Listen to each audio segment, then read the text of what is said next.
Vincent is a famous hunter in the area, experienced, muscular, and sharp-eyed. He also has a beautiful wife named Alina. But sadly, they can't have children. A few years ago, on a quiet night, Vincent kept hearing a baby crying near the horse stable. At first, he thought it was some wild animal, but when he went over and looked, he was stunned to find a healthy baby boy with blonde hair, wrapped in a blanket, lying in the stable. Years passed, and that boy grew up blonde hair, blue eyes, and incredibly adorable. The boy was named Arianne. Siren, our main character. Vincent and Alina always treated him like their own precious son. Every day Vincent went to the forest. He took his son along while Vincent chopped wood. Siren would sit and read the magic books his dad bought for him. Their family was warm and close. But the neighborhood kids did not really like Siren. The reason was obvious. He was always buried in books, looked skinny and delicate like a girl. Nothing like Vincent's strong build. The village gossip claimed Siren was just a kid Vincent and Alina picked up from some back alley. Of course, the kids knew Siren was adopted, and that was not a secret. But Vincent could not stand people talking smack about the child he treasured so much. He always felt responsible for Siren being shunned by the village kids. Of course, he could not just go around punching every kid, so to make up for it, he often took his son on trips to broaden his horizons. One morning, Vincent took Siren to Greece City in the outskirts of the Thamaya Kingdom. It was Siren's first time in a city. The luxury and hustle there totally dazzled him. Vincent still had some errands to run, so he stopped the carriage in front of a fruit stand owned by an acquaintance named Mage and told Siren to stay put until he returned. Siren was usually well behaved, but this was his first time in the city after all. Vincent kept warning him not to wander into shady alleys or get mixed up with the nobles before driving off. Siren stayed at the fruit stand, trying to prove himself useful by writing signs from an inn. Mage was surprised that a country kid like Siren could read, and that he seemed so smart and quick-witted. As Mage admired the handsome boy,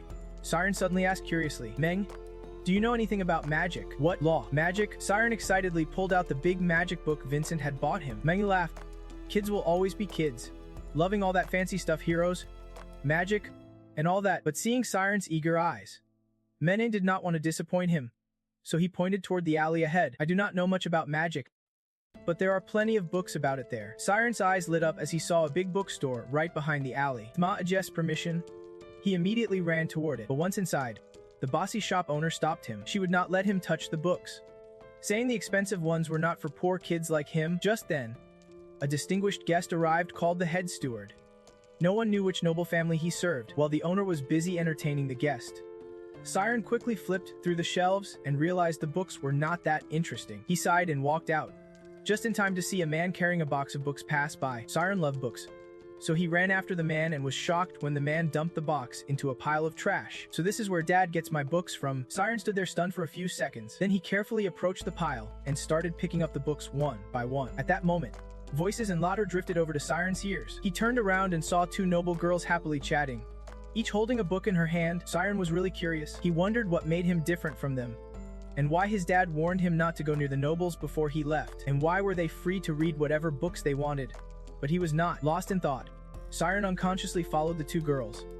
But before he could catch up, a tall guard stopped him. "Hey kid, this is not a place for kids like you to hang around. Beyond this gate is the nobles' exclusive area. Where are your parents?"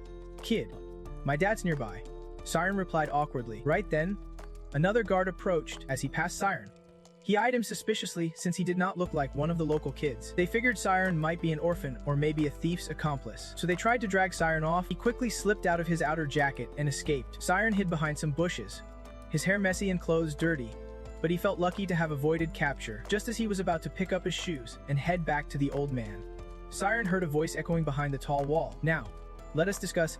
What exactly is magic, Principal?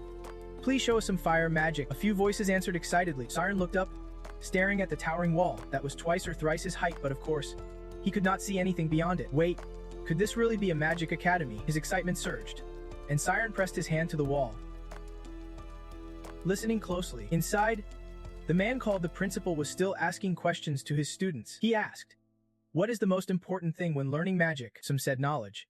Others said hard work.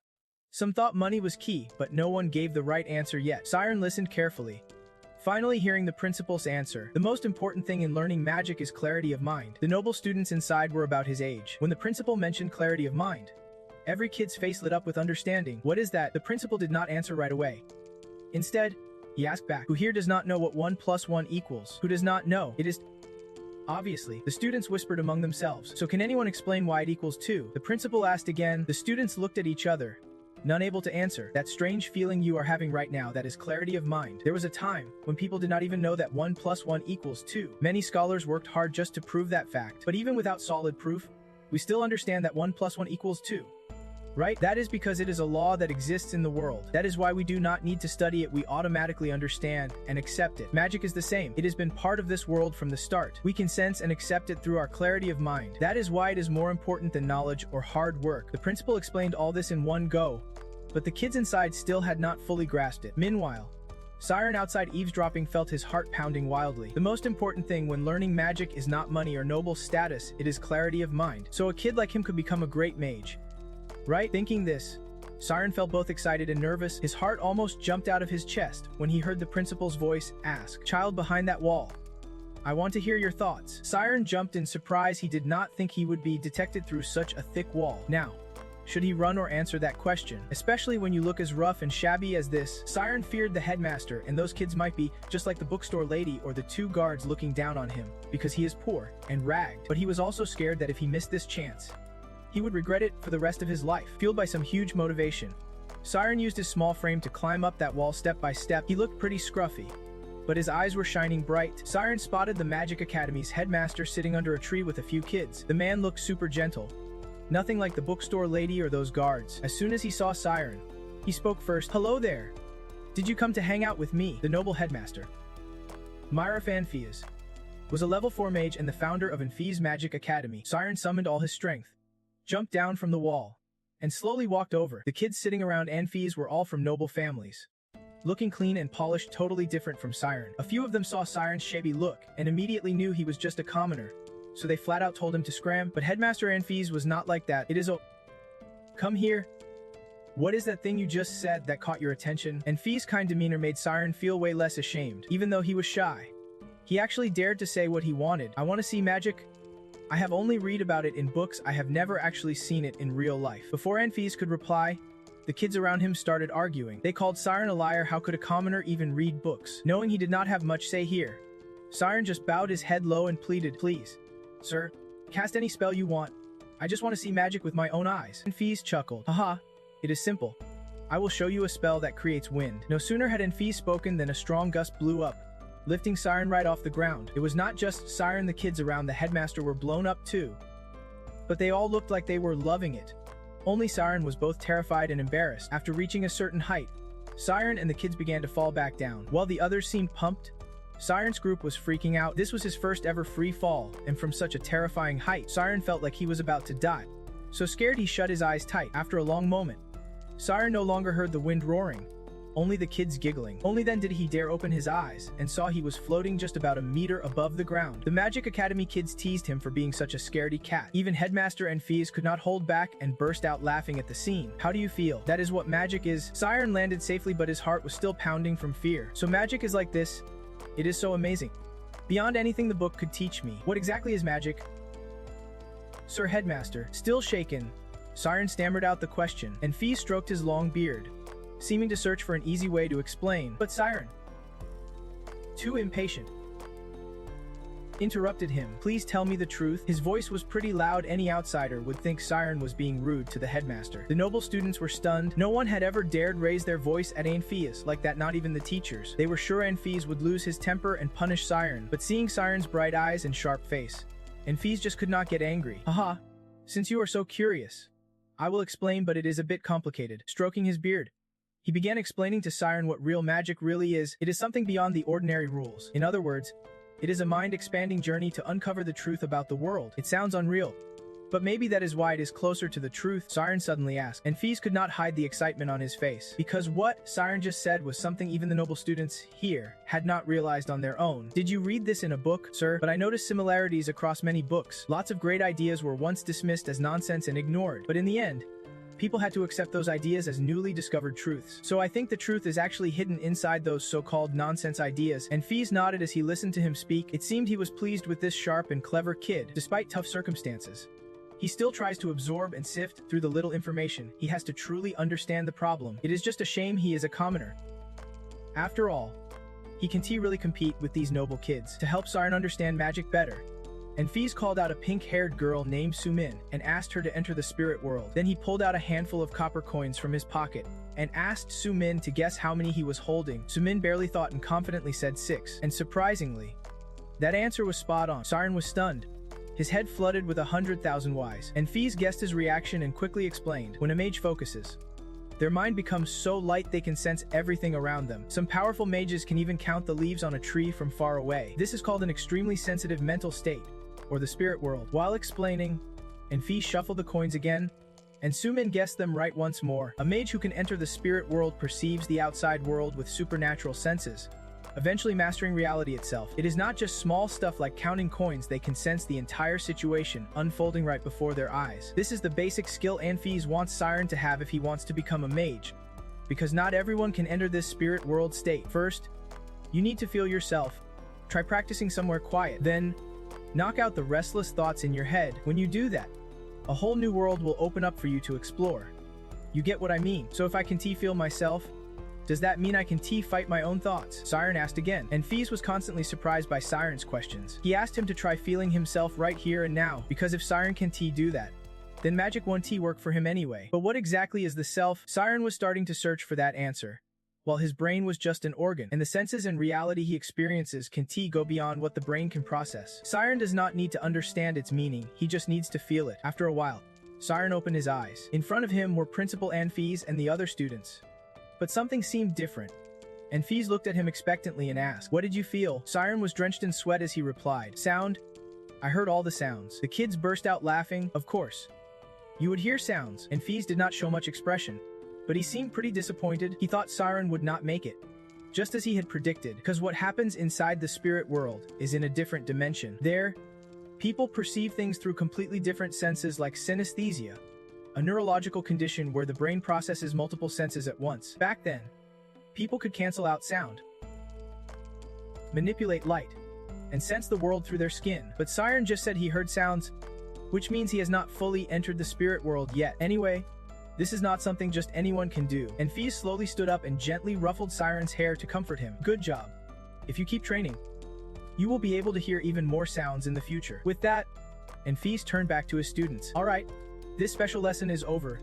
Let us head back to school. After leaving, and Fees could not help but feel a bit regretful. Finding a smart kid like Siren is not easy at all. He thought if Siren had been born into a noble family and spoiled from a young age, he might have surpassed all these other kids by far. As for Siren, he climbed back over the wall and returned outside, but his mind was a complete mess, because he knew he had already entered the spirit world just now. Siren only told Fees that he heard sounds, but he did not reveal what came after that thunderous noise.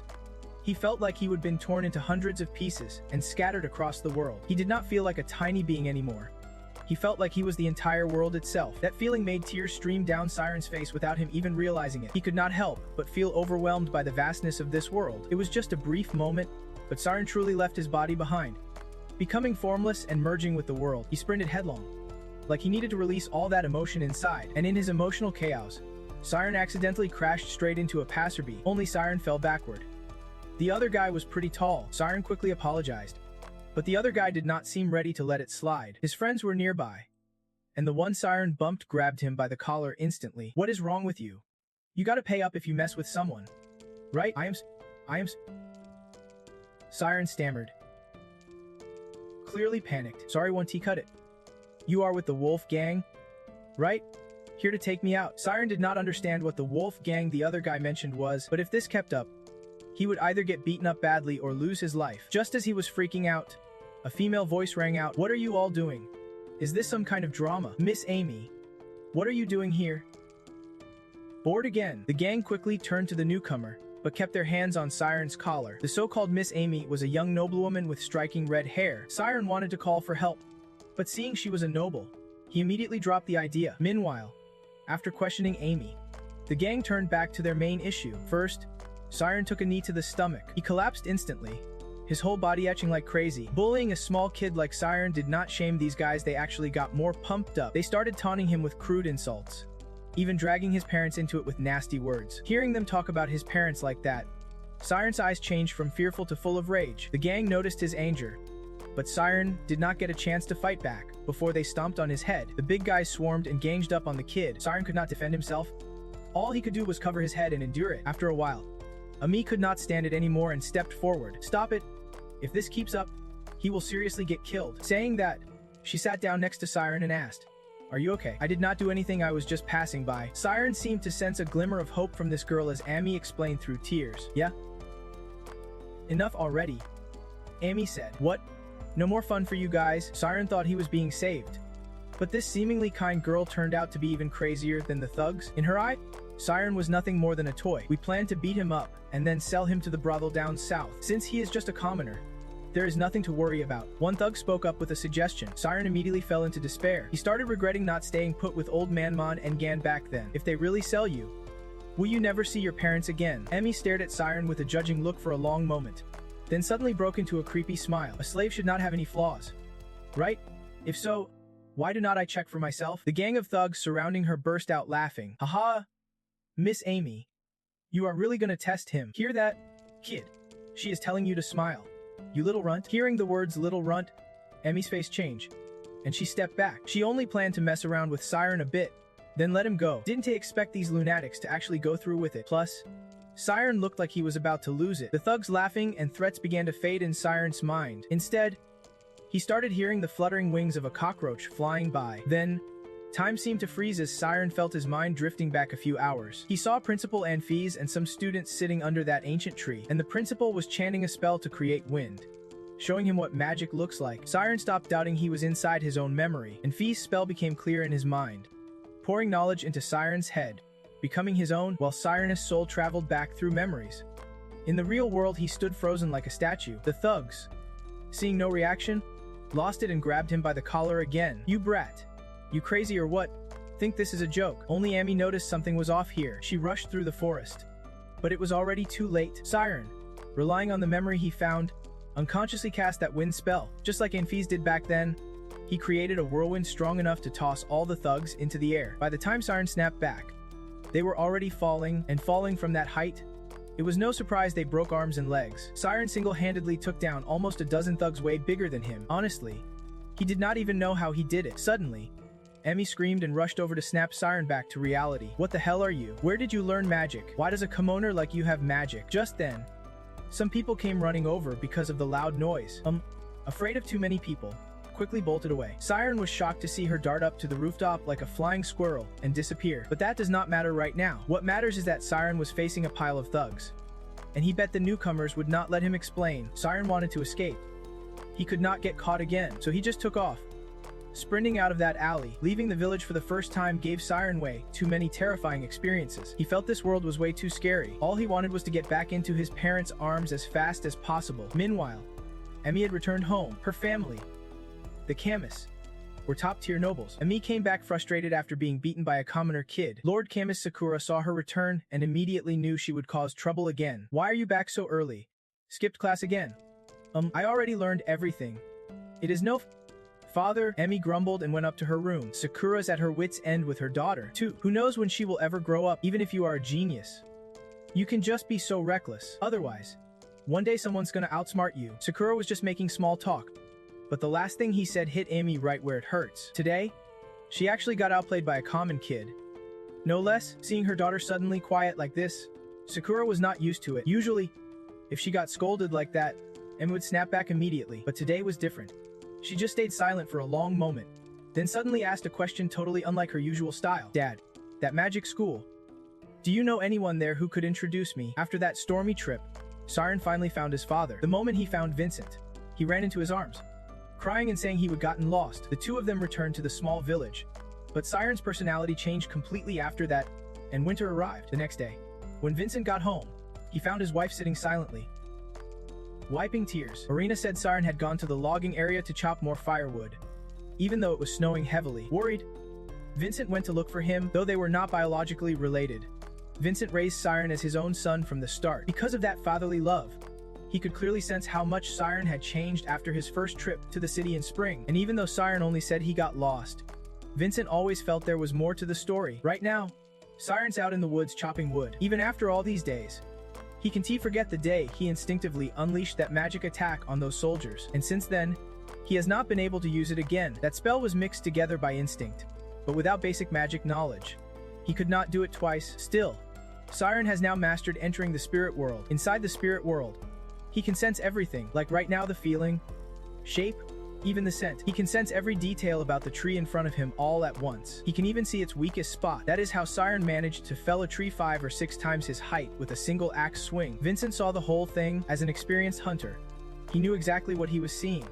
Lightning strike, the phenomenon of cutting down a tree with one blow aimed at its weak spot. But how could Siren, such a small, skinny kid, do something even a skilled hunter like Vincent struggles with? Watching his little boy carefully saw through the tree in freezing winter, Vincent could not hold back his tears. Meanwhile, Siren looked really excited because this was the first time he would succeeded in creating a lightning strike after countless tries, just like when he first succeeded in magic recovery that day. Siren knows he is not as lucky as noble kids, but that does not stop him from craving basic magic knowledge. And tomorrow, the next day, and all the days after, he will keep doing this to feel magic, because he believes his chance will come someday soon. Perseverance really has brought Siren some success. Time passed like that, and 3 years later, Siren was much taller, with thinner hair, and he would mastered creating lightning strikes that hit their mark every time. Now, he seemed completely in tune with nature. Siren could even sense the rustling of each bush, the movement of bugs, the way each tree root absorbed nutrients. But Siren knows that is not everything. If he keeps training,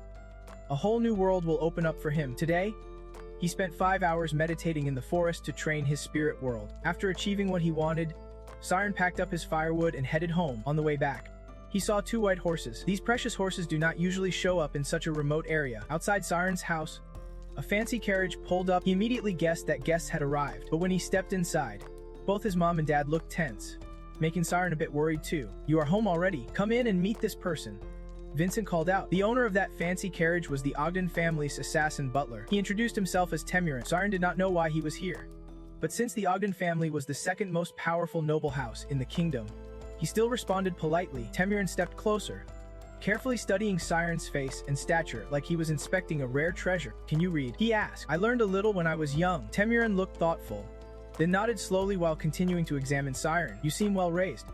Just the son of a hunter. Yet you can read. You are a good kid too. Wait, can you explain why you are here?" Siren sounded impatient. Finally, Temurin revealed the real reason for his visit. He was here to recruit Siren to work for the Ogden family. Though Siren did not understand how he even knew about him, the job was to move a total of 10,000 books out of the mansion's main library. Many of those books were important, and the job would take 2 years to complete. The moving would be handled by others, but sorting would be done only by Temurin and Siren. The moment he heard library, Siren's heart started pounding, and since it was the Ogden family's library, it must hold tons of valuable knowledge for a mage. However, Temurin added that only Siren's family could know about this. If even one book leaked or news got out, both Siren's and his family's lives would be at risk. That is when Siren finally understood why his parents looked so worried. Of course, because it was so dangerous. The Ogden family offered a huge sum of money that Vincent could never earn even if he worked his whole life. But he was not greedy enough to sell his precious son for money. He agreed to Temurin's request just so his son could freely read in the Ogden library. The pay was huge, so it was worth the years Vincent had cared for his son. Temurin seemed very pleased with Siren and turned to Vincent. But those words basically said Vincent only cared for Siren because of the money. So Vincent immediately stood up and slammed the table. "I am not in this for money. I just want our Siren to achieve his dreams." Temurin suddenly burst out laughing. "Haha. Why are you overthinking this? You really think this kid has a future? Stop dreaming. If money was not the reason, why would you beg me to pick your son?" His tone was full of menace. Because he said the boy can read, Vincent had to shout back. Come to think of it, Alina taught Siren a few words just for fun when he was little, but by age 5 or 6, he started reading on his own to learn. Vincent still clearly remembered how well-behaved and cute Siren looked back then. More importantly, he was a smart kid. Every time Vincent looked into Siren's sharp, beautiful eyes and saw him absorbed in reading, he wondered, could his adopted son actually be of noble blood? And if he were raised by a noble family instead of hunters like them, would his life be better? Those days were filled with harsh inner struggles for Vincent. On one side, he just wanted to keep Siren as his own and raise him as a hunter, a woodcutter like himself, but seeing Siren spend hours in the forest every day chopping wood made him uneasy inside. Vincent was the one who took the initiative to approach Temurin after hearing that the Odden family was looking for a literate commoner's child. All Vincent wanted was for Siren to go there and read the books he desired. That is why he came begging Temurin, but to their surprise, this high and mighty man thought Vincent was trying to sell his son for money. That really made him furious. "I do not need any money at all. Had I known you would look at me like that, I never would have begged you." Now, Get out of my house immediately. Timurin was prideful too. After Vincent's blunt words hit him, he tore off his coat and stormed out. But just as he reached the door, Siren called him back. He said he would take the job, no matter how dangerous it was or how much Timurin looked down on his family. Are you serious? I am not spying on you or anything. Even a tiny rumor could cost you your life.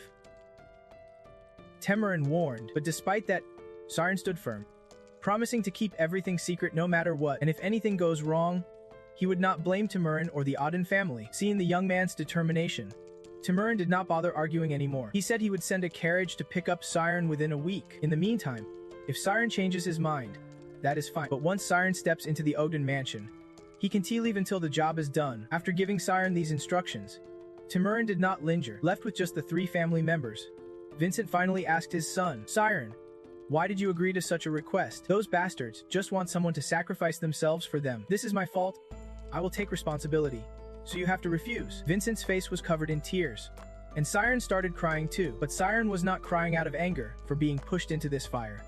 He was grateful for the huge gift Vincent had given him, because stepping into the Odgen library and reading those rare magic books was an opportunity Siren never dared dream of in his life. Father, thank you so much, Siren cried, but a bright smile was on his face. Vincent quickly hugged him tightly, comforting him nonstop. Don't worry, Siren, and remember to come back safe. I promise they won't lay a finger on anyone in this family. In that moment, Vincent truly did not know if his actions were right or wrong. Even Adina could not hold back tears, worried about her son, but if he wanted to go, there was no stopping him. A week later, Timurin sent people exactly on time to pick up Siren. After Vincent signed a contract, they hurriedly took Siren away. The carriage door shut and started moving. Siren quickly slipped in his own spiritual world. He could see Vincent and Adina clinging to each other, crying bitterly. In his mind, Siren wanted to reach out to them, but his last shred of reason made him pull his hand back. That is right, this opportunity was a double-edged sword. Working for the Odgen family was dangerous, but it would also bring Siren a lot, and he was not going to back down anymore. Speaking of the Odgen family,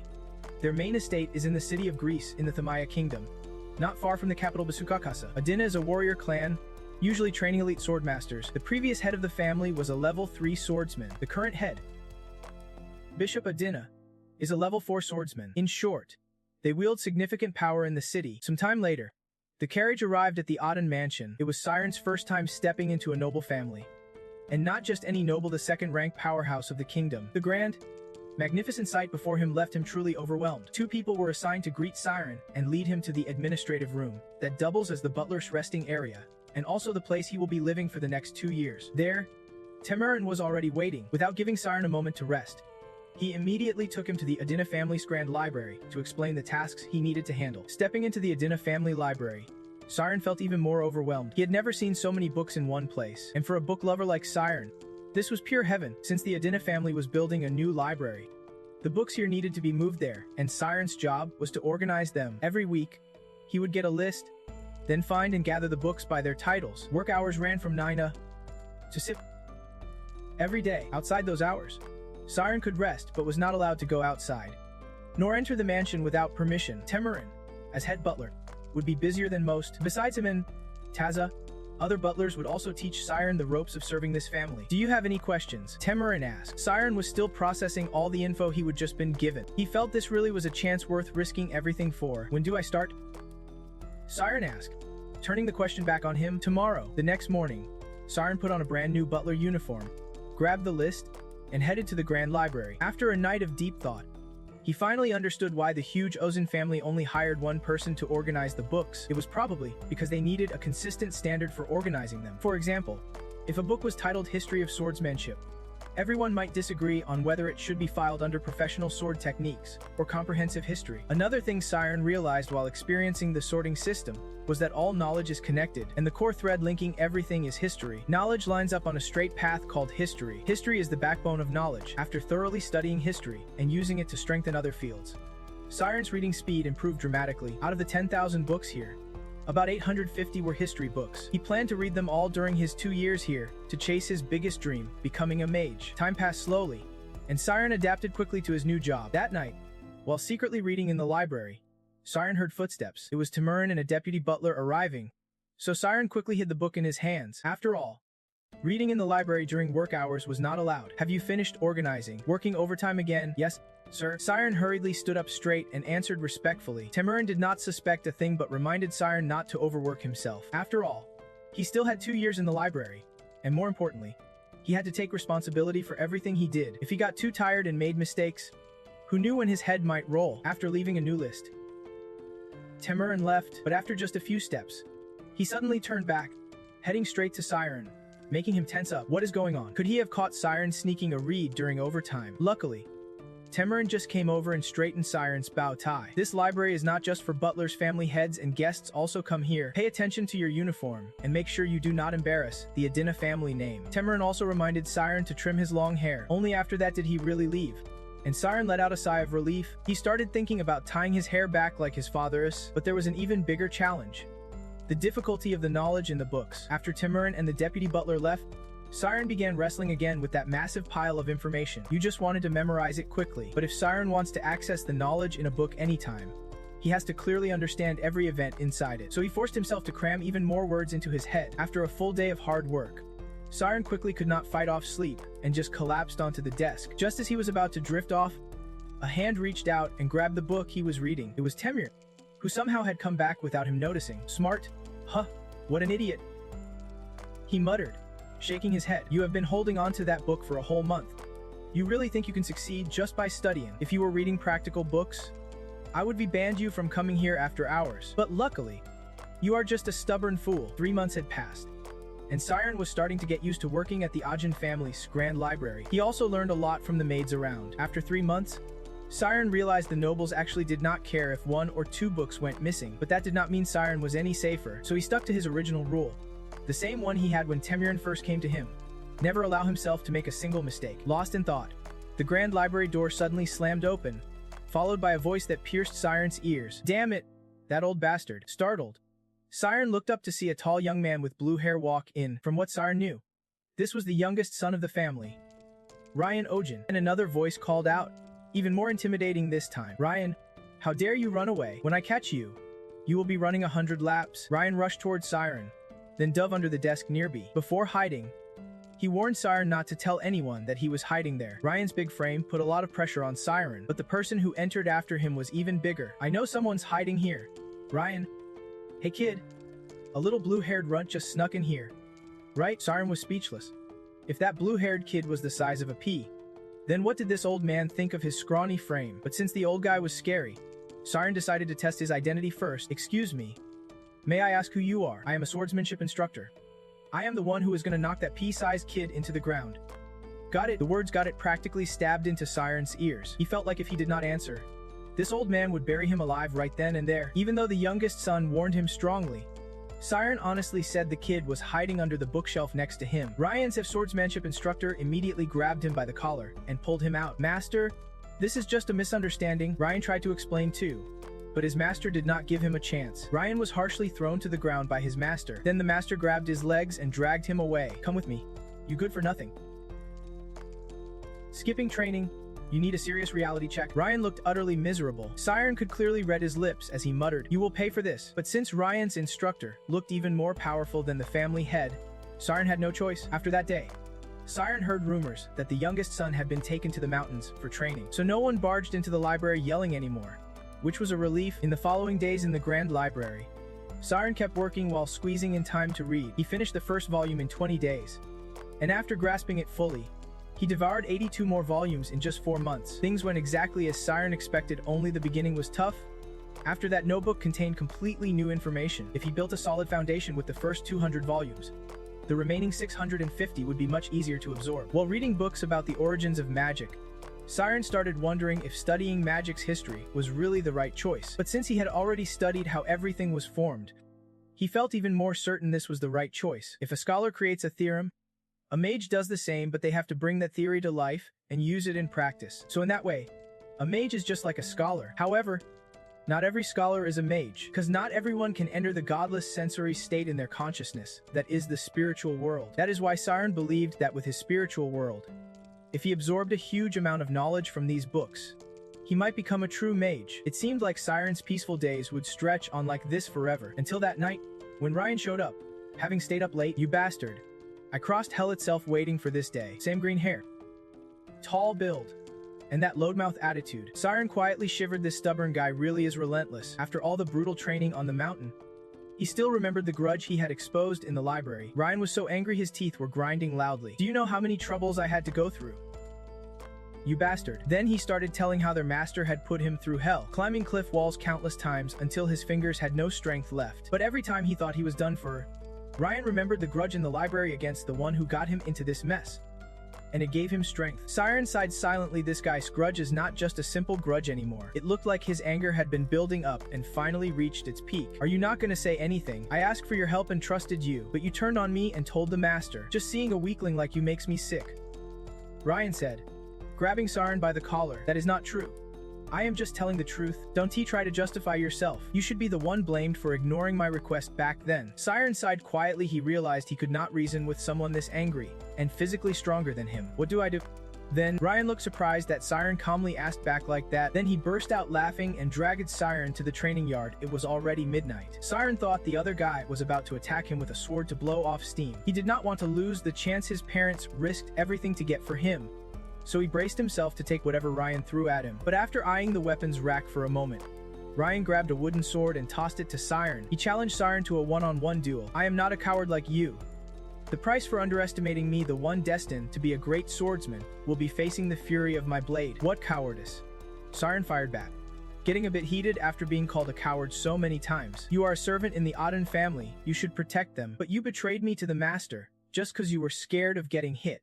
Isn't he that cowardice? As Ryan said this, Siren clearly saw the change in his eyes. He looked fiercer, more intense. Siren clenched the wooden sword tightly, exactly what Ryan wanted. Because of the big gap in skill, Ryan gave Siren a 3-strike head start. Siren was super tense. Even though it was just a wooden sword, it could not kill him. But wood is hard, and if he broke a bone, Siren'd be kicked out and lose this job. In his head, one question kept popping up.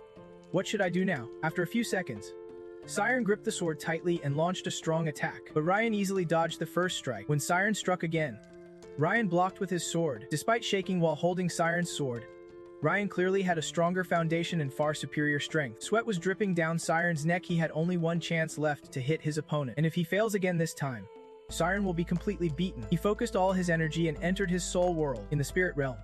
Siren could sense the weakest point on his opponent's sword, just like the times he successfully created a lightning strike while chopping wood. After locking onto his target, Siren immediately launched his attack. Ryan quickly raised his sword to block, even mocking Siren's ridiculously awkward stance. But when Siren's sword came down, Ryan could not laugh anymore, because the sword in his hand shattered into pieces instantly. Ryan looked utterly shocked, staring at the broken sword in his hands for a long moment. Siren's sword was broken too, but he had succeeded. Ryan gave him 3 moves. Siren used the first to gauge force, timed the second, and executed his plan on the third. That was the lightning strike technique he had been training for 3 years. Hey Ryan, where the heck did you learn swordsmanship? That is not swordsmanship. It is just lightning strike, Siren answered honestly.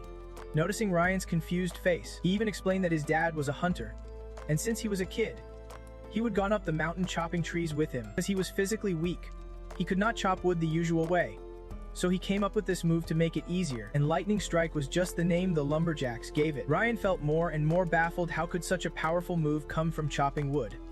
Well, he had been wielding a sword for 15 years and still lost to a lumberjack's son. Plus, what Siren called lightning strike was actually the fatal sword technique secret to the Odgen clan, which Ryan's older brother Day had learned at age 12. Back then, Ryan was defeated by Day using that very move, and today, Siren had beaten him with that same skill. I want to accept this. Ryan clenched his fists so tight they trembled, yelling out in frustration. The more serious Ryan's expression got, the more tense Siren became, even as he tried to relax. Damn it! Have I pissed him off? Suddenly, Ryan shouted, then pulled out another sword. This time it was a real sword, and he swung it towards Siren. Since both our weapons got destroyed, this match is not over yet. If you have mastered the fatal sword technique, then I will treat you accordingly. Siren's heart felt like it was going to burst out of his chest. Don't tell me the young master's crazy enough to duel me with a real sword now. Luckily, Ryan was not that insane. The duel with real swords was real. But first, he would give Siren a month to prepare. A month might sound long, but for someone like Siren with 0 real sword experience, it was basically useless. Holding that sword in his hands, his whole body trembled uncontrollably. If it was a real sword, he could really die. Siren did not want to risk his life, So he begged Ryan to reconsider how could he fight when he would never trained in swordsmanship. But Ryan had no intention of backing down. That is why I am giving you 1 month. If you are capable of mastering the fatal sword technique through chopping wood somehow, then you will do it, and do not even think about running away, because I will definitely surpass you. The sword in his hand was not heavy, but Siren felt like it was crushing his heart. After returning to the Grand Library and gathering info, Siren finally understood why the youngest master reacted so intensely. The Odgen clan members are said to have 2 hair colors, black and blue. The clan head, Baichof Ozent, with black hair, had 3 sons and a daughter. His eldest son had black hair and was already a level 6 swordsman. His eldest daughter had blue-tinted hair and special musical talent, so she worked as a musician in the palace instead of following the family's sword path. The second son, Ozent Zhe, also had black hair and was the genius who learned the fatal sword technique at age 12. Ryan Ozent was said to be completely different from his siblings. Everyone in the household agreed that he was pretty useless. Even though he had his own instructor, Siren was devastated. He started regretting not letting Ryan beat him silly with the wooden sword back then, instead of fighting back, which led to this mess now. Ryan's pride was seriously wounded, and it seemed like he was determined to win a match against Siren, just to lift that mental burden. Siren even cried from the stress. If he died in the fight with Ryan next month, his parents definitely would not be able to live in peace anymore. Thinking about his parents, Siren refused to let himself fall apart any further. Come on, he is going to be a mage, after all, Siren thought. He mumbled that to himself, then started searching for books in the library. Back when he lived on the mountain, Siren had been confident in his physical strength, so he felt that if he just learned some defensive skills, he could definitely survive, and so, Siren began studying everything he could get his hands on. Meanwhile, Ryan threw himself into intense training. His fierce enthusiasm surprised his swordmaster completely. In fact, the very kid who used to dodge training now asked for even tougher training methods. The swordmaster was not stupid. He quickly realized something was going on with Ryan, but Ryan just said nothing was wrong since Ryan was so determined. The master did not press further and instead handed him a brutally tough training plan. While Ryan was sweating buckets on the practice field, Siren carefully studied the force map. It is basically a simple diagram of the human body. If mages have their domains, swordsmen have the force map, which helps them visualize their bodies. The force map can push their limits to the max. Those who master the force map can perfectly control every cell in their body. This is the key to becoming a true swordsman. This was totally different from the domain Siren had opened, but it still intrigued him. Should I give it a try? Siren thought, and he decided to do it. Siren closed the book, shut his eyes, and started feeling inside himself. This was the first step to opening the force map, and it was pretty simple since it was similar to entering a domain. When opening a domain, one must erase the self, but opening the force map requires diving deep into one's own existence. Actually, Siren did not want to put all his effort into the force map, because it was the opposite of the domain, so he shifted focus to learning some basic sword skills built on his existing domain. Siren grabbed a pile of sword training books and headed to the backyard. He started with the basics, the 8 direction slash. Meanwhile, Ryan kept pushing himself so hard that even his sword instructor was scared. The master had never seen his student this worked up. Even though he would trained him since childhood, Ryan's mental state was incredibly complicated. Honestly, Siren was just the last straw. The real issue was Ryan constantly being compared to his siblings. And after 15 years of sword training without opening the force map, he was the family's disappointment. Although Ryan's swordmaster seemed strict, he was actually very caring. Seeing his student's terrifying transformation today, he genuinely shed tears. Ryan, that is enough. Let us stop for today. The sword in Ryan's hand was easily caught. At that moment, he finally felt every muscle in his body ache. Ryan obediently dropped his sword, then sat down staring into the distance. What are you thinking about? Ryan's master asked as he wiped sweat off his face. I am thinking my arms hurt so bad I could scream. Ryan, do you know, I never knew you could push yourself this hard, but I think you did really well. Have you ever thought about whether you have done anything truly great before? He suddenly asked. I do not know. I only know the things I did not do well. Yeah, that is exactly it. That is why you are not a genius. Ryan was stunned, thinking his master was just teasing him, but when he looked back, Ryan saw his master's serious face and eyes full of deep thought. He said all geniuses know exactly what they are best at, and they only put in effort when they are 100% confident they will succeed. But even geniuses have fears. The fear of working hard to achieve the impossible. A burning will that challenges what can be done. That will and determination is the true mark of a genius. Thank you, Master. Ryan smiled faintly. Out of all the encouragement I have ever heard, I like these words the most. His sword teacher did not just say empty things. Those words really fired up Ryan's fighting spirit. If talent was not something he was born with, then he would grit his teeth and build it through hard training. Ryan wanted to use his determination to turn the impossible into possible. He wanted to win, and it just so happened that Siren shared the same mindset.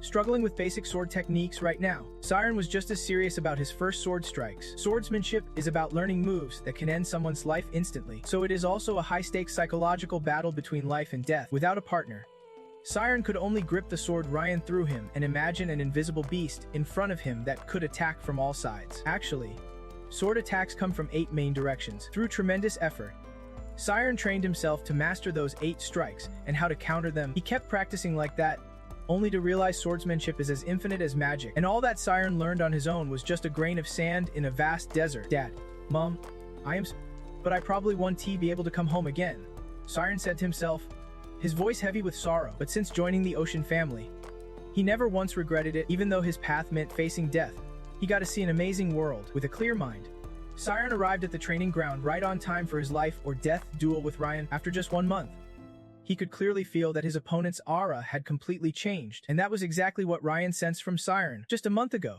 Siren was a complete mess in both stance and balance. Now, Siren was steady and calm even though it was his first time holding a real sword. This made Ryan instantly think of his older brother, and it fired up his desire to win even more. Ryan rushed forward, while Siren was extremely tense because even if this young master was called incompetent by the servants, his real sword skills were on a whole different level from Siren's. But luckily, thanks to his relentless effort over the past month, Siren could still sense the sword's direction. Siren's calmness and focus on the sword's angle only made Ryan's blood boil more. Isn't he afraid of this blade?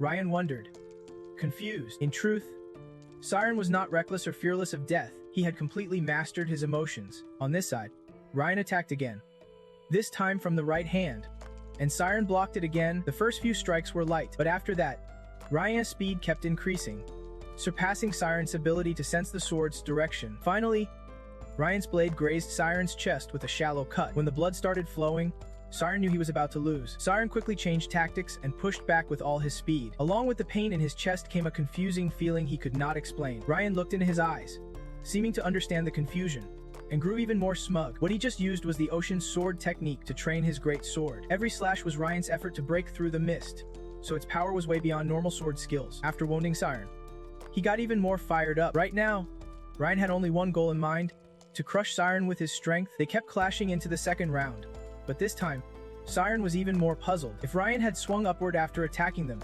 Siren would have been sliced in the side, but Ryan's following strikes did not seem like finishing moves at all. That meant his understanding of swordsmanship was weaker than Siren thought. Ryan could swing his sword skillfully, but did not really know how to use moves effectively. That was the gap Siren could exploit to turn things around. He quickly changed his battle plan and went all out on offense. Since Siren had learned the basics of sword swinging, his strikes were pretty decisive, and once again, Ryan was genuinely shocked. Why did he suddenly attack? Didn't he already run out of energy? He was totally confused, silently questioning himself, and Ryan got even more rattled because Siren's moves were pretty simple, yet he could not block them. Ryan went from being on the offensive to suddenly being on the defensive, seeing Siren's stamina draining after clumsy blocks. Siren grew hopeful about barely surviving. He just had to hold on and keep up this rhythm to win. Meanwhile, Ryan's mind was in turmoil. Siren's comeback stirred up ghosts from Ryan's past again. Ryan remembered his older brother, hailed as a genius, who had beaten him with the deadly sword technique. Thinking of his brother's arrogant, satisfied grin after defeating him made Ryan's anger explode once more, and he poured that fury onto Siren. Ryan's loss of control made Siren think he would already given up, but then, a new problem popped up. Ryan was not calm, but his burst of anger made his sword swings much faster, so fast that Siren could not read all the sword directions, and on the last strike, Siren felt like death itself was tapping him on the shoulder, but with that strong hero aura. Of course, this old guy would not just keel over. Neither of them struck the other because Siren used his sword to knock Ryan's blade away. He stood there, stunned and confused. Siren was so exhausted he could barely breathe. Ryan clearly saw that in the last strike, Siren had read his sword's direction, and he changed his grip in the blink of an eye. Siren's sword tip pointed upward, directly clashing with Ryan's downward strike. Using all his remaining strength, he won by knocking Ryan's sword away. Siren gasped for air. He would won but still could not believe it was real. And even after winning, Siren felt awkward because even if he was just barely standing, the other guy was still a noble. And once again, he would trampled on that proud noble's pride. He wondered what Ryan might do next. Siren was unable to imagine how furious Ryan could get this time. But this time, Ryan did not explode. He just bowed his head and said 3 words, "I lost," before Siren could even process it. Ryan scratched his head and repeated, "I lost," a few more times casually. "I lost, and you won. Since I lost, even if you decide to take my life, I have nothing to say." Siren was a bit surprised. He did not expect Ryan to admit defeat so calmly, let alone let him decide his fate. But he is a noble, how could you walk away unscathed after messing with even a strand of his hair? What kind of half-joking nonsense is that? Young master, Siren nearly yelled at Ryan. We fought with everything we had, and I admit I lost, so you have the right to take my life. Do not, Ryan, Siren replied hoarsely. You are the only one betting your life on this, as I am trying to stay alive, Siren shouted. Honestly, I thought this whole fight was ridiculous from the start. Then why were you blaming me and trying to take me down when you are the one who ran away from your master just to avoid training? Anger surged through Siren's mind, making him fearless as he bluntly called out the young master. Ryan was not backing down either. He fired back with his usual sharp tongue. Wait a minute, you jerk.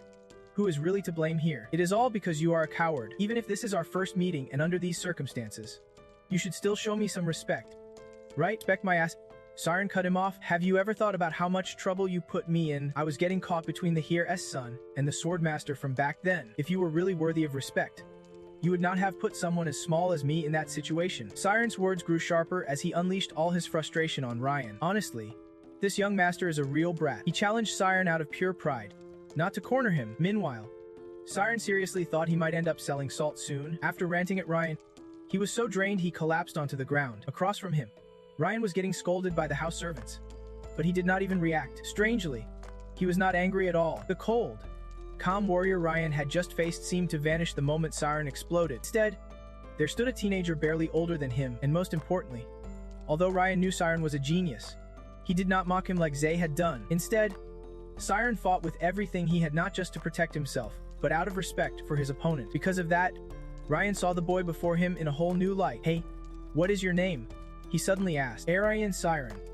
Siren did not know what to make of the question but answered cautiously. I am Odgen, Ryan said casually. Siren was confused again. Everyone knew this blue-haired guy was Odgen Ryan. The confusion peaked when Ryan suddenly reached out to help Siren up, offering a truce. Let's be friends. And just like that, their duel ended. Siren went back to his work. A year flew by since he first stepped into the Odgen mansion. By then, Siren had sorted through 7,028 out of 10,453 books. That pace blew past expectations. Even the tough Temurin could not help but praise him. With fewer books left to sort, Siren's efficiency kept improving. Plus, his goal to finish reading 850 history books was down to just 200 more. He read 3 books a day, and soon Siren would complete the solid knowledge base he would dreamed of. Thanks to Corin, he also got to experience swordsmanship and understand the nature of fear. Because of that, Siren's spiritual power seemed to grow stronger too. Though he started slow, he knew as long as he did not give up, he would reach his goals. Most importantly, Siren found his first true friend, the very one who yelled at him the first time they met. After that duel, Ryan almost always hung out at the Great Library to talk with Siren, and you also realize that he is actually quite emotional and has some really cute sides, totally opposite to his solid, tough appearance. Although sometimes Ryan drives Siren crazy, like when he messes up the stack of books Siren just organized, this friend is still pretty valuable. It is just that after they got close, Ryan started slacking off on training. Like today, after finishing the basics, he told his master he wanted to hit the library to study and just camp out there. Siren knows this lazy-looking guy actually has a burning fire inside, ready to flare up anytime. Ryan will get stronger as long as he gets the chance, so there is no need to push him too hard in training. So Siren agreed to let Ryan stay in the library and read with him. But after just 10 minutes, Ryan was already overwhelmed by all the words in the books. Siren, did not you say you wanted to be a mage? Do you really have to read that many books? 800 volumes. You have got to be kidding. Ryan, of course. Actually, I am still behind. Before coming here, I never had a chance to study, but after reading over 600 history books, I pretty much know it all now. Ryan is not into reading, so he just uses telepathy to watch Siren, and every time he sees him work, he is amazed all over again. Siren's reading speed is unbelievably fast, so much that Ryan feels Siren could get sucked into the book any second. Bored out of his mind, Ryan reads a few words and starts chatting with Siren. Whenever these two hang out, it is as chill as the Fife waiting hall. Because of that, Siren can really focus on reading by telepathy. They start debating over the book in Ryan's hands. It is about the most common comparison on the continent, like, if a swordsman and a mage faced off, who'd win? Of course, the swordsman would win. A voice rings out from behind the bookshelf. Siren jumps up immediately because the voice belongs to Odgen Zay, the second son of the Odgen family and the older brother Ryan absolutely despises. Siren tenses up, worried Zay overheard their conversation. A servant daring to talk disrespectfully to noble kids, one to get away with it easily. And Zay's glare looks like it could pierce right through him. Seeing Siren freeze up, Ryan has to step in and cover for him. Why do you say that like you already know the result? You sure you are not siding with swordsmen just because you are a swordsman yourself? I did not think you cared about this stuff that much. Just look at the status of swordsmen and mages on the continent. It is obvious. Ryan burst out laughing. We are talking about fighting. What does their status even have to do with it? Do people pick their spot on the battlefield based on army rank? You are not seriously going to say something that dumb, right? Ryan's clearly pushing back, but Zay could not care less. Instead, he turns back to Siren standing beside him, standing over there. What do you think? Just a simple question. But Siren feels the invisible pressure from him, wonders what Zay's angle is, and if he can stay safe if he does not give the answer Zay wants. Still, Siren can't ignore the question and carefully shares his opinion. He thinks if the swordsman and mage have equal skill, the swordsman will struggle to win once the mage reaches their spiritual realm. But if the swordsman uses his amazing physical strength to fight before the mage gets there, he can definitely win. You are wrong. Zay interrupts. Suddenly stepping right in front of him, Zay is taller, and his aura is overwhelming. He says you are wrong. The mage will lose. As he says this, a smug smile crosses Zay's face, the usual superior look that drives Ryan nuts. This expression has been on Zay since they were kids. Whenever he gets annoyed with someone, he enjoys stepping on what they hold dear. It used to be Ryan. Now Zay is pressing Siren. You seem to love history, right? I am sure you have heard of the 5 gods' armors. These relics can break a mage's spiritual world. I am talking about magic resistance. Siren chuckled at Zay's words. A mage's innate ability lies in their spiritual realm. Fighting a mage in their own realm is like battling a pack of sharks in deep water. But there is something that can stir the waters and blind the sharks. That is exactly why the magic resistance Zay mentioned was created. If the spiritual world can be affected, then magic can't either. Anyone equipped with such a relic becomes untouchable by mages. But in the end, this is still just a theory. Magic resistance was once a precious power born from the mana flow in a dragon's heart. That alone made it incredibly valuable. Plus, because of wave interference, no matter how many experiments you run, you can improve their effectiveness. Even a master like Agra can only use 65% of the 5 gods' armor's potential, so the price to own one of these relics is insanely high. Of course, nowadays they also carry historical value. That is why the value of magic resistance is worth a kingdom's annual budget. But the biggest issue is that the creators of magic resistance were mages themselves. They made something that fights against their own kind, because the demand was huge, and it was easy money. Those mages are lining up, hoping to cash in on it. Being a mage is just a job for those losers trying to sell their weaknesses for cash. Ice tone dripping with disdain. Ryan was furious because he knew Siren dreamed of becoming a mage, and Day was openly insulting that dream. But the one who should be angry, Siren, seemed surprisingly calm. That is just the nature of mages. He suddenly smiled wryly and said, Siren's attitude shocked the Odgen brothers, especially Day. What did you say? He asked, thinking he misheard. You are right. Magic resistance really was created by mages. It is used to limit magic's power in anti-magic zones, and it is also effective for training magic students. Siren's knowledge matched Dace. He knew magic resistance was meant to counter mages, but it was a product of intellect serving good purposes. That is why Siren stood by his view. Dace claimed that swordsmen are nobler than mages was just a narrow-minded opinion. The Odgen family's second heir was used to trampling others, but today, right in his own house, Siren calmly pressed back. Day could not find a single thing to argue with.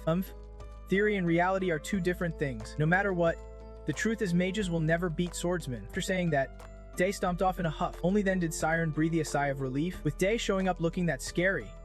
He thought he was done for. Ryan was also happy because he finally found someone to stand up to Day for him. After that incident, Day stopped coming to the library to cause trouble. Siren also got more time to focus on his work. By the next month, when winter arrived, he had finished sorting over 10,000 books, completed the task 6 months ahead of schedule. Temuran looked relieved that the books neglected for 20 years were finally organized. Siren finished his task and could finally go home, but a butler from the Odgen household seemed reluctant to lose such an efficient worker like him. He tried to force Temuran to renew Siren's contract with some ridiculous excuses, but Temuran was not having any of it. Meanwhile, Siren finished reading the last book he needed at the Grand Library, completing a year and a half of his noble Odgen family's book sorting duty. Ryan, who was training with his sword, rushed over as soon as he heard Siren had finished his book sorting mission. He worried that Siren might just head straight home. Seeing Siren had read through over 800 volumes, Ryan actually looked more excited than Siren himself. To celebrate, Siren wanted to do something special, so he asked Ryan to show him around his family's mansion. Even though they lived in the same estate, they mostly only met in the library, and it was usually Ryan who came to him. Siren was just a servant, so he never really had the chance to see what a noble's real home looked like. Coincidentally, The entire Ocean family was out today and would not return until late afternoon, so Ryan happily agreed to the request. Siren thought the grand library was huge, but stepping inside the mansion, he was truly overwhelmed. Just one room here was probably as big as his entire house. Ryan really is the heir of a wealthy noble family, yet he was not arrogant at all. In fact, he was kind of carefree. Ryan took Siren to see his bedroom. It was the smallest room at the end of the hallway. Siren braced himself to be dazzled by luxury when he entered, but actually, Ryan's bedroom was much simpler than the others, and importantly, it was filled with training gear and swords. The messy pile nearby looked like a little rest area after practice. Siren could not believe his eyes. The hair. Ryan lived in such a simple place. You really can judge a book by its cover. After the tour, Siren and Ryan challenged each other to a poker game, but Ryan kept complaining about losing. Hey, you are cheating with your special powers. Are not you? What? Who do you think I am to stoop to cheating like that? Laughing, Siren revealed to Ryan how he guessed his cards. That is how he won. You tend to put your aces on the edges, and whether you have a pair is pretty easy to spot too. Ryan, accused of having a black heart, just wanted to throw a tantrum and call Siren out. Observation skills work best when your opponent is not focused on hiding their thoughts. When watching someone, observe everything they do, and you can figure out what is on their mind. Siren sincerely encouraged Ryan, hoping he would soon break through his limits, but before he could finish, Ryan had already dozed off. Siren was about to head back to his room when he heard a soft melody. The tone, and warmth were perfectly controlled by the player, and Siren instinctively followed the music. He knew only one person could play that beautifully: Ryan's older sister, Arianne. Odgen, how is my sonata? After the music stopped, Arianne suddenly asked, making Siren, who was hiding behind a tall door, jump in surprise. Seeing he would been spotted, Siren stopped hiding and walked right up to her. I think it was wonderful. Siren's nerves kicked in again, probably because he was in front of a noble girl, or maybe because Arianne was just too stunning. Hello? This is the first time I have met you. You are newly recruited a rank, right? Arianne asked again. Yes, miss. I am in charge of sorting books in the library, and it has been a year now. Arianne let out a small laugh, having already heard of Siren as the smart kid who could organize over 10,000 books by himself. In that case, have you ever played piano before? Siren really wanted to refuse because besides Arianne, he did not want to get involved with any other players. Plus, Arianne was a pro at using force maps during performances. That is why he wanted to accept this guy. But Arianne once said this guy had the worst attitude in the whole mansion. So when he replied, Siren looked really hesitant. Not yet, miss. Then let me teach you. Come here. Arianne slid over to the side, leaving a spot open on Siren's bench. But he really did not dare sit there. What is wrong with this Oren guy anyway? Siren thought to himself that he could not just brush it off. She is an expert at using force maps during performances. He awkwardly replied, it is he said it was fine. But inside he was freaking out. Arianne also said the toughest person in this mansion was that very guy. She looked at him and smiled gently. Then I will teach you. Sit right here. She pulled her hand off the piano keys and patted the spot next to her. He froze at her invitation, sweat starting to form on his forehead. He was tense non-stop, his mind about to break. What? Sit there. Arianne noticed his nervous expression with understanding. She calmly reassured him. Don't worry. I gave you permission, so no one will blame you. He bit his lip tightly, hesitating, his mind racing. That guy is so stubborn, and I do not even have the right to say no. Reluctantly, he sat down, feeling both nervous and excited. His heart kept fluttering. He told himself, besides, when will I get another chance to sit at a piano? He focused seriously as she started explaining basic music theory. She eagerly guided him through each note: do, my, and the symbols in the strange sheet music. She asked him to try pressing these 3 keys at the same time. He quickly followed her instructions, gently pressing the 3 keys together. A clear, sparkling sound rang out, confusing him a bit, but touching his soul. He thought, whoa, that is beautiful. She looked at him, surprised, saying, nice start. His shy smile was hard to describe. He blushed, unable to hide his embarrassment. Sorry if I am asking too much, but can I try playing? She was surprised by his request, but did not hesitate to say yes. Sure. Siren bowed his head, feeling his behavior was a bit rude, and that his request might have been too much. He did not like how that felt. It is not a big deal. Venna smiled kindly and told him, everyone starts somewhere. But in her mind, she wondered if he knew more music theory than what she would just taught him. Siren placed both hands on the piano keys, lightly touching them. He started moving his fingers gently, pressing the black and white keys, producing clear, enchanting sounds one after another. Venna was so amazed she covered her mouth, staring at his hands in disbelief. He was playing all the wrong notes, yet he pressed the keys confidently without hesitation. Should she stop him? Venna nervously watched Siren play, a thought flashing through her mind. She focused on the music he was making, her face softening. It was strange, he played completely wrong notes, And although the sound was not perfect and a bit messy, she still enjoyed it. Then suddenly, Venna noticed something. Her eyes widened as she stared at his fingers moving on the keys. She was shocked to realize it was actually quite similar. Siren seemed to melt into the melody. In that moment, she realized he could perfectly capture the feeling of the music. She had just played the harmony in every note, amazed and stunned her. His eyes suddenly glowed with a jade green light. Siren felt like he was trapped in a spell of music notes. He and she sat right in the center, the dim light creating a magical,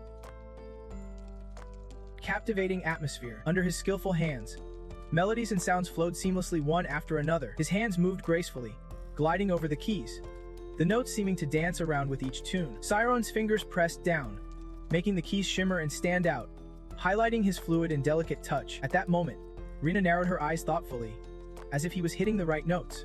She was silent, starting to listen more carefully. Or rather, more precisely. His hands rose and fell, never stopping, just like a true artist. She sat completely absorbed, savoring every melody he painted. Rina carefully looked at the man in front of her. What was happening was unbelievable, and an indescribable feeling surged inside her. You can really call this a performance, but he truly senses the finest details. Rina watched Siren's every move, a few questions popping up in her mind. After this kid comes a butler, especially one who looks so aristocratic. Seeing her thoughtful expression, he realized and apologized. I was just before I could finish. Ryan's shout rang out, "Don't be so noisy, you annoying little gremlin." His yell shattered the calm atmosphere, making Siren uneasy. Sweat started to bead on his forehead. Ryan looked irritated, a bit standing at Rina's door. He scratched under his shirt, revealing a tight six-pack. Still shouting, "You should just rest at home. Why do you keep freaking out like that?" Looking inside the room, besides her, the person next to her made him uneasy. He looked at Siren with surprise and confusion. "You are here too, Siren?" Meeting Ryan this awkward moment, Siren's expression was a bit shy and embarrassed. Nervously, he replied, "Yeah, that is right." Rina, sitting beside them, looked puzzled, still unsure about the situation. She was shocked. "Huh? You two know each other?" While Ryan stood still, Siren kept switching his gaze between him and her, looking embarrassed, stammering, "And no, it is not like that." He did not know how to answer. Sweating nervously, a wave of anxiety rising as he feared their friendship might be exposed. "Why do I feel like I am committing a crime?" Behind him, Ryan casually scratched and said, "Siren." Huh? He was now fully awake, eyes bright, introducing Siren to Rina. "He is my friend." Siren felt like he would been sprayed with glue. Scared, sinking to the floor with a horrified look toward Ryan, thinking, "What are you saying? Ryan, you know exactly how I feel." Probably scared that revealing their friendship would not go well, Ryan smiled confidently, hands on hips. Facing Rina, Ryan reassured him, "Don't worry. The gremlin witch has a terrible attitude, but she does not care about stuff like that." Siren's eyes widened in disbelief, his mind swirling. What? How is that possible? Why did not she care back then? Still unsure how to face her, Rina spoke first. "So your name is Siren." She sat down beside him, gentle and caring, placing a hand lightly on his shoulder. "Don't worry. If Ryan says you are friends, then that is good. He is a bit annoying, though, but he takes his words seriously." What just happened was beyond anything Siren imagined. It made him a little uneasy. Rina was not concerned whether they were friends, but what intrigued her most was his thoughts. She was curious. "What were you thinking while you were playing? I really want to know." Her question startled him. Many question marks appeared in his head, unsure what she was really after. Ryan was also shocked by her question. "Wait, Siren hit you? I thought you were making a ruckus in here." Witnessing this, his 16 years of logic crumbled. His old beliefs shattered in an instant. Wondering why he had not cared if his sister hung out with a commoner back then, Siren looked back at him. "Also, Ryan, why would you leave? Your sister is a beautiful, kind lady." Hearing his words, she could not help but be amused, but unlike her, Ryan turned pale. "You seem serious, eyes full of fear." "Hey, do not get fooled by her. She is a witch. Who knows when she might latch onto you and swallow you whole." Hearing you say that, I am also a bit speechless. She leaned close to him, covering her mouth with her hand, then gave an embarrassed smile. "Sorry, my little brother's a bit childish. I am glad he has you as a friend, so please keep an eye on him." He looked at Rihanna's face and smiled, then replied, "It is nothing. Actually, I am the one who owes you. Your kindness makes me embarrassed." Rihanna praised Siren endlessly. "Oh wow, you are really adorable. Seeing that, she flashed a mischievous grin. "So cute, why do not you keep him? And maybe have him join our family too?" Surprised by Rihanna's suggestion, she smiled with keen interest. "So close, you are not afraid he will steal your sister?" Rihanna laughed heartily. "What are you talking about? I am not worried about you. It is Siren I am concerned about." Saying that, she grabbed his collar tightly. The two lunged at each other, no holds barred, not caring he was her little brother, fiercely throwing punches. "Thought I did not say anything. You think you are all that?" They wrestled on the floor. Rihanna could not take it anymore and shouted loudly, "That hurts." Siren watched the sisters fight. The swirling thoughts in his head left him confused. Just when he thought he was starting to understand nobility, they only became more mysterious. After getting her butt kicked, Rihanna sulked and yelled, "Why did you come home? Didn't you just get a break?" She brushed her hands off casually. "Don't you know? Jai is preparing for the exam. I came to pick him up. Tomorrow we are going. And he went to visit another friend. He will be back later." Rihanna's mouth dropped in shock. "What? You are crazy." He lowered his head, the distance between them feeling huge. He looked sad, thoughts swirling about what she said. The exam, the certification, is a standard and requirement for mages and swordsmen to be recognized not just in the kingdom, but across the continent. Every year, over 1,000 people participate, but fewer than 30 pass each time. There is also a certification exam. Graduating from a kingdom-certified academy like in Fee's Magic Academy gives a chance to become a certified mage. After passing the score requirements from the organization and guild, they can get promoted. Hundreds, even thousands flock here, lines stretching far away. The forest barely visible, but where there is money and fame, people naturally gather. Even with certification, they still crave official recognition. That is the legendary exam Guy is preparing for at 18. Only the truly exceptional, like Trancho then Fuck, the genius supported fully by their clan, can stand out. He sighed deeply. His mood darkened. Vena approached him, gently comforting. I am just going to prepare dinner seafood from the royal palace, so I have to do it myself." She turned to him with a bright smile. "It was great meeting you, Siren. See you next time." He looked at her, stunned. "Yes, have a great day, madam." He silently wondered if he would ever see her again. Remembering the moment she taught him to play the lute felt amazing.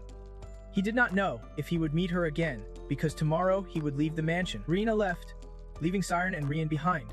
He hesitated before speaking. "Reen, big is she?" He looked at him. "Huh?" He stared into the distance, eyes firm, then asked, "Does she have a boyfriend yet?" His question froze Reen, surprised for a moment. Judging by his expression, Siren knew he would blurted out the wrong thing and quickly backtracked.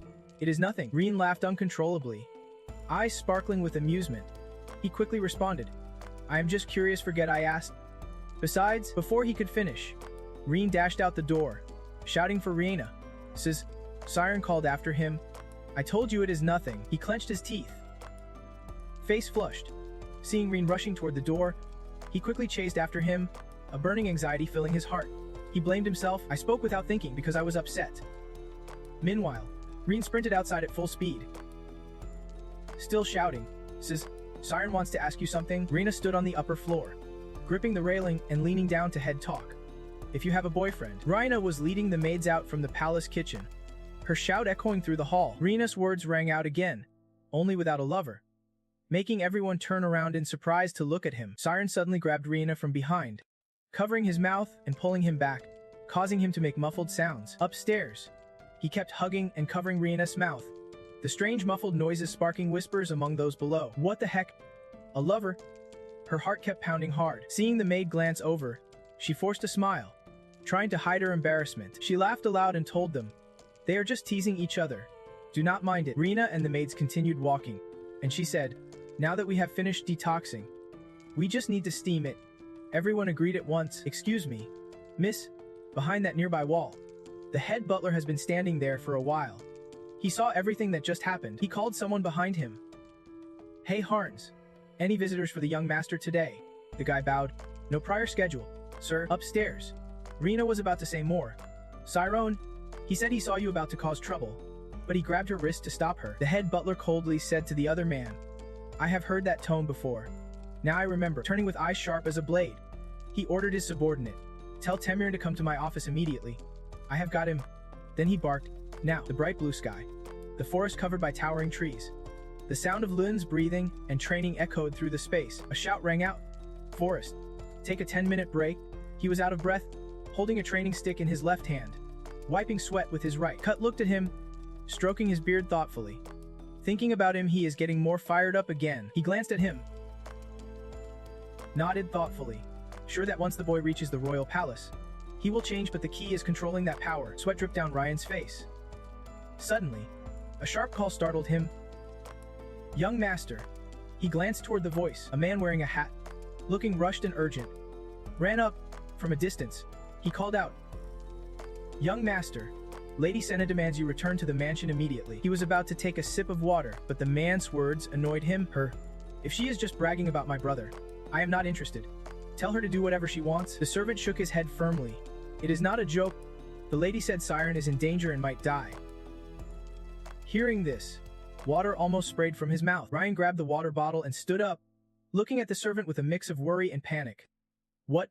But I thought he was coming home today." The servant was panting heavily, having run too fast. The head butler reported to the family head, "I am not sure, but the lady said it is related to you." Ryan quickly threw on a jacket, anxious as he turned to cut. "Master, I have to go see my father." The old man looked at his expression. Knowing something was wrong, he asked, "What is going on?" Ryan was a bit flustered. "A butler named Siren is my friend, and somehow my father found out, running out of time." He felt like sitting on a fire pit as he told the old man, "I am sure father will forgive him if I can convince him. You will train later." The old man interrupted firmly. "You are not allowed." He stopped mid-move, stood straight, and looked at him, unable to believe his ears and asking again, "What?" The old man took the sword and stood before Ryan. "Master," he blurted. The upper Ninga mansion gleamed majestically at the foot of the mountain, vast and grand. Inside the mansion's grounds, Siren knelt there, male and female servants lined up on both sides, and in the center chair sat the head of the family, Baichup. On either side were Miss Xina and the young master, with the head butler standing behind. He knelt on the ground, feeling like ants crawling on a hot pan. The stern voice of the man boomed with authority. "Siren Arianne." Baichup exuded noble elegance, holding a report and glaring at him angrily. "You will be executed." The entire Upper Inga estate was shaken to its core, everyone whispering nonstop. How could this happen? The maids were all anxious and scared. One leaned in close to whisper, "How could a commoner dare act like this toward nobility?" Whispered comments spread quickly. Another said he did not know right from wrong. No matter how clueless he was, he should at least know the rules. Temura heard every judgment and criticism, but just glanced at the maids without saying a word. 3 people sat on the couch. Baichup held a file in his hands, completely focused, while Dai sat beside him, a bit proud and unconcerned. Only Xina was restless, like she was sitting on a fire, with so much she wanted to say to her father, unable to hold back. Xina spoke up, her tone worried and urgent. "Father, wait, I have something to say." He flipped through the documents while asking back, "What else is there to say?" The documents in his hand were scrutinized carefully. These were provided by the head butler. Rows of servants stood in neat lines, all trembling with fear. Baichup used these papers to accuse him. Testimonies from many servants confirmed that this kid acted very disrespectfully in private. He turned to Xina, questioning her. "You have read the contract details, so you should not have any objections. Anything else you want to say?" Siren bowed his head, hesitating a bit, then finally said, "I want to ask something." He looked up at the man with cautious eyes. "If I and the young master are friends, what will happen to the young master?" All the servants were horrified, thinking he was done for this time. Does this guy not even understand his situation? He should be begging for mercy. He was furious. "Who dares ask me that?" Venna looked at her father, then back at him, seeing him calmly ask about Ryan in such a desperate situation. She wondered if he really cared for Ryan despite everything. He exploded in rage, harshly insulting him. "Just a commoner. So stupid. You think the nobles will just stand for someone like you messing around?" Siren sighed, bowed his head, then smiled. He looked straight at him and honestly admitted, "Yes, Ryan and I are friends," in front of everyone. He confessed again, "We have been friends for a year," and declared it openly. "And we will always be friends?" The servants were terrified hearing this from his own mouth. They whispered in fear, This guy." A sharp glint flashed in his eyes, and the servants wondered why he was not scared at all. He warned him with a scornful tone, "Yeah, looks like you underestimate Ocean." Baichup lost his temper and shouted, "Head butler, handle him quickly. Don't let news of this leak out." He handed the pile of documents to the head butler. The butler respectfully bowed and took the documents from him. 2 soldiers stepped forward, each grabbing one arm, dragging him out to face punishment. In a rush to stop him. "Father, wait, please listen to me." She bowed deeply, her face full of worry and fear for her losing temper father. Seeing her try to block his decision, he turned to her and unleashed his anger. He already admitted it. and I have made my decision as the head of this family. Once I decide, I do not take it back. The servants sat on pins and needles, all fearing for their lives. The short, chubby one felt it was unfair and turned to the head butler. Head butler. The chubby one refused to accept it and spoke up to protect himself. Isn't this going too far? Why should all of us risk our lives for one person? The short one turned pale and stared fearfully at his side. The man spoke seriously. This family is our lifeline. To protect it, we have to eliminate any conflict, no matter how small. As Siren was taken away, the man watched him and said meaningfully, "You will see it is wrong now, but later you will thank us for this choice." Suddenly, the door burst open with a shout echoing through the mansion's main hall. "I want to let that happen." Ryan appeared, looking flustered and urgent, holding his master's sword in his hand. Rena was over the moon, her face glowing with joy. Finally, he was back, and her anxious heart could finally rest. She called out loudly. Ryan, contrary to her hopes, Bit Chop's face darkened. He crossed his arms sternly, showing no hint of happiness as he stared at his son. "I am worried you will get caught up in this," Ryan shouted out of frustration and anger. "Losing control. Who dares to harm my friend without my say-so?" Chop looked at him coldly and decisively. Just one sentence from him showed the power and status he held in the family. Ryan pleaded desperately, unable to understand why his friendship with this guy had to end so bitterly. "You are risking your life for our friendship," he challenged Chop. "What? He did not do anything deadly wrong, he just befriended you." Vina stood up anxiously, worried about her brother and the situation. Chop noticed his son daring to question him for a commoner's sake. He treated human life as worthless. "You do not have to commit a deadly sin to deserve death. Noble affairs are complicated things you could not even imagine." Ryan's defiance burned hotter with anger. His words hit hard. "Our family is dealing with a complex situation, and you are enjoying the privileges of being a noble son. But if those privileges force you to kill your friend, then I do not want them." But Chop gave him a domineering glare, forcing his views on others, words dripping with class divide. "Childish nonsense. You ask why he has to die. Befriending a noble means the relationship must be equal." Held down by two soldiers, Ryan's indifferent gaze and bold declaration only made Chop more furious as he stared at him. Without hesitation, Chop spat insults and disdain. "Do you really think that commoner sees you as a friend? On what basis?" "There are plenty of people out there trying to use nobles," Ryan shouted back, fiercely rejecting his father's arrogant words. "Siren would never do that." Chop glanced at him with half-lidded eyes, growing impatient. And then, Chop stared him down, his tough words hitting Ryan's psyche. "How can I trust you? Prove that you and Siren are really friends." His challenge left Ryan stunned and speechless. "Prove it." He felt a pit in his stomach, uncertain and anxious. Vina, standing nearby, was shocked her father would bring this up. She nervously watched him. Chop fixed his gaze on Ryan, smirking with pride. Ryan's mind twisted in knots. If he can prove it, then it is over. The question weighed heavily on him. After a moment, he finally said, "My feelings. Can I even prove feelings?" Lost in thought, he knew he could not just blurt things out. If he were Siren, he would have easily taken Chop down already. Suddenly, an idea struck him. What if I were Siren? He glanced toward him. He looked at Siren's carefree, relaxed face, no worry or fear, but his eyes were firm and strong. He looked right at him. Ryan fell deep into thought. That gaze seemed to absorb everything around it, like when Siren had sized him up before. Ryan locked eyes with him, feeling guided. He recalled Siren's words. Sometimes ignoring the small stuff brings better results. He drifted back to their card game. When his cards were not going well, he rested his head on his hand, bored and frustrated, while Siren held the ace of spades. Siren advised, "Don't focus on the small moves your opponent makes. Look at the whole picture." Ryan doubted this. Look at the whole picture. Siren flipped the ace of spades toward him. "This way, you will see their true intent." Ryan silently took it in. Ryan felt a boost of courage.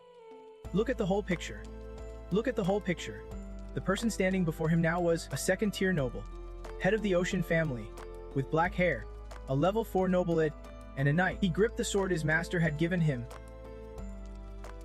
silently affirming, this was not just a father-son fight, it was a duel. Flashback to 30 minutes ago, when he got the news and was about to leave, but his master stopped him.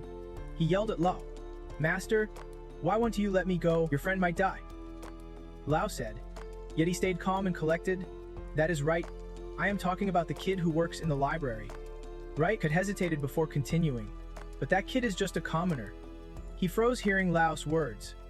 "Master, I did not know you were like this. You taught me." Master, I can't believe someone I respect so much has such narrow-minded and old-fashioned views. Just like my father, at that moment, his emotions spilled over. He lost control and shouted his heart out. If swinging a sword could solve everything, then anyone could be my friend. Cut looked calmly at his student and began explaining. Arianne, do not you know what matters most to a noble? Isn't it natural for nobles to eliminate anything that threatens their family's status? Lao explained what could harm his family. Have you ever considered the burden your friend carries, when his worth is no more than a bug's? After befriending him without thinking, hearing Lao's words made Ket grit his teeth. Choked up, his shoulders shook with sobs, tears streaming down his cheeks uncontrollably. Each drop showed his helplessness and pain. Ket urged him warmly but firmly. Don't think for a second that arguing will fix this. Ring clenched his fists tightly, fingers squeezing harder. He told Lao with determined but desperate voice. I can't just stand here doing nothing. I was the one who suggested we be friends first. Arianne raised his hand, eyes blazing with fierce determination as he said, I do not want to be a coward. His words challenged fate itself, his resolve clear in every gesture. Every glance, Ket looked at him differently, quietly admiring. Good determination, kid. You are kind, honest, and pure. But that one make you a great swordsman. I have high hopes for you, and I will be cheering you on. Kite held out his sword to him. Take it. Luckily, Lao was not really the old-fashioned classist type. He warned him, I will let you go only if you bring this with you. But if you are not even ready for this, do not even dream of taking a single step outside. Arianne took the sword from his master, his eyes locked on it, reflecting his firm and serious determination. Now he had to make the right choice based on his own beliefs. His gaze lit up, shining with unwavering confidence and resolve. Master, I will never forget this favor. Every word felt like a vow, etched deep in his heart and mind, fueling him to face this challenge head-on. Lao glanced at him. Letting go of a friend is like losing a part of yourself, a reminder and warning. Inside, he was a storm. This was a duel where one's life was on the line. Back to the present, before the mansion, understanding the truth his master taught, holding the sword. He threw back his head and laughed loudly. His laughter echoed through the mansion, making others shiver. Dad, I almost got beaten. He shouted in anger. You say we are friends. I believe it, because I believe Siren and I are friends. He added, my existence, as Siren's friend, proves the friendship between us. Baichup was furious at these sharp words, grinding his teeth and growling. This makes no sense. This is not just a father-son argument. He yelled in anger. Even now, the reputation of countless noble families is collapsing. His words threw the servants into panic. He kept ranting wildly. If I could stop my family's downfall, I would even disown my own son. His words shocked her and the female servants. Vina had to shout. Father, feet step into a firm stance, your voice steady and determined. No hesitation at all if I have to do this to save my friend's life. You bow, placing your right hand over your chest, using the most solemn and respectful posture to show your attitude. I will leave willingly. Everyone is terrified by your action. Baichup's fury makes him jump to his feet. His hands clenched tight, veins bulging visibly as he yells at you. Kid, pick up your sword. If you really think this boy is your friend, then put your life on the line right here. Without a second thought, you draw your sword, the sharp clang echoing like a declaration that your father-son bond might be breaking. He can't believe his eyes. His own son pulls out a sword to stand against him for a commoner. He looks at you hesitantly, stammering. You even raised your sword to defy your own father. You place the sword point up before you, eyes flashing sharp as steel.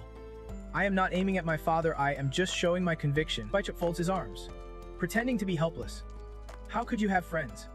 You can't even get along with other noble families. Maybe because you are not at their level. He continues, trying to manipulate your mind, but you grow serious. This time, you are wrong. Father, your eyes burn fiercely, steady and unshakable, filled with confidence and self-belief. You say firmly, Siren is my friend, and he is better than me. I want to help Siren shine even brighter in a higher place.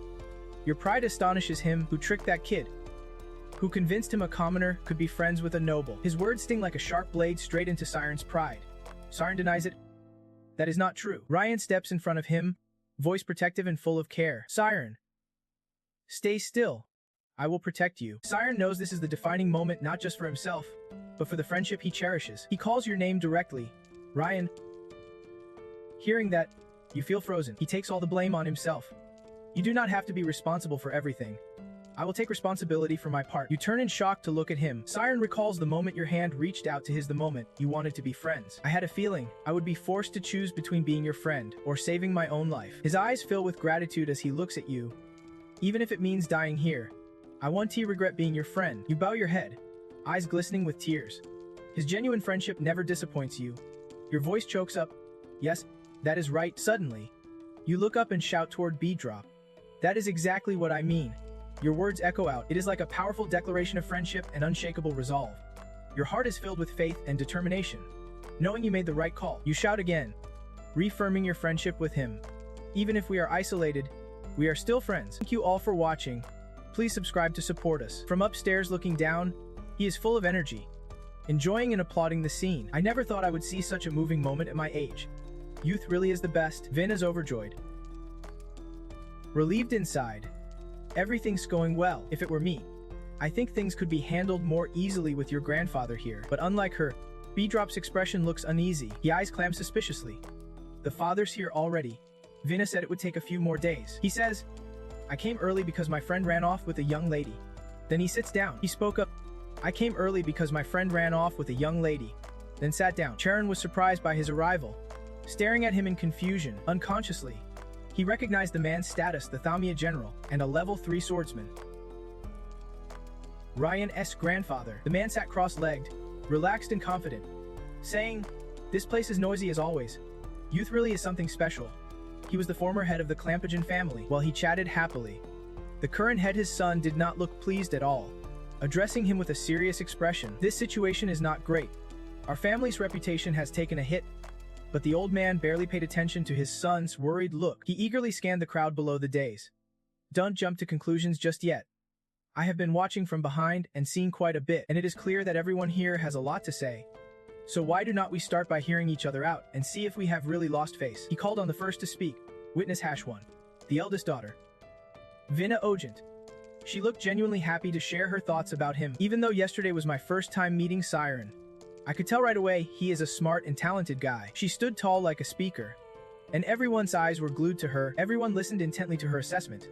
The old man crossed his legs and folded his hands, clearly eager to hear his granddaughter's opinion. Besides, Siren has fulfilled every requirement in the contract. He was supposed to leave the family today. In situations like this, it is hard to say Siren acted with any real malice. I do not believe his actions have tarnished the family's honor. The old man stroked his chin, clearly understanding her point. I see. If that is the case, what do you think? My second grandson. Next to speak was witness #2, the second son, Zion. Although he had not said anything earlier, his expression showed zero fondness for Siren. He muttered under his breath, I do not like that kid. Bidjuf, standing nearby, grinned proudly at Zian's blunt answer. He silently praised his second son, thinking, yes, I knew I could count on you, Lei. But Zion usually did not care about things that did not involve him. This does not concern me at all. His indifferent words surprised Bidjuf a bit, who blurted out, what? Bidjuf's face darkened as he turned to his son with a hint of reproach. What do you mean? You say you do not like him, then say you do not care. Zion crossed his arms and leaned back in his chair, eyes half closed, voice cold and detached. That is right, I do not like the kid. But who Ryan befriends is not my business, he added bluntly. I just want this over with so we can head to the royal palace. Rena was surprised by Zian's attitude, her eyes lighting up with admiration. That is my little brother's spirit. The old man laughed at his second son's words. That is exactly why there is no place like home. He stroked his chin, then looked toward Ryan. All right then, let us hear from the person who has probably observed Siren the longest. He called the next witness, the deputy steward. Next up was witness #3, the deputy steward, Temura, who cleared his throat, but then his attention shifted to the head steward, who raised his hand near him, signaling silently. In his mind, he thought, I am sure he knows what is going on. Looking at Bichok's expression, the deputy steward saw him glancing toward him. His intentions were clear in the silent signal. We are not here to give opinions. We are here to obey the will of our master. The deputy steward finally said the name, Siren. He glanced at the head steward, then honestly shared his thoughts.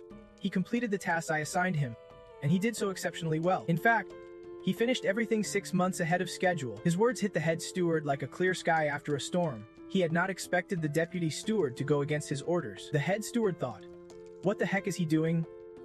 Meanwhile, Bichok sighed deeply. The atmosphere lost its previous tension. Gump looked at the deputy steward and asked, "Do you know if those two are friends?" The deputy steward raised his hand respectfully and replied, "I know he often goes out with the young master, but I was not aware they were friends. From my point of view, if he were a misbehaving kid, he would not have been able to sort through those 10,000 books in the first place." He was so amazed, he could not believe it. Besides Ryan, his friend, and the kind mistress Xena, there was someone else on his side in the mansion. Speaking up for him was the vice butler.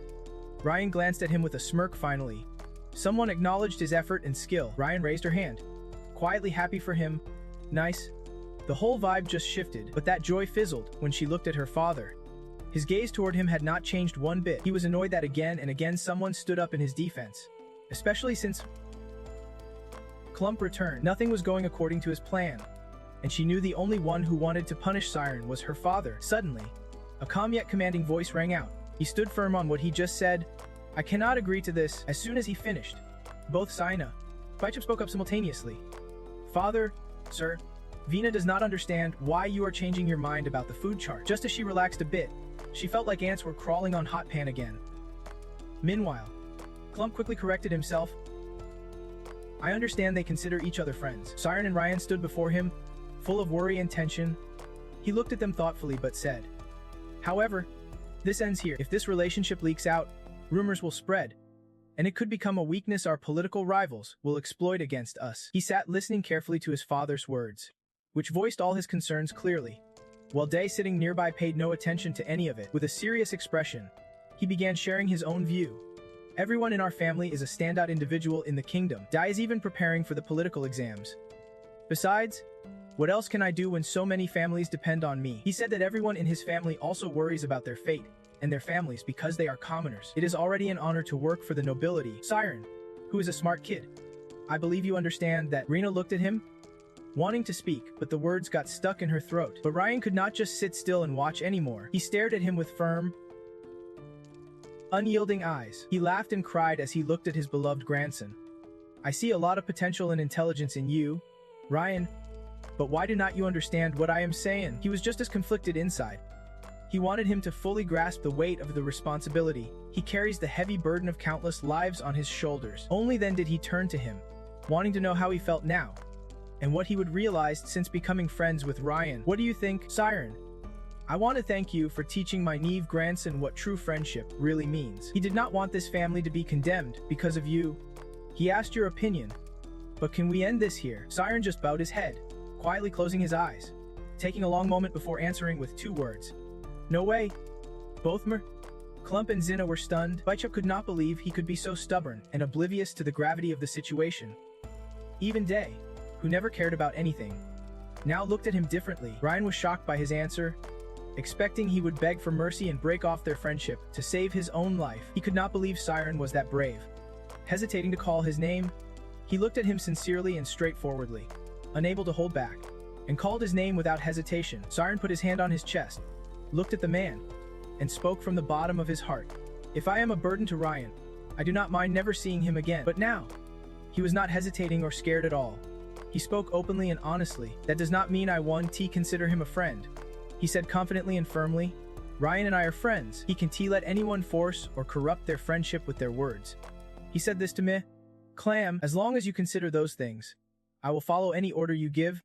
Ryan's hand gripping the sword trembled uncontrollably.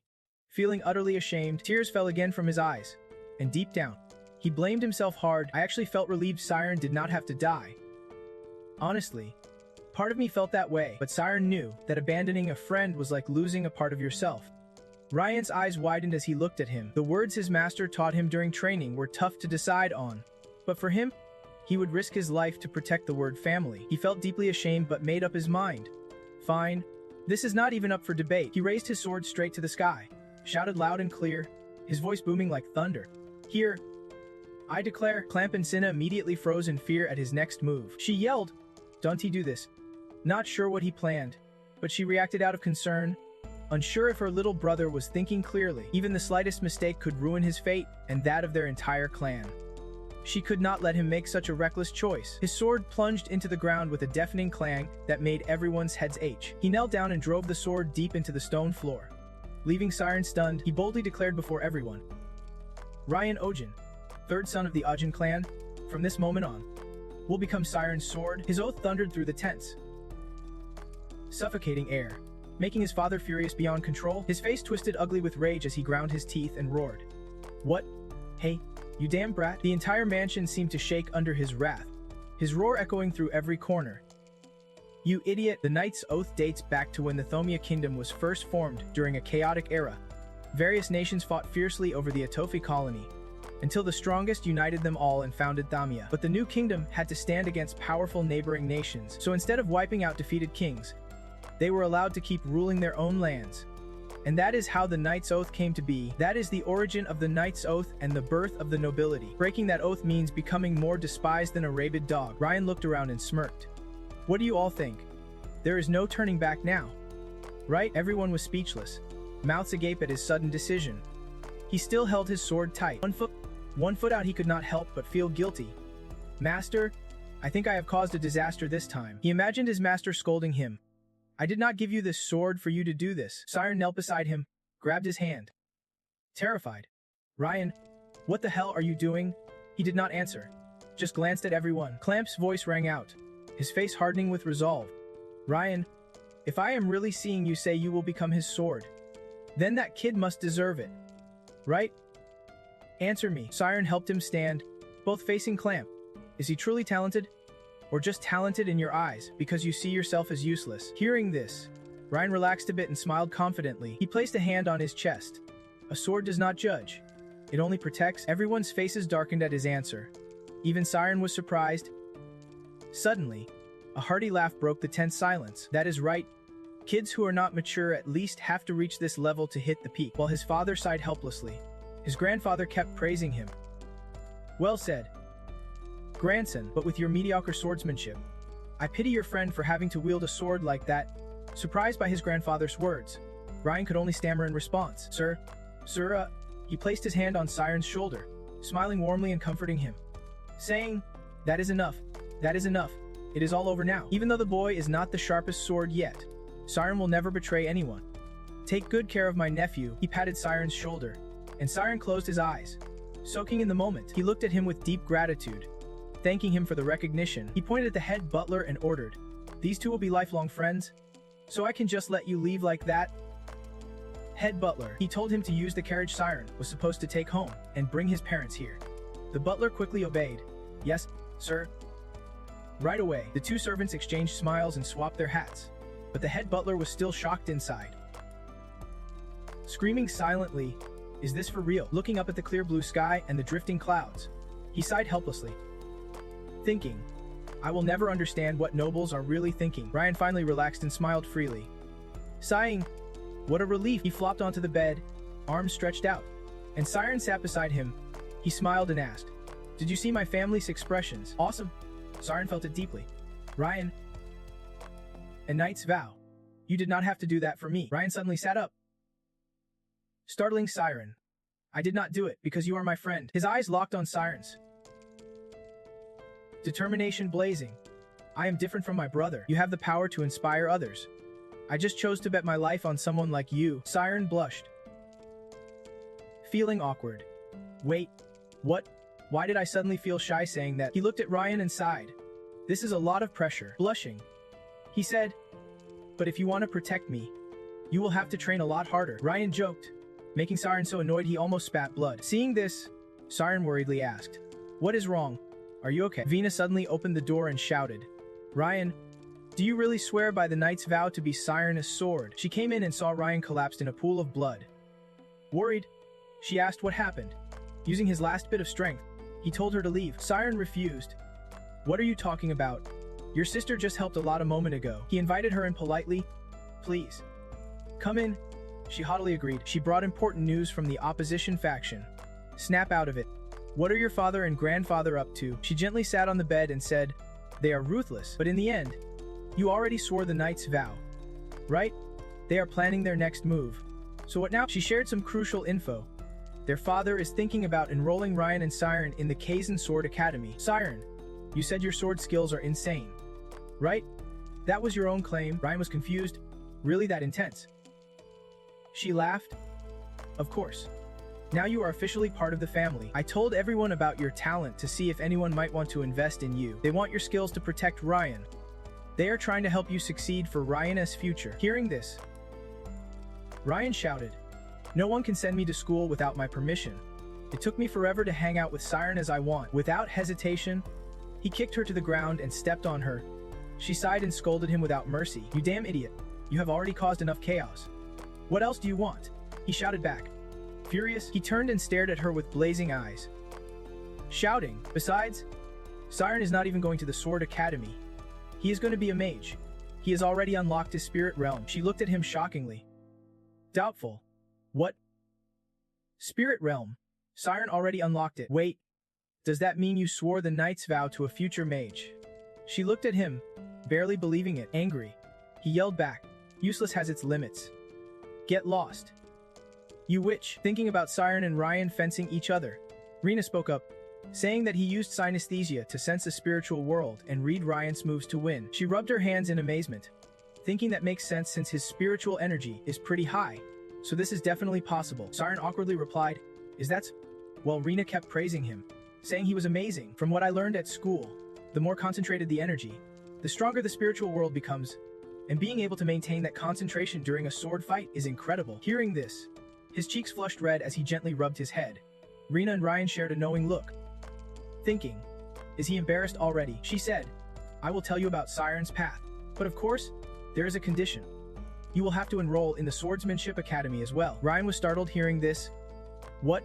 Then what will happen to my master?" Rena replied, "Your master already knows about this. That is why he ended the contract yesterday. Tomorrow morning will be when he says goodbye." Ryan was even more shocked. Ryan clenched his sword tightly, feeling a bit down. He quietly thought about his master, the man who was about to leave this land. A butler opened the door and announced, "Master Siren, your family has arrived and is waiting in the guest room. The Lord said you can meet them first if you want." Rena gently turned to ask his thoughts. "What do you think, Siren?" He just smiled at first, but then he could not hide his emotions, jumping up happily. "I will." Siren ran down the stairs so fast that the two butlers worriedly shouted, "Careful on the stairs." Siren awkwardly said, "You can just talk to me like before. No need for all this fuss." They panicked. "Oh no? We can tea. Please do not say that, or we will disappear." He smiled reassuringly. "Don't worry. I won't tell anyone." But they still refused, insisting it was not allowed. After a few short minutes, everyone gathered in front of the guest room door. Siren hurriedly pushed the door open to see inside, where his dearest family waited. Seeing them, he shouted, "Mom, Dad." They were deeply moved and called out his name together.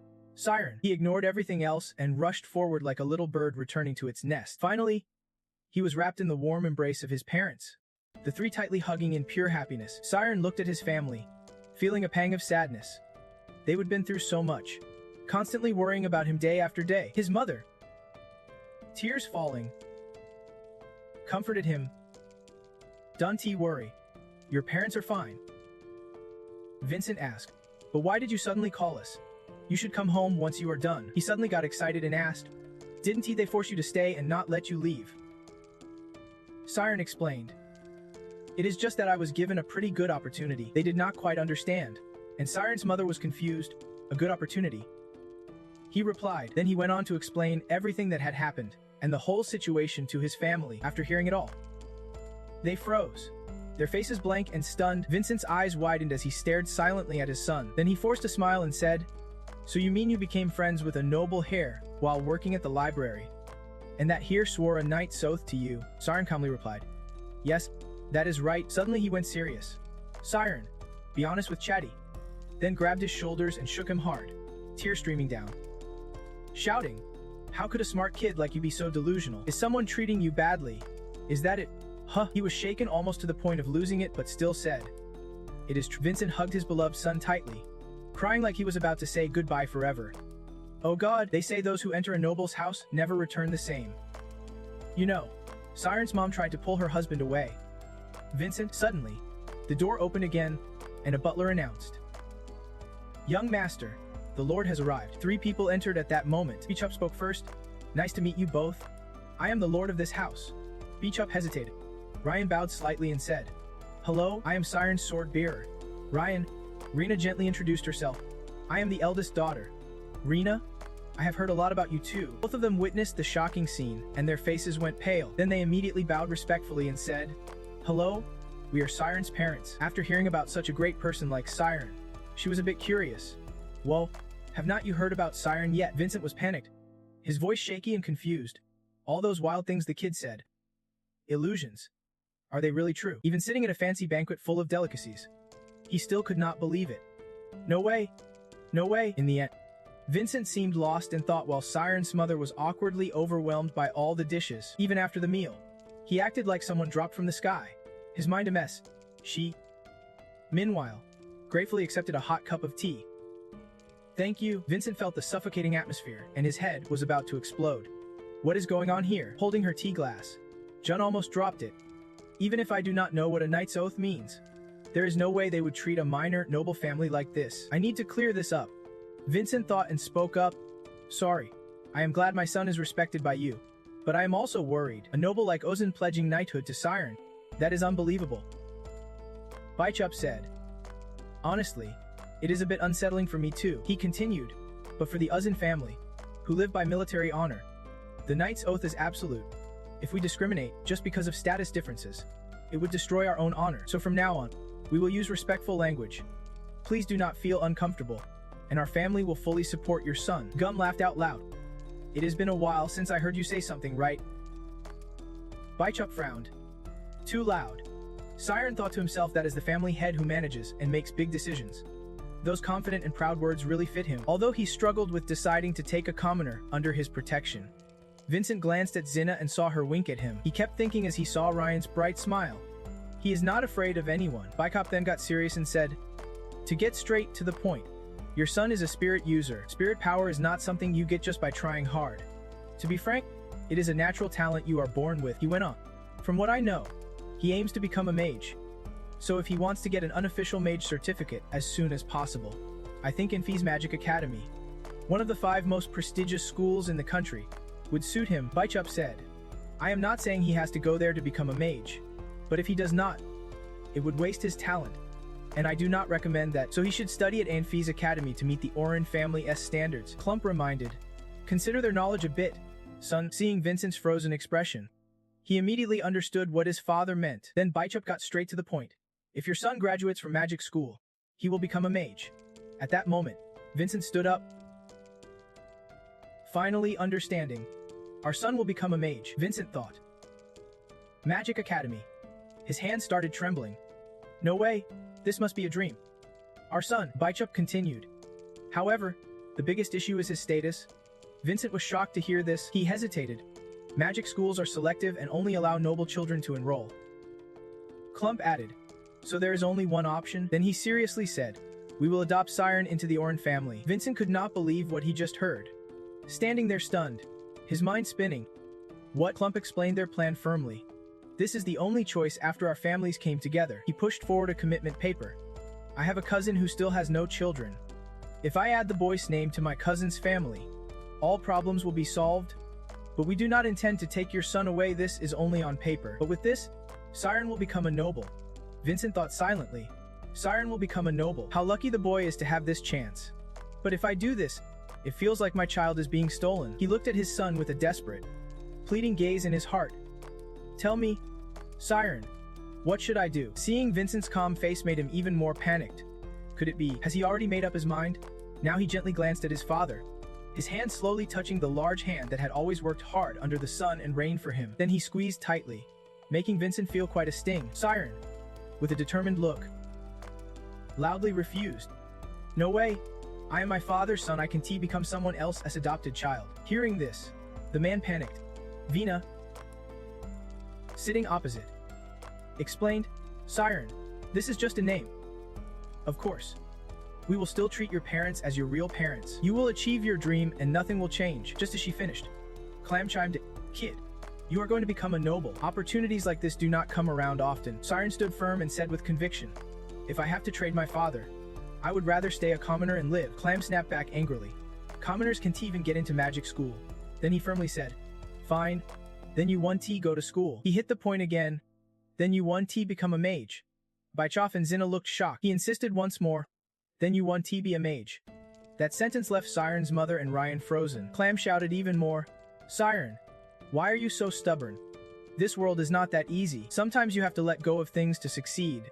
If you can, then your dream is just childish nonsense." Siren replied plainly, "Maybe it is," which made the man feel dizzy. What? Vincent's eyes welled up with tears on his usually passionate, lively face, caught between sorrow and awkwardness. Siren spoke, "No matter how amazing my dream is, it is something I got from my parents. If my parents are the roots, then my dream is the fruit nurtured by them." He recalled memories of standing shoulder to shoulder with his family, learning to read, and getting the chance to work at the Oren house. "These are things I achieved because I had my parents as my foundation. This is just one opportunity among countless others they gave me." Siren laughed resolutely and said, "Now you are telling me to cut off my roots. How could you expect me to just die? Thanks for the offer.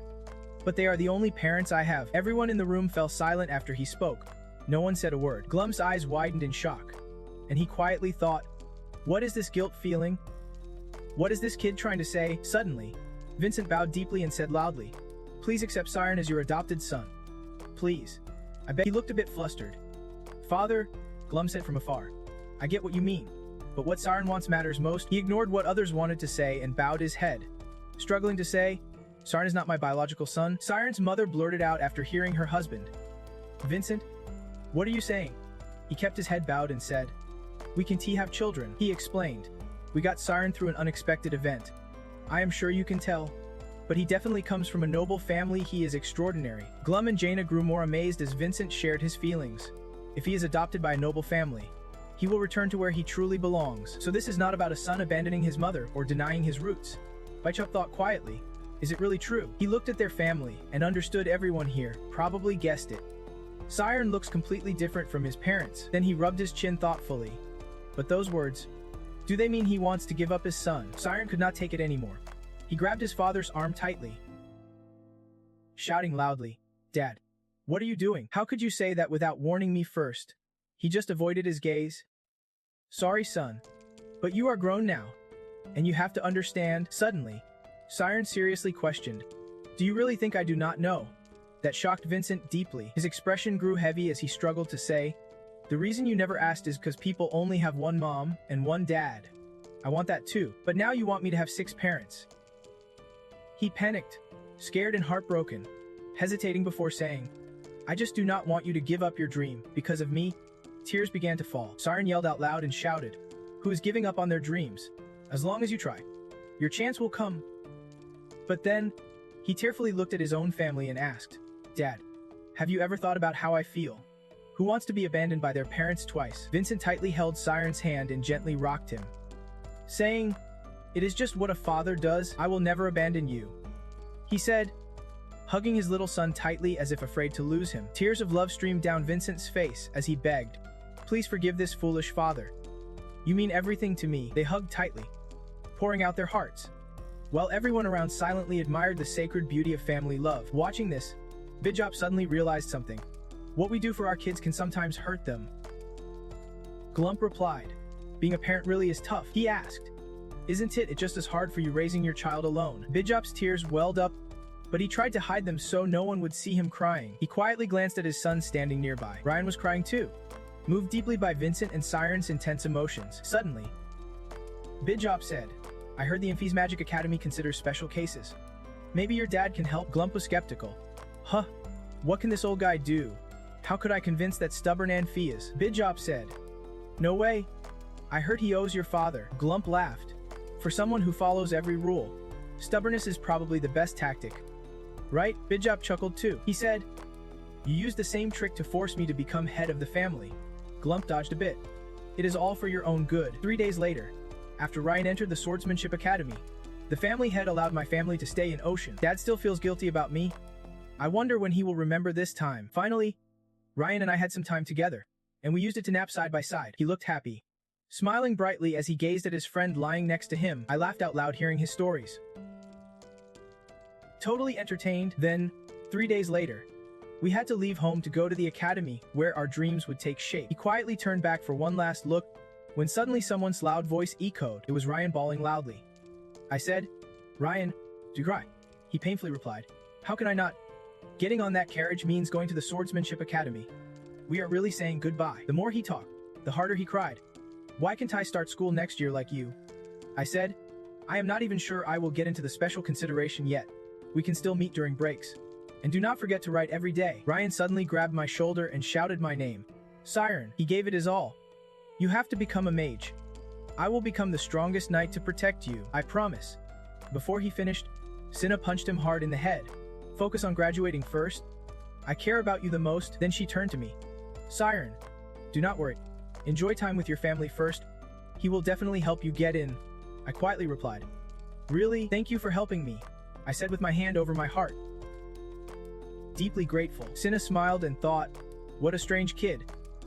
At first, just a cute, but he is so thoughtful and can hold on to his beliefs even in scary situations. Suddenly she looked at me and said, Siren, maybe when you graduate, then fell silent. She thought, what am I even thinking?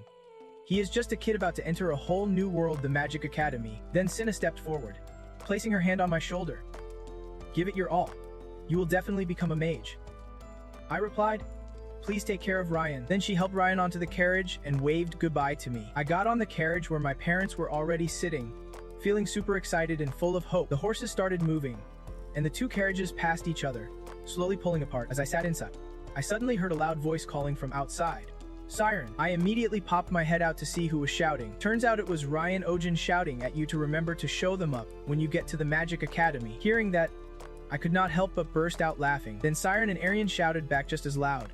And so did the master, and that meeting between those two passionate guys would be remembered as the start of events that would shatter the continent's balance. Below on the sidewalk, there is a nest of baby birds. The mother bird lands nearby, then takes off again into the sky, flying over grand avenues with solemn architecture. This is Anfi's Magic Academy. A man sets a cup down on the table that is clamped. He forces a tired smile and says he has been thinking for 30 minutes, already guessed the answer's yes. Huh, Anfi's replies. Even though we have been good friends for 50 years, I really can't accept your offer. Clam bristles with frustration. What? Do you know how much I struggled when I was young because of you? Anfiz says. Sounds like it is important if you are saying stuff like that, but special consideration is not a backdoor for nobles. We get tons of requests every year, and this has strict standards. The more he listens, the more annoyed he gets, silently cursing the sly old man for wasting his time for 30 minutes. Then Clam laughs and says, this time is different. I am a bit surprised this is serious. I have not seen that look from you in ages. Clam laughs loudly and continues. I never said you had to take in some useless kid. The opposite actually. He is my youngest grandson's friend, and he is talented. Do you know what I thought when I first met him? He says seriously. I thought I was looking at you when you were young. And Fee sips his tea. Then questions. If he is that talented, why is not he enrolling normally? There must be a problem. Clam keeps a serious tone. There is a big problem, he is not a noble. Hearing this, Anfiz gasps, making Clam jump. No way. Then Anfiz describes Siren perfectly. A blonde-haired, blue-eyed. Clam recalls Siren's earlier words. Even if I die, I won't regret being your friend. He comments, that was my first impression, he has got real guts. He seriously adds, I thought he was just a smart kid who knew how to manipulate adults. But when I offered to take him in, Siren shot back. If you ask me to deny my own roots, it is like asking me to find death. Just remembering that made Clam laugh out loud, covering his face. Makes sense, right? Hudi refused becoming a noble, and Fee strokes his beard lightly, understanding the cause and effect of natural laws. Clam agrees. Exactly. No cause, no effect. But not everyone gets that, and many lose themselves. A new chance can come anytime, but the moment someone denies their origins, they lose everything, and they can define what they believe is right. Doesn't that remind you of yourself when you were younger? And Fee stays silent. After a moment, he says, their refusal to compromise means others may accept what they believe, but those same people can judge them. That is what I find dangerous. Clam, sitting nearby, clicks his tongue. Then he quietly asks, you still can forgive yourself? Can you? You have done everything possible, taught so many talents. Isn't it time to forgive yourself? A Clam laughs, saying, forgive myself. That'd be way too arrogant. My friend. And Fees looks out the window and confides, the reason I teach kids is to prevent someone like me from appearing again. With a sad expression, he continues, if that kid, like you said, is like, there is no guarantee he won't end up on the same terrible path I did. Right? Clam responds, you are a genius. And Fee is a once-in-a-century prodigy. You the shining light of the new Ilsahat family. Went down the wrong path once and almost lost everything. But in the end, you came back, of course. Who would have thought you would become principal of an academy in this remote place? And Fees teases, well, guess fate's on your side then. A useless brat just became an official third-class swordsman. I am worried about the future of the Thomaya kingdom. Then we both burst out laughing heartily. Suddenly, I stood up and walked over to the window to gaze at my school. No cause. No effect. Clam poured more tea and said, is this fate? Who would have thought he actually knew that kid? The boy who was cast out 4 years ago has come back. He laughed. I do not believe in fate. Then I thought. But Anfis thought of Siren, the talent buried behind endless obstacles for 4 years. Now standing right in front of me, is this really fate? Finally, he declared, I will accept Siren. Spring, 3 years later. A carriage rolled into a small house deep in the forest. Siren was all ready, from hair to outfit. Then called out loudly, Mom, Dad, Siren. Arianne, you are 17 now. He smiled excitedly. I will be back soon. Siren's mom hugged him tightly, praising nonstop. My dear child, I will miss you so much. He promised, I will write often. Does my hair look good? I have never worn it like this, so it feels weird. She replied. Lady Cinna says short hair is the latest trend among nobles. Just act normal. Vincent chuckled nervously and asked, did you forget something? Siren waved it off. Dad, I am 17 now. A kiss is a bit. The old man cut him off. Hey, if you won, I will. And shouted. Vincent gently kissed his son's forehead, full of boundless love. Then he held him close. A father's heartfelt words. Siren, I am proud of you. Siren soaked in the warmth. Siren asked, but is this really okay? The family head said he would give him a house someday. Vincent replied teasingly, come on. You really think your dad's a hunter? A hunter's home is the forest and the fields, he gasped. Thinking, is that as he saw Siren off at the carriage? Vincent said, even if I refuse the funds from the Oren family, they insist on helping you sincerely. Siren thought to himself, today's a celebration because I am about to join the Magic Academy. But Dad has not told anyone. I am sure Dad refused city life because he does not want to be a threat to me. Temura waited outside respectfully and said, please get in.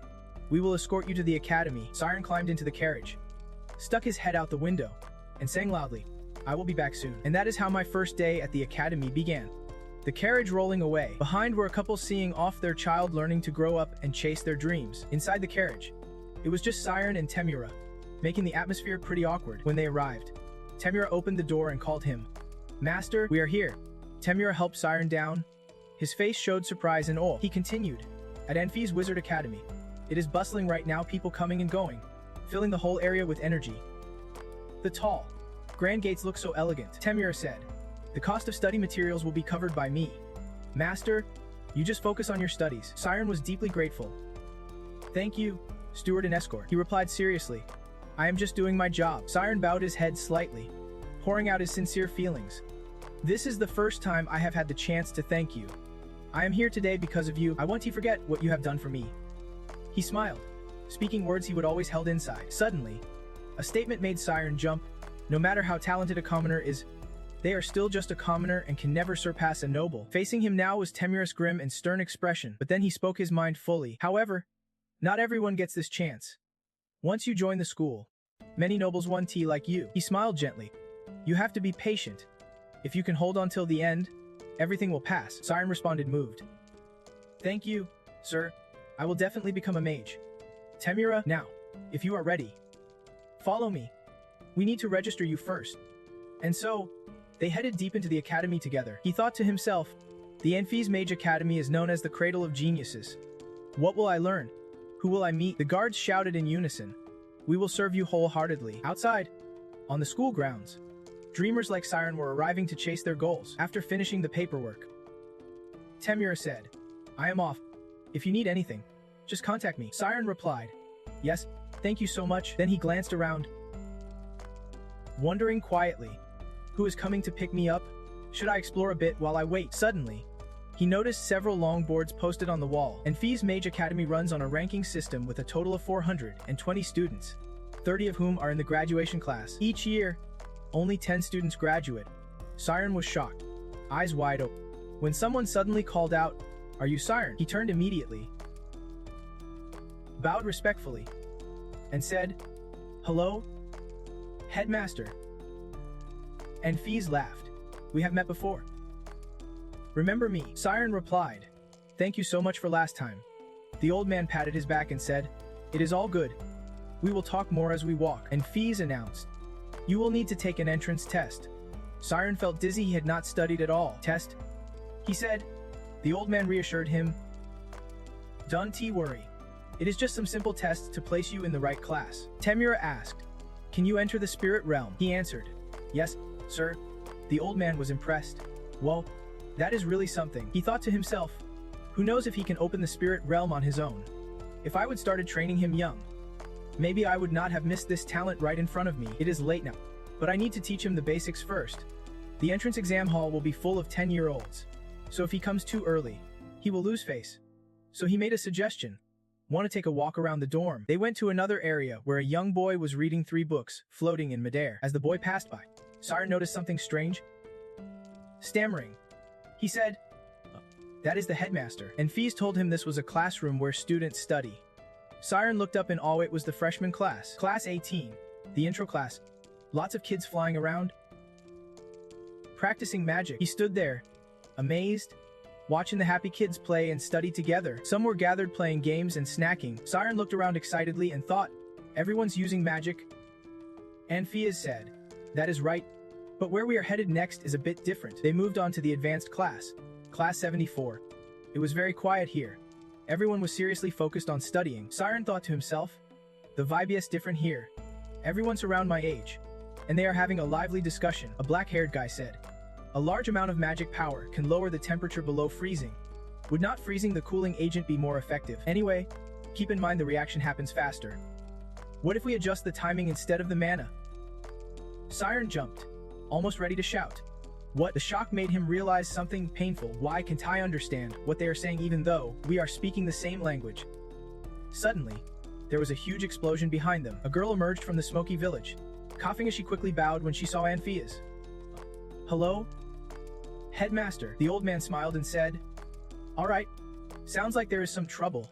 The red-haired girl with glasses replied, Yes, I was experimenting with some sound amplification, but something went wrong. Siren wondered silently, Do not they even care? And Fees commented, Looks like there is some imbalance between input and output. Check if the flow is balanced. She gave a thumbs up enthusiastically. Thank you, Headmaster. I will redo it.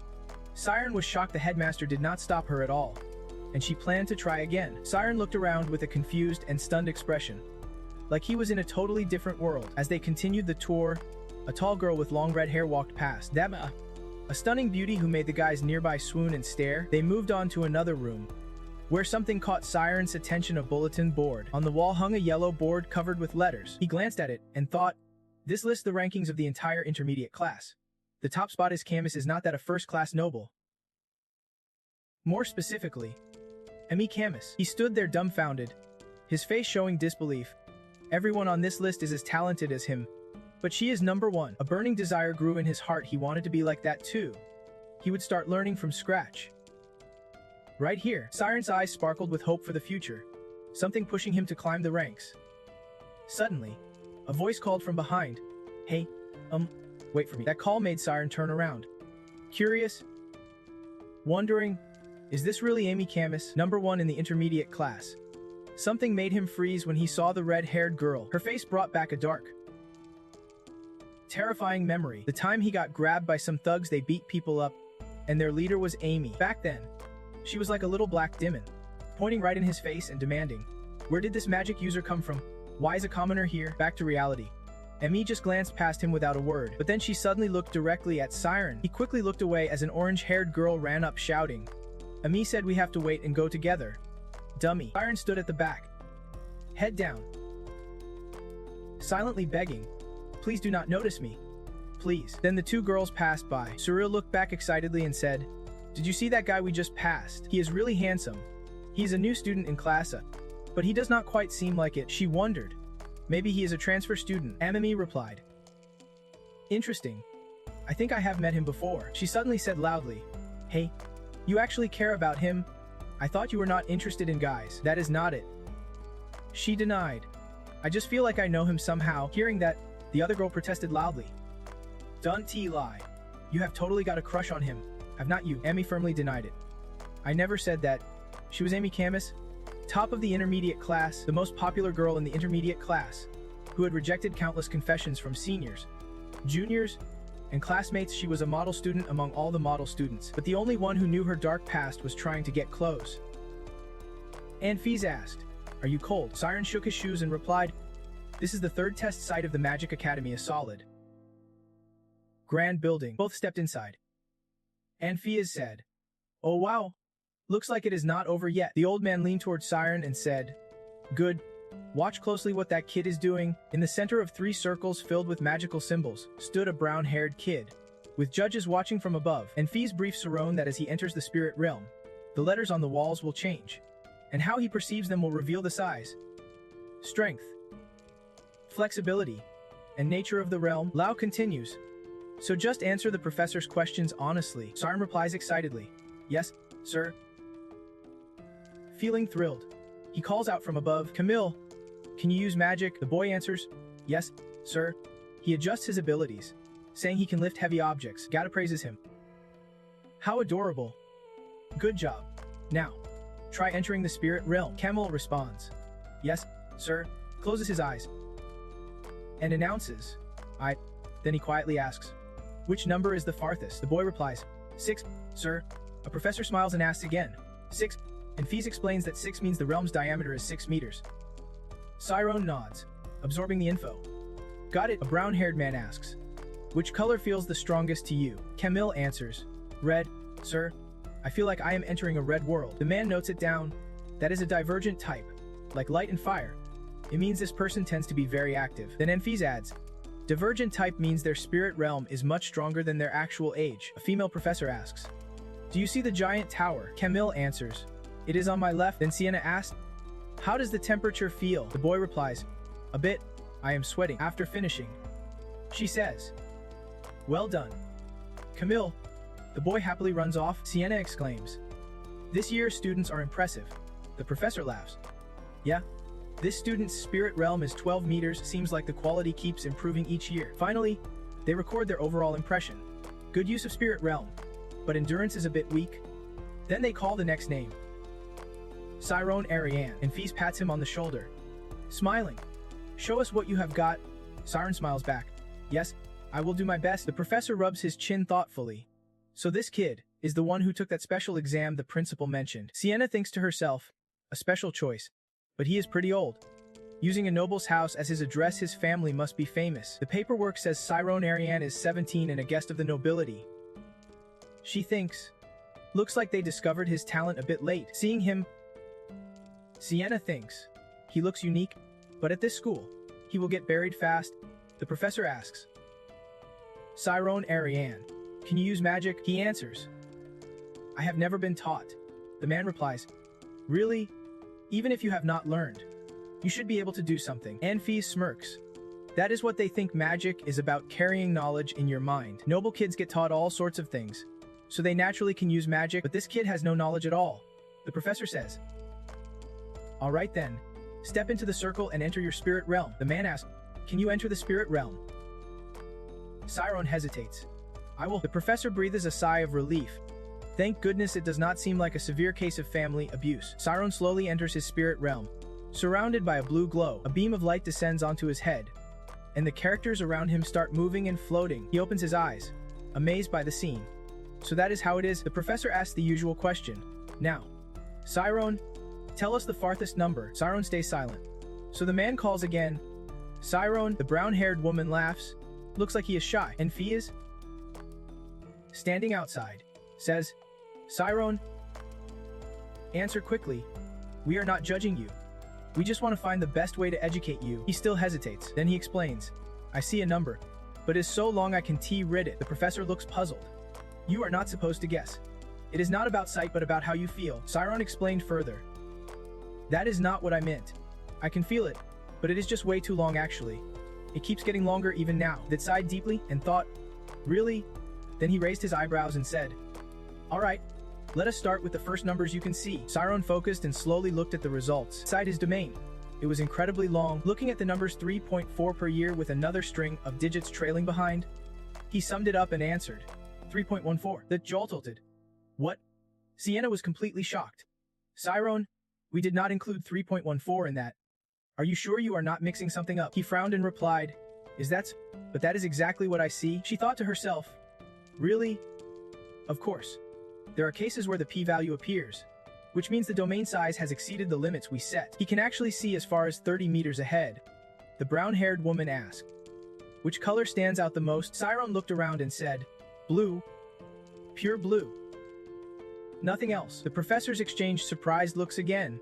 If it is really blue, does not that mean it is convergence, but his domain is still that large?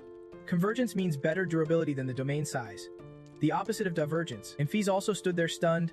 Now I understand why he is so stubborn about this. But this is not just some natural talent. He opened his eyes wide, sweat dripping down his forehead. They wrote the word convergence on his file. Then they added, both hemispheres. The professor asked, how many floating numbers are round? Siren looked up inside his domain and thought, is he really asking about this? No need to count each one when I can feel it. There are tons of glowing dots in here. He confidently answered, 857 numbers. The professor listened, face stiffening, and muttered, 867. Then he quickly wrote down, density 86.7%, and Fees outside stayed silent, his expression suddenly serious. This is dangerous. Sienna pushed her glasses up with a sharp look. She calmed herself and continued the test. Siren, how cold are you feeling right now? He heard the question and answered, pretty cold. Like my whole body is freezing. She was not surprised and noted it down. Just as expected, Sienna wrote in the overall evaluation, convergent and defensive with outstanding durability. His domain size is unusually large. The brown-haired woman smiled approvingly. Good. Now we need to decide which class you all will enter. All new students, please wait outside. Siren obeyed and turned with the other kids to head outside together. He led the way, slowly stepping out the door, waiting for the others to follow. Then, after everyone was out, he closed the door behind them. Not long after the door shut, the room buzzed with chatter. What an interesting student. Exactly how can a 17-year-old have a domain over 300 meters in diameter? The domain's density increases with its size, but this kid's domain density is 86.7%, the old professor said. More importantly, that is pure concentration with no enhancement skills. Is the kid some kind of monk training nonstop on a mountain, or what? Suddenly this comment made everyone stop talking. Could he be lying? He smirked mockingly.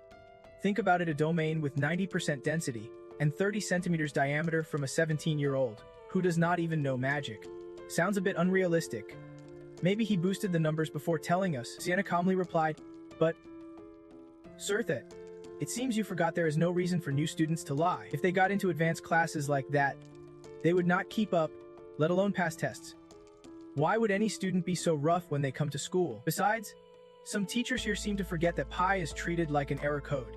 Siren now sat awkwardly among the kids, forcing a smile. She continued, that is not something a regular student would say just to get attention. That clicked his tongue in frustration. Suddenly, Fee stepped forward and asked, then where should we place him? Siren. She stood up sharply. Principal, Sienna Oliver, a level 6 mage, said the advanced class studies the development of the spirit realm and theories about it. So the level 5 class starts learning actual magic. Right? I think this student's spirit realm is almost fully developed already. I suggested he join level 5. The guy in the back snapped. I objected, which made her really angry inside. The level 6 mage spoke up, saying the kid is just a 17-year-old with no real magic knowledge. That could cause trouble and make him arrogant once placed in an advanced class. For now, I think we should teach him from the basics. Sienna shot back. That might be true, but not every student is like you, sir. The guy angrily waved his hand. What? Then they started arguing loudly. The mage shouting, look, I just want to put him in level 5 because I manage that class and I want him there. Right? Sienna replied. What is wrong with wanting to teach a talented student like that? A brown-haired professor said. The mage has a point. Even if he is talented, he is still a young student. Why do not we start him step by step from level 10? The fake professor next to him looked tired. And in the end, those two were still like that. The brown-haired woman gently said, he might lose motivation if we put him in the basic class. Since it is an age issue, how about we just postpone the class placement and keep an eye on him? The fake professor spoke up. I think level 7 fits best. It is an advanced class that still covers basic spirit realm lessons. If that kid's really that talented, skipping a grade is an option too. And Fee said with a knowing smile. Just as expected, he is right. Without hesitation, he made the call. Siren, you will be placed in class 7. The Magic Academy has a system of 10 classes. Based on evaluations, students are assigned to different levels, which are further grouped into 3 tiers. Classes 10 to 8 are beginner level, focusing on developing spirit realms. Classes 7 to 4 are advanced, where students learn how to use both magic and their spirit realms. Finally, the graduation classes 3 to 1 are for intense training to produce professional sorcerers. The next morning at the grand and elegant Anfia's Academy, a new guy sporting a Class 7 badge on his back caught the eyes of many girls, who always stared whenever he passed by. Siren held his school bag and slowly walked into the classroom, feeling countless gazes locked on him. The teacher announced, "Today we have a new student." The girls at their desks buzzed with excitement. The whole class erupted like it was a festival, clapping, laughing. Mostly the girls admiring him. The teacher had to call for silence, while Siren felt thrilled because his wish was finally coming true. "Finally, I have made it to the Magic Academy." And Fi's Magic Academy spans a massive 75.4 by 25 kilometers of mountain land, including dorms, 33 buildings, and 40 training centers. Although students are not allowed outside except on weekends, it is not a problem since everything they need is right on campus. Classes end at 5 p.m., and after that it is free time. Though most students head to the school library, which is open 24/7, the school also connects students with similar interests, fueling their passion for learning, making it a prestigious environment. Siren thought to himself, but he guessed the classes would be tough. There were plenty of reasons, yet no clear excuses. This place was meant for nobles who'd been studying since childhood and had endured long, tough training. That is why he faced a lot of challenges, but by any means necessary, he believed he could keep up. Siren absorbed history and knowledge in chronological order, gradually building up his understanding of the world. One fine morning, the teacher announced, "Class ends here for today. Great job, everyone." Closing his book, Siren wondered about the afternoon class practical spirit realm training, but the schedule did not say where it was. Looking around awkwardly, he thought, who should I ask? Luckily, there were a few people his age nearby. Siren stepped over and asked, "Hey, do you know which training center we need to go to?" Maria was caught off guard. "You are asking me?" He thought to himself. She seems shy, no wonder I feel comfortable asking her. She replied, "You probably do not know yet. Today's practical class is at Training Center No. 2. Siren asked, "Training center? What kind of training center?" Maria explained, "All intermediate classes train together for 2 weeks. Orientation is today." Hearing that, he hesitated. Training combined for all intermediate classes. Could it be? Cut to Training Center No. 2, where lots of students were entering. The place was loud with chatter and greetings. "Hello? Senior? Thanks for last time." "Hello? Please sit here." "Senior?" they said in unison. "Hello? Senior Amy." Siren realized the commotion was because of her. He waved shyly to join in, sitting nearby. Siren thought, well, she is so popular. Honestly, if I would avoid her. But there are 2 combined training sessions every week. Even so, if she started in intermediate classes, she would soon move up to graduation classes. Seniors and juniors were super active with the events, but there were still strict rules. Siren worried, wondering if he could just blend into the background unnoticed. At that moment, the special teacher for the intermediate spirit realm class, Ethela Ramik, a level 6 sorcerer, appeared and spoke loudly. "Hello everyone in the intermediate class. I am it, and I will be in charge of your field studies this year." She glanced around then continued, "There must be some transfer students joining us this new year, right? Even though our class is full of well-known faces. Today we have a new student joining the intermediate class." That comment made everyone turn to him. Is the rumor true? Who is he? He thought nervously. Wait, this could get dangerous. Ethela poured on more pressure. "Siren, will you stand up and introduce yourself?" He froze stiff like glue, but he forced himself to comply, swallowing hard to muster some courage. "Hello, I am Arianne Siren, and I am new to Class 7, nice to meet you." Before he could finish, the whole room gave a polite round of applause. Siren stood there looking like he was about to faint. "I have no idea what to do next. Is that the guy you saw yesterday?" "Apparently. His name is Siren." She acted indifferent but thought, this is the first time I have heard that name. "Who is he? He seems famous. I am sure I should know him by now." Suddenly, a brown-haired girl asked, "Do you know him?"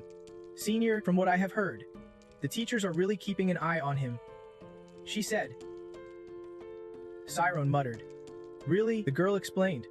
"They said his stats were amazing when they tested him during the entrance exams." Siren replied, Well, now I like him even more. I wonder which family he is from." That casual question made Amy freeze. Her eyes flared bright red, hair flying wildly as if she suddenly remembered something shocking. It was a memory from the past, when she and a few others were caught in something like a whirlwind. She stared straight at a boy outside and demanded, "Where did you learn magic?" After a moment, the crying boy outside was revealed to be none other than young Siren. Back to the present.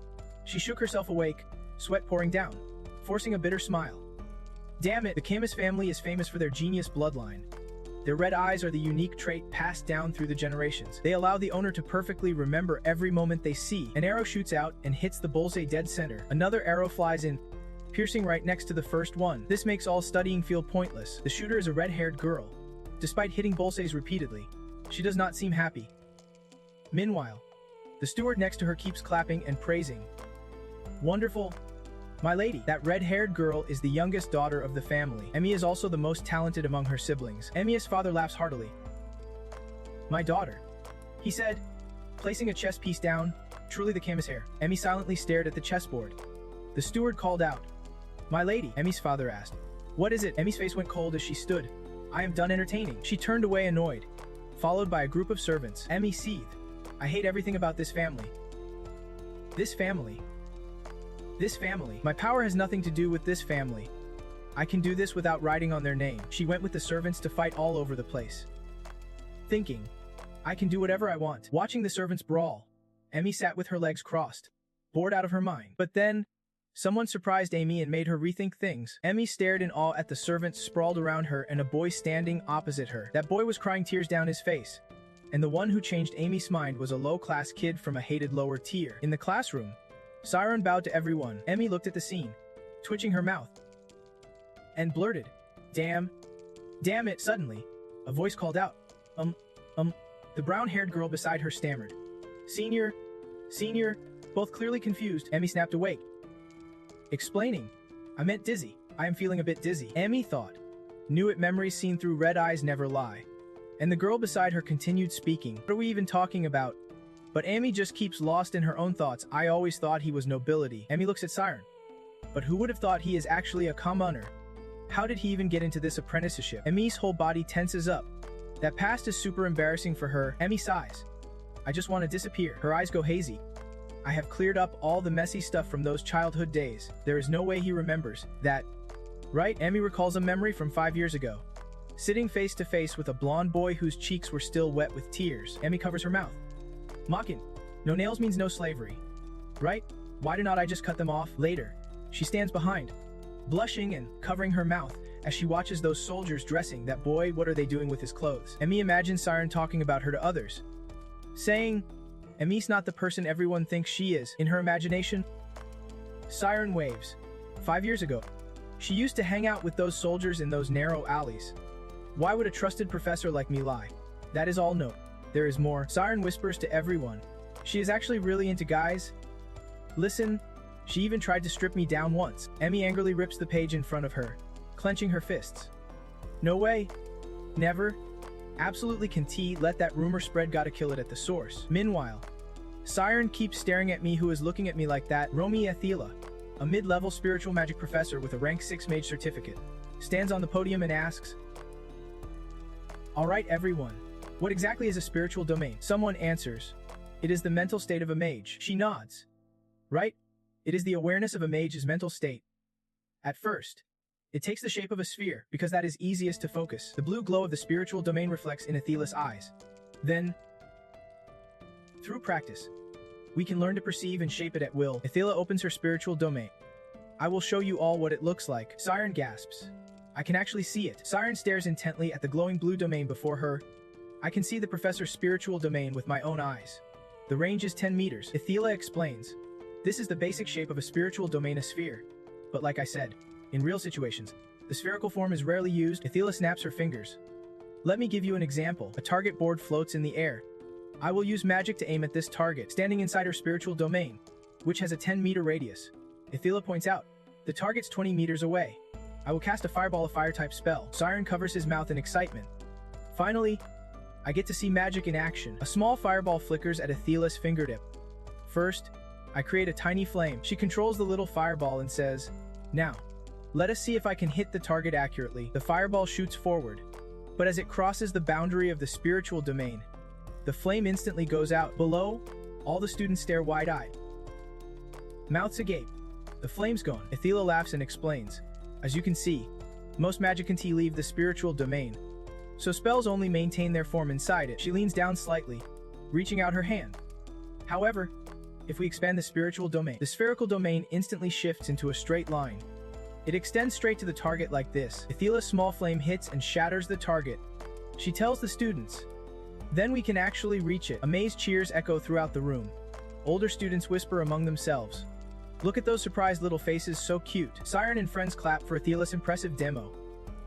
He wonders, "I did not know it could be done like this. Can you really change the shape of a spiritual domain?" Then Athela continues, "But there is a catch."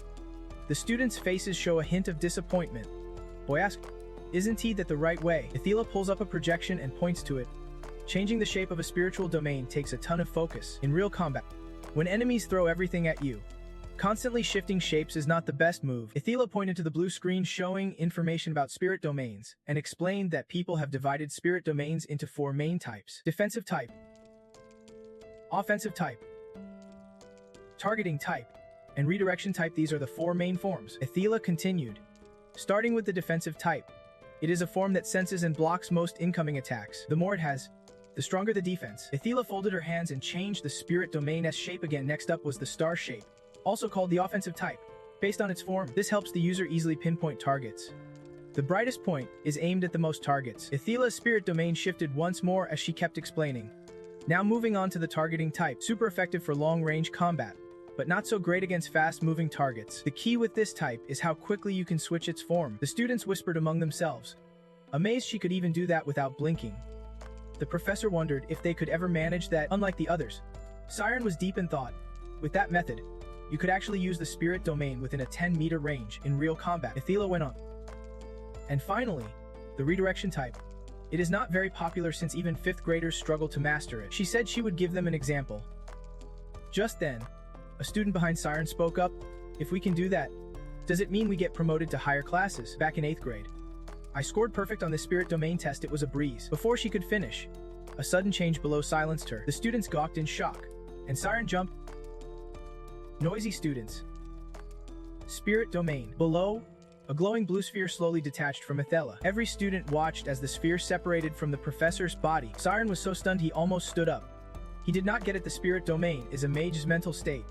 How could it separate from the body? Athela's spirit domain morphed into a stream. Siren, curious, wondered what was inside. Right at its core, Athela stood surrounded by flowing spirit streams and shapes, explaining that the redirection type is insanely hard to use. Even experienced mages get tangled up. But its strength is that the mage is not the center of the spirit domain, so there is no limit to movement. That means instant spell targeting is not just theory anymore, because its operational range is unlimited. Instant spell targeting means the mage sets the spell inside the redirection type, and it triggers automatically on contact with the target. Hearing this, the students gasped in surprise. They whispered among themselves, amazed at how casually the professor said it. Like breathing. Just entering the spirit domain is hard enough, said the girl behind Siren. She is on a whole different level, a level 6 mage. Siren stared blankly, his gentle expression hiding incredible talent. Athela adjusted her glasses. You would be disappointed if we skipped practice in the first lesson. Right now, the fastest spell casting test winner for the targeting type. Before she finished, the students below buzzed with excitement. Ready to practice, Athela called out. Anicap is from class 4. Come on up. We will start with a student volunteer. The girl sitting next to Serial said, she is amazing, always number 1 in class. Serial smiled at Amy. There she goes again. Amy is a total star. All the guys fall for her at first sight, but when Serial looked back, Amy's face was a mess of panic. Stammering, Serial tried to finish her sentence. Right? But Amy was sweating bullets. Definitely not wanting to be the center of attention now. The first of the 4 spirit domain types. Targeting type. Its advantage is long attack range, but it is a disadvantage against fast-moving or multiple targets unless used by someone with insane focus and the ability to control the spirit domain at high speed. Boom boom. 2 explosions in a row. Amy waved her hand, hurling fireballs at the targets. That weakness completely vanished, turning her into an untouchable fortress to enemies. Students in the bleachers admired. No wonder Senior Amy is amazing. Usually, quick shooting competitors switch between all 4 forms, but Senior Amy always wins even using just the target form. A classmate sitting next to Siren murmured, Can I ever become a mage like her? Siren stared blankly. Even an amateur like me can see she is incredible. Siren could not take her eyes off Amy's performance fireballs, relentlessly breaking targets, constantly shifting the spirit realm while standing still, and attacking all targets in her path. Amy ruled the arena like a queen. Even in another dimension, Siren marveled. Her face never shows a hint of emotion, every move dripping with regal elegance. Cheers erupted. That was amazing, the student behind Siren said. If I could date a senior like her, school life would be perfect. The girl next to him laughed. Dream on.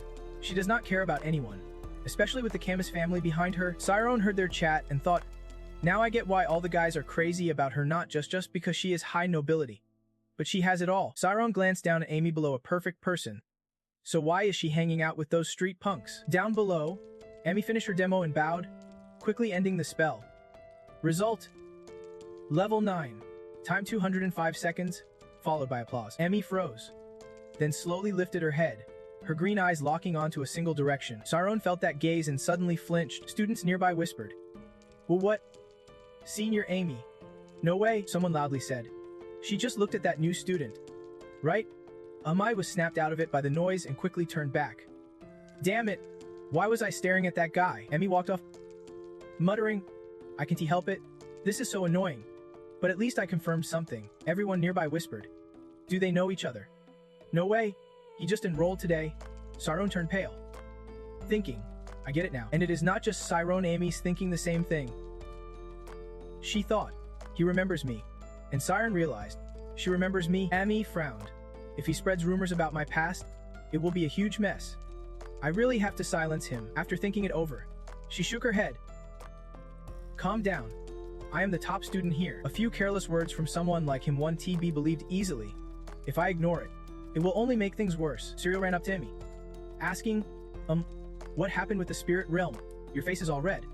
Amy quickly shook her head, rubbing her face. Nothing. It is nothing. Then the practical session was split by class, and the students moved downstairs. Athena said, you 7th graders, we will start with defense mode. Before anything else, you have got to master defense first. She walked around explaining to the students, because mages need to stay focused to survive on the battlefield. Siren stood alone, eyes closed, concentrating. The trick was to imagine yourself shrinking and condensing your consciousness in his mind. Siren was shaping a domain all his own, first condensing it into a solid form, then building a frame to keep it from collapsing. Just as Siren thought he would succeeded, Truden suddenly startled him. Siren looked at the domain in front of him. Not yet, until it is fully formed. He can be sure. It would be easier if he could actually see the domain inside the projection. Siren walked over to Athena and asked, excuse me, can I use the projection? She was surprised. Huh? The projection? Athena glanced around, then spoke. Actually, only the upperclassmen usually get to use it first. Siren followed her gaze and thought to himself, no need to worry about others when learning magic. Siren thought, chances to really improve do not come often. Then Athena turned back smiling. Looks like no one's using it now. Alright. Go ahead. She wondered silently if letting a student represent them was a bit much. The crowd buzzed at new student. Nice. So cute. Cyril nudged Amy. Look over there. Cyril's next words made Amy freeze. That student just stepped into the projection. Amy turned sharply, shouting to Cyril. What the heck is he doing? What can a 7th grader even do? Cyril whispered. Why the weird vibe? What is up with you today? You are starting to scare me. Everyone's attention turned to the projection where Siren stood alone inside. The board displayed projection range in meters. Siren stared ahead. Finally, he would encountered it. A blue sphere enveloped Siren. He could see it clearly, his domain. The students around gasped. Whoa, how big is that? The projection range on the board kept fluctuating. Siren chuckled. Thinking back, did they even tell him about his domain size during the entrance test? If the teacher heard, he would probably say, we could not even measure it. Siren raised both hands. So how much bigger can it get? Watching his domain grow larger, Siren panicked inside, shouting, stop. The board read, projection range 20 meters. The 5th graders stammered in shock. Is he really 7th grade? Isn't he the average 7th grader's domain about 13 meters? The whispers kept going. Are you sure he is not just showing off? If so, his density would drop and be like a balloon. Siren was sweating buckets. Okay, enough attention already. Now, time for defense mode. Just as he was about to switch his domain mode, Siren froze. What is going on? He looked at his domain. No, it was not rising. it was collapsing. But everything was fine during practice just now. Standing with the 4th graders, thought, there is no way he would succeed on the first try in practice. Right? Siren wondered what went wrong. Was he scared because he saw it with his own eyes? His focus should not be affected by that. He concentrated harder, determined to find the cause. What is different inside and outside the projection? There has to be something. Suddenly, something sparked in his mind like a drop disturbing a still pond. He got it. Siren recalled when Itella stood in the projection earlier, he would been mistaken, because Professor Itella was too relaxed as the model. To change your domain, you need focus. So the idea of shrinking your domain also demands concentration. Siren took a deep breath, steadying himself. If thinking about shrinking his domain affects that, then he opened his eyes wide, focusing his thoughts. He said, then I will just keep it at a normal size. No sooner had he said that, his domain range kept expanding. The nearby students gawked. Whoa, what? It is getting even bigger. Siren's domain grew larger and larger, his eyes blazing with determination. The numbers on the domain range board kept climbing nonstop. Amy's mouth twitched at the scene. What the heck is going on? The whole hall was almost covered in a blue glow. Every student around was looking up with their mouths wide open. The number on the spirit domain board had already reached 41 meters. Everyone in the hall gasped. It was huge. Looking at the spirit domain ahead, some people cried out in shock. What the heck? How can a spirit domain be this big? Siren raised both hands, focusing his thoughts. Now there is no need to give any commands. He looked at his hands, determined to shrink everything all at once. Siren's spirit domain instantly shrank, settling firmly into solid planes. The older students were amazed. This new guy is for real. They watched Siren standing inside his spirit domain, and the crowd instantly buzzed. He nailed it on day 1. Even Siren was surprised by his own spirit domain. He reached out and touched it, feeling like he was inside a giant gem. Ithela, standing nearby, adjusted her glasses in surprise, thinking silently that while the exceptional convergence in this defensive form helped, it was still incredible to succeed on the very first day. She heard he even shocked the teachers during the entrance exam. Cyril turned to Amy and said, looks like the rumor about him catching all the teachers' attention is true. What do you think? Amy's face turned terrifying. Cyril panicked, but Amy thought, how could I forget? Old memories about Cyril kept swirling in Amy's mind. That kid was the source of her humiliation. If he made the long journey here, someone must be backing him up. She stared at Cyril inside the spirit domain, thinking that sooner or later, he would narrow the gap between classes and his fame would only grow. Amy made up her mind to change plans. She had to secretly get close to him. Even Professor Athena was amazed. He was especially gifted in versatility, as if he would trained his whole life on a mountain. She said, Professor, its size shrank quite a bit. Athena nodded. Yes, it got smaller, but the hardness of the spirit domain increased. At this hardness level, most physical attacks once he break through his spirit domain. Plus, the hardness gives him some resistance against mind attack magic. After explaining, Athena added, good job. You can now dissolve the spirit domain. The spirit domain around Siren gradually vanished. He said, thank you, Professor. At that moment, cheers erupted in the hall. Students from every class praised Siren. Great job, new guy. Congrats. Siren was startled, wondering why everyone was staring at him. He shyly thanked them and quickly rushed away from the center. Thanks, everyone. Athena smiled at Siren, thinking she understood his clarity in perfecting that defense form. He had powerful convergence abilities and an unusually large spirit domain, so succeeding with that form made sense. Athena noticed Siren's embarrassed expression as he got so much attention. She knew she had to watch him closely. Meanwhile, countless eyes were on Siren, but not all with the same look. One group whispered that he would probably join their class soon. His talent was truly amazing. Their eyes showed rivalry. Some girls were impressed, eyes full of admiration and affection. Amazed he pulled this off on day 1, others felt jealousy and envy. And finally, someone stood in the back row. Emmy stared at Siren with a terrifying glare. The next day, at the academy. Now, another pair of eyes appeared. A woman with purple hair tied up was about to enter, her curious gaze fixed on Siren as the door slid open. The classroom instantly buzzed when Professor Sienna walked in. Professor, please tell us about Miss Dias' first love. Siren also noticed the newcomer. She was. The stern, icy gaze of the woman standing at the podium swept over the class. The students stirred nervously. Siren recognized her as the intimidating professor who led the entrance exam, Sienna Oliver. Siren did not know yet, but she was the head professor of Class 5. The other students were visibly excited. Awesome! Who would have thought our Class 7 would get to attend her lecture? But the reason someone like her would bother teaching a 7th grade class made Sienna more and more annoyed. This professor is such a pain. If you put a talent like her in 5th grade, she would definitely find a way to catch up with the others. Sienna pushed her glasses up and said she assigned her to this class so she could personally guide Siren. She thought, I will help him advance as fast as possible, and he absolutely has to be my student. Siren blinked in surprise and stared ahead. He thought to himself, did she just look at me? Nah, I am probably imagining things. A student sitting in front of Siren shouted, since this is the first period, can you tell us a story? Another student joked, hey, are you really dating the teacher? Sienna said nothing, but her expression clearly showed her irritation. Sienna raised her hand. A small block of ice instantly appeared in her palm. The ice was crystal clear and beautiful. Sienna asked the class, does anyone here understand the theory behind this magic? The window next to Siren fogged up from the cold. Sienna's voice was steady. What is cold air? Ice crystals had formed on the classroom ceiling as the temperature dropped. Sienna continued, and what causes freezing? The students shivered, clutching themselves, stammering. Professor, it is so cold. Sienna calmly explained that the reason they felt cold was because they lacked energy. She manipulated the ice in her hand and moved toward the front. Since the concept of energy conservation does not exist in this world, temperature can only rise infinitely, but it cannot drop infinitely. The ice suddenly shattered in her palm. She explained, when energy reaches absolute zero, that state is called absolute zero. Sienna smiled. If we mix some energy from this room, we can easily create things like this block of ice. But what if we break it down into tiny fragments and create a convection current? What happens then? The ice shards fell to the ground as Sienna answered her own question. We can create temperatures cold enough to kill a person. The students, both scared and speechless, thought, are we about to die? Sienna turned toward the podium. So here's the question. How can a mage absorb that energy? She grabbed chalk and wrote on the board. Then looked back at the class.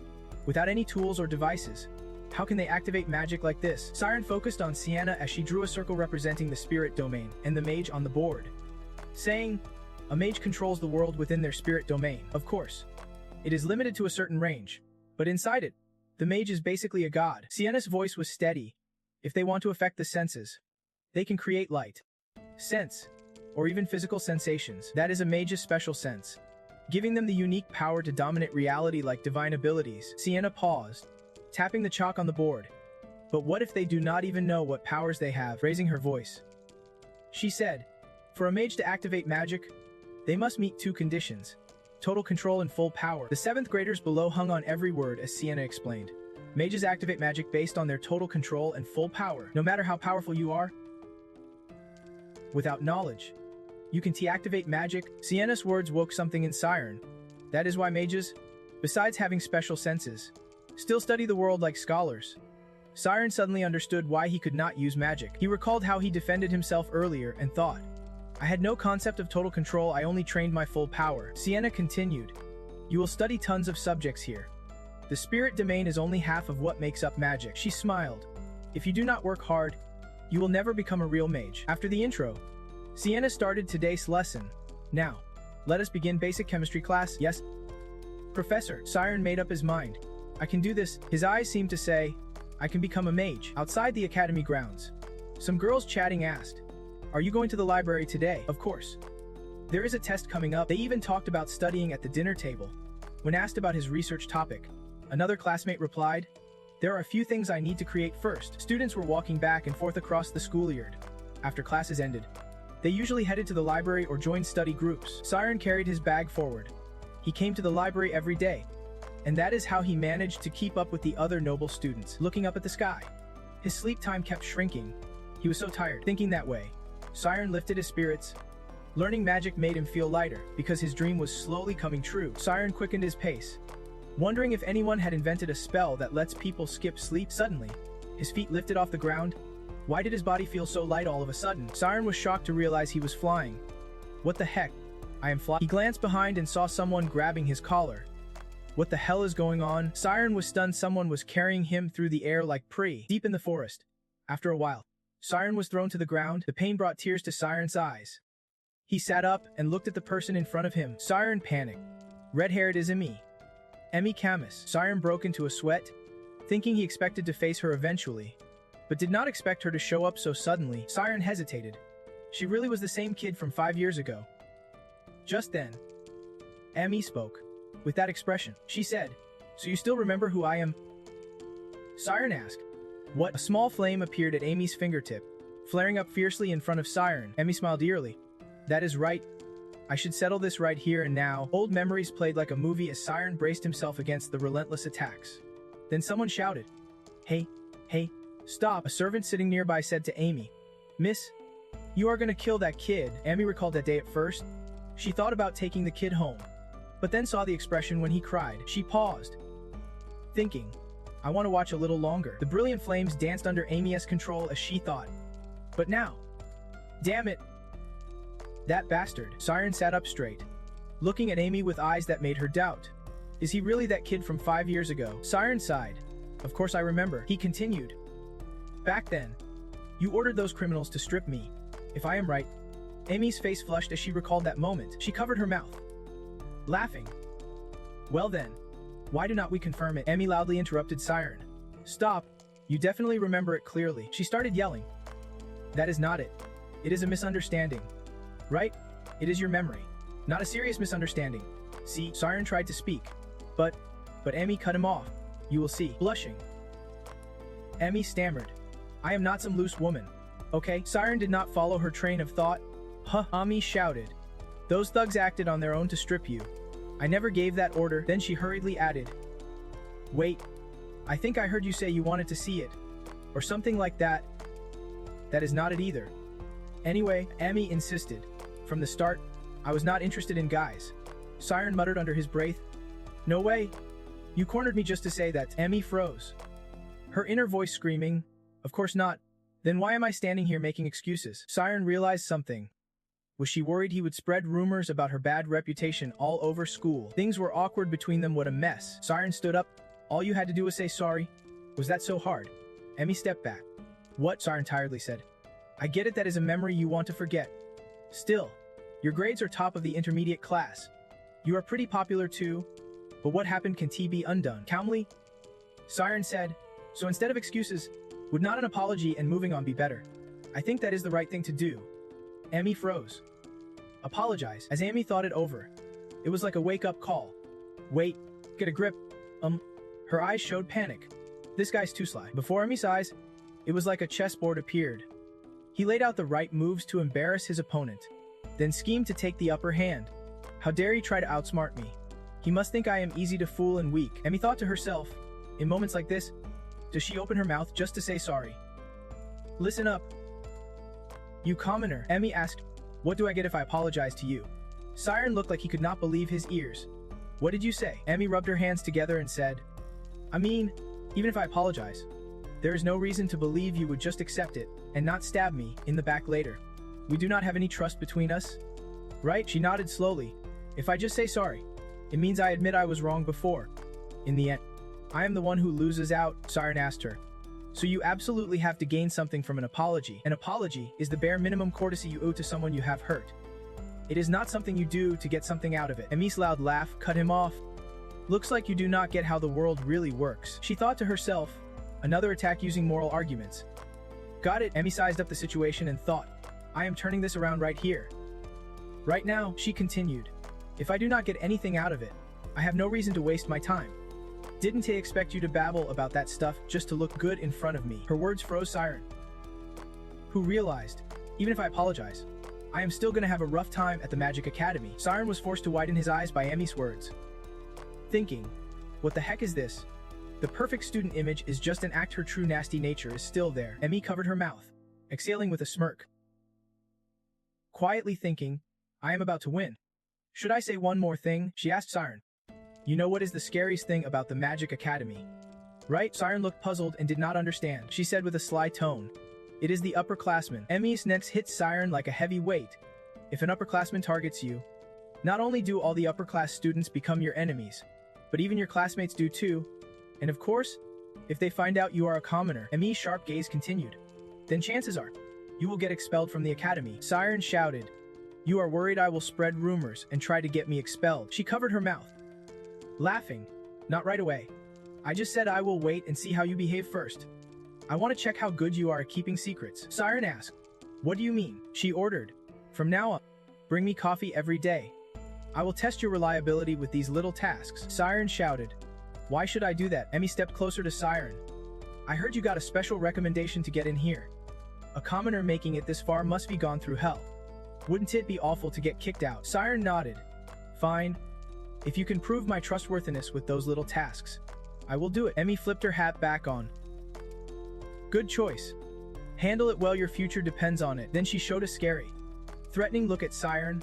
If you dare snitch to the teachers, I will drag you down with me. With that, she jumped 2 or 3 times and disappeared, like a whirlwind blowing past Siren. After Amy left, Siren slumped down and picked up his bag, thinking, well, I guess this is better than getting expelled. It seems her scheming skills are still top-notch. Though it feels unfair that I have to do everything she wants. Siren held his face. It is only the beginning, and it is already this tough. The next day, everyone bustled toward the library. The students suddenly got distracted by something. Someone called out to their friend, hey, look over there. Siren walked holding a cup of coffee. The people around whispered in surprise. What? He is the new student, right? Oh wow. Oh wow. Siren stood in front of everyone, holding out the coffee with both hands to Amy. Here's yours. Senior Amy. Siren's voice was not loud, but everyone heard and turned their eyes to Amy. Your coffee. Siren stood next to Amy, patting her shoulder, whispering, no way. How could you? Amy tucked her hair back and her red eyes reappeared. Amy snatched the coffee cup from Siren's hands. Oh wow. You must have done a lot of this. Then she turned and walked away. Siren said, you are just leaving like that? Amy calmly replied, we have to hurry. You have got school. No time to waste. Siren's face flushed red as he watched Amy's retreating figure. What the heck just happened? The students gathered around began whispering and buzzing with gossip. Oh man, he just confessed to Amy. But she just walked off without a word. Poor guy. Siren chased after Amy, asking, do you think the new student likes you? She shook her head. It is not like that. I was just giving the newbie a little lesson. Outwardly calm, but inside of me was jumping for joy. This is so awesome. She sipped her coffee, thinking, how's that? The embarrassment the great Emmy just handed him. Emmy pictured the scene in her mind, thinking, with this, he is surely on the list of juniors secretly crushing on me. She figured even if Siren stood in the middle of the school shouting, Emmy came as a weirdo who only likes me, everyone would just shrug and sigh. Oh man, he is trying to get revenge for being rejected. Amy was certain from now on, no matter what he says, nobody would believe him. She hummed as she walked. What is sweeter than revenge anyway? Siren walked beside her, completely confused. Looks like he is really happy, Amy thought, feeling relieved. Like all my worries from the past 5 years just disappeared. Her thoughts were like a booming drumbeat, so epic. Meanwhile, Siren stood drained in the crowd, thinking this must be bullying. When did I ever offend her? Siren clenched his fists, thinking if he got stuck in negativity, he would be the only one to lose out. No trust at all. He shook his head again. Siren's eyes showed a new determination. If I have to do this, I am going to do it perfectly. How I feel depends on how I think. From then on, for 10 straight days, the academy was buzzing again. He came back. He came back today, someone loudly sang. The innocent romantic saga at the Magic Academy continues. 10 days straight, he has confessed 10 days in a row. The excited crowd made noise while Amy and Siren stood at the library entrance. Watching the scene, Amy laughed. Looks like the number of onlookers is growing. Behind Siren, tons of people stared intently at him. Amy smiled tightly. If this many people are watching, they must know everything by now. Should I just slowly end this? Suddenly, Siren next to her asked, when are you going to accept Siren's feelings? The unexpected question froze Amy. Huh? What did you just say? Siren, Amy snapped. Why would I accept that guy? Have you forgotten who I am? Siren thought a moment, then said, but there are a lot of rumors going around. Honestly, you do not even bother looking at anyone else. But you always take coffee from Siren. Siren's words hit Amy like a bolt from the blue. Everyone's ready and waiting for the legendary couple of the academy to be born. Her mind boiled down to 3 words. Another cup of coffee was brought to Amy. Siren smiled and said, Senpai, your coffee. Just as Siren delivered the line, the students below erupted, chanting, say yes, say yes. Siren looked at Amy confidently and said, this time I did not even spill a drop. Right? But inside, he was urging her to hurry up and take it. He needed to get to the library fast. Amy thought, not only are my eyes red now, but my cheeks are burning too. What is going on? Are you guys messing with me? Nervous? Amy's cheeks flushed as she looked at Siren. Suddenly, she reached out and knocked over his coffee, saying, what a hassle. Siren and other classmates were stunned. Siren covered her mouth and called out, the coffee spilled on the ground. Amy said, You really think I would fall for you just because you gave me this? She pointed. You are a student who wants to study, but keep tagging along after a senior girl. She turned away. Don't ever give me stuff like this again. Serial quickly apologized to Siren. Sorry. Really sorry. Hey, people around were noisy. That rejection was harsh. Serial asked, what will you do if the rumors spread outside? Amy snapped. Who cares? Those guys are obviously just full and bored. She shouted. By the time I graduate, it will all be over. Outside on the steps, Siren bent down to pick up the coffee cup, while the chatter kept going nonstop. I thought she was the princess of the Ice Kingdom, which is why she acted that way. Let us accuse her of wasting coffee. Poor Siren. Siren was still stunned. Seriously. I do not have to do this anymore. He grabbed his bag and stood up. The girl sighed. Oh no? He looked so miserable. It is heartbreaking, but unlike what everyone expected, Siren's face suddenly lit up. I quit. Meanwhile, at the library, Ami was resting her head on the book in front of her. Damn it, she lifted her head, gripping her pen between her fingers. I have to stop the freshmen from spreading rumors outside, but since I am the one who started it, it is fine if I end it before it spreads too far. Though, that is not the most important thing. Amy's eyes glowed red-pink Camus iris. The Camus name means reflected memories. The scene around Amy shifted. She was sitting in the academy courtyard. This skill lets the user record what they have experienced. Amy recalled Siren handing her coffee, saying, Senpai, here's your coffee. For 10 days straight, every time she met Siren, she used the pink Camus iris. Amy memorized how Siren looked doing those small tasks. She noticed he seemed really interested on day 1. But what Amy saw did not change at all over the next 9 days. Amy thought deeply. His eyes never changed. Not even his pupils moved. Amy leaned closer, studying the image in her memory. What does this mean? She seriously wondered. No matter how much someone tries to hide their feelings, they can mask their true emotions in their eyes. The autonomic nervous system can be controlled. If he can control his gaze, then he controls his emotions like a robot. She closed the book and concluded. He was extremely honest. Serial noticed her movement and asked softly, are you done? Amy stood up to pack her books. I am feeling a bit tired today. Serial also got up. Then let us go home together. Amy refused. You do not have to do that for me. I will go alone? Serial asked, worried. Is it because you are upset that you did not accept Siren's coffee? Amy was speechless. I told you, it is not like that. Serial added. If you ever want to talk about anything, tell me, okay? Amy nodded. Yeah, thanks. Amy walked outside, completely drained. She sighed. I am so... Nothing's going according to plan. My mind's a mess. She pushed the door open. I need to take a break. Someone greeted her. Leaving early today. She thought. That is Zick Adrius. Zick winked at Amy.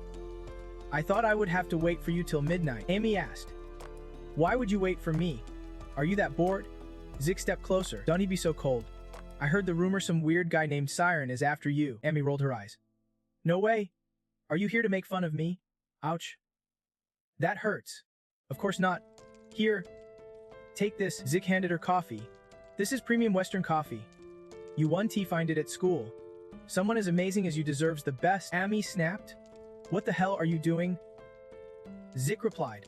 Like you see, I am trying to win your heart. Zick said. Unlike that weird guy, I am the heir to the Royal Ministry of Finance. I am way more suitable for you. Amy coldly shot back. I am not interested in your creepy games. Zeke froze.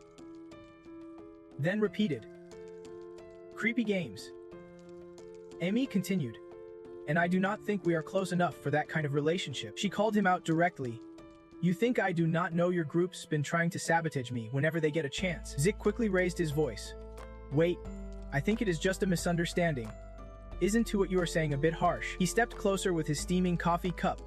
Insulting me is like insulting my family's honor. I won't forgive anyone who messes with that. Zick squinted and smiled. As a member of the Camus family, you should know that, right? Amy deadpanned. Pathetic. Zick was stunned. What? Amy did not hold back. Just because you are a big shot at school, you think you can act all high and mighty with people who do not support your family. She smiled. Someone who founded such a cruel club and quietly insulted others. Does she even know what honor means? Zick grinned with a sneer as he scolded Amy. You brat. Acting all high and mighty just because you are famous now. Zick snapped angrily. You really think no one can stand up to the Camus clan?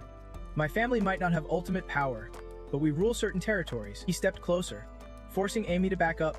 With my family's influence, I could drain your entire clan's funds. Zick looked down Amy, sneering. Got it now. Amy laughed. I get... Yeah. That look. Totally a loser's. She stared right at Zeke's ugly face and said, "Unlike Siren, your eyes look like dead fish." Zeke could not believe his ears. "What? You are saying I am not even worth that clumsy guy's name?" He went mad. "Right? I have already broken all the rules. Before I totally crush you, I should not interfere anymore." His next words made Amy furious.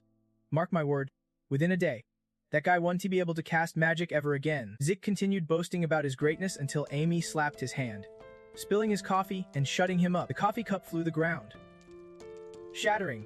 "Hey," Zeke clenched his teeth, glaring at Amy. "Arrogant brat. Even my patience has limits. No matter how pretty you are." Suddenly, he recoiled as Amy unleashed her magical field, calmly asking, "What?" Her red eyes flickered in the dark. "What exactly are you trying to do?" Zeke was stunned. "She can shift forms that fast." Hesitant, he said, "You are crazy. Don't you know this breaks the magic rules here?" Amy laughed loudly as the wind howled through the hallway, mocking him. "You are all talk and no substance. At least Siren does not lean on his family name. He takes responsibility for his actions. I am pretty sure I could not catch up to him in 6 months. Right?" she said. Zeke's veins bulged, ready to curse her out. He thought, this girl fills the whole room with chaos. Zeke calculated, if I make a move, will she strike back? I can fight the top mage here. But he glanced at Amy, grabbed the nearby railing, and prepared himself. A gentleman's revenge can wait 10 years. Then Zeke ran downstairs. "Don't you think this is over?" Amy leaned against the wall, muttering, "It has been a long time since I felt this fired up." She wondered to herself, why do I have to do this? Is it because he threatened me? Or because he knows my secret? Amy remembered what Siren said in the forest. If this friend can earn her trust, she would act. She turned away, staring at the coffee spill on the floor. Damn it! I bet he won't show up tomorrow. The sky outside was already dark. She muttered, but thanks to him, my mind feels free now. A few days later at the academy, Cyril stood there, tears held back, facing the storm Amy had stirred up. On a piece of paper, it read, "I caught Siren heading to Training Center 14 at 6 p. Before I confronted him, if you say anything to the teachers, I will make you regret it for the rest of your life." Siren read the note, then asked Cyril beside him. "Senior Amy came to save me." Signed at the bottom, "Dark Mage. These events have turned into a raging tsunami." The bell rang from the tall tower as students shuffled into class. Cyril walked while reading a book. Everyone around recognized him and started whispering, "Hey, is not he the one hitting on Senior Amy? It is funny but kinda awkward." Cyril sighed helplessly. "Seriously, 4 days ago, Amy had spilled Siren's coffee and coldly said no." Inside, Siren was crying, thinking, how can I even face anyone now? He covered his mouth with a book and yawned. In moments like this, all you need is a confident smile. They did not tease him for long. Looks like their suspicion is easing up. Right there, catching Siren's attention. "Oh yeah, that is Senior Cyril." Seeing Cyril standing alone there, Siren wondered. She is always with Senior Amy. What is going on? Siren stepped forward to greet Senior Cyril. But as soon as he spoke, Cyril suddenly screamed, startling him into shouting back. Cyril lunged forward, grabbing Siren by the collar. "Why are you here?" "Where's Amy?" Siren felt shaken and asked. "Why are you suddenly asking like that?" Cyril shoved a piece of paper in Siren's face. "Look at this. You should be in trouble right now." Siren squinted. "What the heck?" The paper read, "Siren is in my hands. To rescue him, come to Training Hall 14 before 6 p.m. If you inform any teacher, you will regret it for life." Signed, Break Magician. Siren stared at the paper, confused. "I am kidnapped," and Siren turned to Cyril. "Who is this guy?" "A spellcaster." 30 minutes earlier, Amy and Cyril were walking across campus when someone blocked their way and greeted. "Senior, how are you?" Cyril frowned. "It is him again." Amy said, "Didn't I tell you to scram? Why are you still talking to me?" The blonde guy sneered. "You should calm down a bit. It would do you good." He held a paper in his hand. "The boss wants to see you." Cyril pulled Amy away. "Ignore him," Amy said. "That is why he is stuck at level 5 forever." The blonde guy continued. "The boss said if I deliver this to you, you will listen." He said, "If you do not want your guy to get hurt, you better accept." Cyril glared at the crazy guy. "What did you just say?" "Ridiculous." Then she told Amy, "Let us head to the library now." But Amy suddenly spun around and snatched the paper from the blonde guy's hand. "Hey," Cyril called out suspiciously. Amy looked at the paper. "Siren's been kidnapped." She thought of Jack. Was it him? Jack had said, I will make sure he can never use magic again. Angrily cursed. Jack, you bastard. Clenching the paper tight, Ami shouted. So what? She crumpled the paper and threw it on the ground. What does his business have to do with me? Serial asked. What is that? The blonde guy shrugged. Whatever. I am just delivering a message. Serial unfolded the paper and read. Spellcasters. Those evil types who bully top students. She muttered. Why kidnap Siren? What does it have to do with you? Emmy worried. That day I really lost it and fought back against him, Serial said. Go tell the professor. She added. It is not just Siren. You will be in danger too, Emmy mumbled. Professor. Yeah. That is what should be done, but it won't be that easy. Emmy imagined being hauled into the meeting room. If the faculty council got involved during the investigation, I would have to reveal my relationship with Siren and my past would be exposed. Emmy thought of Siren's expression if that happened. They would find out. Siren's pitiful face flashed in her mind. Knowing he was just a commoner, she remembered what she said. For a commoner like you to get this far, it must have been tough. It would be a shame to quit now, right? And Siren's words.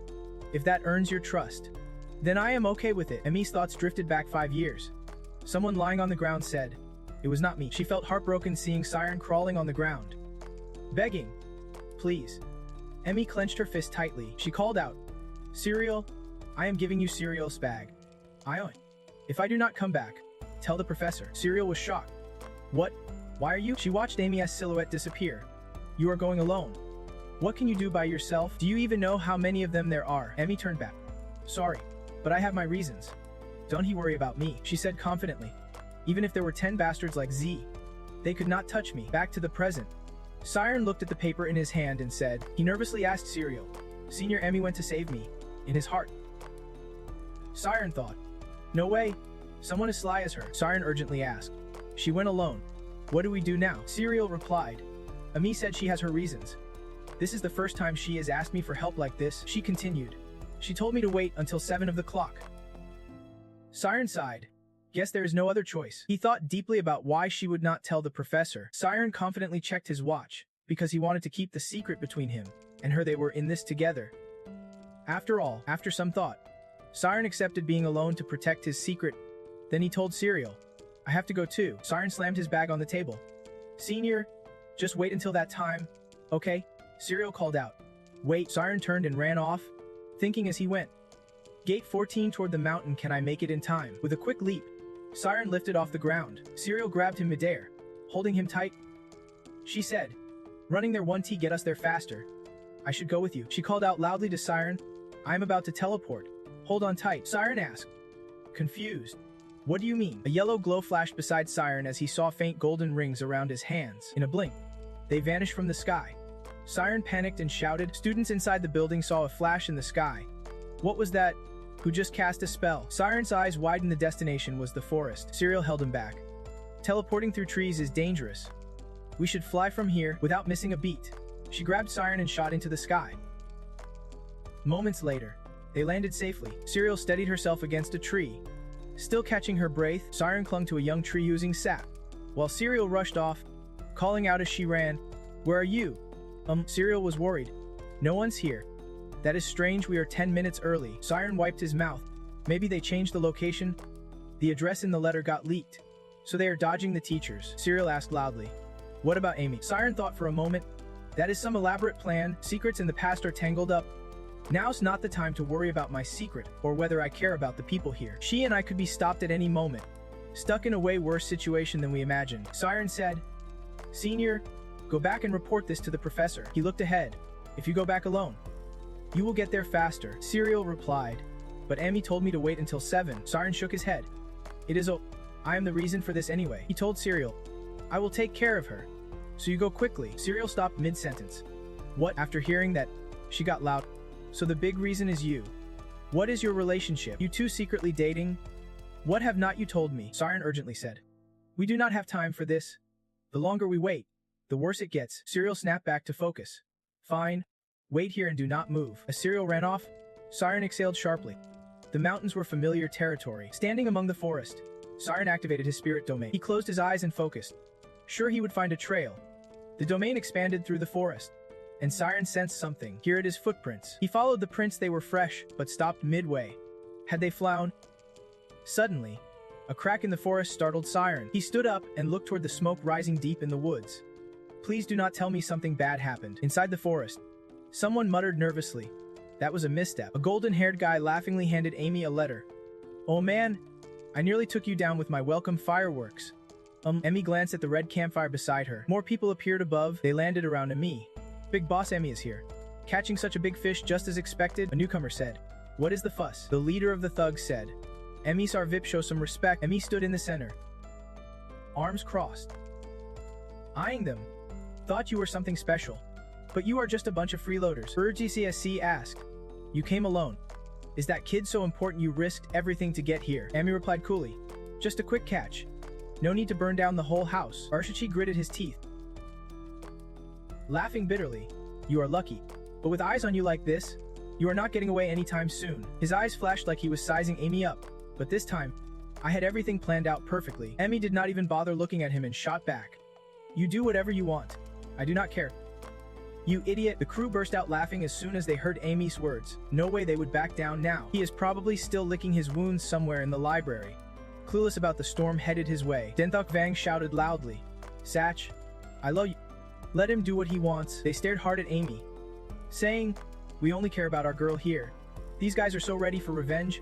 It is. Rook glared Amy. Warning, that guy's still salty about last night.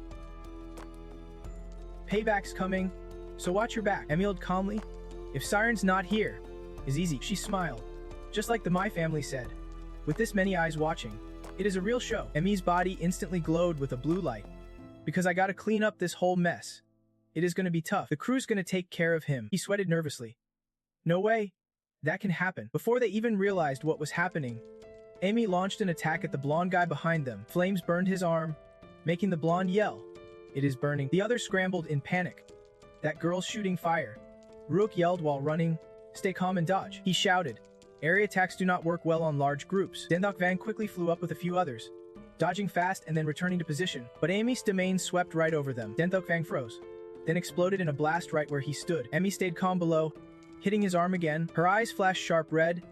Let us settle this. Amy's domain split into beams sweeping over them without missing a single one. She focused her power, flames roaring back fiercely. With a bang, Amy unleashed countless fireballs in all directions. The fireballs flew wildly everywhere. The others scrambled to dodge. Wait, you said she only mastered basic targeting. So why is she attacking this fast? One guy got hit and flew back, cursing under his breath. What the hell? She is way better than during training.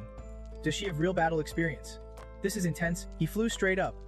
But no matter how strong her skills were, there had to be a weakness. Hovering above, he looked down and thought, to counter area attacks, I have to strike in a line, gathering wind into a whirl in his palm.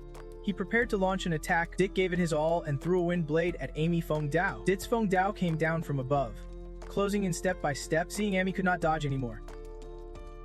Dit smirked. This is the end for you. But just as the wind blade came down, Amy dodged with lightning speed. Dit shouted. What? How? Amy laughed mockingly. That is called a fake out.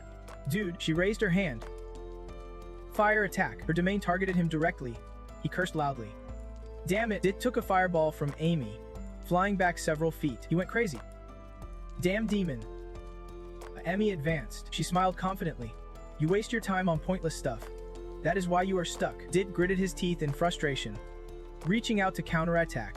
Don't underestimate me. Amy laughed. Don't you bother resisting. This time, I want to go easy on you. Suddenly something struck Amy right in the eyes. A purple power surged, freezing her body in place. She panicked. What the hell is this? Amy clutched her face in pain. Dit's crew appeared all around Amy, attacking together. Hit harder. Finally got her. Dit grinned. Surprised. Lioness, bite that smile. Surprised, huh? That line over there. Emmy's spirit zone is falling apart.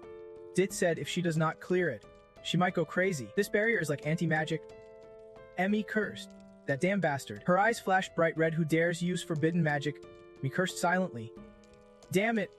Red eyes 1T help me heal. Suddenly a gust of wind caught Amy's hand. Her arms and legs instantly felt paralyzed. Dit laughed loudly. Finally caught you. You little bastard. He brushed his hair back and leaned close to Amy. How about it? Have you reconsidered my offer from yesterday? Out of nowhere, Jack pulled out a dagger to threaten her. You better think carefully. You see, I am not afraid to break the law. Amy thought. I warned you if you cross me, I will take your life. She realized she could not break free. Even her gear was useless now. Since turning 12, she could not train anymore. Damn it, Emmy hovered in midair. Thinking she had to find a way out, Jack laughed loudly. Looks like you know exactly where you stand. Huh, he caressed the dagger and sneered. Heard you are tired of guys who lean on others all the time. Let me help you out. Jack flashed a cruel grin at Amy. One move from me, and they will all back off from you. That dagger's glowing red right next to your face. He was ecstatic. I wanted to do this from the start. You should have been in this mess from the very beginning. The dagger hovered before Amy's eyes as she heard Jack's wild voice again. You should have been in this mess from the start, he ordered. Speak. Amy shut her eyes tight. Damn it. I am out of strength. She recalled a memory from 5 years ago in a narrow alley, the image of Siren lying face down on the ground. That must be how he felt. Just then, someone shouted loudly. Stop fighting. Emmy opened her eyes and looked toward the voice. Siren appeared, holding a wooden plank, cursing. You lussy punks. Jack was stunned. That guy's... Amy was even more surprised than Jack. You, Siren. Panting, gripped the plank and stared fiercely at them. Jack sneered. What is the matter? You came alone. He twirled the knife in his hand. The prince is here, he said, and his gang immediately joined in. Prince, no matter what you do, Ami shouted. You idiot. Why did you come alone? Siren silently calculated. Even if they outnumbered him, thinking they could control the top middle tier student was foolish. No way. Senior Serial must have already called the teachers. I just need to buy some time. Siren's body radiated his spirit zone. He bolstered his confidence. He had beaten Ree before with swordsmanship. He could do this. Siren commanded. Let Senior Amy go right now. Seeing Siren running toward them, Jack laughed. Are you crazy? Let her go so both of you can attack us together. Siren kept running forward with his staff. The blonde guy asked Jack, that idiot's just running straight at us. Jack laughed. Guys, open up. They all stared silently at Siren. At that moment, Siren sensed something was off, something was wrong. His spirit zone shattered like Amy's earlier, and his eyes widened in shock. The staff slipped from his hands. Siren clutched his head, screaming in pain. He collapsed to the ground as Jack's group laughed mockingly. They laughed loud, just as expected from the prince. Not disappointed at all. What do you plan to do to a mage with that? Emmy shouted. Your spirit zone got nullified. That is anti-magic. Siren knelt, clutching his head. Anti-magic? What the? Emmy kept yelling. You might not be able to use magic for the rest of your life. Get rid of that spirit zone now. You will go crazy. Are you even listening? Siren's mind blurred. His senses felt like they were drifting away, his consciousness breaking apart. He remembered Professor Aethelius' words, mages must stay focused to survive chaotic battlefields. Siren pressed his head, thinking. The defense type is meant to prevent the spirit zone from collapsing under most disruptions, even under physical shocks. It should not collapse. It should also resist attacks targeting the mind. Aethelius' voice echoed in his mind. After all, anti-magic and spirit power are just waves. He endured the mental agony as his spirit zone was attacked. Siren thought, if I increase the density of my spirit zone so nothing can pierce it. He stared at his hand, focused his mind, and rebuilt his spirit zone once more. The blonde guy was stunned. What? He is trying to endure it? Someone sneered. He is acting like a top-tier student, but he is just a rookie. Siren pushed himself, boosting his power. Amy panicked. Stop. You idiot. There are too many. There is a limit to how much you can take. But the Zik guys were shocked. What? They saw Siren's spirit zone being rebuilt again. What the hell is that? The spirit zone's layers solidified more and more. Siren slowly stood up. He focused harder. One more time. I need more strength. The Zik guys were hit by reflected spells. Screaming, what is he doing? The magic bounced right back at them. Zik kept attacking. Don't be scared. Your emotions are breaking the waves. Zik yelled. You want to get hit by anti-magic? Meanwhile, Siren was standing taller, taking steady steps forward. With every step, his spirit zone became stronger. Siren's spirit zone orb grew bigger and harder. The Zik guy shouted. Don't he come closer? The anti-magic pushed back against them. Zik's allies were all hit by the anti-magic. They clutched their heads in pain, screaming, help me. Emmy just stood there frozen. What the hell is happening? The intense wind eased around Amy. She kept thinking, since I can use spirit zone, I have no idea what is going on. Her hands were freed. Spirit zone, I can use it now. The anti-magic scone. She landed on the ground. Amy glared at Siren's spirit zone right in front of her. No way. A cold, solid spirit zone like that could even exist. Siren even had a nosebleed. Looking down, he could feel something squirming at his feet. Siren's spirit realm was pushing against his magic resistance. He stayed silent, feeling like he was standing on a tiny dun. Zik got wrecked by his own forbidden spell. It made no sense. Was he messing with me? He looked at his fallen comrades yelling in pain. There were 6 of us on our side. How could we possibly lose to a weakling like him? Zik went mad after being beaten, starting to slander Siren. Yeah, what a loser. He is definitely a magic resistance specialist. That is probably why he got into the academy with a special recommendation. Zik stood up, unleashed his spirit realm, and said, "You think you can beat me with combat magic?" Siren froze. This was turning into a huge mess. Zik prepared to strike with 2 wind blades. Siren panicked, unsure what magic to use. Zik laughed loudly. "I will cut you down." But before he finished, Amy slammed him hard, sending him flying several meters. Zik had not even recovered when Amy punched him right in the face. She cursed him. "That is it, you bastard." Siren hurriedly stopped Amy from beating Zik nearly to death. "Senior, calm down," Amy shouted. "What are you planning?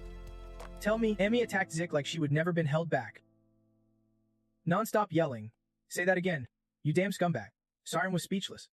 If she kept going like this, Zik would actually die. He grabbed her with all his strength, pleading, "Please, stop." After a struggle, the forest fell silent.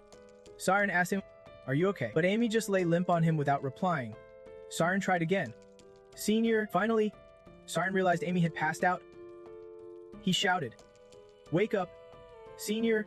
Senior!" Inside the forest, both Siren and Zek's group were lying all over the place. Siren looked at Amy, unconscious on him. He did not expect her to be knocked out like that. Was she just completely drained? He was quiet for a moment, then said, "Thanks, Senior." Siren spoke softly. "I heard you came here to save me." At that moment, Amy suddenly jerked free from him. She sprang up like a spring.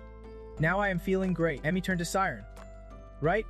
How did you even have the guts to come here and fight them when you are so weak?" Siren doubled over, clutching his stomach, kneeling on the ground. Just as expected, she had no good qualities to praise. Amy spread her legs. "All right, let us get out of here fast." She reached out her hand.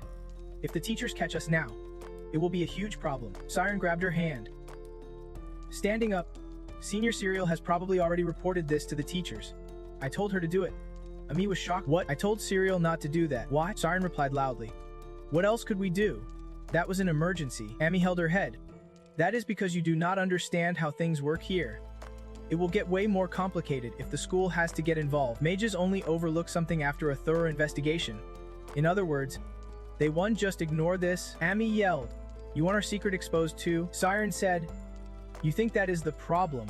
We just barely survived. Someone's dead on the side listening to them argue about secrets." Amy said, "Damn it, we can think about the consequences later. For now, let us just run." Siren asked, confused. "But we are already running." Suddenly, a blinding pink light shone down from above, freezing them in place. Amy muttered, "Please, let it be an older teacher. A lenient fake teacher would just let this slide." An older teacher might say, "Well, I guess things like this happen sometimes," but the ones who showed up were terrifying. Hodaim, that rank 6 politics, and Banghan Siena, also rank 6 politics. Seeing the two, Amy immediately panicked. "I am dead for sure. These are the 2 hottest-headed advisors in the school." Serial rushed over. Are you okay?" Serial shook Amy's face gently. "Are you hurt anywhere?" "What is wrong with your head?" Amy's feeling dizzy. "It is How did you get here so fast?" "Over here." The guy is getting ready to cast a spell. A glowing orb shoots straight up. Siren watches in awe. It is the blazing sun spell. I heard it is really hard to pull off. Thanks to the spell's light shining down, he sees 6 rag guys lying unconscious on the ground.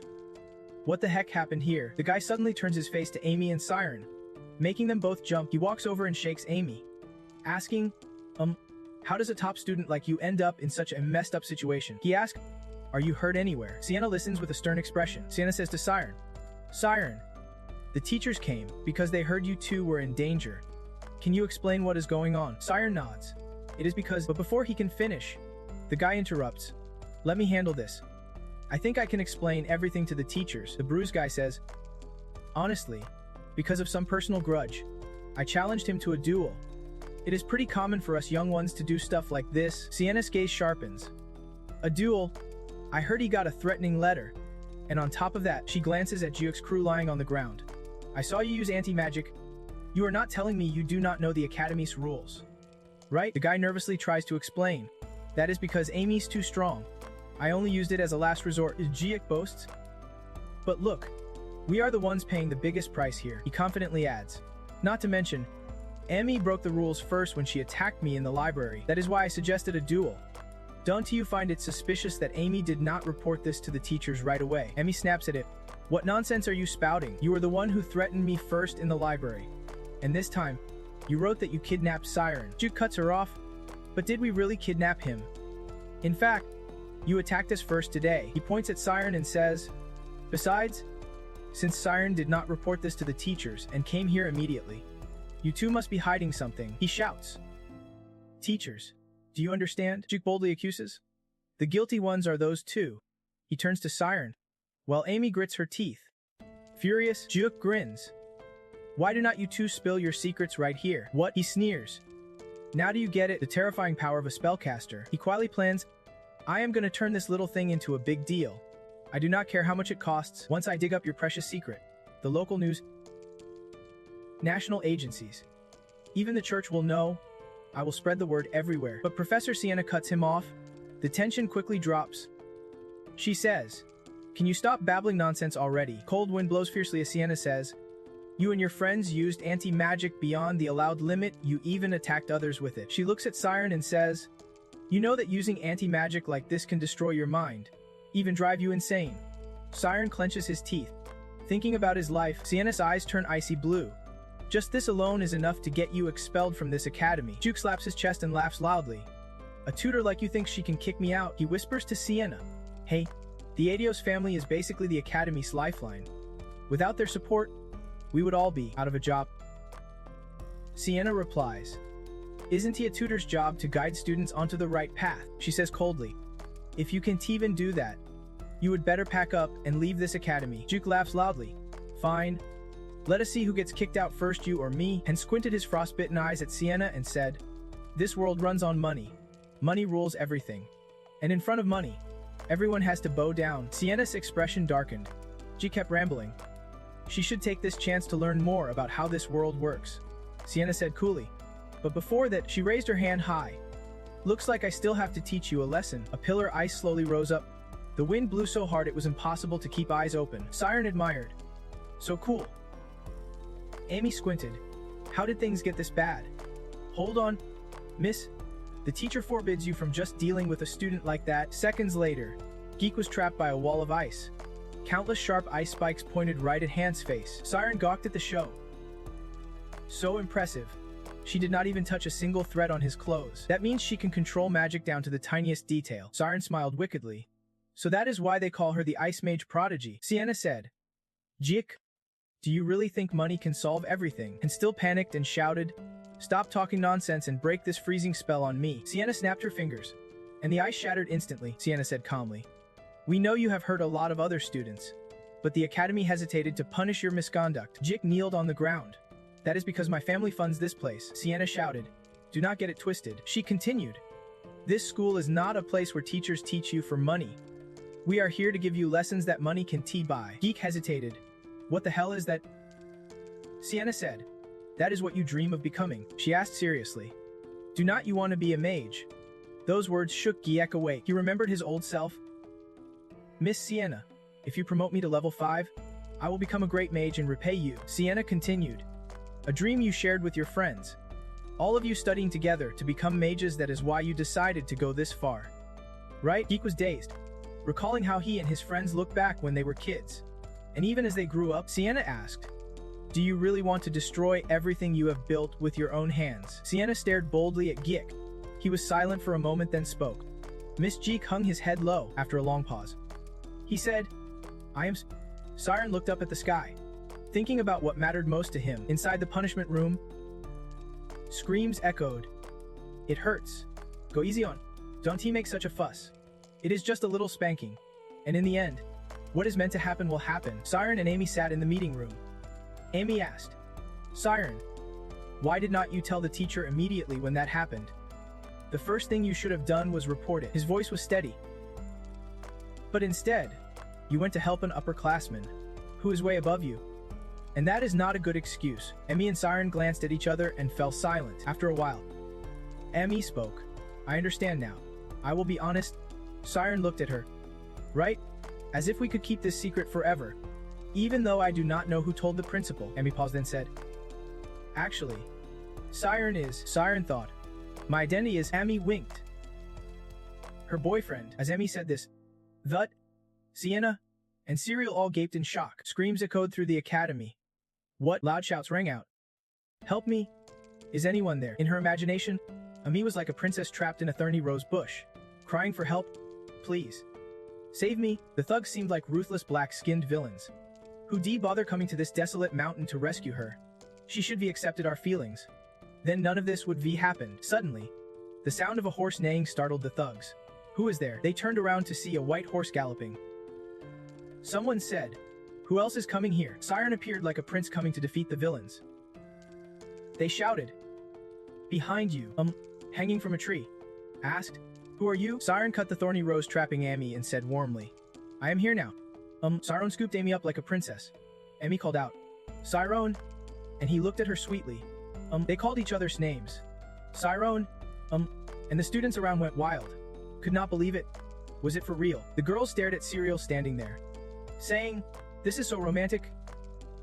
Serial nodded. Of course. It is all true, she affirmed. I saw it with my own eyes.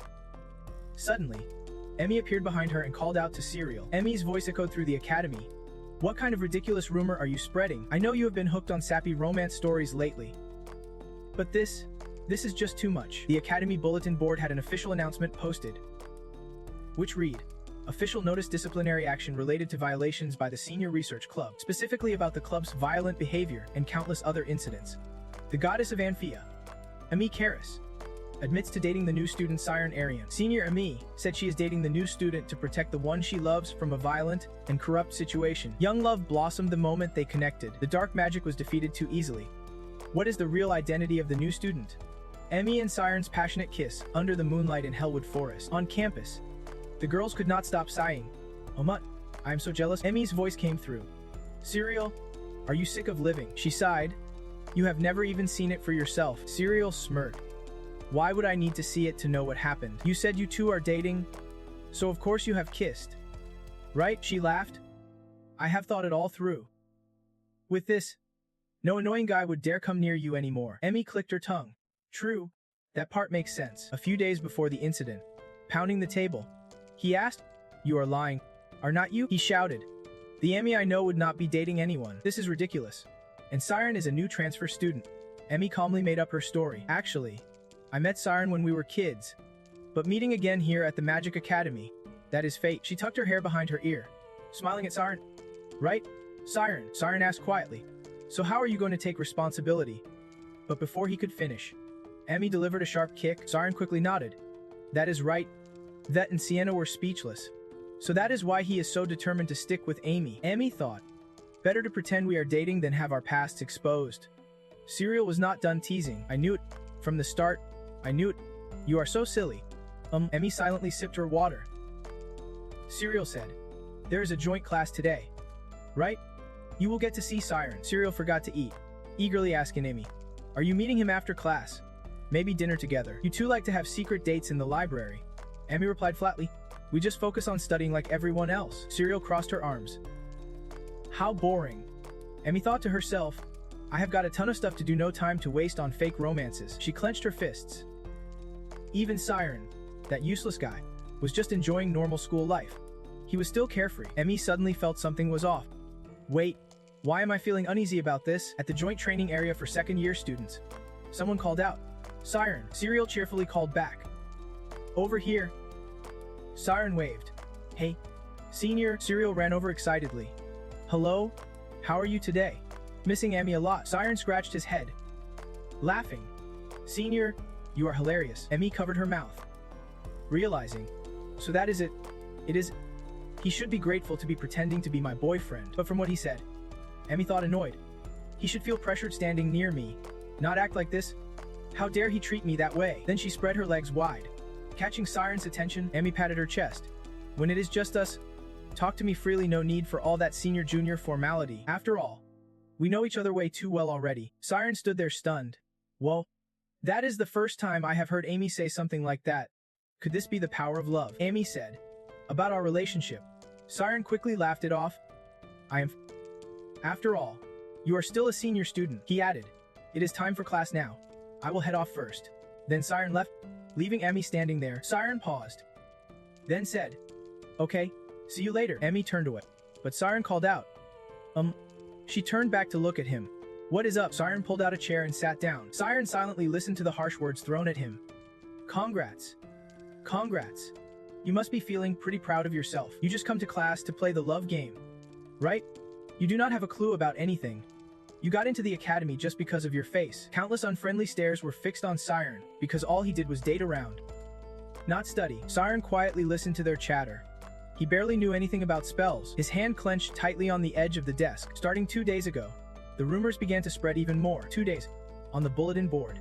In 7th grade, someone ran in shouting, "Hey everyone, did you hear the news?" They were loud about it.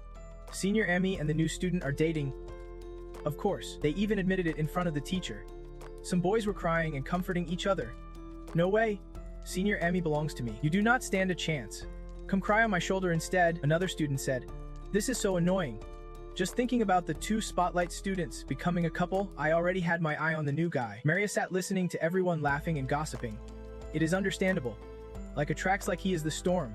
We should be congratulating him." Suddenly someone appeared beside Maria, startling her, and said, "Is not this a bit strange?" Siren quietly looked inside. Confused, this is strange. Clearly, the newcomer slammed a paper on the desk. "What is this?" "Midterm grades." Everyone gathered around to look. "What is going on? What is this?" On the grade sheet, Siren was dead last, scoring just 30 points in every subject. Wasn't he supposed to be top of the class? People started to change their opinion about Siren. So he really does not know anything about spells. Some doubted aloud. "How is that possible?" the big guy said.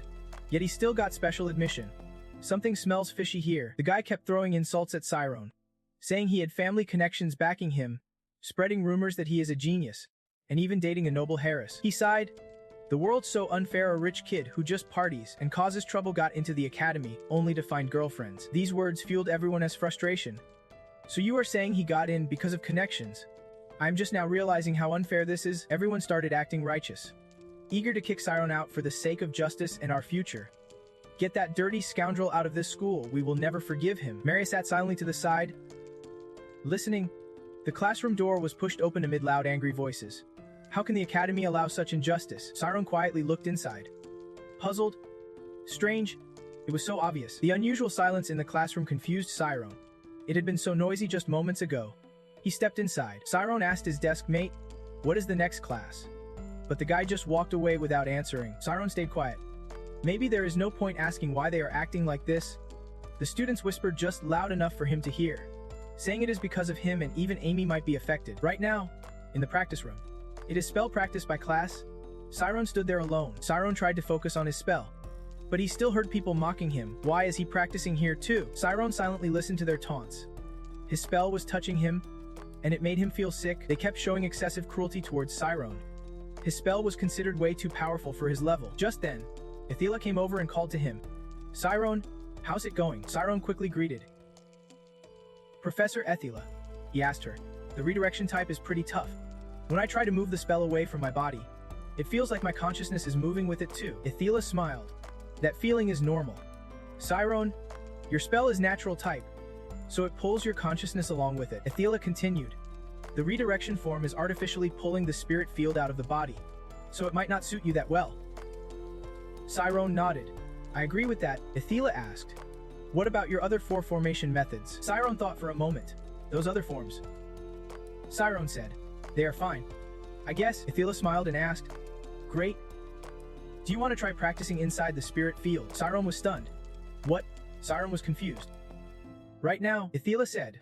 "If you do not feel comfortable, we can do it next time too." Siren stayed silent without replying. She continued. "Siren, you are the only 7th grader who can switch between all 4 methods, so I just want to see it once." Athela looked at Siren worriedly. This kid wanted to use the spirit field from day one. Could it be he is worried about what the other students think? Siren thought. Now's not the time to get emotional, but those who truly believe in themselves won't be so easily shaken. After a moment, he looked up and said, "I will give it a try. Please let me know what you think." The 7th graders immediately shot Siren dirty looks. "He is really going to do it," another kid said. "He just wants to show off in front of his crush." They looked at Siren standing inside the spirit field and sneered. "What else is he good at besides that?" Athena said. Try each form one by one, switching through all four. Siren nodded.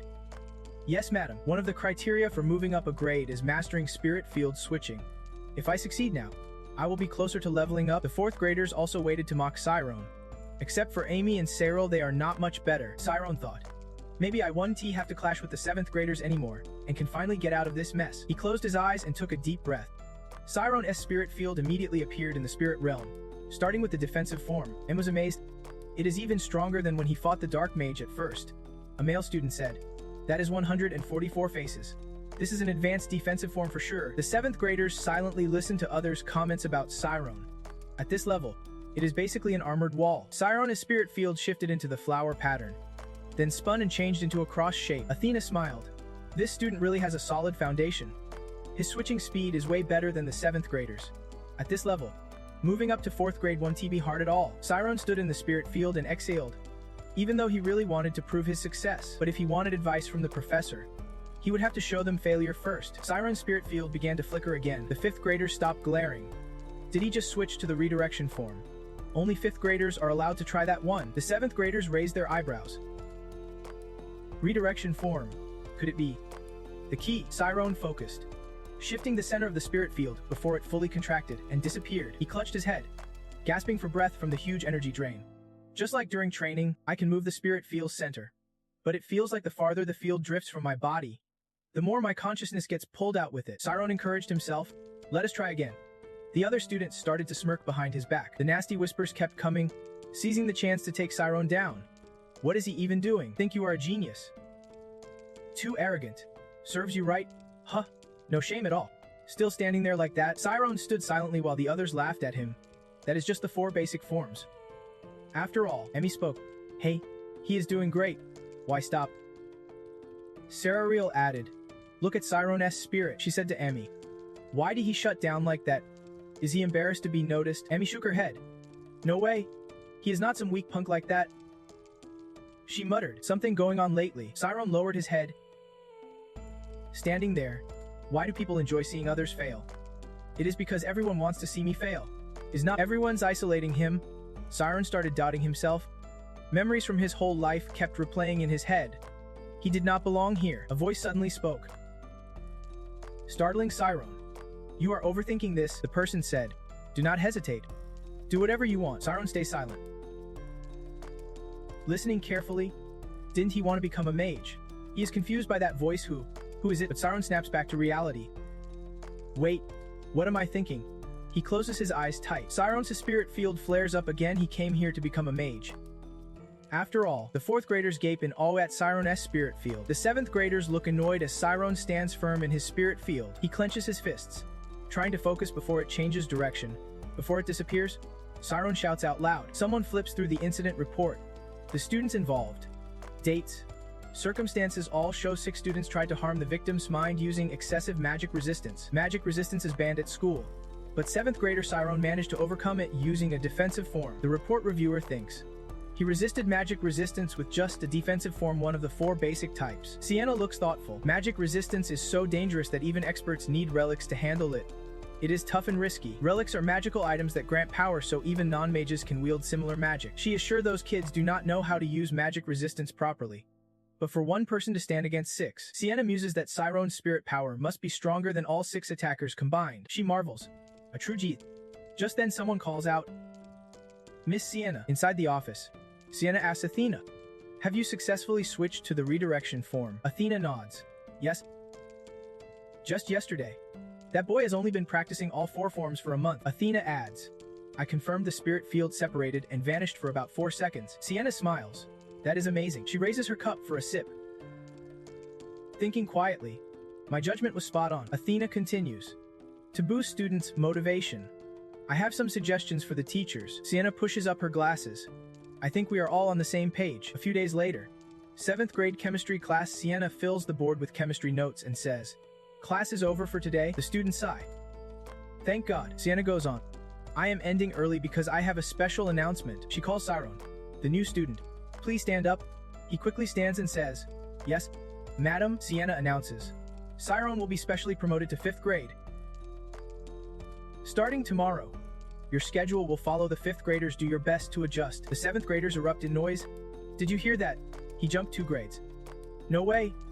Usually, it takes 2 years to advance just 1 grade. All they can think is, what kind of backing does he have to get promoted 2 grades at once? Sienna picks up her book, ready to leave. I hope you all work hard to achieve the same. But before she can go, a short-haired girl, who has always been hostile to Siren, speaks up. Wait. I object. There has never been a precedent for skipping 2 grades at once. Something fishy is going on here. She yells. Why would a student who can use any magic get promoted early? Sienna thinks. Can use any magic? She turns to Siren. Ethela never mentioned this. Is it true? Siren stays silent. Countless eyes in the class turn to Siren, all clearly skeptical. Like saying, you have nothing. You can go. Do not even dream about it. Siren calmly replies. Yes, I can use any magic yet. Sienna is a bit surprised. Unbelievable. Even the simplest spells can be learned out of curiosity. But then she says, however, no rules require magic used to be promoted. So there is no problem. Just as Sienna finishes, someone slams the desk loudly. A tall guy stands up, deliberately provoking everyone hostile to Siren. This is completely unacceptable. He shouts. This is blatant favoritism. Didn't the teacher say spirit fields are not everything in magic? Siren, do not just stand there. Answer his accusations. What else can Siren do besides spirit fields? If he knew even one spell, I would accept it. The 7th graders seem to find their footing, speaking up one after another.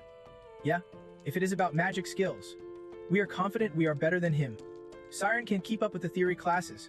That is for sure. They looked at Sienna and said if she still pushed for him to level up early, they would take it to the student council and call for a hearing. Sienna stayed silent. She had no idea about any of this. Sienna said, I get where you are coming from. Looks like I rushed that announcement. She added, we will make an official statement after the teachers' meeting. The big guy immediately smiled. Pleased he got what he wanted. Sienna sat inside, staring out, wondering why the students were so worked up. She thought it over. This was not just about unfairness. Their voices carried emotional weight too. Just then, someone came in looking for Sienna. Miss Senna, she asked. What is up, Maria? Maria hesitated. About earlier. I have something I want to tell you. Maria slowly explained. It all started a week ago. At first, they completely ignored Siren. Sienna recalled Siren's lonely expression. Then a few days ago, everyone started openly badmouthing him and trashing his desk. Maria, sitting across from Sienna, added, they even messed up his study materials. She broke down in tears. I saw it all. The false rumors, the attacks from everyone. The way they bullied him was just so unfair. Maria was shaking with sobs. Sienna understood now, so that is what was going on. Later, Sienna said, thank you, Maria. You have done enough. Now let me handle this. In a book titled Outstanding Students, the physiologist De Colin said something profound. People should sleep at least 6 hours a day for optimal health. He sighed. Though I only slept 4 hours a day throughout my school life. The interviewer asked, isn't that at odds with your advice? You only slept 4 hours but still became an outstanding student. De Colin pointed. Listen, teenagers are not just humans, they are warriors. Whether they sleep or not, no matter what they do, nothing really affects them. When the clock passed midnight, Sharon leaned back. Sighing, he looked around at the empty room. Is it this late already? Passing a classmate leaving the library. Sharon nodded to greet her. Luckily, she nodded back. Alone, Sharon walked outside on the school grounds under the crescent moon hanging high above. He recalled Temurous words. Master, once you enroll at the Magic Academy, countless nobles want to respect you. But no matter what, you have to endure it. If you can hold on till the very end, you will reap sweet rewards. Sharon looked up determinedly. I definitely will. Thinking of those who cared about him, Sharon made his resolve. They have placed their trust in me, the advanced class professor. Instructor Thit, looking up at the moon. Sharon thought, no matter who stands in my way, I will become a mage. In his dorm room on the 3rd floor, Sharon had just finished his shower. Suddenly, someone knocked at the door. He hesitated, looking over this late, checking the clock. It was past 1. Who could it be now? Sharon guessed it was the 7th graders. Could it really be them? A voice called from outside. Sharon, are you free? Sharon opened the door. It was Sienna. Can I come in? She asked. He nodded quickly. Of course. Nervously, he poured tea for Sienna. Here, have some tea. Sienna declined.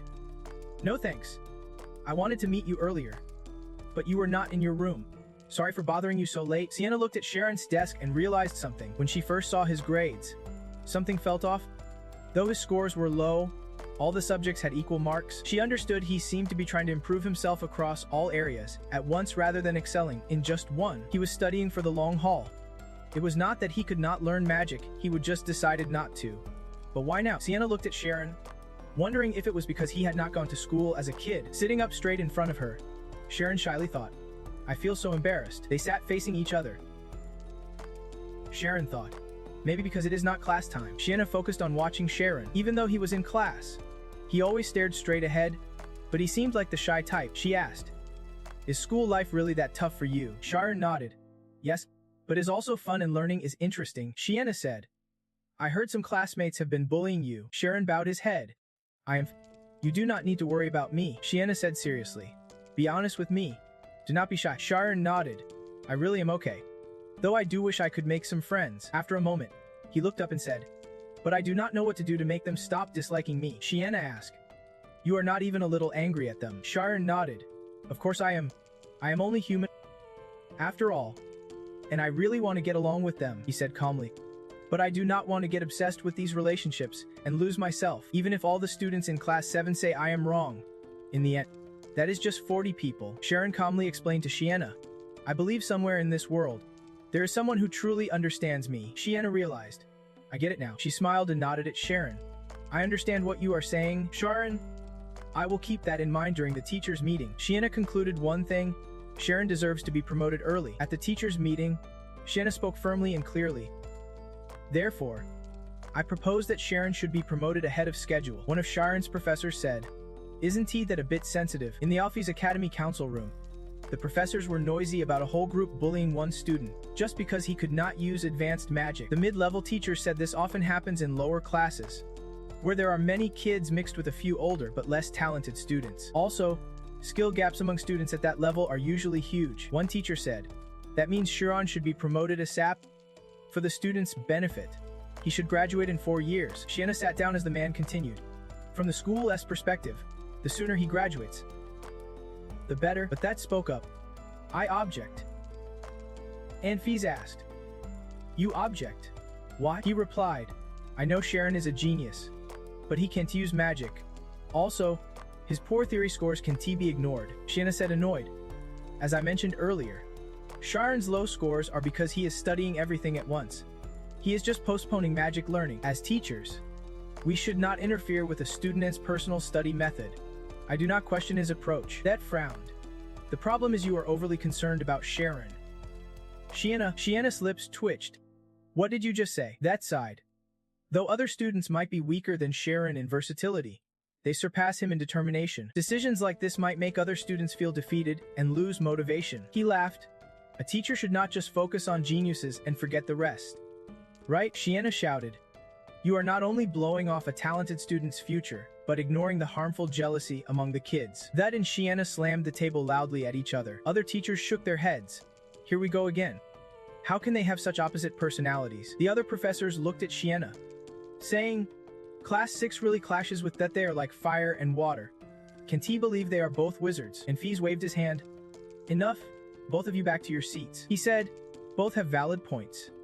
Sienna's view is meaningful, but that's argument is not without reason. He is concerned about the school's overall balance. And I think that comes from his love for the students. And Fees said, he means well. I get. We need to consider the common feelings among students. That nodded. That is exactly what I wanted to say. Principal, Sienna heard Fees say, so the teacher smiled and said, why do not we do it this way? The next morning, students were bustling in and quickly rushed forward. They noisily gathered in front of the intermediate class bulletin board. What is going on? It said there was an announcement about the class promotion exam. Because of many complaints about early promotions, the school decided to give all 7th graders a chance to be promoted early. With promotions decided by a specific criterion, all involved students should take note. The early promotion will be decided through a test. Only one student will be promoted early, and that student will jump straight to 5th grade. The test subject is magic and spells. Which spell will they be tested on? Teleportation magic. The issue of using spirit realms as the sole evaluation criteria has been resolved, so the school decided to change the evaluation to using the teleportation spell taught in 5th grade. Someone loudly said, all 7th graders can take the promotion exam. They were noisy, saying if you pass, you jump 2 grades straight to 5th. Teleportation magic, hey? Do you know how to use it? Someone said. Of course not. That is a 5th grade spell. The 7th graders were confused. The theory sounded simple enough. Practice probably is not hard either. Right? One upperclassman I know ended up hospitalized after messing up practicing it, a male student shouted. What? Then how are we supposed to do it? Do they seriously have no plans to let anyone from our class get promoted? Suddenly someone stepped forward, and the 7th graders instinctively moved aside. Everyone stared at Siren as he arrived. He looked up at the bulletin board. Teleportation magic, after class. At the advanced class bulletin board. Everyone was buzzing. Is that really happening? Bullying. Just for not knowing magic. 7th graders have not even learned magic yet. So what does that have to do with anything? Someone explained the reason. It is jealousy because he is dating Amy. Amy stood in front of the bulletin board. Stunned. So he was being bullied. She realized that is why he was avoiding her. He did not want her dragged into it. Cyril said next to Amy. Actually, the morale of the 7th grade is still pretty weak. So this kind of thing happens. I have been through something similar. But early promotion is not really a big deal. Amy suddenly turned and left. Cyril called after her. Where are you going? Amy replied. To see Siren. Cyril said. Wait. What are you planning? Amy snapped. To teach him a lesson. How dare he keep this from me? I will gather the whole 7th grade crew. Cyril panicked. You are crazy. No way. Amy stormed ahead. Why not? I am involved in this too. Cyril was dragged along but still said. If it were you, would you want the person you like to get wrapped up in bullying? Cyril shouted. If you go there, things will only get worse. Amy muttered. So stupid, she thought. Oh really? Nonsense. I am not even the one he likes. Then why did he hide this from me? Cyril said. Anyway, teleportation is way too hard for 7th graders. Amy grinned. Good, if it is that hard. Then great. For someone who has never learned magic, teleportation is way too risky. Cyril suggested. Why did not you teach him? Wouldn't he that make more sense? Amy loudly refused. Why should I help that brat? Besides, I am busy prepping for the upcoming exam, no time for this. Cyril nodded. Right? I forgot. Sorry, me said loudly. If you can even handle that, you are no fun as my boyfriend. That night at the academy, something appeared in the trees, someone moving incredibly fast. A figure landed. Someone muttered. This definitely is not for anything else. Amy sat on a tree branch, scolding herself. I am only helping him because it is my responsibility. In a blink, she disappeared again. Amy kicked off the branch and flew to Siren's room first. She had to make him beg for her help. Amy dropped in through Siren's window, startling him. Who is there? Siren shouted. Who is it before finishing? Amy covered his mouth and said, I am here to teach you a lesson. Amy smiled brightly. How dare you do that to me? Amy froze. And Sienna was sitting right there in Siren's room. Sienna pushed up her glasses. Hey, are you? She asked. Like, are we seriously still running into each other this late? And entering the guy's dorm at night, Amy quickly raised her hands. It is a huge misunderstanding. Seriously. This is a massive misunderstanding, Sienna quickly said. Shoot. The next room's crew just spilled over here. Let us just go in first. Sienna covered her mouth. It has only been a short while since we last met, and you are already this bold. Amy stammered. This is my first time here. It is my first time coming here. Siren thought he would get into trouble if he ran into you, so I snuck in secretly. After that, Amy suddenly remembered to ask Sienna. But according to you, why are you still here this late? Sienna replied. I came to give him some tips on the promotion exam. The class atmosphere is super tense right now. Amy nodded. I see. Siren handed the tea back to Amy. Senpai, have some tea. Thanks. It smells amazing. Where did you learn to brew tea like this? Just then Amy suddenly flinched, wanting to hit Siren. No way, you little punk. Who do you think I am suffering this humiliation for? Siren quickly yelled. Sorry. Sorry. Amy's voice echoed through the dormitory. And why did not you tell me you were being bullied? Sienna gently called. Hey you two? First, just sit down, okay? Let me finish talking about the promotion exam first. Siren took a sip of tea and paused. After everything, he just looked at Amy and Sienna across from him. Sighed helplessly. Here we go again. Amy said, Isn't it the instant teleportation exam pretty dangerous? Siren has not even learned magic yet. Sienna said, The principal himself gave the order. She is worried too.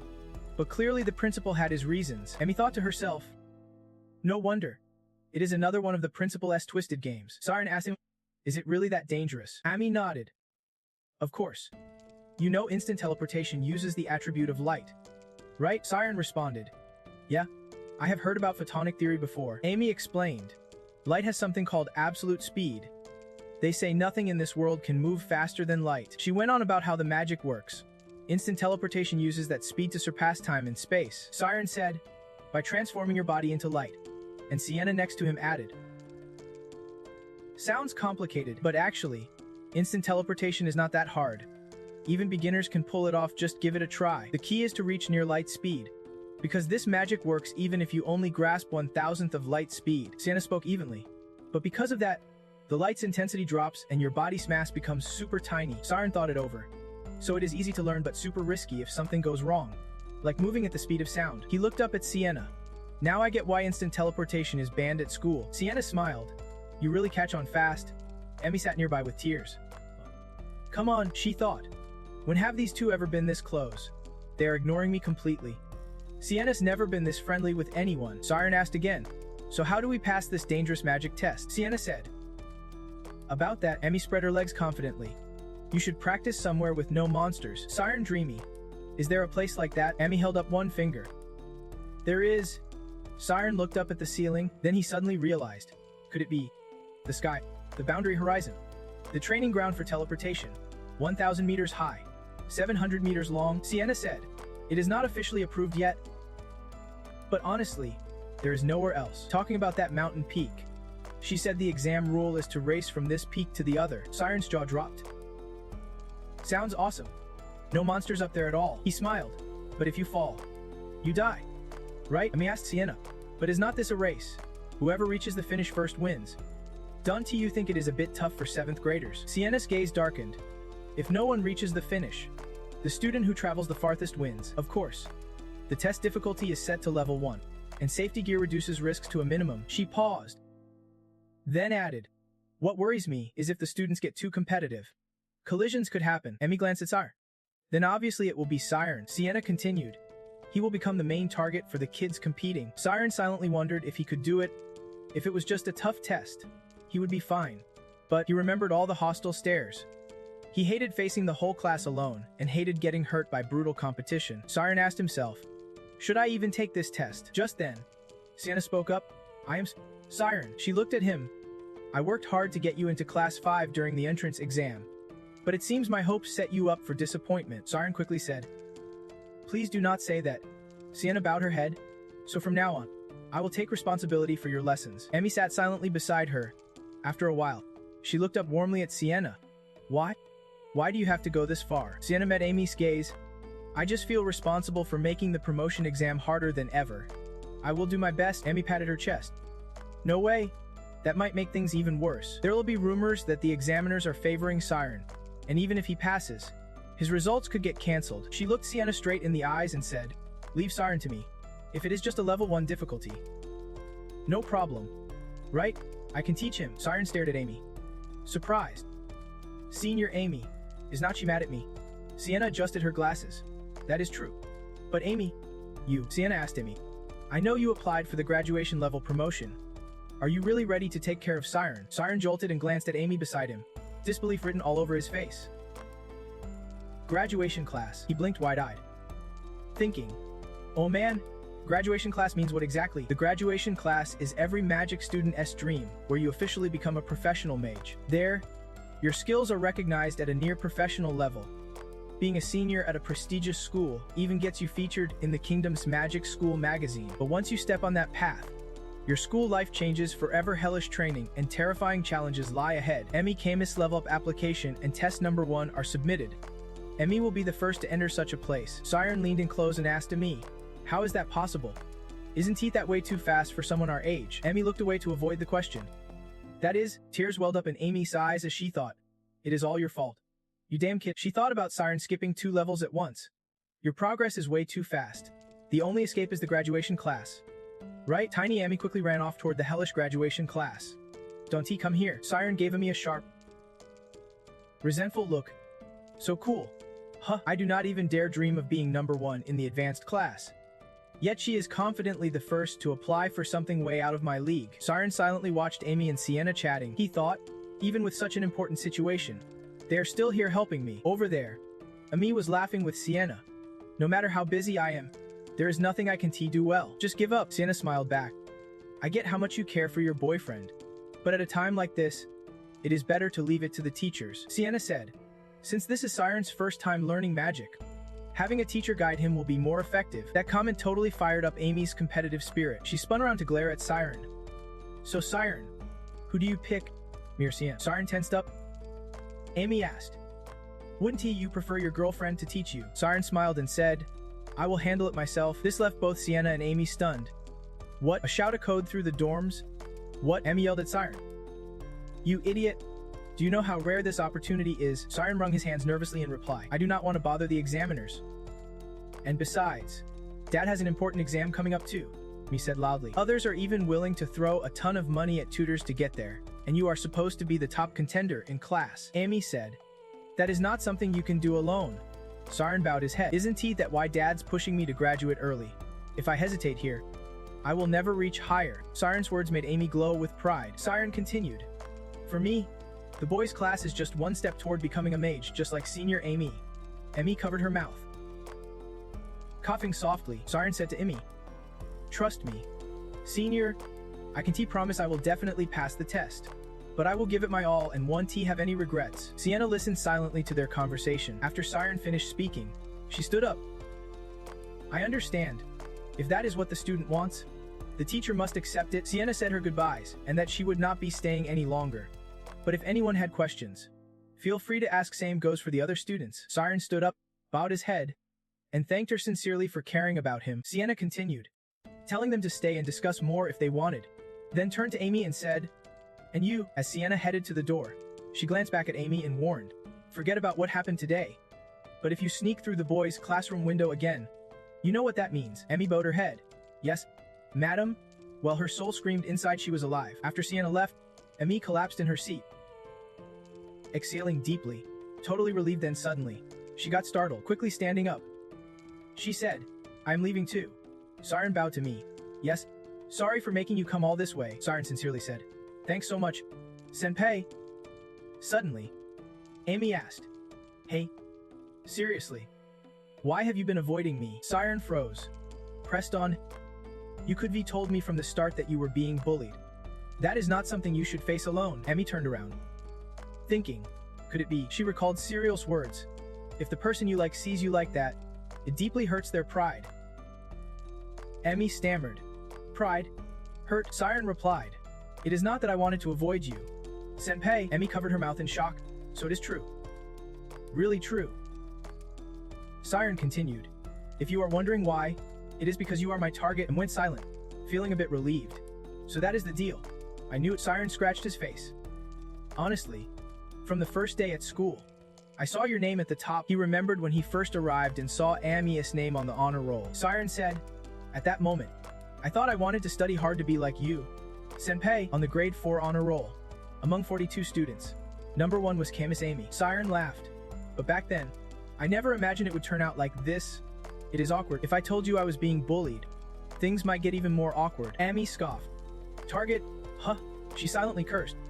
Damn it, losing to a kid. She remembered before, when her dad said, if there is anyone at the magic school, introduce them to me. She gave Siren a cold look. What a ridiculous fate. Asked softly. Are you joking? Siren was confused. Amy shouted. Target my ass.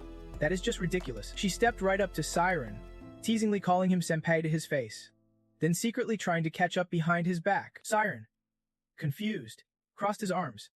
How did it come to mean that? Why does it have to be like this? He groaned. Amy pushed open the window.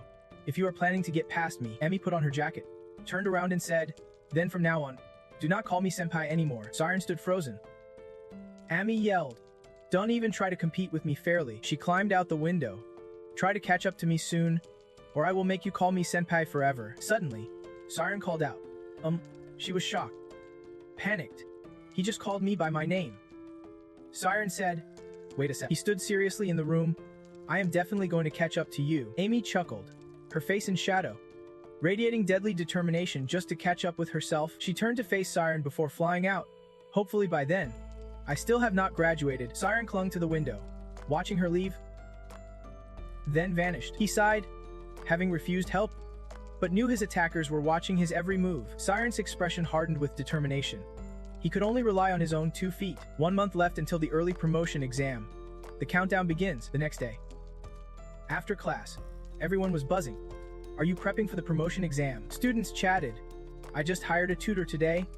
Gotta practice teleportation skills for a month. It is tough, but still, 20 people signed up. The theory's easy. Using the formulas is not that hard. 7th grade boys talked. The problem is applying it in practice. That is the thing. A blue-haired boy pointed at Siren carrying a pile of books. That kid's taking the exam too. A stack of books fell. The cover read photochemical theory. Siren thought, I said I would do this on my own. But looking at the pile of theory books in front of him, Siren muttered, the real challenge is putting it into practice. In reality, the environment a mage faces is always changing, especially when it comes to teleportation magic. Terrain info is crucial. Depending on the situation, you have to adjust your level of omnipotence and light accordingly. Siren sat jotting notes. The units alone went up to 10 to the power of 20. How could anyone actually calculate that? He rubbed his head. Do not give up. There is no way they would set an impossible test. He pondered. Sienna once said mastering teleportation magic is not that complicated. But what if that does not apply to someone like me, who has never studied magic before? Siren thought about Sienna's words. Those 7th graders will definitely succeed, because they have been trained since they were kids and can easily hire expensive tutors. Siren felt like an outsider watching them. Sienna had asked him if he thought he could close that gap. Siren was startled when Anpheus smiled at him. Nearby, someone clapped and praised. Well done. The person looked at the tall guy back through the smoky haze and said, you just nailed that teleportation test, no surprise. You are Slider's son, the Magic Association's tech expert. The man called out. Mark Slider, 15 years old. 7th grade. Standing tall and confident. It is nothing, he is being taught by a certified level 9 instructor. Another handed him a towel to wipe his face. Mark said, I was a bit worried, but it was pretty easy. The man explained. Since the test was simple, you could focus on choosing answers. His voice steady. Learning perfect teleportation in 1 month is impossible. But if we speed through just the test essentials and spend the rest practicing, finishing the test is totally doable. Mark smugly said, maybe I should thank that special bastard Ozu after all. He wiped sweat off his face. Thanks to him, I jumped 2 grade levels in no time. Mark drank some water and asked the man, by the way, what is that bastard doing? The man replied, following the old master's instructions. I am watching him, but it looks like he is just self-studying and reading books. Mark frowned. Self-study? With books? He sounded suspicious. What the heck? I thought he would hire a badass tutor with that kind of money. Something fishy going on. Mark ordered. Keep watching him. He is not some reckless punk. Calmly, just reading a few books won't teach you magic. Meanwhile, Siren was deep into a pile of books. He put down his pen to rest. I have done all I can. First, I spent a ton of time really understanding light. I memorized the theory perfectly. No mistakes. Not sure, but time's running out. 7th grade special training ground number 41. It is night, so only a couple of dim lights flicker. Siren stood below and got ready. Now I have to cast the magic. Nothing's impossible, I just have to hope it works as I expect. Siren's eyes glowed a desperate blue. First, open the spirit field. A light instantly shone on Siren's forehead as he spoke. Applying photochemical theory, Siren struggled to keep focus. I am balancing right at the line between omnipotence and omniscience. The light flickered wildly. Siren was almost enveloped in blue. The word I appeared, then vanished. Siren's body suddenly glowed golden. He looked at himself in awe. All right, it is working, Siren shouted. Now. Instantaneous teleportation. His eyes wide open, amazed that humans can calculate the amount of light. He recalled teachings. When a mage focuses, their mind sharpens enough to sense everything around them. They say top mages can even count leaves from afar. Someone placed small coins in their hand and explained. This is called an ultra-sensitive mental state, also known as the spirit field. And Fees elaborated. At this point, a mage perceives the outside world extraordinarily, enabling them to manipulate phenomena. In front of Siren, a new world seemed to open, not about counting, but feeling everything. Time was slipping away. Only 13 days left until the instantaneous teleportation test. Counting down 9 days. Inside the academy, someone asked, what the hell is that? Everyone's eyes turned toward the back of the classroom. Staring at him, the short-haired girl and the pink-haired girl, who always looked annoyed, also shifted their attention to the back. A voice rang out. He trained without any protection. No way. Everyone was watching Siren. His face wrapped in bandages. Siren focused on writing and thinking. His first attempt at instant teleportation had failed. Siren felt a bit helpless. To fix his mistakes, he had no choice but to keep practicing. Siren kept falling hard onto the ground. lying there clutching his knees. This time, his knees had messed up. Countdown. 8 days left. Siren's notebook was filled with scribbles. He was still focused on calculating the error as plus 0.02 micro z later. Countdown. 7 days left. It was a dumb method, but only 6 days remained. At night, the training ground echoed with constant crashes. Only 5 days left. Siren was still falling. 4 days left. He was determined. Once again, his body would remember it as instinct. Countdown. 3 days. Then 2 days. And just 1 day remaining. 1. Siren stood under the light, panting hard with empty knees. Sweat dripped from Siren's face onto the ground. What am I gonna do? The test is tomorrow. But every time I fix one mistake, another one pops up. Siren wiped his face. There was nothing left to fix now. I have to make it. I will. Siren silently took a deep breath. The space before him blurred. He slapped his face hard to stay alert and link everything together. I can do this. I have. Siren tried again. His foot pushed off the ground. He focused on thinking and moving. A flash of light flickered and then vanished. Opening his eyes again, Siren saw himself hovering just above the ground. Thud. Siren landed softly on the ground and breathed out, amazed that he was not hurt this time. Lying flat on the ground, Siren smiled with satisfaction. I did. How far can I go now? He kept thinking until he dozed off without realizing it. No time to lie here, though. I need to practice linking. I need to pray. The next morning, Mark stood high up looking out over the campus. The man called out to him. Young master, he asked Mark. What do you think? Mark turned confidently and replied, Great. Today will be historic. I am moving up to class 5. He squinted. 700 meters is nothing. I will do it easily. Inside the academy, the class 7 room was still pretty empty. Maria walked to the classroom door. Suddenly someone called out, Hey, Maria? Have you given up on Thea? Maria was startled. Mark? She thought. It must be him. Maria asked. Weren't you at the training ground? Are you studying here? Mark laughed loudly. Do I look like a dumb failure at studying? He arrogantly asked Maria. What are you doing here? Is that why your grades suck? Mark mocked her. You should learn from the training grounds. The best way to study is to watch and learn from those better than you. Maria turned to leave. Hesitating. Yeah. Good luck. Hope you fail. Mark laughed and asked. Really? You want me to fail? Maria's hand trembled. Mark got close to her and said, You are actually amazing. You know that, like hooking up with a teacher or something. Maria reflexively asked, How do you know? Her answer made Mark laugh loudly. Idiot. I was just testing if it was really you. Maria's school bag dropped to the floor. I have plenty of ways to get info. A shy girl like you showing up at the teacher's office is pretty suspicious. Mark cornered Maria against the wall. Since we are classmates, I am being nice. But remember, I am your senior. He threatened Maria. You think you know what is coming next? Seeing Maria shrink back like a scared little kid, Mark straightened up. She is such a coward. How did she even think about becoming a mage? Even though she is 4 years older, she is still in my class. Mark left with a parting line. Just wait and see. Behind him, Maria sat trembling on the ground. Terrified, Maria covered her mouth, tears streaming down her face. Someone barged in loudly. Is the plan all set? 4 other guys from class 7 turned to look. One replied. 2 of us will latch onto Siren as soon as it starts. The other 2 will protect you. Mark? So we have got 2 chances to make him fail, Mark said. The first round's distance is 10 meters, so push him back at least 10 moves. The gray-haired guy nodded. You will really do what you promised if we pull this off. Right? Mark's eyes flashed. Of course.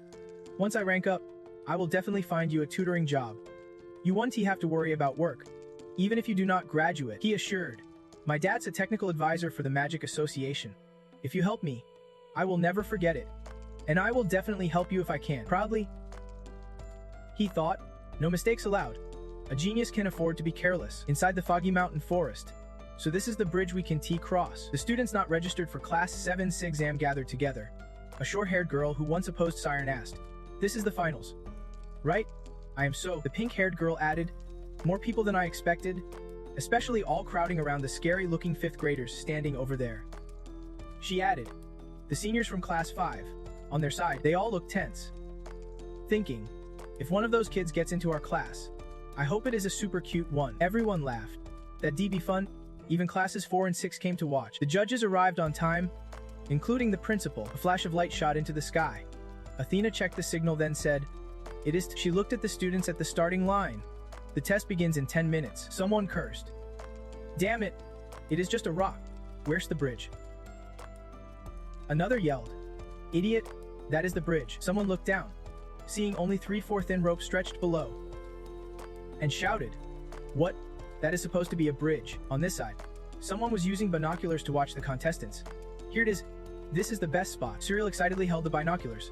"We can see everything from here." Amy crossed her arms behind her back. "Hey, we do not have time for this. Why are you watching those dumb Class 7 kids?" Cyril said. "What are you talking about? I have got to cheer for your boyfriend. Give him some luck." Amy sighed. "Whoever passes, passes. Whoever fails, fails. What is the point of cheering?" She bit her finger thoughtfully. "Anyway, can you really teleport instantly?" The black-haired guy approached and called out, "Matt." He started warming up and asked, "Have you found Siren yet?" The black-haired guy answered. "Here's the thing," that guy said. "He is not here." Matt glanced quickly. "What? Over here?"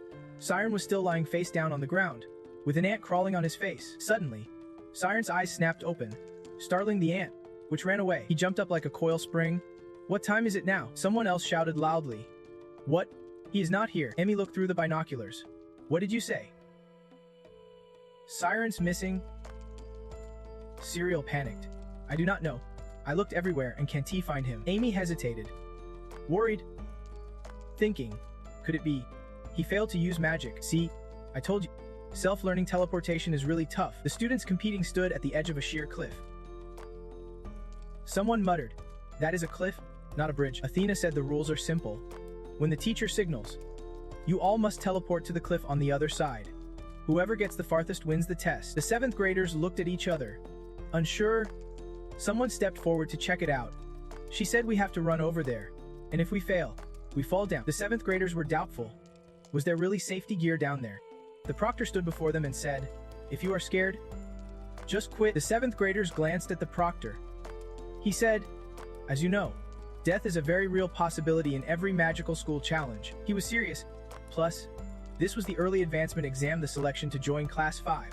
So if you can handle protecting yourself, then participate.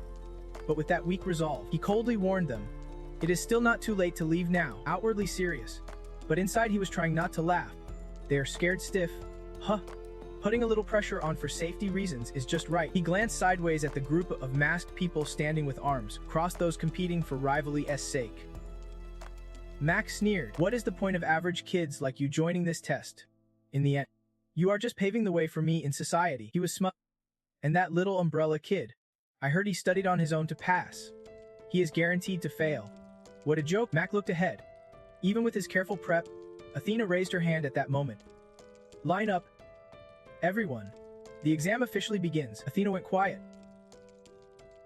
Noticing something, from afar, Siren came running, looking completely worn out. Everyone was shocked to see him arrive. Siren panted heavily, saying, "I am..." He looked up at Athena and asked, "Am I still allowed to take the test?" Athena hurried over to Siren. This way. From their side, Cyril had also spotted him through binoculars. That is him." Emmy snatched the binoculars from Cyril and yelled, "What the heck took you so long? You idiot!" Emmy watched closely, biting his lip. "Why does that kid have so many injuries? Did he get hurt during practice?" At the judging panel, Sienna turned to Enfees, the principal. Athena signaled, asking if they should allow the late student to compete. Enfees nodded. "Adjusting to situations is a skill too. Let us start the test as scheduled." Sienna paused, then replied, "Understood." An orange flare shot up into the sky. Athena called out, "Get ready. The test begins as planned." Athena spoke to Siren, who was struggling to stand. "If you want to quit, just tell me." Siren took slow steps forward. "Thanks for caring, but I am fine." Someone waved to Siren. "Over here." He looked confused but said, "Thanks." The one who spoke glanced at a nearby person and signaled, "One down. Let us take out that kid within 10 turns." Siren bowed his head. Breathing hard, drenched in sweat, he stared ahead. "Focus. Give it everything I have got." Athena raised her hand high and announced, "The early advancement exam for Class 7 officially starts now. Everyone, get ready." Athena checked the watch on her wrist. Everyone lined up and crouched into starting positions. Magla signaled to his companion, "Stick to my plan." The other nodded. Siren also focused. Athena fired a flare into the sky as the signal. All the students shot forward. Siren sprinted headlong like everyone else. 2 others ran behind him, exchanging nods. As the clock ticked, 1 second passed in the exam. The kids had trained hard for this moment. But this was their first time seeing the cliff. The sky stretched beneath their feet. Heat spread through their toes. Excitement or fear. This was a world they would never known. There was only one strategy the kids could come up with. The classmates ran full speed ahead, determined to get first place no matter what. Every student believed they had a real shot at coming out on top. 2 seconds. The distance to the cliff was down to 20 meters. Ma is sprinting at full speed. The hand thinks running fast alone won't get you first place. It is all about timing your teleport just right. In theory and practice, the key to winning is knowing exactly when to jump. Where you jump from determines everything. Whether it is the first or last turn does not really matter if you have got the guts to do it. That is, the red-haired classmate slipped a step, and the cliff is still pretty far away. He is risking it all. The redhead yells out, "Just go for it." Then he instantly vanishes in a flash of golden light. Nearby classmates scramble, shouting, "Me next." "Me too." Everyone starts teleporting as the exam timer hits 3 seconds. With 5 meters left to the cliff, the lead group takes off. Someone yells, "Damn it, I am getting this." With only 3 meters to go, another friend charges forward. One of Mark's buddies rushes from behind, yelling, "Sorry, Mark, I am going ahead. If the escort team leaves without me, what am I supposed to do?" Mark grits his teeth, furious at his cowardly crew, and bolts ahead. But he worries, what if he falls? Mark's leader jumps with 2 meters left, the timer at 3.5 seconds. Siren keeps pushing forward, and one of Mark's guys tasked with holding Siren back thinks the same. "Why do they keep following me?" Another classmate hesitates. "Aren't we the only ones left?" "Whatever," someone shouts. "I am going ahead," and disappears instantly. The two holding Siren's legs start casting spells. Siren still runs forward as the gap closes to 1 meter. At 3.7 seconds, Siren still feels it is not the right moment. He plants his foot right at the cliff's edge, determined to catch up. The students watching from Amy's side gape in shock. Even the judging panel next to Memes. Sienna is stunned. Athela watches nervously. Quiet murmurs start. Will he jump down? Siren surpasses 2 meters. With 4 seconds elapsed at the Ocean family mansion. Just like the last sword tournament, this is the first time we have seen someone unafraid standing before my father. "You are not scared at all," Ryan exclaims in awe. Since even he could not face his father a year ago. Ocean mansion. Ryan's room. Siren feels a bit embarrassed by Ryan's praise. That it is nothing special. I once read a book that said fear comes from imagination. But what shocks Siren more is Ryan's nightly oath. He never expected Ryan to pledge such a vow to him. Recalling the book's line, "Only humans fear the sword," Siren calmly explains, "It is imagining you will die right after. Like jumping off a cliff, you only really die when you hit the ground. Right? So I stopped imagining the future and focused on the present. I had to find a solution to beat fear." He stopped picturing the future and focused fully on finding the answer that really helped him. Hearing this, Ryan can't believe it and feels totally foolish. "Siren, are you dumb?" "Dumb?" Siren is startled and a bit shocked, seeing him so chill about something dangerous like it is no big deal. The embarrassed guy grabs his shoulder and shouts, "If you fall off that cliff, you are definitely dead." "For sure. Dead? What the heck are you talking about?" Seeing Ryan misunderstand and worry, Siren quickly clarifies, "That is not what I meant. Think about it, I am not gonna die the moment I jump off." Back to reality. All the students and teachers watching are tense and anxious. The stopwatch in Athela's hand ticks every second. At the cliff, all the students have already turned into streaks of light flying away. When Siren finally jumps, his body glowing faintly gold as he opens his spirit realm. The wind's force from teleporting presses down hard on him. He can't lose focus if his spirit realm breaks. It is all over. The moment Siren fell, his entire body was enveloped in a radiant glow. The space around Siren started to shift. His body shot forward at the speed of light. Quickly catching up to the students ahead, Siren zoomed past the group in front, and one of the students noticed and shouted in shock. Everyone was stunned beyond belief. They never expected him to catch up, let alone pass them. What? How late did he start to be able to surge so far ahead? Seeing Siren blaze past like that was unbelievable. On the other side of the mountain, a group of students cheered excitedly as they saw him join the race. Everyone shouted encouragement for Siren. "Here we go. Come on." It was just a fleeting moment to the naked eye. But did you catch that? Yeah. A new student just jumped down. The onlookers were totally amazed by Siren's outstanding performance. They could not believe a newcomer could pull off something like this. This is his first time learning magic, right? Cyril was amazed and a bit speechless. Even Amy did not know how to answer. She was stunned. After calming down, she understood why he started later than everyone else, so she was not as surprised anymore. Sure enough, even with a late start, he made up for it. As long as he keeps up that pace, Siren will always be in the lead. Back in the race, Mark was leading, but knew it would not be long before Siren caught up. Damn it! Damn it! What the hell is the strike team doing? The gap ahead was not a problem anymore. Mark glanced back and tried to speed up, but it was too late. Siren quickly zoomed past him and took the lead. That dark kid is right in front of me. Far ahead in the forest near the mountain range where the race was happening, Mary stepped slowly into the woods, back in Marius village. It was not that she lacked talent from the start. Peer pressure, her own insecurities, and weakness held her back. In the teacher's office, when asked about her scores, Mary nervously avoided eye contact and struggled to respond. Sir, it is because the others keep bothering me.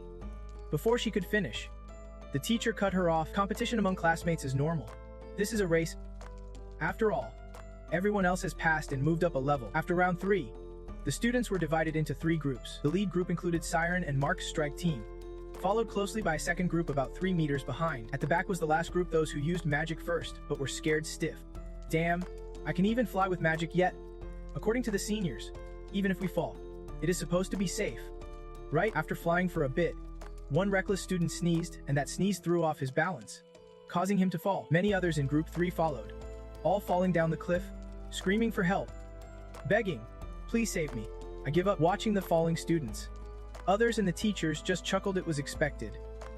Those who could not overcome their fear would be the first to fall. The teacher started noting down the names of those eliminated. The eliminated students kept falling and screaming nonstop. "Where's the safety gear? How much longer do we have to keep falling?" When they fell to a certain height, a giant fan at the bottom of the cliff kicked on. The fan created strong winds that cushioned their fall, letting them land safely. Those still conscious lay on the ground groaning. "Man, this is brutal. You should be warned us about this." The eliminated group all groaned loudly. None of the seniors had told them about this surprise. They did not realize this was just a little gift the seniors left for the juniors as a wake-up call. In the end, all the students in the last group were eliminated at 200 meters. The students who made it that far showed signs of exhaustion, gasping for breath. "Calm down. You can't go any further." Some students gave up from fatigue caused by maintaining instantaneous teleportation magic. "Help me, please." Familiar cries echoed as many in the middle group threw in the towel. Back to the lead group. Mark kept pushing to speed up. His magic skills were average, and he showed no signs of tiring yet. "Idiots, if you do not have what it takes, do not even dream of climbing high. Those in the middle will give up anyway." Max sneered quietly as he heard the cries of defeat behind him. Mac pushed harder to keep up with Siren, but the gap was still pretty wide. "Damn it. Maybe it is just my mood, but it feels like the distance between me and that kid is growing instead of shrinking." Mac gritted his teeth in frustration. Mac sped up even more, determined to catch him, irritation boiling inside as he thought about Siren. That kid did not even show the slightest sign of getting tired. How is that even possible? He should have been dead tired before the race even started. Suddenly up ahead, Siren changed. An energy surge flooded his body. Mac watched from behind, stunned and thinking, "What the hell is that?" Siren suddenly accelerated. Miss Athela used her magical eyes to observe all the students' tests and had to admire his talent. Siren's ability was truly amazing. Even I have to use shadow steps multiple times. And yet Siren's speed remains steady like a constant number. Like a machine. The shadow step Miss Athela uses is about objectifying herself to stabilize her mind while creating a unique calculation. Not just Miss Athela. All the examiners nodded in agreement, and some even gave Mac feedback, impressed by his decent magical skill level. Meanwhile, Mac showed clear improvement in speed compared to others in the class, though he still had a bit of youthful impatience. On top of that, some praised Miss Athela's talent. She truly is exceptional. Detecting such a precise distance with just empathic senses is incredible. Standing aside, that Iga's face was tense and silent. The principal watching was also very pleased with Siren's performance. Serial, holding binoculars, looked amazed at the competition and asked Amy beside him. "He can use shadow steps himself. That is impressive. Where did Siren learn those advanced skills?" Standing opposite, answered Serial's question while intently watching the race. She already knew but would not say it outright. "Learned? Huh. Typical mages learn to consciously use the subconscious world. But this kid is different. He is basically controlling his subconscious directly. That is not something you can just learn. Look at him slowly leaving me behind. Mom knows we can't win fair and square. We have to stick to the plan." Thinking that, Mom suddenly shouted, "Let us." Getting the signal from Mom, the two underlings immediately started executing their pre-planned moves. Both were already at their limits. "Damn it," he signaled. "But why now?" "Guess we have to drain all our remaining energy in one go to complete the mission." The underling decided to risk it all, pouring every last bit of spirit power into pushing himself to his absolute limit. Siren sensed something. 2 bursts of attacks. Someone must have changed speed. For just a moment of distraction, a shadow appeared right in front of Siren. Catching him off guard, a student suddenly darted in front of him, startling Siren so much he could not react and had to slow down to avoid a collision. "What is going on?" Before Siren could understand, another student charged at him. Siren's eyes widened as he saw the incoming student. The underling knew his move was wrong, but he could not disobey orders.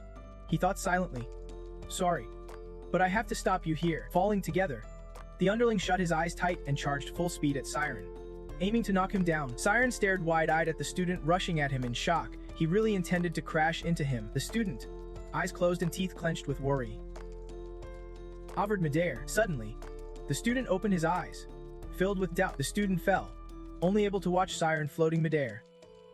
Thinking, how is this possible? In this dangerous midair fall, a few students are playing around. This is over. Siren struggled hard to stay conscious at that moment. His hands grasped at the empty air below, the vast blue sky stretching out just ahead. The temperature dropped, and exhaustion started creeping in. With a final surge of determination, Siren's emerald eyes flashed once more. "I can pass out now." Focus, a ray of light like sunlight shot up into the blue sky, and the falling student caught sight of it. He is definitely a demon, not human. With that thought, the student started falling along with a few others. Down below, the boys' class was noisily debating. "Did you see how he moved just now? That was weird.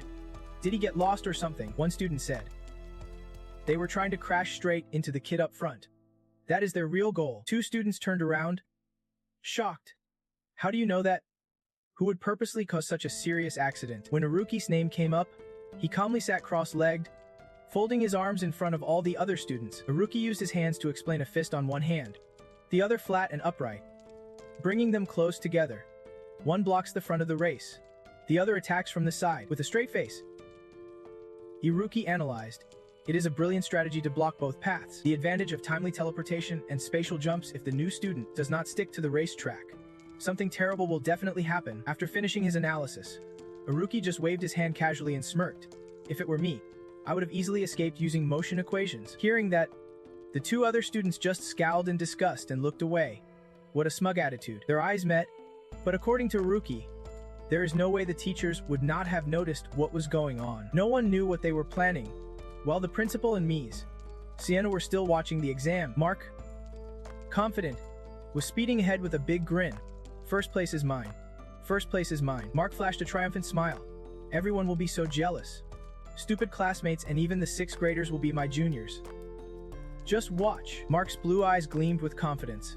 "This is my talent." Siren was chasing after Mark's dazzling magic, thinking, "Mark's in great shape. He is definitely going to finish the exam. Then, the temperature might break down." Siren's eyes filled with determination. "I will tackle this with a different temperature." Siren's magic suddenly surged faster, and he shot ahead, faster than Mark. Reaching half the temperature, the crowd got louder, shouting excitedly. Siren's catching up.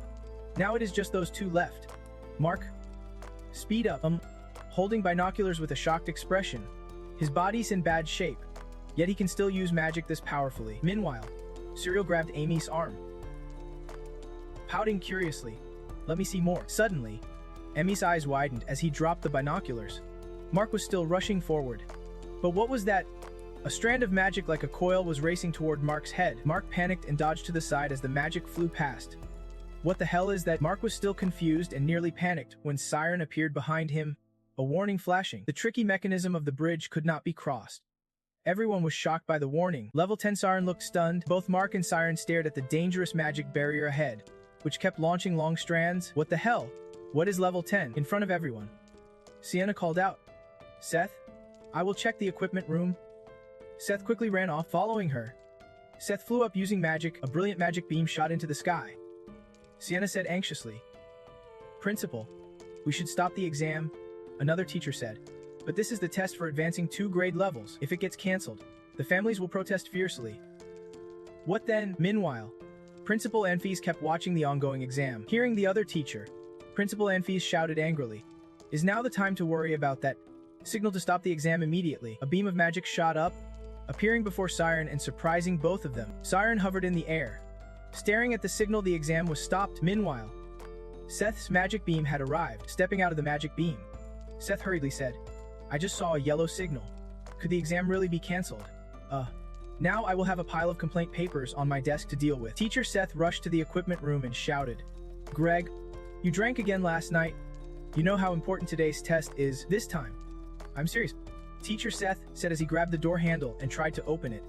but it would not budge. Seth stopped and frowned. Looks like it is locked tight. Not a mistake after all. He then gathered magical energy, a bright fiery glow flashing for a moment. Seth paused, surprised. Huh?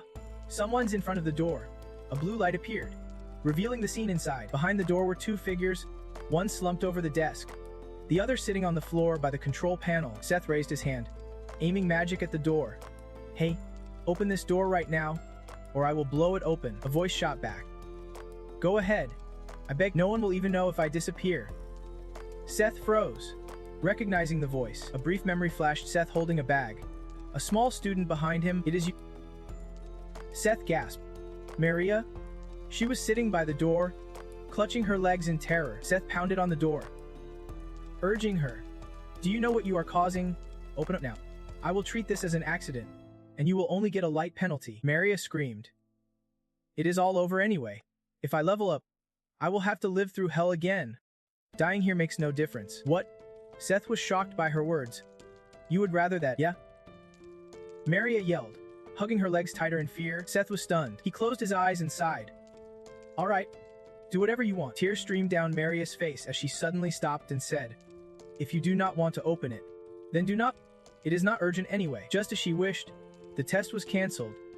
A yellow signal flashed brightly in front of Siren and Mark. Mark gritted his teeth, thinking, cancel the test. Done joke. The chance to level up is right in front of me. Mark glanced at Siren behind him. Look, Seth's locked in there. No matter what, there is no way out now.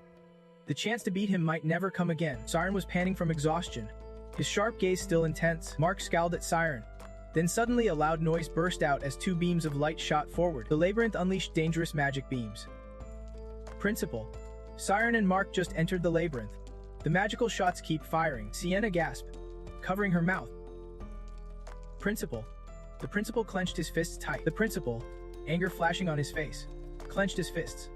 These stubborn fools again. Sienna watched in panic as the two rushed headlong into danger. Long, furious, shouted at the principal. Stop this right now. It is way too dangerous. What are you thinking? Principal. All the teachers ran to the principal, seeking his orders. The principal was visibly furious. Fists clenched, his face no longer gentle. His eyes glinted sharp gold as he watched the two enter the labyrinth, disappointment swelling inside.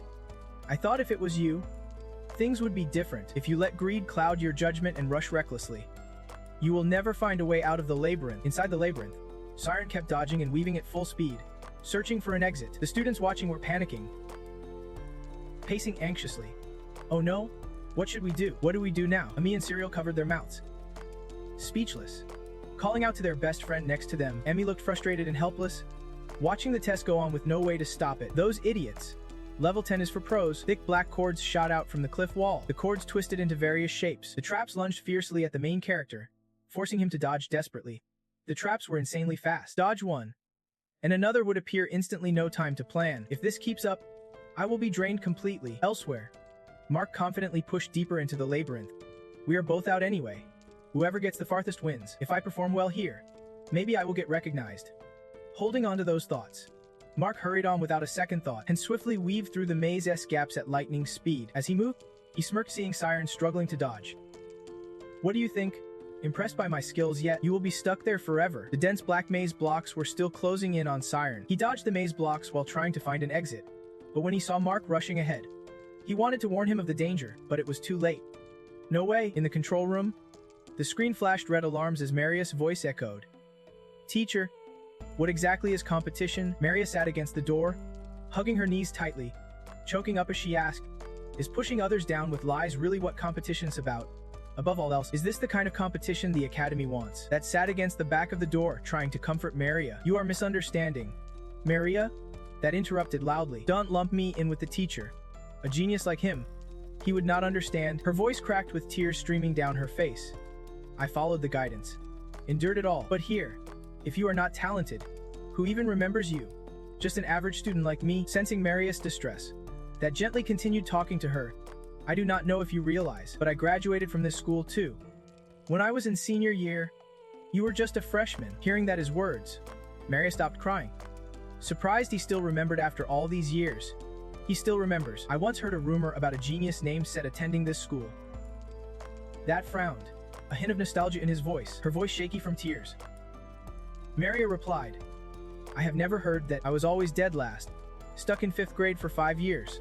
Watching friends move ahead easily made me bitter. That kept sharing his academy story with Maria. His tone mixed with nostalgia and loss. No way. Not you. Teacher. Maria said, disbelief in her voice. That laughed loudly, cutting her off. One day, the principal caught me and scolded me. What? That kid hit me first? That his voice echoed from a shadowy corner of the academy one evening. It was just a scuffle.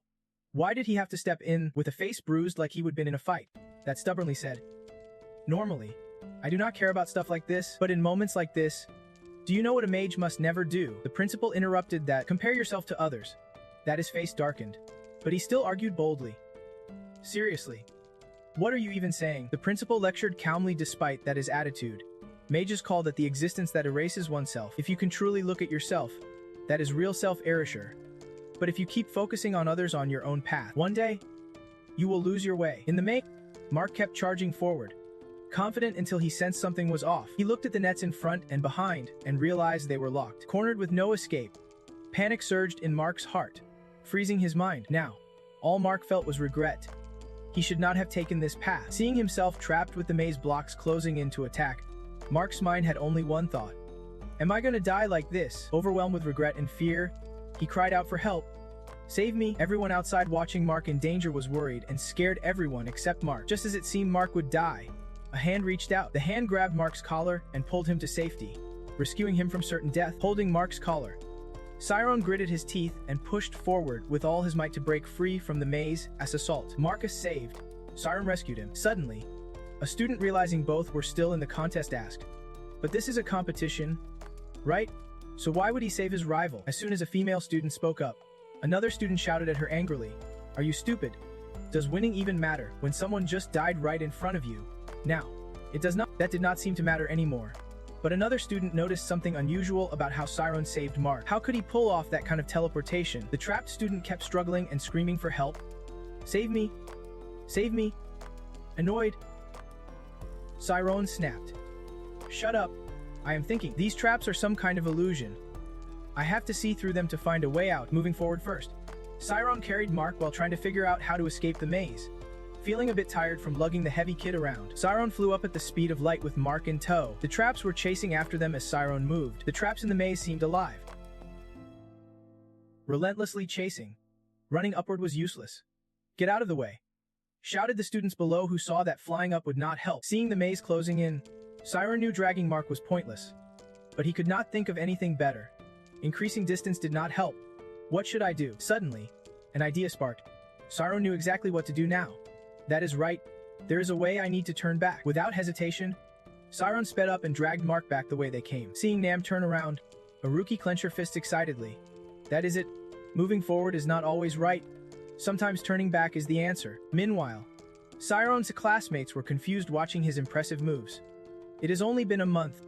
Did he really practice on his own? I thought he got here because of connections, and he did not even know magic. Maybe we misunderstood him. He can do it. Forget the misunderstandings. Now all the students were cheering loudly for Siren. Danger! Get out of the way. Maybe Siren and Serial realized his effort was not just for the exam, but something more. Emmy agreed from the side. Yeah, he is training hard for more than just this test. After all, the level up exam is just a small step on the journey. He simply wants to become a talented mage. Serial said. In the control room, teacher that continued comforting Maria. Competition is just a tool to reach the goal faster. It is okay to take it slow. When we cross the finish line, we will all become mages. Teacher that his words echoed. At that moment, all the teachers, students, and even the principal were stunned speechless watching Siren escape the maze. Behind the door, Maria weakly regretted. Isn't it too late now? Knowing she had succeeded, teacher that smiled gently. I will help you. So why not be a little braver? Every word from teacher that gave her courage. Maria burst into tears, maybe from regret, maybe from relief. Back at the contest, the principal suddenly spoke up. Keep the exam going. Surprising Sienna and the other teachers, the principal stood firm. I will take responsibility for everything. The path ahead was full of danger, with the crowd's cheers ringing out. Keep going. Danger! Get out of the way. Siren's eyes burned with determination as he pushed forward. With one hand, he dragged Mark toward the deadly magic trap. It seemed alive, moving, unpredictable. No rules. He wanted to save Mark, but could not pinpoint the trap's exact location. Mark screamed in terror. I do not want to die. Siren stayed calm, thinking first to sense the whole structure. Focusing on one point, using his eyes, Siren found a safe way out and saw the entire maze glowing. I have been through this before. It feels like running for your life. At that moment, Siren saw the path forward. Siren pushed his speed to the max, racing through the maze on the route he would planned. He was so fast he looked like a blur of yellow light. Siren slipped through the maze's gaps before they closed. Inside, he was like a fish in water, moving effortlessly. The students who watched were stunned. Jaws dropped at Siren's incredible power. Mitt was dragged along and passed out, foaming at the mouth without realizing it. Emmy and Serial were also pretty shocked by his move. All the teachers were deeply impressed by how Siren performed. It is the danger that unlocks hidden power. Limits form once satisfaction is reached, and Fees seemed to realize where Siren's hidden power came from. But what surprised him was that even he could not figure out Siren's true limits. Yet I do not sense any satisfaction or desire from that kid. Could it be that he has no limits? The maze kept shifting and attacking him from all sides. But whatever form it took, Siren dodged every strike, and Fees watched in awe. Now sensing Siren's heart was completely clear, no distractions, no doubts. Incredible. Ithila stayed focused every second, though calm on the outside. Inside she was anything but. The spirit field density was almost 99.9%. Calculated perfectly in panic. His talent was amazing, but this challenge was truly dangerous. Siren pushed through one maze after another, and with each, the challenge got tougher. After clearing a maze, he noticed the gap between obstacles had shrunk to about a meter. He kept thinking of solutions. Teleporting 10 meters instantly was impossible, so he split the moves into tenths, alternating right and left as he planned. His body followed, slipping through gaps less than a meter wide at lightning speed. Siren advanced to the next level trap cage. This level's maze formed tightly packed hexagons like a beehive, tricking him. Siren realized the problem. He could not move in a straight line, and the path was super narrow. Without hesitation, Siren immediately adapted. If so, he would break everything down as much as possible. Rainbow drop. You finally made it here. Aruki clenches fists excitedly, startling everyone nearby. What is that about? Bending light. Someone could not help but ask after watching Siren's maze escape. Aruki, why is the light bending? Light always travels straight. Aruki heard the question and kindly explained. It is a simple principle. How can you not get it? If the differential is circular, you get an infinite straight line. The teleport distance breaks down into 1 over 1,000. 1 over 1,000. Everyone gasped in disbelief. It is intelligence. Is not he a genius? Aruki replied helplessly. In short, he is a genius. Completely the opposite, Aruki boasted proudly. But no one paid attention. Everyone was frozen in awe of Siren's talent. A genius. Truly terrifying. The maze began transforming again. Black cords twisting like they were alive, merging into one mass. The cords thickened, forming a huge beast shape, making things even harder for Siren. Damn. Siren stared in shock at the maze's creation. When everyone realized what it was, all the teachers stood up in panic, shouting, "That is the line maze." A massive black line head formed from the maze, looming terrifyingly over Siren. Watching the maze keep moving while Teacher Tat had been gone so long without stopping made Sienna extremely anxious. What on earth is he doing? She could not wait any longer. Sienna teleported away in a flash of light. Mark had come to his senses. Where was he? He regained awareness. Mark looked up. Right in front of him was a huge open-line mouth rushing toward him, making him scream in terror. Monster! Mark struggled desperately in panic while Siren calmly faced it, thinking of a way to break free. I have to remember everything, the order I saw it in. First, the left turn ring. While Siren searched for an escape, Mark lost his cool, panicking and begging Sienna to save him. Please save me. I will live right from now on. Meanwhile, Sienna teleported instantly to Teacher Tat's side. As soon as she landed, she rushed toward the control room, shouting loudly, "Teacher, what is going on?" Seeing Sienna sprinting over like that, Teacher Tat spoke up. "Sienna, what is happening here?" Sienna hurried over impatiently, shouting, "No time to explain. Stop the device now. The test's been cancelled." That still did not understand and thought the exam had been called off a long time ago. It has not. I heard Siren and Mark are still in the test. Sienna shouted. Surprising that. What? Damn it. Without hesitation, that spun around and ran to the control panel. Suddenly, a panicked voice called out to them both. Miss Idala. Attila ran up to them, yelling anxiously like she had something urgent to say. Siren, just as the dragon lunged forward, swallowing the two inside. All the students watching froze in terror, unable to look away. Teachers and students alike were horrified. staring at what was unfolding before their eyes. Time seemed to stop as the clock at second hand crept past 1 second. The clock was ticking and then it stopped exactly at 12. The clock hand spun backward about a minute before Atella arrived, standing before the giant jaws ready to snap at Siren, who was trapped. Mark was terrified, and everyone around was in a panic. Ami and Serial screamed at each other, unable to watch what was about to happen next. Siren faced the monster, gathering his strength. His eyes lit up bright blue. Sweat dripped down his face as everything around him seemed to freeze. A minute before the clash, calm washed over him. It was like he would slipped into another perspective. He was still alive. Think about it. The neutrons in his body working at full power. A tenth of a second. A burst of light shattering all barriers. A hundredth of a second. The light weaved through cubic shapes. 6 forks in the road. 9 total teleports including the escape route. In a split second, he worried he was wrong. The light was blocked by a red wall. Siren realized he and Mark could not escape this way. They needed another plan. Back to the present as the clock strikes 12. The monster charges fiercely. Everyone around panicked. Ami screamed. Siren and Feast was about to use his power to save them, but then he suddenly noticed something and stopped. A beam of light flashed from the darkness, like it was trying to break free from the universe abyss. Loud explosions echoed from the flickering light in the blue sky. Everyone below rushed together toward the source of the light. They shouted in unison. It can be from that light. Siren plunged down to the ground, dragging the stunned crowd's eyes with him. Voices whispered below, he really escaped. So they are not ghosts haunting us, right? Atella froze, shocked by what was happening right before her. Then, she ran off somewhere. Siren gasped for breath, unable to believe he barely escaped with his life. What just happened? Did I really get out? I can remember a thing. The engine system of the impossible to cross bridge was disabled. Level unknown. After everything witnessed, the boy with spiky hair exclaimed in surprise. That is a pro-level difficulty. He just beat the advanced class challenge. Siren, exhausted, panted heavily after the ordeal. He yelled out, I thought I was dead for sure. Everyone was stunned by his words. Serial burst into tears of joy. He did it. He really did it. Ami smiled softly, thinking, so cool. People who succeed through pure effort never brag or show off. Everyone crowded around Siren, excitedly congratulating him on overcoming the brutal challenge. Congrats. You are amazing. You are straight into class 5. The class 6 kids are going to be jealous. The professors appeared, surprised. Siren really made it through. Sienna complained regretfully. I missed this crucial moment because of teacher that grumbled. I will explain later, but I tried my best. Sienna snapped at him. You did not help at all. Deep down, she felt hurt. Sienna spoke up. Anyway, since you both finished at the same time, we need to confirm. Principal, please announce who. She hesitated, and Fees looked dazed. Sienna kept calling out, and the principal. And Fees wondered, am I just overthinking this? Looking toward Siren, he thought quietly.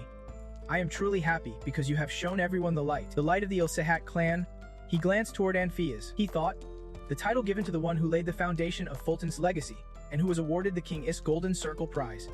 Sienna, worried, asked, what is wrong with him? A surge of greed flared briefly in him because of Siren's outstanding talent.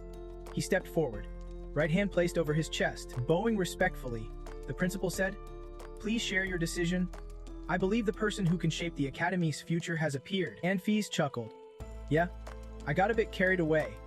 He was reminiscing after witnessing his talented student. He thought, I feel a bit jealous of his innocent love for magic. Remembering that moment, I do not believe in fate. Anpheus held the pendant in one hand, continuing to think. It has been a long time since my heart raced like this. Standing before all the students and professors, Anpheus declared, even if only one is accepted, I want to believe in every student who came today. The courage you showed today will drive us closer to a bright future. The one who passed today's test is Arianne Siren. Everyone around cheered loudly at him. He looked back exhausted and feverish, his gaze distant. From the crowd, a figure slowly stepped out. It was Mark, moving heavily with wounds from the recent challenge. People whispered, Cider Mark. Do not tell me he is going to oppose, because he went with Siren. But it was the new student who saved him, and the conflict seemed suspicious. Mark grew uneasy. How could this be? I have seen Mark up close. He is a true genius. Siren said with a fierce look toward Mark. Mark bowed his head and admitted, I was wrong all this time. With sincerity, Mark continued, I am senior. I take full responsibility. All the upperclassmen looked down in fear. They said in unison, we were wrong. Senior, we accept the punishment. Siren, still amused, said, all right, I hope everyone means it. They all shouted back, yes, yes, Senior. Everyone thought, well, he is. Good thing we apologized quickly. Meanwhile, Siren just wanted to sleep, feeling too dizzy to stay alert. Awesome. Amy urged. Let us. Serial hesitated. I thought we should stay with Siren at a time like this. Amami replied. No time for that, thinking to herself. He has already proven himself. Now it is my turn. Suddenly Siren looked at Amy. You have grown up. Amy started feeling uneasy. They both stopped as he raised his hand pointing at her. Siren said, I kept my promise. Right? I am not fully alert right now. But I will catch up with you soon. Amy froze. People around gasped. Calling a girl by her first name like that. Are they jealous of his girlfriend? Siren's really cool. Tears welled up in Amy's eyes over what he just said. And Siren would not remember any of this when he woke up. Siren was promoted to class 5. Somewhere, Athena was searching for something, wondering why Synergia had chased after Siren. She worried she had lost him somewhere in the maze. The stream at a lavish school. Inside a room called the Disciplinary Committee, a meeting was underway. He held a violation report while Maria stood behind. Head bowed. A confessing, Maria honestly admitted her mistakes and asked to be disciplined. However, Siren, Mark, and even the gatekeeper Brad, who had been affected by the sleep spell, spoke up saying they did not want Maria punished. Other students sympathized and started admitting their own mistakes too, even mentioning matters related to Siren's test. Behind Mark, more students stood and confessed errors, heating up the atmosphere. Siren looked at Mark, thinking he was trying to keep his promise to take responsibility. And Fee spoke up, I think Maria's situation is unfortunate. She did not use that device to harm anyone. With a serious expression, the old man continued, according to the rules, disciplinary action will be enforced. Siren raised his hand and said, but I also accept the punishment. I accidentally triggered the exam delay signal and went into the maze. Besides, I even looked into such a dangerous place. Anfis rubbed his eyes, but who would think we would actually see something like that at this school? Honestly, everything is just what the principal wanted. All the students bowed under the discipline, unable to see the truth because they were blinded by competition, pride and jealousy now. To become reputable mages, they are finally admitting their mistakes. He sighed deeply, remembering the first time he met the principal. Who would have guessed teaching would be like this? The teacher has actually taught me so much. Sir, Anfis struck the gavel. A sharp bang echoed. All the students seemed to cry silently, retreating to Maria's side and bowing their heads in apology. Sienna was writing violation reports for each student. This was unprecedented since the school was founded. Everyone here was being punished. On the violation reports, Mullen Maria, 19. 7th grade. Almaroom teacher. Detailed discipline. 2-month suspension. Sweden Mark, 15. 7th grade. Almaroom teacher. 2-month suspension. Mark and Maria got 2 months off, others got 1 month.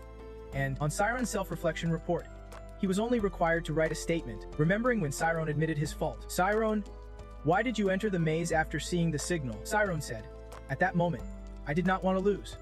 The only thing on my mind was solving the maze. I do not really remember much else. Sienna smiled. You do have a positive side I did not expect. Even though your husband is so obedient, on Siren's official record, he was promoted to 5th grade because, well, he is a bull. Back at Siren's spot, he was snoring from exhaustion. In his dream, it seemed someone was calling his name.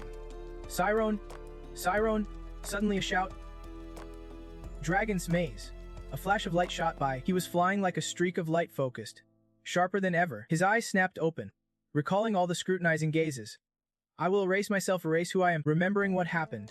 Soul shattered into tiny pieces, as if dissolving across the world. Like that was the world itself. Siren kept pushing forward. I am becoming. The space around him started to break apart. Siren pushed even harder. The space shattered faster. Infinitely. Suddenly, he fell into the broken void, rushing uncontrollably. Siren panicked. On the other side of the rupture was a black, weightless patch. A piano note rang out, waking Siren from that terrifying dream. He wondered, has the piano already started? He put on his uniform, straightened his tie, thinking, I can't remember anything, but why does it feel so hard? He picked up a notebook. Right? Quine lent it to me. It helped me memorize the rules of magic. He flipped through the pages. I have to return this in the combined class today. I want to thank her for helping me with magic. Suddenly, he saw something in his face filled with question marks. In practice hall 2, Siren called out. Emmy turned around. worried, while Serial greeted Siren. Siren, how are you? Siren held a basket full of apples and gave them to the two. Miss you guys. I want to say thanks. Amy asked. What is this? Apples? Siren handed the notebook back to Amy and said, I was not spying. But it looks like you like apples, she thought. But I like cherima. I like What? She immediately flipped through the notebook pages. The notebook said, what I think is, it is about timing. Saying sorry is enough. Right? Sorry. Apple and sorry sound the same. Embarrassed, she ran off yelling. Whatever. Serial called out. Where are you going? Class is about to start, leaving the two clueless. Wondering what just happened. Why did she act like that? Serial chased after Amy. Later, Amy easily passed the advanced exam and moved to graduation classes. But it seemed even her brilliant mind could not solve all her problems. A month later, the 7th graders returned after suspension. All shouting, Senpai, we saved a seat for you. She was surprised by that, and he nervously said, no one really needs to do that. But strangely, every time there is a mixed class, the 7th graders start saving seats for me. Everyone remembered the scary face he made. Then they left and quietly went back to their seats. It felt like I would become a seriously intimidating senior. Suddenly a voice asked him, is there a seat for me? Junior, recognizing the voice, he turned around. Of course. 10 seats for you. Serial continued. You do not seem that lively when your cute girlfriend's not around. He smiled nervously. She is the one feeling lonely. Actually, you two are always together. Serial said. Right? That is why I am gearing up to graduate soon. Siren panicked. Really? Graduation already? Serial replied. I was planning to graduate and live a normal life, but after seeing you with Amy, I got totally pumped up. I feel like I wasted some of my youth. Plus, it seems like Amy wants to be a soldier. Siren was shocked. A soldier? You mean she is joining the Asian war? He said sadly. Are you two seriously dating? Siren worried. Isn't he that dangerous? Even though to me it's pretty peaceful now. If war breaks out, Serial answered. If war really happens, all mages have to join. That is why we get tons of benefits and support like this. Also, Amy's a sniper mage, so she will only fight undercover. Doesn't that sound cool? Beautiful, seductive agent Amy, imagining that. Siren said, yeah, why was I worried about a top-tier pro like her? He waved goodbye to Serial. Starting from 5th grade, students begin thinking about their future careers as mages. Being good at one thing gives you a big advantage, but that is also why people do not usually talk about it with students who have low grades. Suddenly, someone called out to Siren. Hey, Siren, you planning to practice on your own again if you are stuck? Just a super friendly guy. He is a friend I really appreciate because he talks with me even though I am not great at chatting. Even though his grades are average, he is so versatile he can control lightning magic. But that versatility is not exactly friendly. Seeing Siren sigh, he said, there you go sighing again. Siren thought, everyone's got their own quirks. 5th grade is totally different from 7th grade. Even kids our age seem way more grown up. Suddenly 2 voices behind called out, hey, Siren, listen up. They said. Siren was surprised to hear his name and Nies and replied, what? The skinny guy spoke up. I said I can agree. Siren thought, are they trying to argue?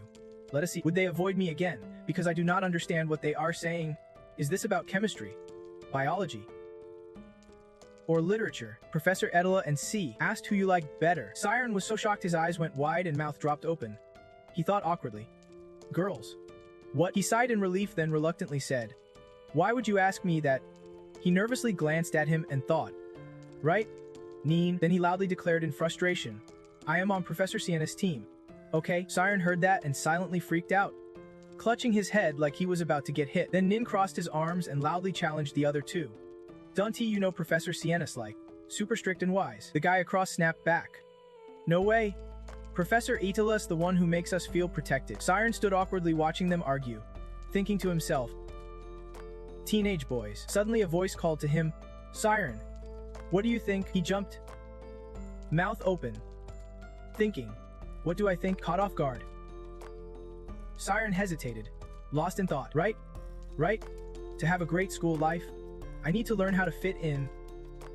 He thought, facing 3 sharp, intense eyes staring right at him. Siren looked uncomfortable choosing between 2 of them, and thought, but both of these professors are people I really respect. Choosing one feels tough. Then he clenched his fists and said firmly, I think for me. Before he could finish speaking, He oddly froze when he saw the two people standing there earlier. The moment I asked him, he suddenly got all shy and awkward, backing away slowly, saying, "Sorry, we will come back later." He stiffened up like a statue, silently wondering if it was because he could not answer. Someone waiting behind Siren looked away like they saw something, then raised their hand and loudly said, "It is because of him," before calling out, "Hey, Aruki." Aruki approached, one hand fiddling with something while the other stayed in his pocket, walking up casually like he had no clue and asked, "What are you guys talking about that is so exciting?" Ned sighed quietly and gave a wry smile, replying it was just the usual stuff, asking which professor was better, or something like that. Since they were not kids anymore, they did not reveal too much, and soon after, Ned raised his hand to introduce, "Siren, this is Aruki." Hearing his name, Siren, standing behind Ned, thought to himself how quickly his attitude changed, then awkwardly said, "Hello." Ned continued, "This is your first time meeting, right? Aruki's that eccentric guy from the boys' class." Upon introduction, Aruki extended his hand and coldly said with sharp eyes, "Pleasure to meet you. Arianne. Siren.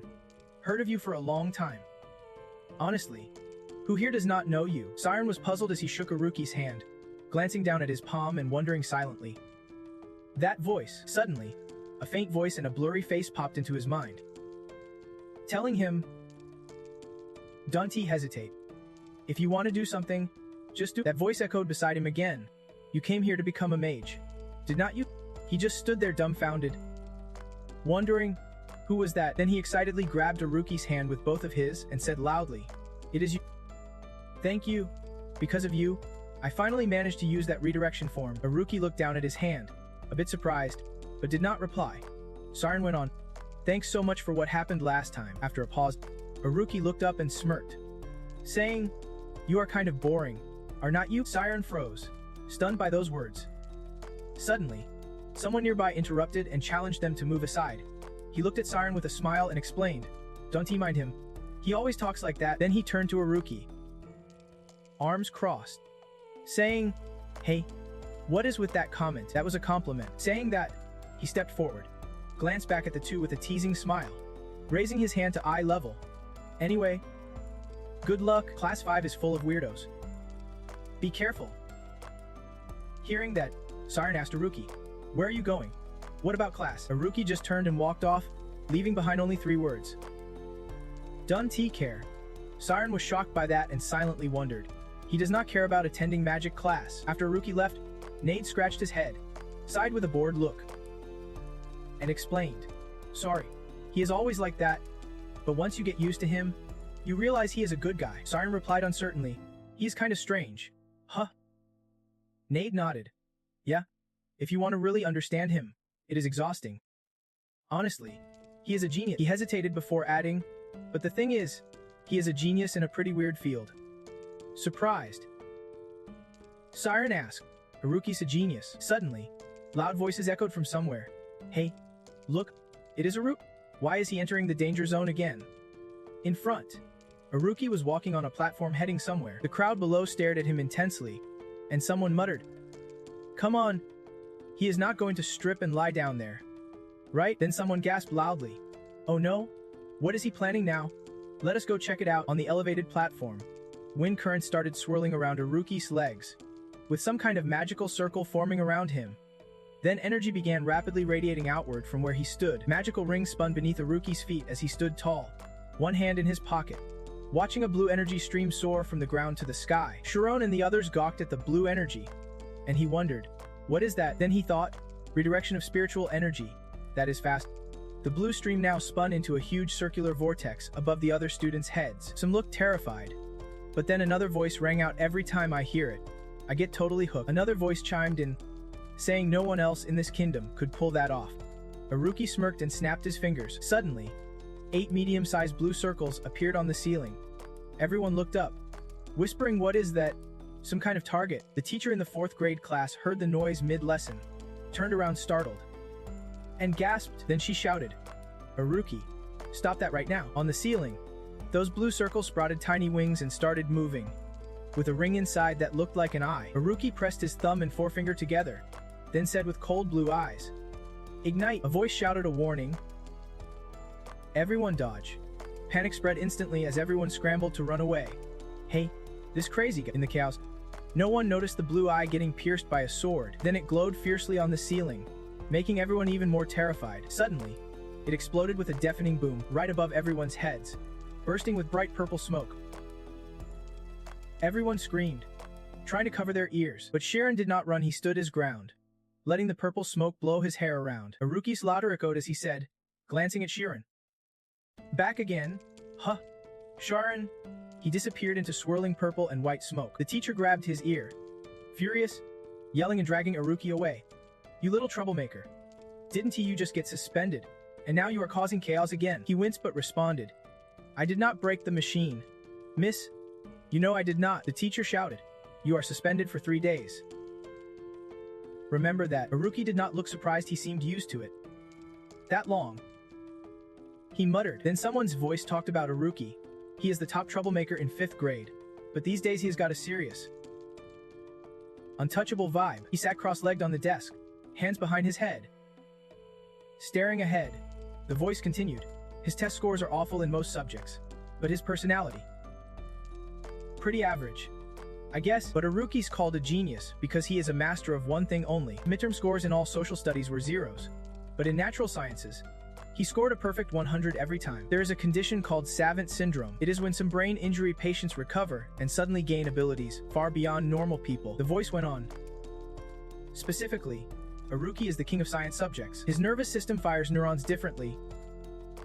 For example, he can calculate what happens in extreme environments below zero or above 100 degrees Celsius. He can even predict dates 40,000 years from now. If he wanted, I bet he could count pi digits for his whole life. But in other areas, he stopped talking. Then the literature teacher's face turned red with anger as she waved a test paper and yelled, Haruki, are you mocking the authority of your teacher? It is ridiculous how you turned a literature test into a math problem. For example, question 2 asked for the meaning of a line from Gilberto's poem, The Leaves Tremble as They Fall. Haruki answered that the leaf's surface velocity is affected by air resistance, causing movement along the resultant force vector. He wrote an equation modeling the leaf's surface and solved a whole bunch of formulas in his literature test. The furious literature teacher slammed her hand on the desk and shouted, This is a literature test, not math. Haruki just stared at his test paper as the teacher projected it on the big screen. She yelled, It seems you want to prove you are a genius. But there are many things numbers can't explain, like deep imagery or emotions. Haruki looked bored, twirled his pinky near his ear, and said, But, Professor, there is nothing I can explain with numbers. He looked at the teacher and added, If we can explain the world with logic, how can we survive in such a scary place? Then he pointed his index finger at the side of his nose, teasing the professor, whose face looked like it could explode any second. Then he crossed his arms, looked away, and said that, for example, a flushed face is a sign of chemical reactions happening inside her body. The professor silently glared at him with anger. Haruki continued, saying emotional imbalance causes nerves to tense up from stress, and blood pressure to spike unpredictably. Then her blood vessels dilate, making the face turn deep red. Conversely, if they constrict, veins stand out and turn bluish. Hearing this, the professor's face blazed red with rage, teeth clenched like a demon. Growling, Disappear. Go away. Then her voice echoed through the professor's office. Disappear. You are failing. Failing. Failing. Got it. Siren was stunned but spoke up, amazed that he could talk so confidently about what he believed in. He went on. I can believe he is the same age as me.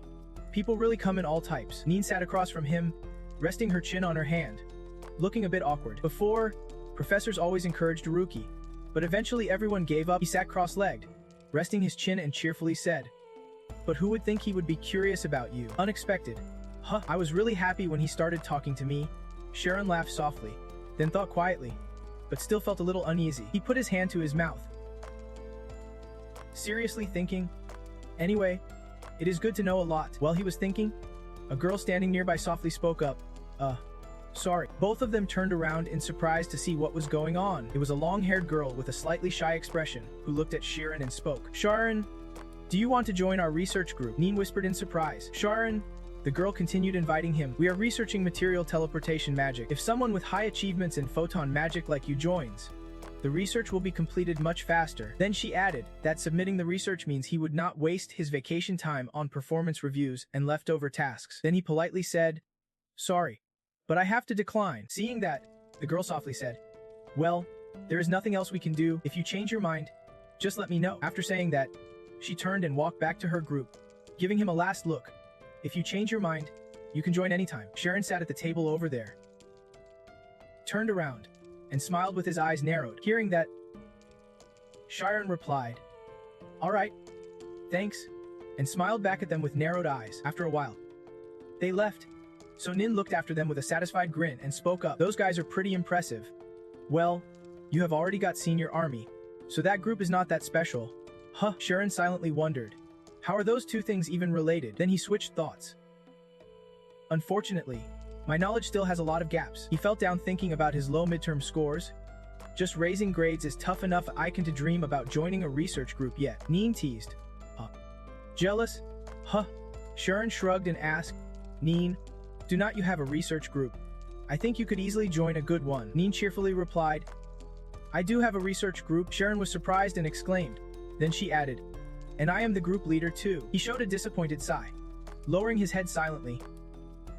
Seeing this, Nin awkwardly waved her hand to comfort him. "It is not a big group. You are embarrassing me. I only have 2 members, and our funding got cut." Then she loudly explained to Siren that all the seniors had graduated, so she got the position. He nodded, impressed. "The graduating class, you mean the alumni, were part of that group too?" Then he brightened up, as if realizing something. If a research group has had alumni participate, it must be super promising. Thinking that, Siren asked her, "If you do not mind, can I tour your research lab?" Outside the strange forest, Nin's voice called out, "Siren, I thought you did not have a research interest." Siren replied, "I do have a magical beast, but I thought joining would just be a hassle for others." So surprised, "Zyko, our research group is not that strict. We study and have fun at the same time. This is our lab." So he led Siren to his lab, a pitch-black place with weird shapes. Siren asked, "What is this?" So he introduced it as the ISTA's magic storage room, a room holding all the students' training gear. The two looked tiny, like ants, standing before a huge black cube-shaped lab with a big hollow in the middle of a forest clearing. So he continued, "This is a super advanced storage.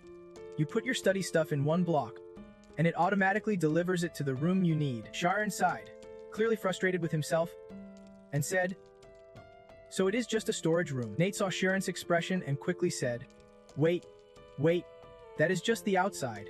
Inside is amazing, you will be blown away." They stepped into the lab, Nate leading and introducing, "This place is precious, protected fiercely by my seniors." Siren asked, "Really?" Siren added, "So I can look forward to it, right?" Nate replied, "Of course." Then Nate added, "You will be amazed by what is inside." Suddenly, an image appeared of a hand quickly writing chalk on a blackboard, where strange noises were coming from. Walking and talking, Nate slung his bag over his shoulder, smiling at Siren.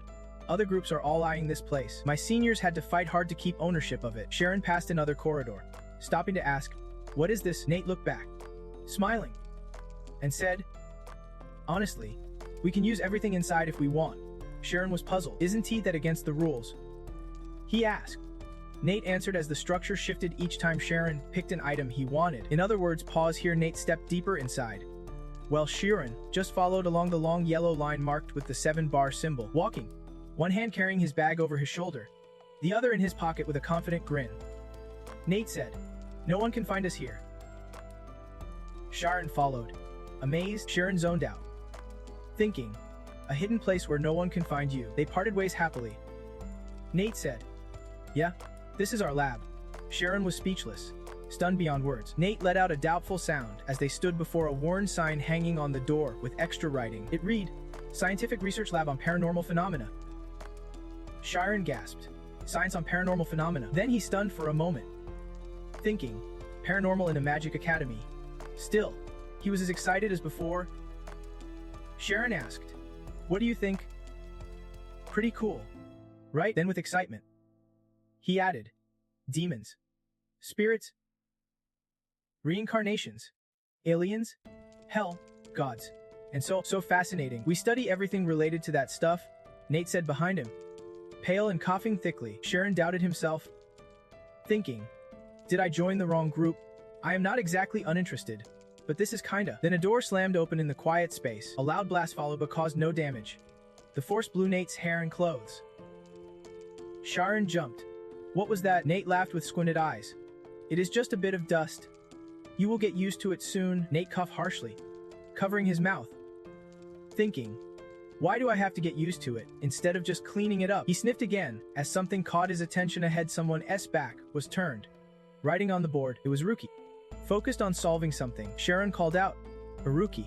He turned and calmly said, our research group is pretty famous, so we can't reveal all the members yet.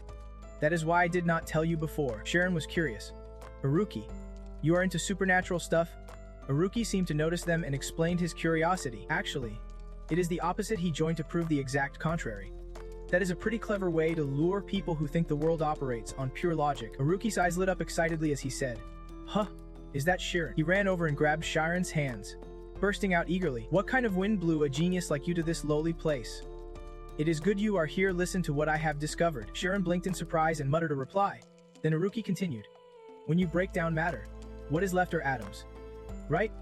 Spot on. Still buzzing with excitement, Aruki said, but I think even atoms can be broken down further into smaller particles.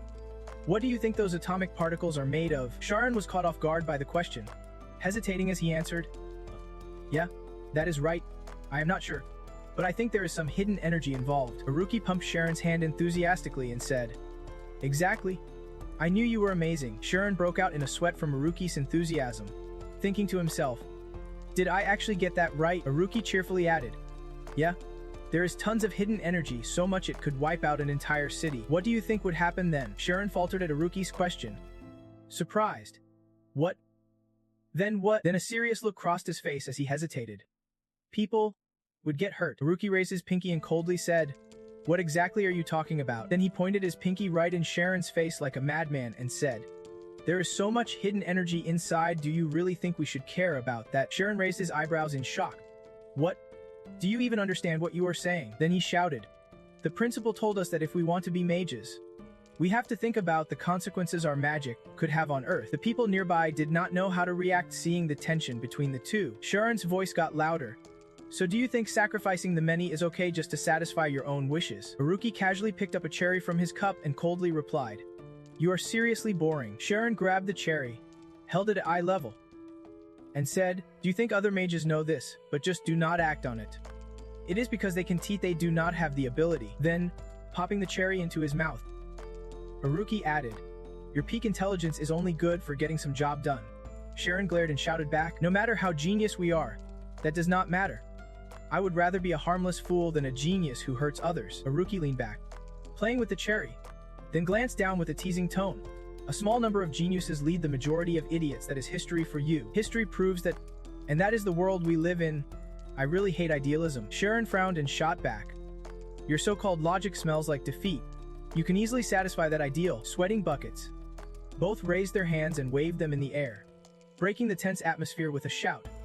Enough. That discussion was great. Really interesting, Sharon said, staring at Aruki, who stood with arms crossed, rubbing his nose. Then Neen gently advised, but you know, emotional battles like this are not good. Right? Okay. Sit down. Have some cake and a drink. Sharon realized he could not stay any longer.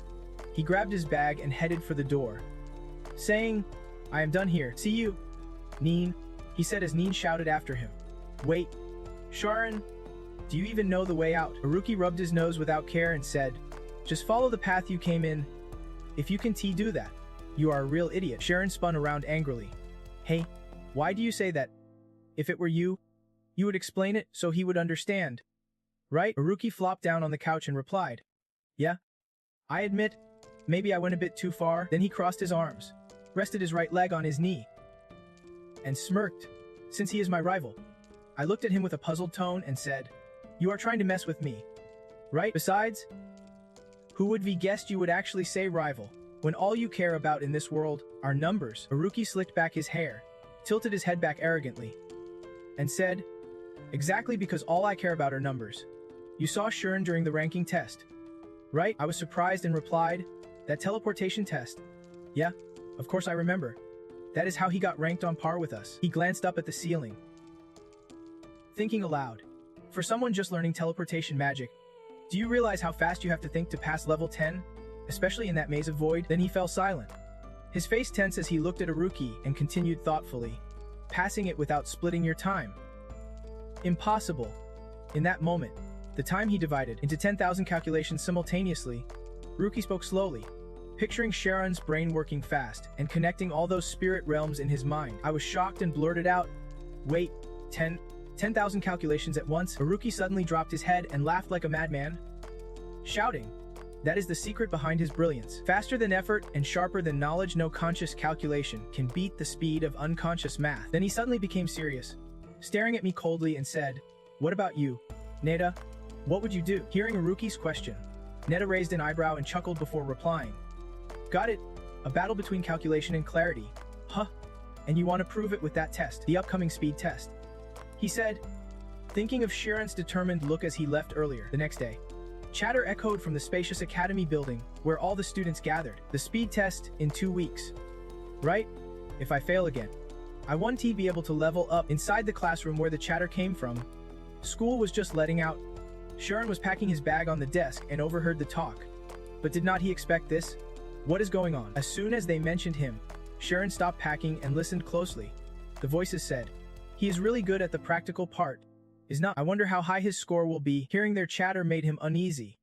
He thought to himself, In the speed test, you use active magic, aim at target, and get points based on your accuracy. Active magic is what they call spells that affect something other than the caster.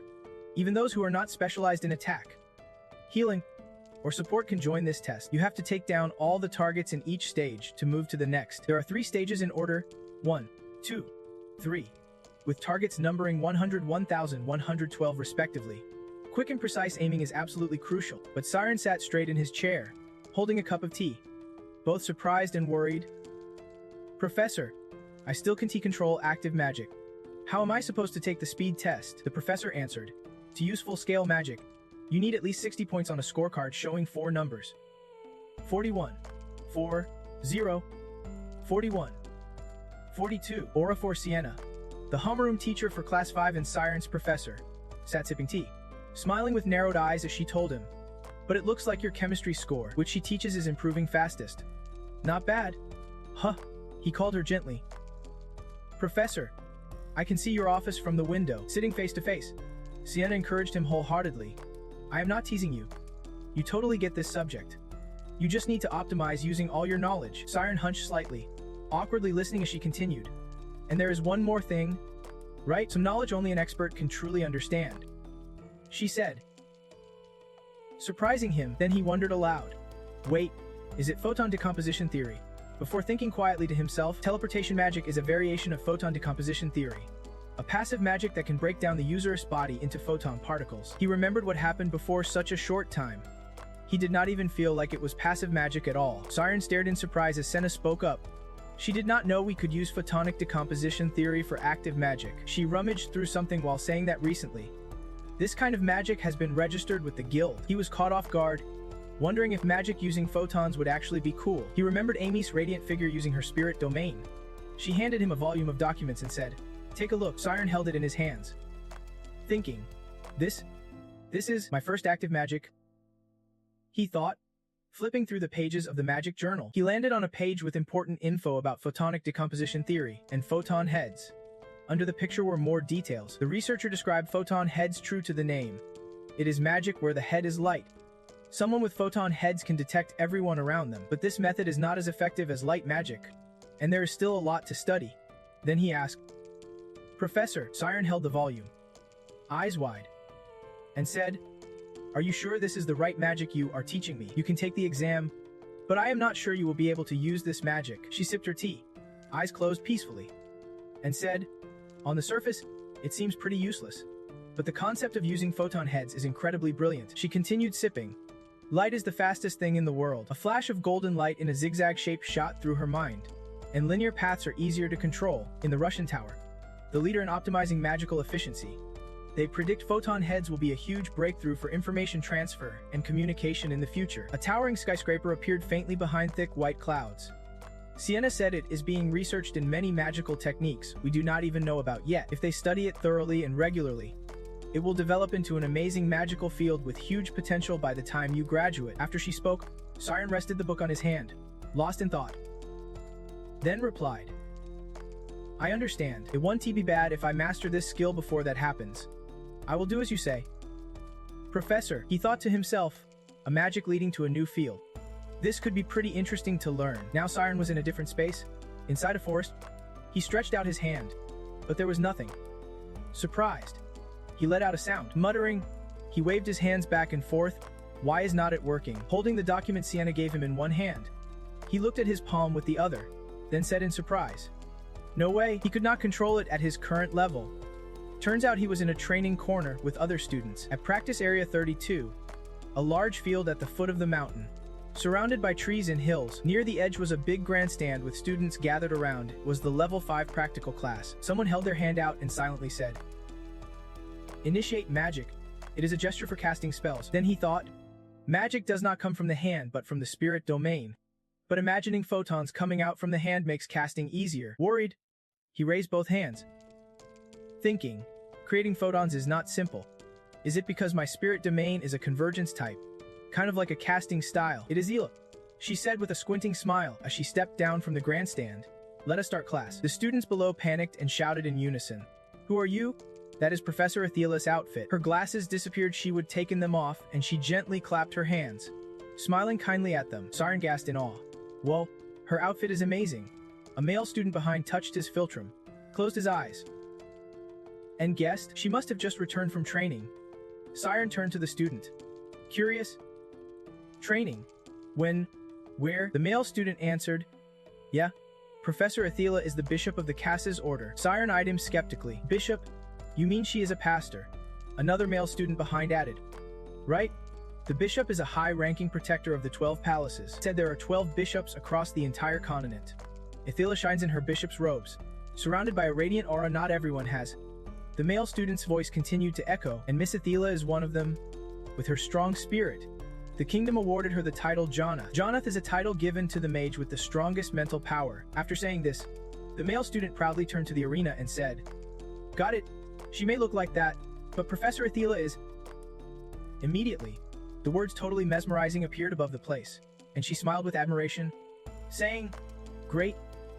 From today, I am joining Professor Athela's team. Then he covered his face, bent his body in agreement with his words, eyes sparkling pink. I will study hard. Study hard.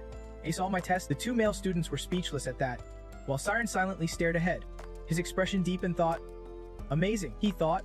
I never imagined I would get to learn magic from such a talented professor. Athela cheerfully stood in the arena, clasped her hands, and loudly asked, are you all ready for the speed test? The crowd immediately shouted back in unison. Yes, madam, she told them. Before that test, each class will have a practical session like today. They all answered excitedly together. Yes, madam. Athela stood seriously but smiled as she explained. In today's lesson, we will learn an advanced technique to boost your versatility. She invited a senior graduate to assist us today. They started whispering. Woo. A graduate? Seriously? Where? Athela's warm voice echoed. Let me welcome the mage Kodo Dama. Sanuel. Note Kodo means word and Dama means soul or spirit. Sanol relaxed his shoulders, stepped forward, and greeted. Hello, 5th grade class. He placed his hand on his right shoulder, bowed to everyone, and said, I received an invitation from our respected Professor Athela. Even if this place is not really for me, I hope I can help you all. I am happy to be here. The female student squealed with delight while Sanol bowed beside her. Athela clasped her hands and earnestly reminded them. Sanol's unique magic, Kodo Dama, is closely related to today's lesson, so pay close attention and focus. The two male students standing before Siren and Nate looked extremely jealous. The one on the left blurted, but that graduate class guy. The one on the right clenched his fists and gritted his teeth as he spoke. He is not even on our level. Nate and Siren exchanged looks behind them. Nate said, since when did he become on the same level as you guys? Sanol stood on the platform and looked down at everyone gathered below, then announced loudly, Kodo Dama magic uses the power of words to boost mana. It is easier to understand if you see it with your own eyes instead of just hearing explanations. He stretched out both hands, his blue eyes glancing upward, then said, so first, I will show you the common dragon fist wind magic. He created a spiritual field from his palms, a swirling blue energy spinning like a ball. Siren thought in surprise. Woo, that magic is what the principal showed me when I was a kid. Then Sanol shouted, Dragon Fist Wind. Suddenly, a towering tornado appeared from nowhere, whipping everyone's hair around. With the eye of the storm right where he stood, after a moment, the tornado died down, and everyone whispered fearfully, that scared me. He is no joke. Sanol calmed himself, closed his eyes, holding a notebook, and continued. Remember the power of that spell. Now I will boost its mana with Kododama. Then he started chanting an incantation, opening his blue eyes. He looked at the small notebook and read aloud. I call upon your power. Please take my hand from the heavens above, through endless ages. Sacred shrine, my heart holds fast. Mage's soul, blending with earth and sky, singing a lofty hymn, honoring and praising, let the flames roar, gathering wind into a storm. As he spoke, everyone was stunned by his voice. The female student looked at him admiringly and whispered, sounds like a real spell. His voice is amazing. 3 minutes later, he was still reciting his spell, soul united with body. We call upon your name, mages who fear not the wild power of the mighty lion, along with the ocean carrying the warm rays of the sun, along with the earth bearing winds blowing for 100 million years. I pledge endless devotion, aiming for utmost reverence. Everyone was dozing off listening to the chant for 3 minutes. The others, tired, asked, when will it be over?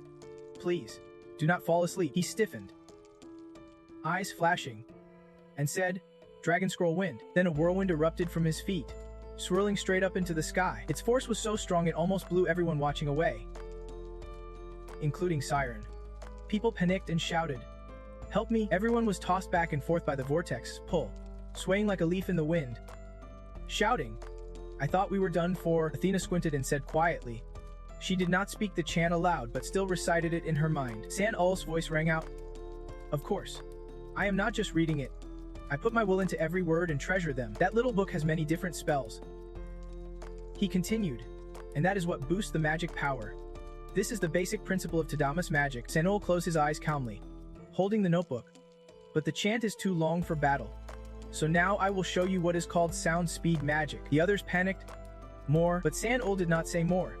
He folded the notebook with his thumb and forefinger and casually said, Earth Mother's price. Then he tilted his head back and shouted with his mouth wide open. Grant me. What came next were fast, lengthy chants that no one could catch clearly. Everyone was terrified as the wind grew stronger, their hair whipping wildly like it wanted to fly off their heads. San-Ul kept chanting rapidly. His tongue moved up and down so fast it was hard to hear what he was saying, with one hand holding the notebook and the other raised to the sky. He shouted a spell, his hair flowing wildly in the fierce wind. His blue eyes showed red veins as he shouted, Dragon Scroll Wind. After those 3 words, a wind blasted straight from the ground to the sky. It could be seen from miles away, forming a huge pillar of wind. Around that pillar, a powerful whirlwind spun, blowing away dense trees in the vast forest. Suddenly, Athela's voice rang out, All right, you have all seen the senior's example. No one answered because they had been knocked down by the force of the Dragon Scroll Wind. Sprawled across the ground, Siren pushed himself up with one hand, brushing his hair with the other, eyes half closed. Thinking, that power is unreal. Is this really a graduate level? He kept thinking. A graduate mage is officially called a level 10 mage. Athela turned around with her hands clasped and smiled at him. Thank you, San-Ul. He bowed his head, replying, just call on me if you need anything. Siren looked at them thoughtfully. I can imagine how powerful a level 6 official mage like Athela must be. So that is how this world works. Some trainees managed to sit up while others lay scattered on the ground. One trainee over there kept struggling and raised his hand to speak. Professor, are we supposed to practice Tadamas magic? She stood on the podium and looked down to answer. Tadamas magic is an advanced subject, so you 1T have to practice it, she said, and everyone sighed with relief. Then she said seriously, instead, the technique you will train is called Sure Count. Sure Count is a technique that boosts your overall ability by gathering spiritual power as you count. Siren raised his hand seriously. So the more you count, the stronger you get. Other trainees gawked. The male trainee questioned, why numbers? Professor, Athela explained, numbers are ordered concepts, so they resonate with our spiritual domain. As she finished speaking, her eyes turned a bright blue. Behind her appeared a blue pane like glass with words displayed. Spiritual domain range 10E. Athela continued. Of course. You 1T just stand there doing nothing. Just like Tadamas magic, you will assign specific meanings to them. Let me show you. A rule is the most basic system of propositions used in logic and math. At that moment, the space around Athela was surrounded by the 10-meter spiritual domain range display. She stood inside, smiling with her eyes closed, saying she would open her spirit domain using the precise counting technique. She would count by tens, then closed her eyes and started counting to 100. The 10-meter radius of the domain suddenly expanded beyond before, and the students below started whispering about it. Professor, did you just count to 100? Did you really count from 1 to 100 just now? Another voice filled with surprise echoed. The professor's domain has actually expanded. The radius grew from 10 meters to 12 meters. Then Athela continued counting out loud. 400. 1,100. The radius kept expanding with every number she said, reaching up to 1,700, then 2,400. Siren was stunned, quickly covering his face with his hand, thinking, no way, how can a normal person count that fast? The domain kept growing, and he kept pondering, amazed at how effortlessly it was happening. When she reached 10,000, she opened her eyes and let out a relieved breath. Now the domain covered nearly half of their training ground. Everyone was amazed and exclaimed, just by using the counting technique, the domain's size quadrupled. Athela stood on the platform, looking down at the wide-eyed students and said, are you all paying attention? When Professor Tadama reflects in projects, counting uses both focus and reflection. She added, the faster you count, the stronger the domain becomes, not just bigger but more powerful. Precision and accuracy. She continued, like tightening screws with numbers from top to bottom. All your skills will be enhanced. Siren thought to himself, awesome. If I learn this technique, I can create photon magic. Athela's voice kept ringing in his ears. Of course, counting alone is not everything. Its effect weakens if your focus is not strong enough. She cheerfully reminded them, so do not forget, strict discipline and a determined will are the basics for opening your spirit domain. Got it? Everyone answered in unison. Yes. After a while, everyone split up to train, while Siren stood silently in place. Then he clenched his fists and nodded happily to himself. All right, I counted to 1,000 in just 1 minute. He then thought, but quietly counting numbers is harder than I expected.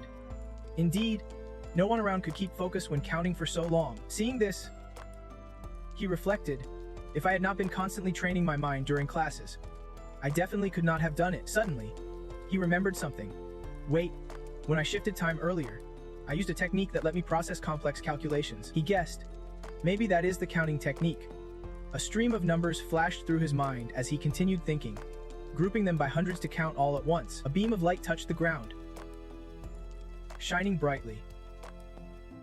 Siren estimated, about 10 seconds. Then he seriously raised his palm forward, silently wondering, should I aim at that tree? As he quietly counted photon light, his palm suddenly glowed, and the golden light spiraled out in rings, flying straight toward the tree. Surprising everyone, the photon light shot straight to the distant tree, and everyone gasped, huh? What is that? What is that light? The classmates behind Siren stared wide-eyed. Siren was startled but kept his stance, silently exclaiming in his mind, so dazzling. After releasing that move, Siren stood quietly, thinking, it is way too flashy. From above, looking down at the wide training ground, he was still standing rooted. While some people glanced back at him awkwardly, their murmurs rose. Isn't he that photon light? Did he learn that for the speed test? Since it is light, it really is fast. Another student hesitantly said, but learning that just for a test seems a bit much. Then another voice replied, yeah, it does not even deal damage. Athena, standing outside, happened to turn and saw him use photon light. She was a bit stunned and thought, huh? Siren, the defensive guy. Now he has learned active magic. Then she approached and called out loudly, Siren, looks like you have mastered the counting technique. Huh? He turned to look at her in surprise. Professor. Then he quickly looked away. Embarrassed? Yeah, maybe so. Athena cheerfully offered, do you want to try practicing inside the spirit domain? Everyone now focused on the domain, where a figure stood in the center. They whispered excitedly, woo, straight to practicing photon magic. Huh, I am so curious. Athena stood behind the table watching him carefully and said, once you finish the charge, be ready to recall the target. Siren nodded sharply and replied, yes. After answering, he closed his eyes and focused hard. First, he used the charge to strengthen his domain. Numbers big and small gathered into one bright point, then split into smaller lights that swirled around him. Siren stood straight, took a deep breath, snapped his fingers, and his domain began to activate around him. Then he thought quietly and recalled the target.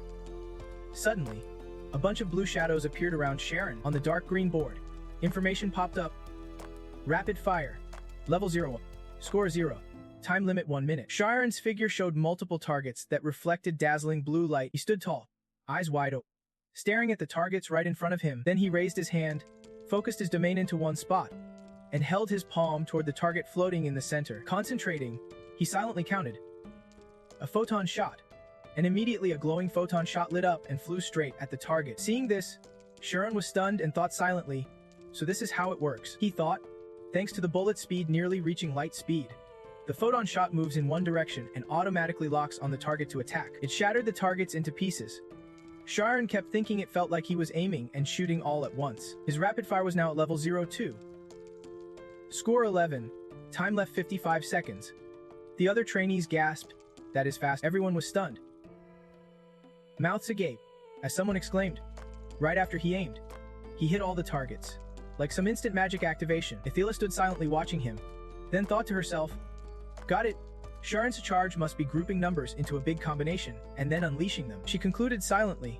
This is a modular technique used in intellectual magic before. Now above Siren's head, his attack looked like fireworks exploding in the sky, while a wide protective circle covered the ground beneath him. Athela observed and thought, maybe this is knowledge he gained from the insurmountable bridge. Then she silently marveled at his insane growth speed. As Siren focused hard to unleash attacks on the targets, he hit every shot perfectly, shattering all the targets to pieces. After a while, the training with the domain finally ended. Siren wiped sweat from his forehead with his sleeve, not paying attention to the info on the wall. Time's up.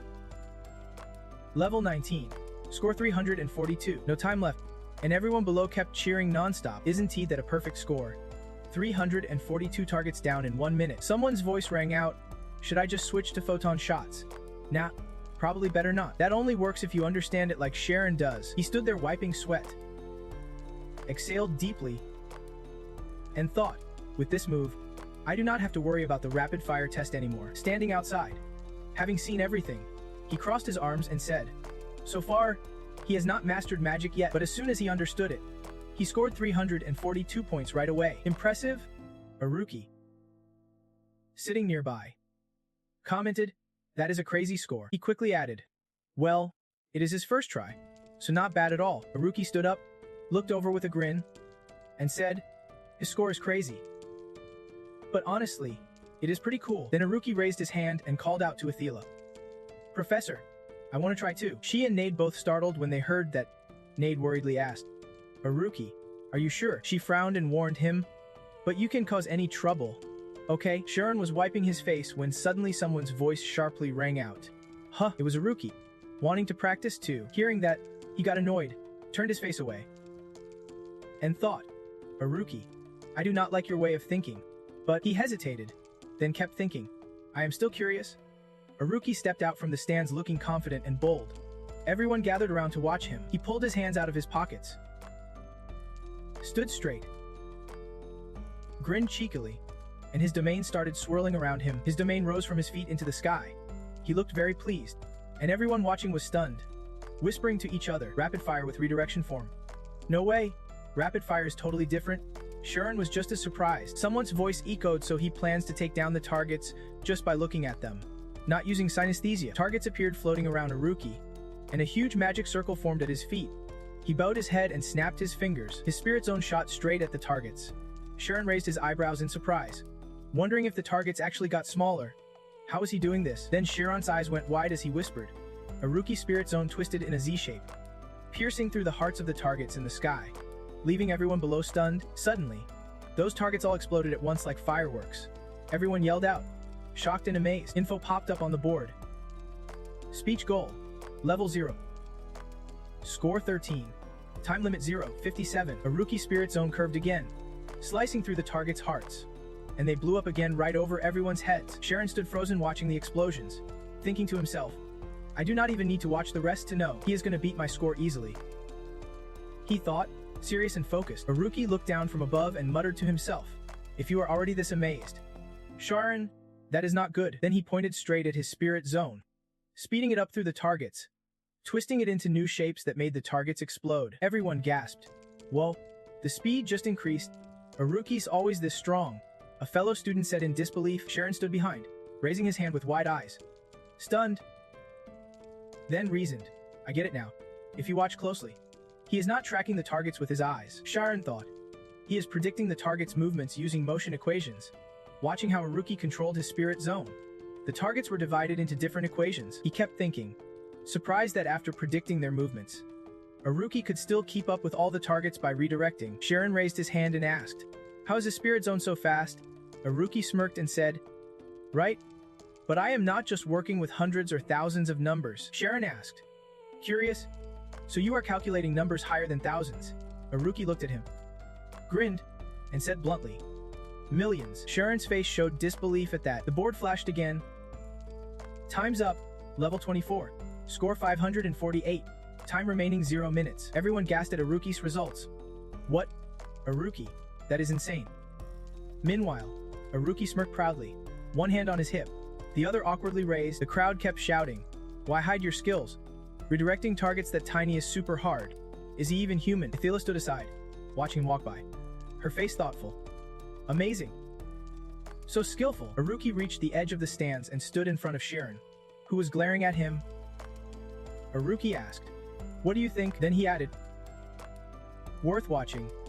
Right? Siren looked up and replied, that was incredible. I did not know you could use redirection like that. Aruki, hands in his pockets, chuckled arrogantly. That is it. I am a bit disappointed. Siren asked, what? Aruki said, I am really impressed you thought of modularization. Sharon's face darkened upon hearing that. Aruki then looked serious and asked, curious how I calculate millions of numbers. Sharon tensed, cautiously looking up at Aruki. Tell me, is that even possible? Seems like you see me as a rival. Aruki said. Everyone watched the two, curious about their conversation. Aruki stood confidently and said, doesn't matter, even if you know. It does not mean you can do it. Sharon stayed silent. Everyone wondered what was going on. Aruki's voice rang out, it is nothing really. As he scratched his head and looked away, I just used loops to reduce the units. Sharon was utterly stunned by that. He gasped quietly, thinking, no way. How can he call that a method? Everyone around overheard and yelled, what? Isn't he that way too shady? Sharon, tall and slender, thought to himself, if you calculate with blocks, the numbers clearly feel way bigger. Even if you use solid math, a simple calculation method, the problems still get complicated. Then Aruki confidently said, this is a genius syndrome. He raised his index finger to his nose, frowned, and asked, what do you think? Can you beat me? Sharon said loudly, I do not intend to beat anyone. This is just a test. Don't cover your nose and look away when you answer. That is a weak excuse. Remember that. Aruki frowned seriously. If you do not have the skills, give up your ideals and keep pretending you are the best. Then he said mockingly, that is not convincing at all. Sharon snapped, if I beat you, that proves I am right. Right? Aruki smiled mysteriously while sucking his finger. Of course. But you should know, no matter how smart you are, Aruki continued, compared to me, you are just a worm. Sharon got super angry and shouted, worm, worm. Everyone, even the place, was surprised. He thought, this is serious. Then he excitedly started searching for something in his paper bag. Interesting. Really? Test rules for rapid fire. Your score equals the number of targets you shoot down within the time limit. Level 01 score 00 time limit is 1 minute. The time limit is 1 minute. With each level, the number of targets increases. First stage has 10 targets. Second stage has 11. Third stage has 12. Fourth stage has 13. Fifth stage has 14. If you miss even one target, you can move on to the next stage. Also, the higher the level, the faster the summoned targets move. If your domain control can't keep up, you will get overwhelmed. If you can take them down fast enough, no new targets summon and your score drops hard. Everyone's focused on the rapid fire test scoreboard. Sharon's watching too, thinking, the average score for 5th grade is 400. No one's hit over 700 yet. Then he leans on the railing, reasoning that to hit 700 points, he can miss any targets in 1 minute and has to reach level 30. To do that, he needs to clear one level every 5 seconds. Right now, Sharon stands in the center of the stage, watched by everyone. He straightens up, looks up, and raises his right hand to the sky. Immediately, targets explode one after another from his shots. Other students look up, amazed. One friend gasps in admiration, whoa, amazing. Then Sharon spins around to attack. His eyes sharp and determined, he swings his arm, directing his domain toward the targets ahead. They explode loudly again against the ceiling. Two people who had spoken with Sharon earlier now stand amazed, watching him. The one in front says seriously, Sharon's no joke. Now he does not even have to move his head to shoot those targets. The one behind doubts, how does he do that? The blackboard flashes the update. Level 25. Score 567. Time limit 0 minutes. Someone's impressed voice echoes. In just 1 week, his scores jumped by 200 points already. Time's up. The domain fades. Sharon rubs his left wrist and exhales deeply, relieved as the crowd cheers. Then Sharon turns and walks away. Far off, two people whisper, His firing speed is crazy fast. Once he locks a target, he never misses. The guy next to him replies softly. His rapid shots have improved a lot. In 1 second, I think he fires 4 bullets. He says, wiping sweat and glancing back. Then sighs. He thinks to himself, see, I have caught up to his score now. Turns out he is glancing at a rookie behind him, who smirks and casually sits up. Then a rookie strolls past him toward the stage, hands in his pockets, saying, my turn. Huh. Siren looks a bit worried. Everyone's eyes are on the stage, including him. Tense as he watches, and the result's the same. Rookie controls his domain with ease, shattering the targets all at once in a spectacular explosion. Suddenly someone's voice rings out. His domain is even smaller now. A rookie's domain flashes right over their heads. Everyone was stunned, watching closely, and that person said it even faster. His spirit energy kept twisting through the targets, causing them to explode. After a while, a rookie finally finished, raising his hand to make a gun sign to the sky, looking super cool as he said, done. The scoreboard on the wall lit up. Time's up. Level 25. Score 568. And time limit 0 minutes. Then a rookie did not care and just walked off. Everyone started chatting excitedly again. A rookie's score went up, but it was only 1 point ahead of Siren's new score. Then the whispers slowly faded away. Siren was thinking it over, but he lost this round. Still, his score was multiplying fast. He would catch up soon. Meanwhile, a rookie was getting pretty confused. Siren watched a rookie's back and thought that 1 point lead was not a coincidence. The next day, their scores were still just 1 point apart. Siren had 571. A rookie had 572. The following day, the numbers 585 and 586 were again separated by just 1 point. The day after that, 593 and 594 still 1 point apart. A rookie stood with his back to everyone, raised his right hand, glanced back, and smirked proudly. The other trainees cheered, shouting his name. A rookie. Only Siren knew the 1 point difference was deliberate. He stood silently among the crowd, eyes fixed on the podium, deep in thought. Just 1 point ahead of me, he thought. He must have planned this carefully from level 1. Then Siren furrowed his brow, staring straight ahead, lost in thought. He got it, though he did not say it aloud. That was his message.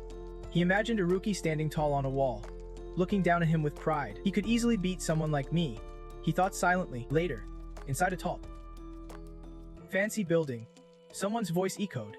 Looks like a rookie's going to win this time. It turned out 3 people were sitting and chatting.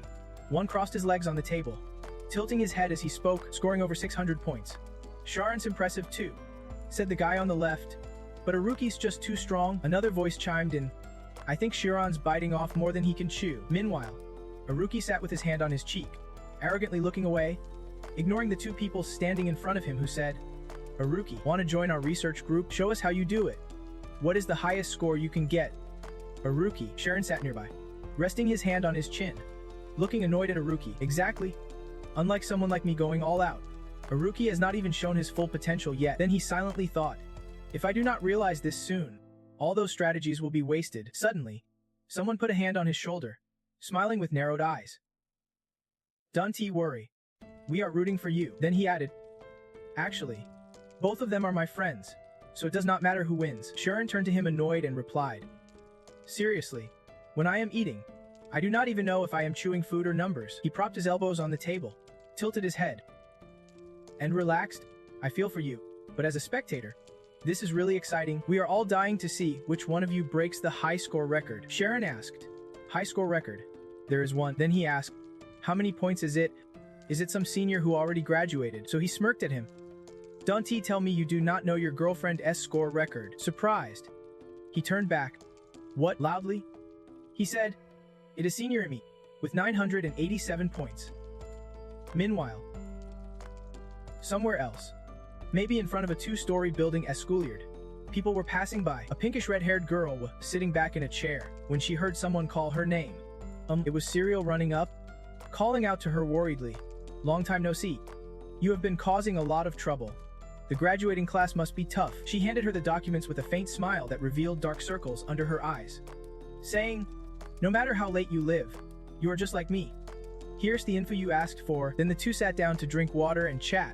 Serial looked at her and asked, is the promotion test really hard? Emmy sipped her drink and replied, not too hard, but the standards are high. Even if you score well, you might still not pass. Em then made a cold, threatening face and said, they will analyze everything you have ever done before. Serial gasped. That is terrifying. But then Amy bowed her head and smiled to reassure her. Don't worry. Even though it is called the graduation class, it is just an advanced senior 4 class. With your skills, you will be fine. She held the glass with both hands and looked at Amy with admiration. I think she has changed. Her mindset has gotten way stronger. While she was thinking, Amy spoke. How's Siren doing lately? Hearing that, Serial's ears perked up. Then she suddenly freaked out. That is bad. You two have not even met? Are you really dating? Then she continued. Something interesting happened recently. Her voice echoing over the running artificial waterfall. Emi looked a bit indifferent but curious. Aruki challenged Siren. She watched Serial nervously explain. Back when I was in 5th grade, he challenged me too. He is kind of weird, pretends not to care about others. But when he beats you, he uses that feeling to taunt you. Serial looked confused and asked, is he some kind of genius hunter or something? What about our Siren? Aren't you gonna help him?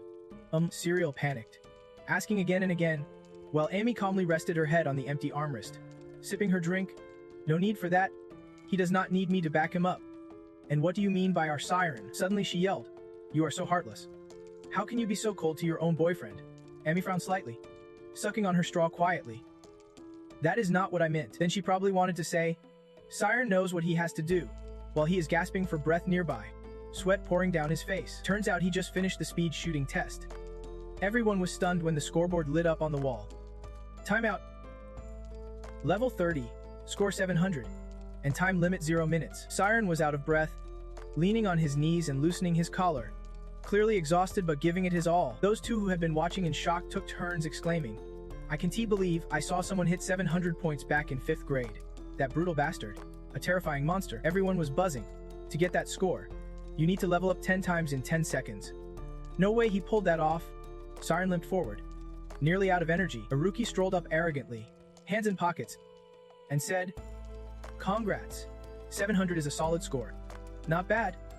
Right? Siren gasped and glanced back, replying, because I wanted to prove something to you. Aruki smiled slyly with eyes closed as he passed by.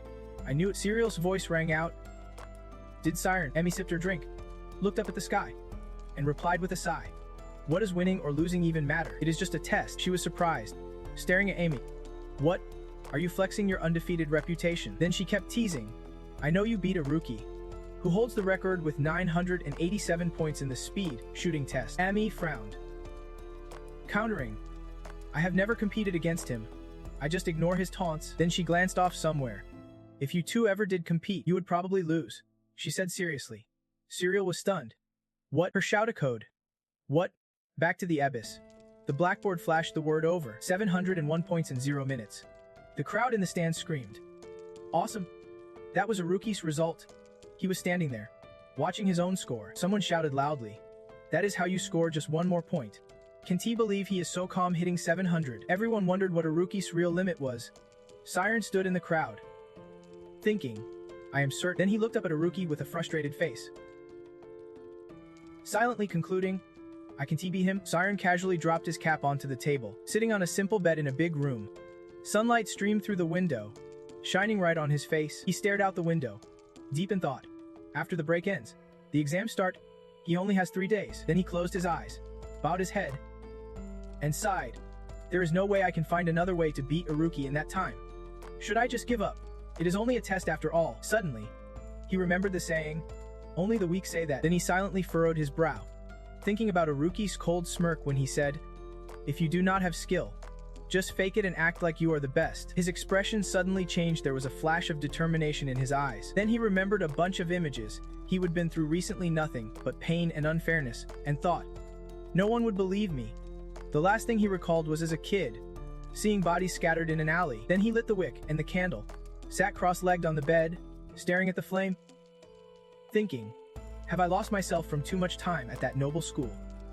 Actually, Aruki was not wrong. And then he thought, the world does not listen to the powerless. Siren's eyes suddenly turned bright blue, and he silently vowed, I want to give up. He sat up straight, closed his eyes to focus, determined to surpass Aruki. There was no other way but to beat the numbers.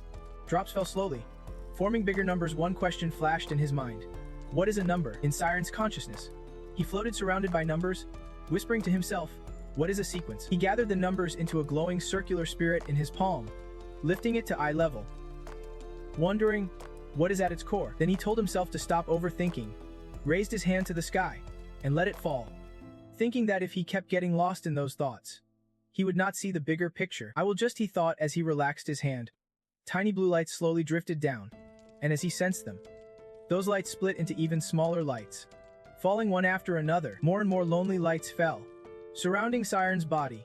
He hovered midair, translucent and glowing blue. His eyes widened as he watched them, then wondered how far he could count. Then he thought, I can do it. Siren flew upward, chasing the source of the light. Pondering how far he could go, he flew toward a barrier like rippling water, with a whirlpool-like hole in the center. Flying in, he wondered, what is this? The edge of numbers. No way. Numbers are infinite. Siren touched the rippling surface with both hands, confused, thinking, so then what is this? Suddenly, water began to fill the space around him, and he gasped in shock. Mouth wide open, water started rising at his feet. Looking down, he could only exclaim in surprise. Huh! Then the water beneath him expanded and formed a big hole. He was stunned, not knowing what to do. Back in reality, he jolted awake, sitting up breathless, thinking, did I just count? What was that? A hallucination. The candle on the table had burned down to a stub. He stared at it thoughtfully. Was it stress? Was it really a hallucination? He felt a strong pull. Siren sat cross-legged on the bed, hands resting together, then looked out the window with wide eyes. Numbers are hard to explain. Maybe they do not just exist to be counted, he thought, looking up at the bright moon over the castle. Siren said later he realized 40 hours had passed since he closed his eyes. Now the next day, at the building where the speed test would take place, training ground number 1. It was the speed gun test day for Class 5. 2 people stood in the middle of the arena, the stands packed with spectators. The scoreboard on the wall was active. Someone sighed and said, I am so nervous. Seriously, it was those 2 male trainees again. The one on the left asked, why are the underclassmen here? The other shrugged, probably just watching. I did the same once. Suddenly everyone looked toward the door. Over there is, someone gasped in surprise. The 4th-year seniors are here too. And Serial's in their group. The trainee wiped tears, saying, the pressure is too much. The other awkwardly reassured him, do not worry. They are just here to watch the fight between Siren and Iruki. Probably. Those sitting behind were silent as Serial and her friends took someone's seat. She smiled, winked, and thanked the guy who lost his spot. The teary trainee replied, of course. He glanced at the program schedule for the day. So many events. A voice announced, today's main event. Iruki and Siren will battle in Group Autumn 20. Shown on the blackboard. The pink-haired guy wondered who would win. The guy in the middle replied, Iruki's currently leading. Serial confidently raised his index finger and said, it is still too early to tell. Then she looked at them with a mischievous smile and added, since it is a team test, scores might still change. If the setting was like the real world, Siren would win, she said confidently. Now, 1 minute has passed. The test is over. The first round's winner was the guy on the left with 427 points. He happily showed 2 fingers and said, I won. The other side was not convinced, saying, we passed the test, but how can that be? Serial sat high in the stands, arms crossed, thinking, so what now? I am so nervous. 1 minute passed. The test ended. It was Nen's team. He stood wiping sweat, quietly happy. I did way better than I thought. Ithila stood behind and praised, great job. Team 19. Then she flipped the paper and smiled with shining eyes. Now it is the last team. Team 20. After she spoke, cheers echoed across the hall. Iruki and Siren stepped into position together. Everyone shouted their names. Siren. Iruki. The cheers still echoed. Iruki. Ithila felt anxious inside. He stood silently amid the crowd's cheers. Siren. Nen cheerfully spoke up. Siren looks really focused. The 2 friends put fingers to their lips to hush him. The cheering stopped completely. The 2 stood center stage. Ithila's voice rang out, you will have 1 minute. She stood behind them and said, many students are watching, so give it your all. Siren focused and nodded slightly. Iruki showed 0 interest. Then Ithila said, all right, let us begin. The info board on the wall showed 2 buttons, yellow for Iruki, red for Siren. The yellow button beeped. Everyone fell silent and watched the arena. Siren started counting in his head, his eyes glowing like in a dream. Then the red button beeped too. Both started activating their spirit zones for the battle. They each used different moves. Iruki's was powerful and flowing. Siren's was sharp and precise. The crowd in the stands witnessed the intense fight, gasping, this is amazing. Now both were level 12. Only 58 seconds in. Someone exclaimed, All targets exploded right at the start. Siren's eyes shone bright blue as he focused all his spirit zone energy into his palm. Everyone admired them. Both were insanely skilled. Aruki threw a move while glancing at Siren.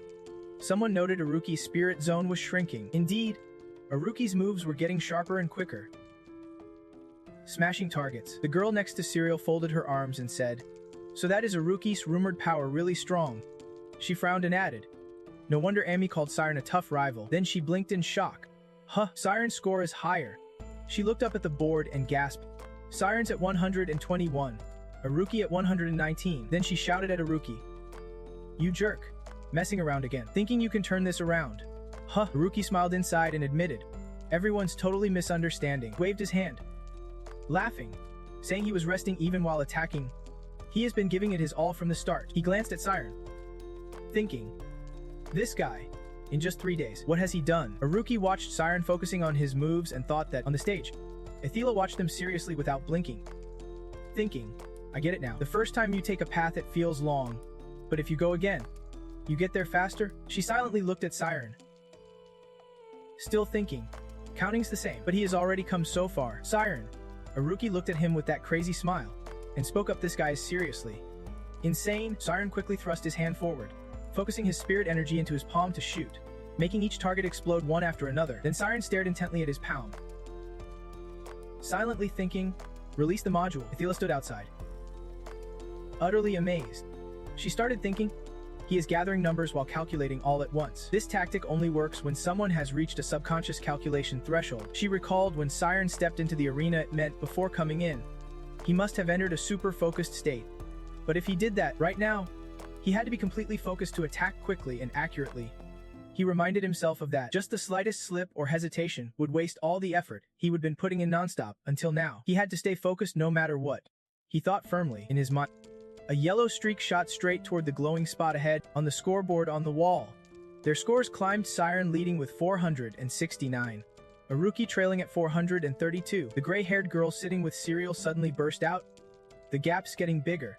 She and the girl beside her slammed their hands on the table and shouted, "Siren!" Everyone in the audience stood up cheering. The blonde girl braided her hair and yelled toward the arena, "Faster! Push harder!" The battle inside the arena was intense. Both fighters' moves were powerful and lightning fast. The crowd loved it and cheered wildly. Aruki just launched an attack but had not exploded the target yet. He thought, well, this is one way to boost morale. Breaking his usual calculation style meant he was betting everything on this round. He glanced at Siren with a smirk. "All right then, I admit it. Siren, your spirit's just as strong as mine." Then he quickly clenched his fist, silently saying, "But my gamble is on a whole different level." Aruki emphasized this thought, clenching his hand with cold, focused eyes. Blue energy crackled around him. Suddenly, everyone was stunned. Some stood up. Others squinted to see clearly something was off about Aruki's score. Someone shouted in shock. His score just shot up out of nowhere. Aruki's scoreboard surged uncontrollably, even surpassing Siren. The two standing with Ned earlier gaped. The one on the left said, "But I do not see Siren falling behind either." The one on the right added, Aruki's explosion suddenly changed strangely. "No way." Serial's trio all stood up. The pink-haired girl asked, "Did anyone else notice something weird about Aruki's spirit projection?" She nodded. "Yeah, that is not a projection." Serial pointed ahead in shock, shouting, "He has got two spirit fields at once." Around Aruki, two spirit fields appeared, enveloping him. Everyone was amazed. Someone yelled, "Is that even possible?" Athena was stunned, starting to think, double spirit fields. That is a sign of dual mind transmission type. Never thought I would see a student use this. And he is running two sequences simultaneously, recording the whole process too. She thought deeply. Even if he has Savant syndrome, that is an incredibly rare ability. Can he believe a kid is hiding such top-tier power? Then Athena whispered, "Another unpredictable variable has appeared at this magic academy." Serial and her friends stared at the arena, mumbling. Amy was right. Aruki's spirit field pierced through the targets, flying across the ceiling space. Serial's voice rose. "Aruki really is a monster." Aruki stretched his hand forward, directing his spirit field to smash the targets. Their score suddenly froze. Aruki at 845. Siren at 692. Someone gasped. "It is." Serial's trio watched intently. The one on the left said, "So everyone guessed the outcome." Then he added, "This time Siren was really unlucky." He just stood there silently, struggling to catch his breath. He was at a loss. thinking he still could not win no matter how much he gave. Siren hovering right in front of him in a dream, you could tell he would given it his all. But now he was exhausted, thinking to himself, yet he still was not half as good as Aruki. He felt down and told himself he would done his best. His hand relaxed, then clenched into a fist again, Siren thought, giving my all. Sweat dripped down as he bowed his head, telling himself, not yet. I am still scared. Siren was afraid if he was even allowed to follow that path. Then he clenched his fist in the air and punched the figure in front of him hard. But now, that did not matter anymore. Siren thought. A hole appeared on the figure's face as Siren pulled back his fist. Then Siren swung his fist high, gathering momentum, gritting his teeth and staring at the hole with fierce determination. He would break through it himself. Siren stiffened at the sight, a bright white light reflecting off his face. The light seemed to fill the space inside his mind for 3 whole days. Back in the arena, Ithila gasped. Quickly turning to look at him, she looked on in surprise and confusion. Siren. She could not believe that all the targets were quickly pierced through by Siren's thin yellow beams of light. Barely a millimeter wide, those lights were incredibly tiny. Everyone in the stands was shocked again. Jaws dropped. Hey, look at Siren's light. It was getting brighter and brighter, and Serial's group was desperate to rush down to the arena. Siren did not make a sound, just stood there with his head bowed. The light from him was so intense that the blue targets turned black. Then, without him doing anything else, those targets were shattered completely by Siren's radiance. The scores for both were rising fast, but Siren's was climbing quicker than Aruki's. Aruki glanced back at Siren, coughed once, then clenched his teeth, silently thinking, no matter how fast you are, I will outcalculate you for sure. Only 5 seconds left on the clock. Aruki was confident. I will calculate every number in the world. But Siren's domain kept accelerating. With just 4 seconds remaining, Aruki's domain hit a target, and only 3 seconds remained. He thought to himself, I have got the upper hand. I can. With 2 seconds left, just 1 more second. And finally, 1 second left, Aruki clenched his jaw, thinking, damn it, why is time dragging so slow? Everyone stood up and shouted as the match ended. Aruki suddenly collapsed onto the floor, deep in thought. It is. He looked at the scoreboard proudly. Not bad. Huh. So, his score was 1247. Then he looked at Siren, wondering, how's Siren doing? Aruki was puzzled, staring at Siren, who still had not made a sound. Suddenly someone ran over, shook his shoulder, and shouted, Siren! That snapped him out, and he took a deep breath. It was Serial slowly releasing him. Worried, Siren, are you okay? People gathered around them, and he spoke up, Serial, let us check the results. She turned and looked at the wall scoreboard with a smile and said, the victory goes to you. He was stunned looking at the scoreboard. Then she added, you even set a new record. His score was 1273. The students cheered together. Congrats. Siren, he was dumbfounded, thinking, did I really win? Suddenly Aruki came up to Siren and called out, hey, you there? Siren looked at Aruki with wide eyes. Everyone around was surprised too. Then Aruki continued, wide area magic is banned in shooting tests. You know that. Siren fell silent, thinking about it. Right? The whole arena was covered in light back then. Aruki laughed. You are such a buzzkill. Aruki put one hand in his pocket and offered the other for a handshake. Smiling, he said, just a little flash. Does not mean it is flash magic. I admit defeat. Congrats on the win. The guys around gasped. Woo, Aruki actually admits he lost? When pigs fly. Siren grabbed Aruki's hand as he stood and said, so now you finally admit what I said, that life is more important than research. Aruki frowned and replied seriously, yeah, you are right. Then, as if doubting himself, he asked, you are serious? Then Aruki calmly responded, though, I think you might have misunderstood something. Explosions do not necessarily mean violence. But nobody understood what the two were talking about. Aruki continued, explosions are just a huge buildup of energy. To call it violent, you have to add the intent to harm others. N and Serial stood there wide-eyed and confused. He quietly said, that is it. But Siren did not care. The tall guy argued, that energy is controlled by people, so it is still dangerous. Right? Aruki said, then the person has to be responsible for controlling that massive energy. By the way, speaking of which, I need to ask you for a favor. He looked at him puzzled, serious as ever.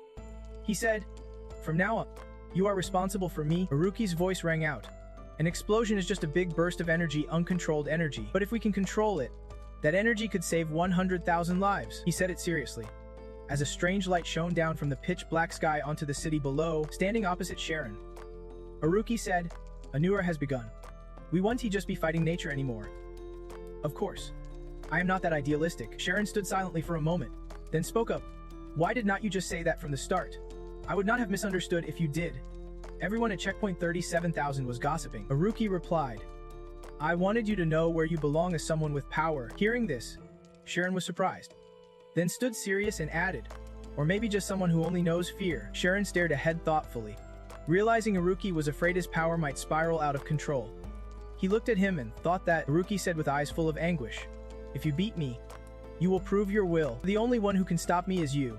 Aruki said honestly to Siren, who looked stunned. Then he firmly said, if you can handle me, I want to take another step. Those behind him whispered confusedly, damn. He says he won't move because he is afraid of his own power.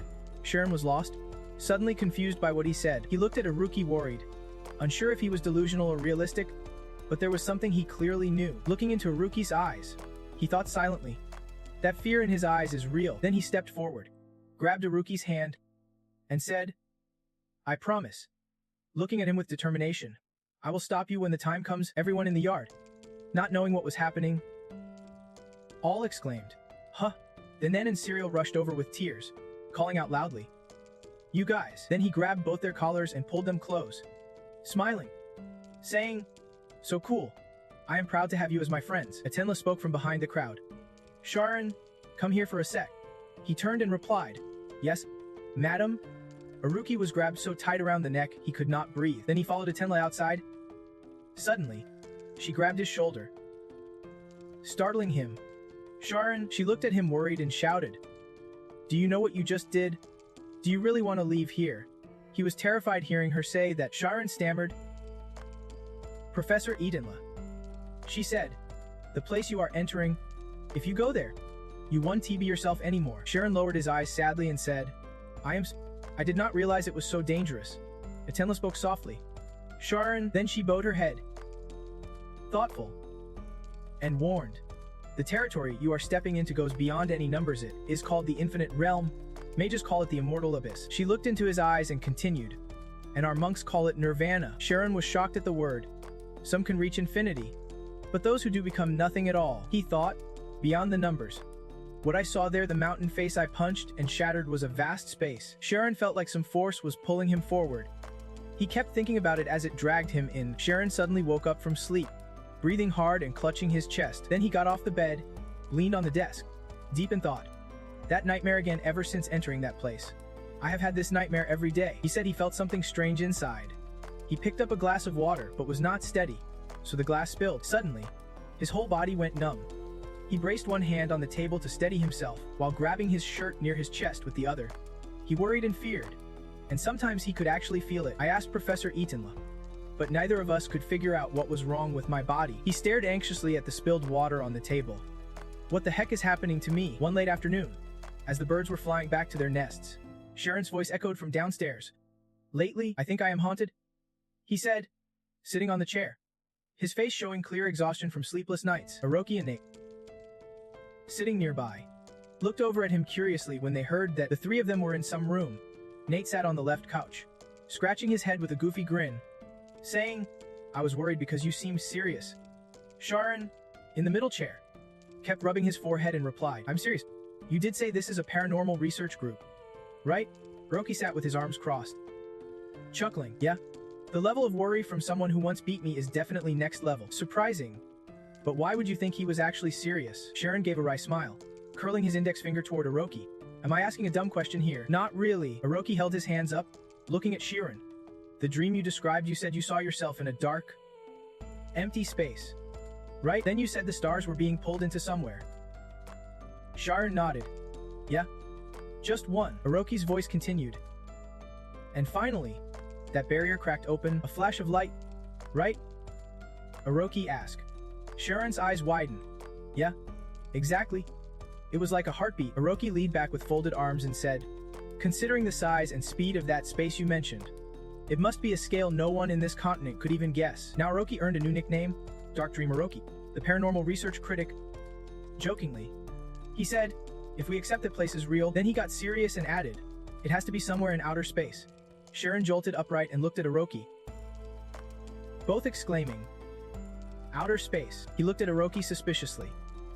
Are you talking about the universe mentioned in that dream? But how could I dream of it if I have never even seen it? Siren stared sharply at him. No way. Hiroki raised his hand with a serious look. I have heard about it before. Siren blurted awkwardly. So you two got a new nickname. White Slave. The paranormal questioner. Hiroki seriously explained. 200 years ago, a prisoner underwent an experiment to materialize his soul. If a person's soul can be turned into physical matter, there is a theory that electricity can separate it. A sealed conductor basically.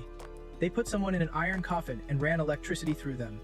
But because the experiment was inhuman, it was stopped long ago. That prisoner survived. His consciousness returned after a month. But let us pause here for a moment. Then he continued.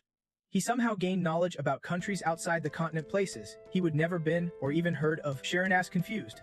Is that true?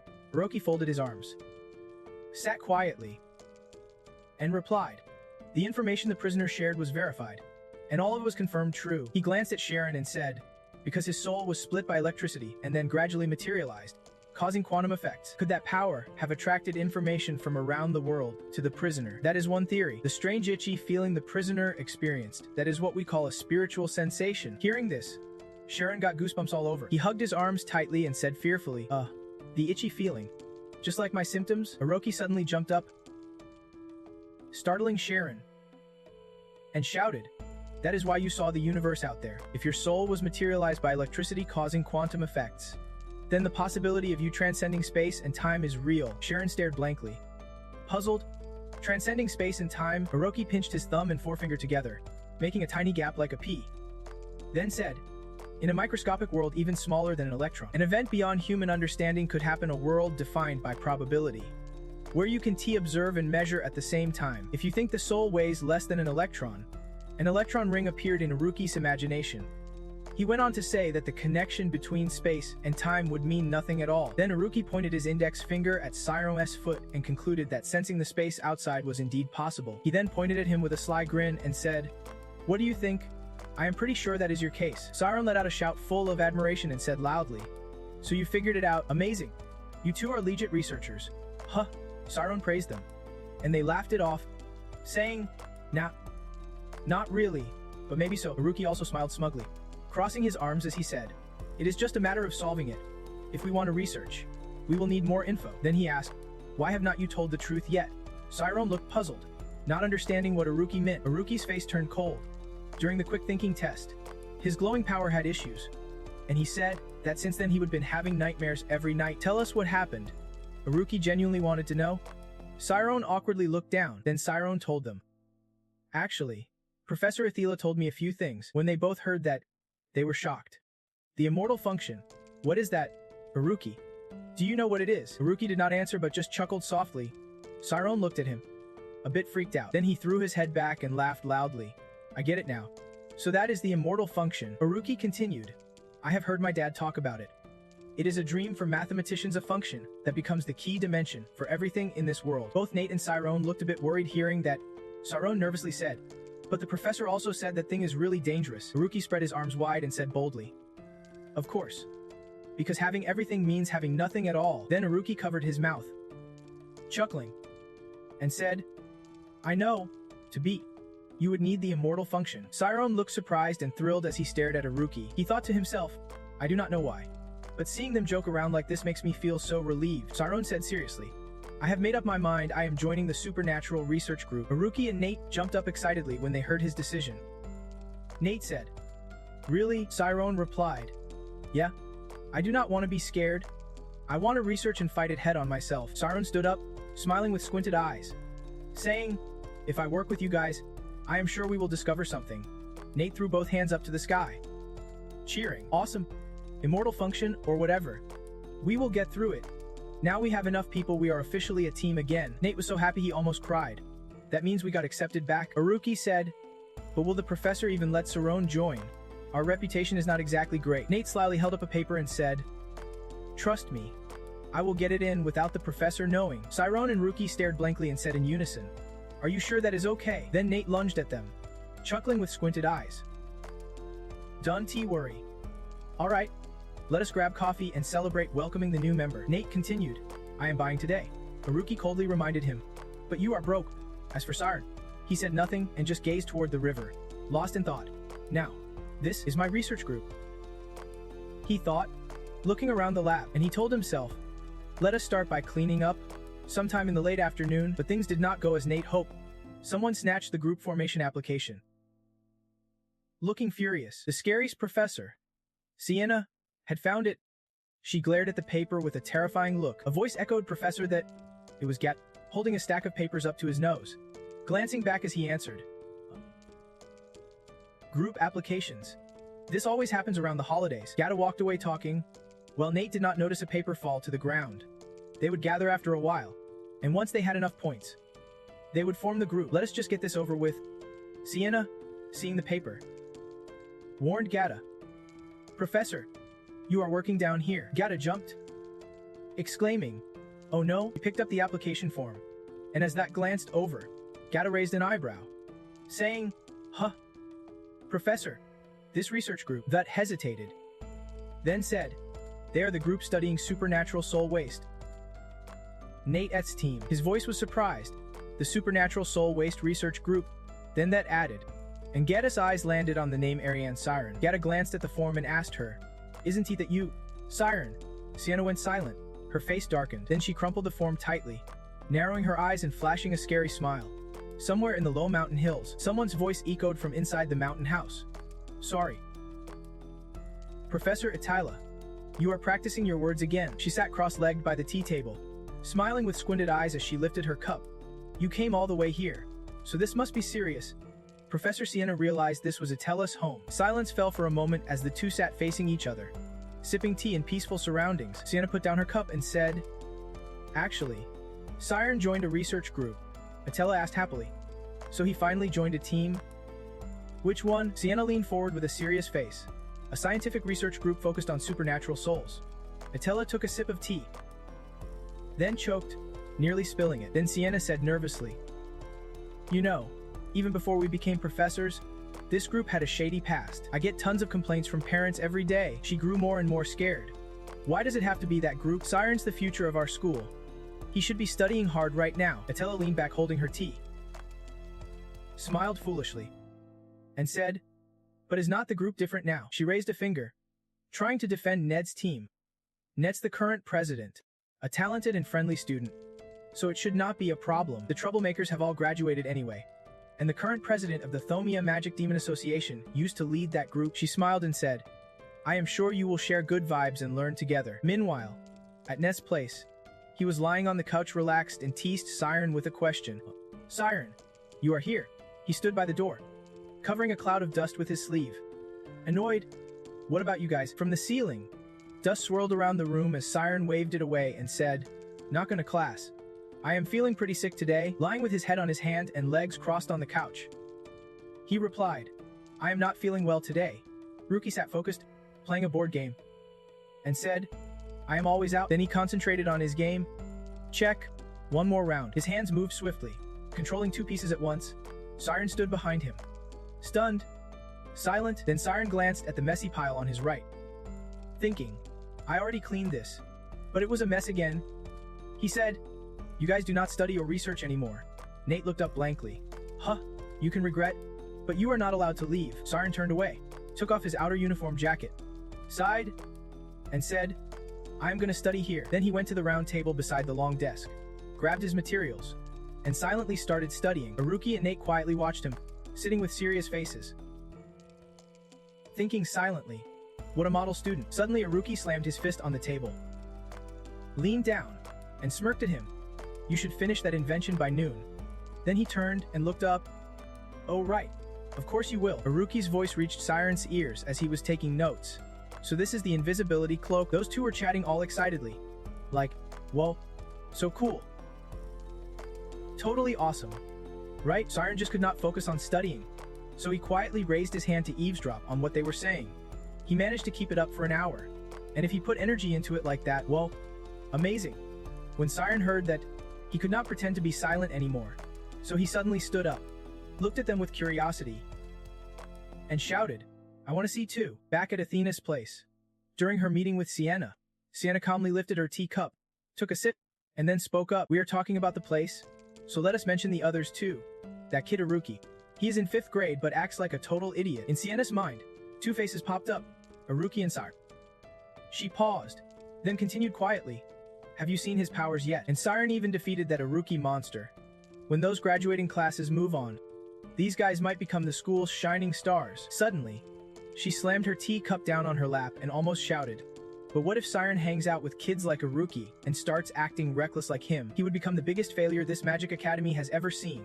Athena heard that, her face blank but worried, and said quietly, failure? Then Athena relaxed and said, Geez, you are worrying way too much. Meanwhile, in the three guys' research room, Siren's voice echoed when he saw a bunch of strange gadgets that looked like magical bombs inside a wooden crate. Woo, you made all these, yeah?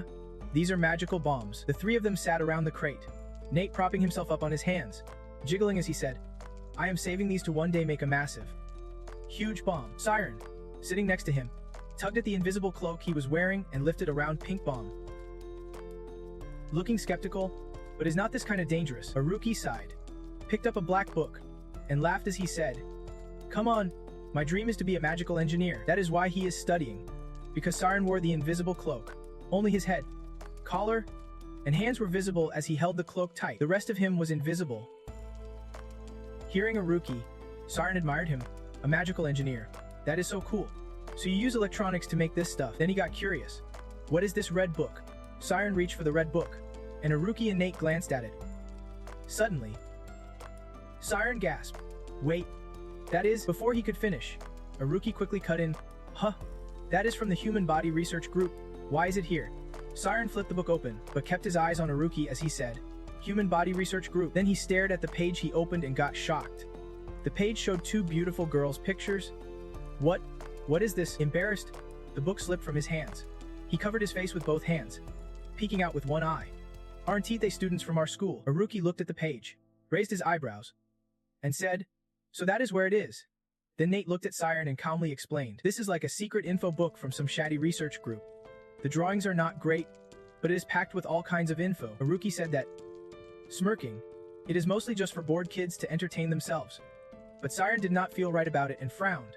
Shouldn't we step in or something? Suddenly, his eyes widened and his cheeks flushed red. It turned out he reacted that way because he saw a drawing of Amy in the book. Aruki noticed Siren's silence and asked, Why are not you saying anything?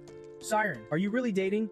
Before Aruki could finish, Siren raised both hands in the air, shyly cutting him off. And no, you guys can look at this stuff.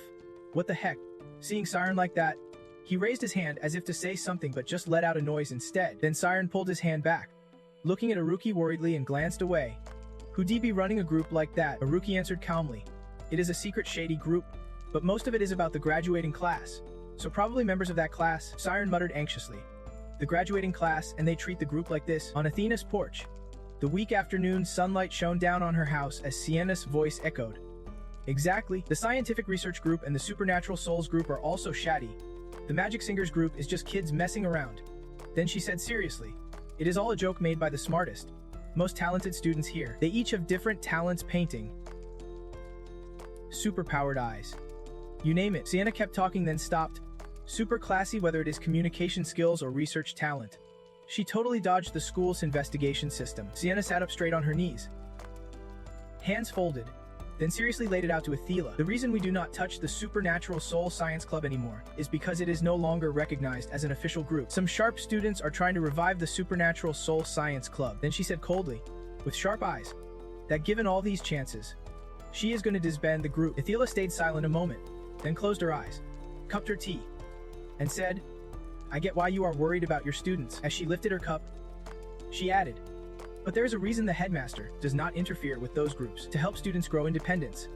These research clubs are treated as independent groups responsible for their own choices. On a high branch, there is a nest of chicks with colors different from their pink mother bird, who perches nearby among their kind. Athela continues, if we adults take away their right to choose, the kids will just be scared to make decisions. She quietly glances at Sienna, silently asking why they do not just give the kids a chance. Sienna closes her eyes, thinking for a moment, then raises her eyebrows and says, Sure, what you say makes sense, but opening her eyes worriedly.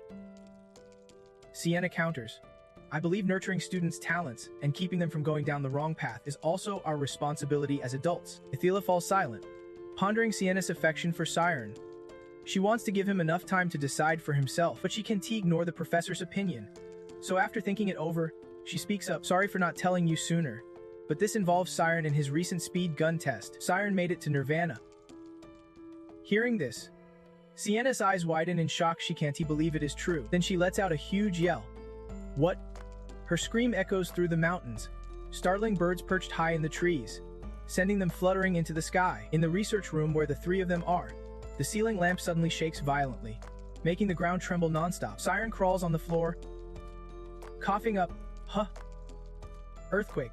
Haruki grabs his jacket, quickly shoving it into a wooden box, urging, hurry up, pack up fast. Haruki helps by gathering papers to put in the box, while Siren looks confused. What?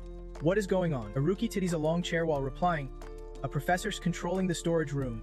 We gotta fix the desk fast. Siren anxiously watches them, asking, so what do we do now? Haruki replies quickly, just wait. A hand presses a device at the wide door, announcing an emergency investigation. Sienna stands there, waiting for the door to open. She frowns, thinking, it takes 3 minutes to get to the storage room. That is enough time to hide evidence. Inside the research room, Siren is forced to sit by Ned and Haruki. He shouts in panic, the professor's here. Aren't we gonna greet her? Ned grabs his arm, blank-faced. It is act like nothing's happening.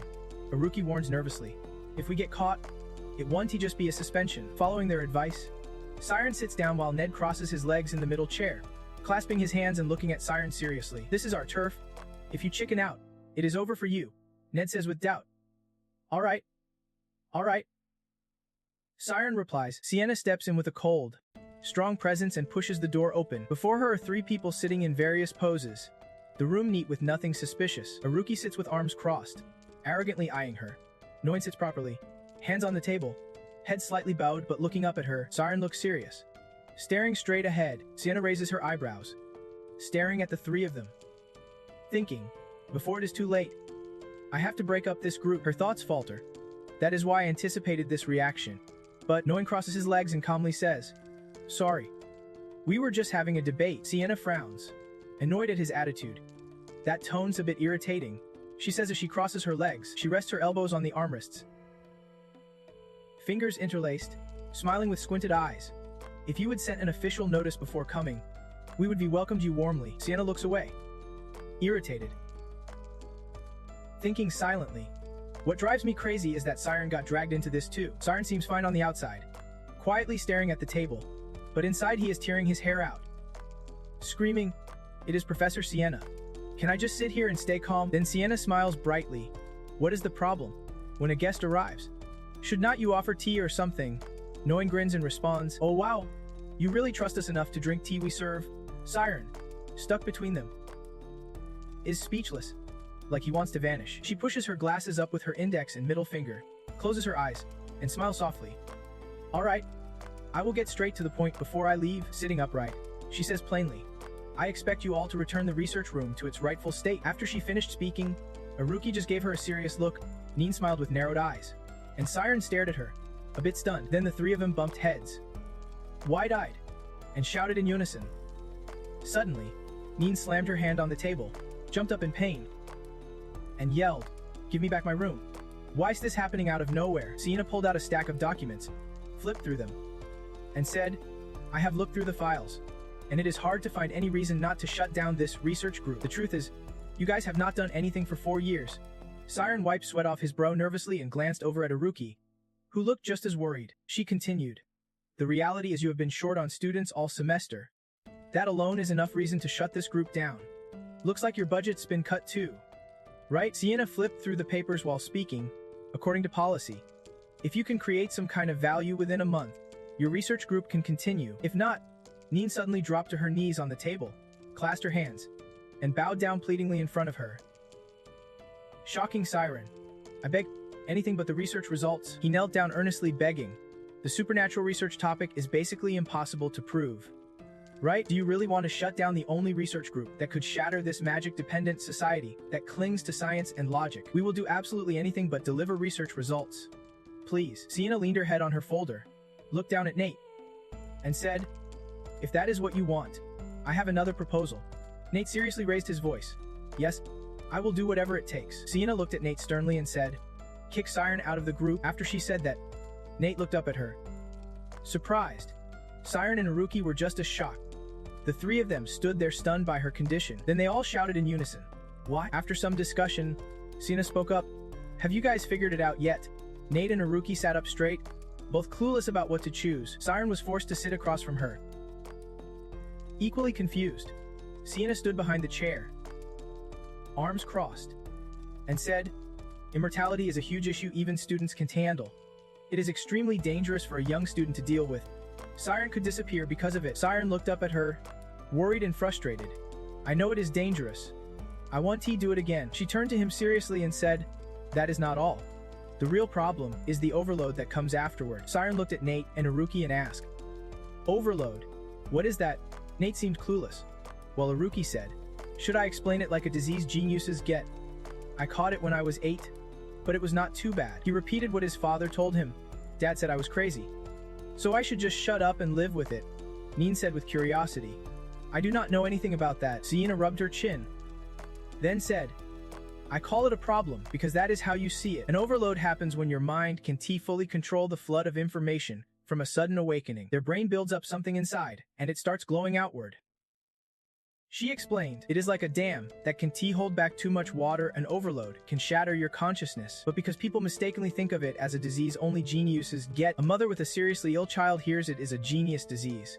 So she feels both relieved and worried as she treats it." Sienna continued, "Many kids miss the best time to get treatment and live with lifelong suffering because of this, and thinking overload causes immortality. Your teacher here never wants to imagine how dangerous that really is." He furrowed his brows, worried and deep in thought. "A collapse of consciousness. Maybe that is it. The nightmare I see every night. My body often feels like a bunch of cylindrical cords are tearing through it." Then he wondered, "Maybe I really am crazy." Sienna raised her eyebrows, trying to convince him, "I think I will have Siren focus on psychological treatment while minimizing any impact on his studies." He bowed his head sadly. She continued, "I will handle it myself so there won't be any lasting damage. If you guys really care about your friend, you should kick Siren in." Suddenly, a loud shout cut her off. She glanced up in shock. He spoke with a firm and confident tone, but there was still a hint of humor on his face. "As the club president, I do not think she knows everything." She got mad and yelled at no one in particular, like this was the moment to blow up. But Haruki was the one who spoke up to her. "Isn't this something Siren decided on his own?" Siren froze when he heard that. Then he said, "I know you are worried, but is not this going too far?" He frowned in frustration as he spoke. "This, Professor, is because you like what?" He hesitated, then suddenly shouted, "Because you like Siren, right?" Sienna, stunned, immediately answered him, "Yeah. So what?" Hearing her answer was like a lightning strike to his ears. He held his head and looked up to the sky, yelling, "Of course that is a problem. I never thought a professor could be attracted to a student." His face turned so red it looked like smoke was coming out. His eyes glazed over as he said, "That means you might like me, right?" Sienna coldly replied right away, 0%. He dramatically collapsed face first on the table, moaning in pain.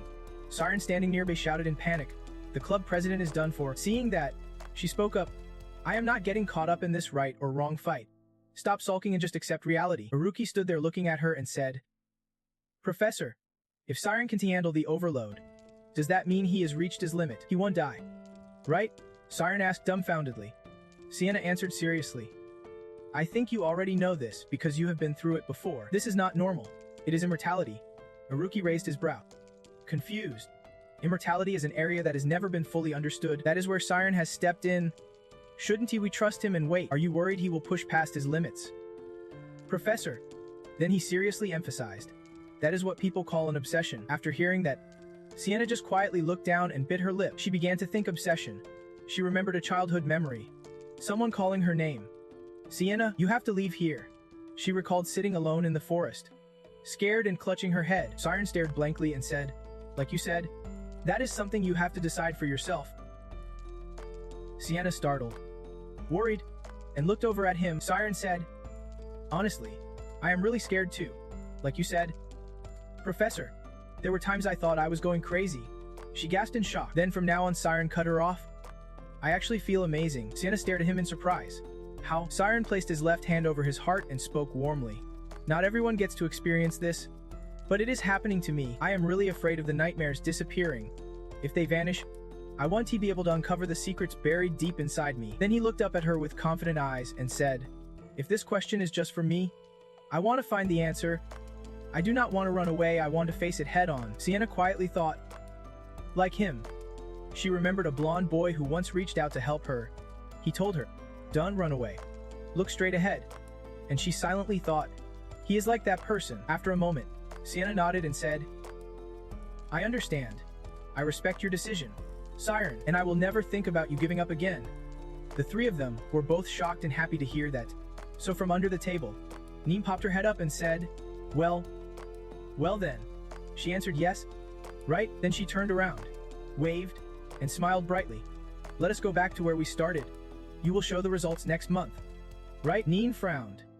Stunned. Then she stopped laughing and covered her face. The three of them sat on the bench by the waterfall, all spaced out staring in three different directions. Neen looked like she would lost her soul. Siren panicked and asked, what do we do now? So we really have to show research results within a month. Right? Do you guys have any notes from past research? Neen was still spaced out and could not answer. Well, Aruki furrowed his brow, thinking before replying, from what I know, SPA has not done any research yet. If it had, stuff like science mixed with supernatural souls would already be in the textbooks. There is no proof that souls exist at all, Aruki said helplessly. So finally he spoke up, but it was strange his face pale as he said, I am former president. The research group will end with this generation. And he said many other things. But we could not hear them. Sharon cried but still managed to cheer him on, urging him to hang in there. Suddenly, Aruki, feeling down and leaning back in his chair, sat up with bright eyes and said, look, a beautiful girl. Sharon snapped. Now's not the time to lean back. Focus. But Aruki still looked spaced out. Then when he heard beautiful girl, he jumped up, shading his eyes, and kept asking, where? They were all staring at a girl with long purple hair wearing a long dress. Calmly walking over there, they could not take their eyes off her, and whispered, who is she? Is there someone like that in the senior class? Aruki reached out, touching his chin. Guessing. No one like that in the senior class. Has she graduated already? Sharon looked at them puzzled and asked, Aruki, you remember every girl's face in the senior class? Suddenly Sharon recognized the girl, looked a lot like Sienna. His face flushed as he gasped. Then Sharon and Nate both looked at her and blurted out, is that Professor Sienna? Nate shouted, no way, can one person really change that much? Aruki looked at Sharon and teased, Sharon, you have a thing for that girl. Huh?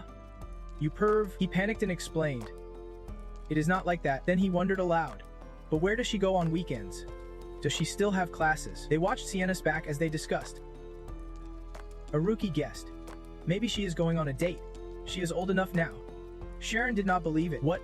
She has a boyfriend. Suddenly he stood up mumbling, this is our chance. Sharon, sitting nearby, wondered what Nate was planning. Then Nate excitedly said, after we follow Professor Sienna and find her weakness, we will use it to stop the research group from being disbanded. Aruki seriously warned, Tail certified rank 6 mage. That is not easy. But we have got the invisibility cloak. Saying that, the two ran off, leaving Sharon behind. Aruki said, I will follow the professor first. You go with Nate. Nate pointed at Sharon's face and yelled, I will grab the cloak from the research room. You know how to keep your distance from the target, right? This is the only way to save the research group. They left that message, and Sharon stood there clueless. Then he screamed, use your brains and study. Meanwhile, Sienna stopped and looked around cautiously. Almost paranoid, Sharon's trio hid under the invisibility cloak behind an apple crate. Aruki said, she is super alert. We almost got spotted. Getting really excited, he grinned slyly and said, sends us up to something. Who is she meeting?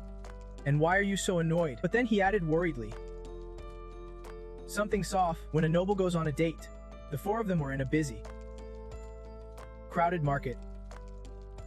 Sharon wondered, shouldn't they avoid the common area? Senza kept glancing back nervously, like she was watching out for someone. She even carefully looked behind when she sensed something suspicious. Then Senza quickly slipped through the market stalls. Aruki shared his thoughts.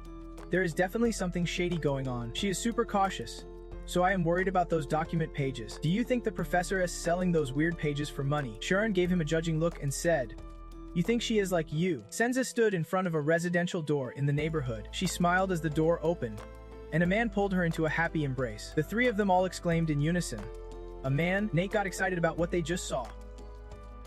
Her boyfriend. Hiding his face like that, This must be a forbidden secret loved by the clan. Both Aruki and Siren lock their gazes on the spot she has gone inside. Let us just stop here, but curiosity got the better of him, and he quickly jumped down the street. Excited? What did you say? We have to follow the professor and find proof for the survival of our research group. Aruki and Siren were helpless against Nei's decision. Nei called out to Aruki. Aruki, it is Aruki braced himself. Ready? A blue light flowed into the iron joints of the door. The lock outside. Under the pressure of the power. Clicked open. Nei was overjoyed. We did it. The door's open. He threw open the door, bragging about his prediction. I knew the basement lock was the weakest. Let us go in. So Aruki and he quickly scouted the floors. The first floor was empty. Great. Let us break into the second floor. Use your domain shifting ability to check the hallway first. Siren just smiled helplessly at his friend's foolishness. Thinking, why do not these two use all that brainpower and drive for studying instead? The three of them used scarves to quietly follow the wall, listening around the house when suddenly someone signaled. Stop.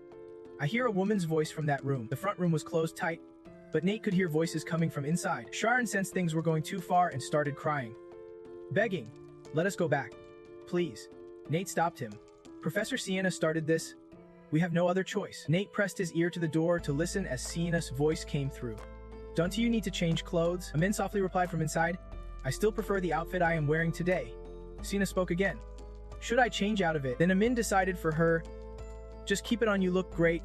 Aruki and Siren outside blushed and awkwardly said, I think maybe we should not listen anymore. Sienna inside asked again, when will your wife be home? Amin answered, probably in about 2 hours. The three were stunned.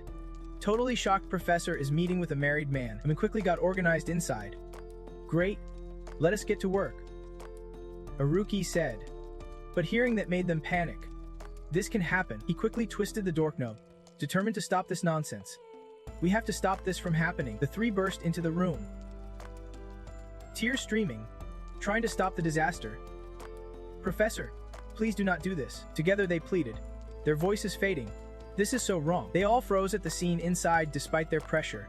The door gave way. Amin was sitting and drawing, leaving them dumbfounded. Drawing what? Sienna asked. Junzi? You all. The sudden appearance of her students caught her so off guard, she blushed hard. What are you all doing here? Immediately, all three were punished to raise their hands, with Junzei's arms mysteriously joined in the middle. Nate took the lead and apologized. We are sorry. We thought, he continued, you were doing adult stuff. Sienna was shocked by Nate's excuse. What? You really thought I would do something like that? She got angry and ordered, go back to school and learn your lesson. Got it. Aruki sighed helplessly. Yeah, they definitely need a punishment. Aruki quickly dragged Nate forward. He is just making excuses.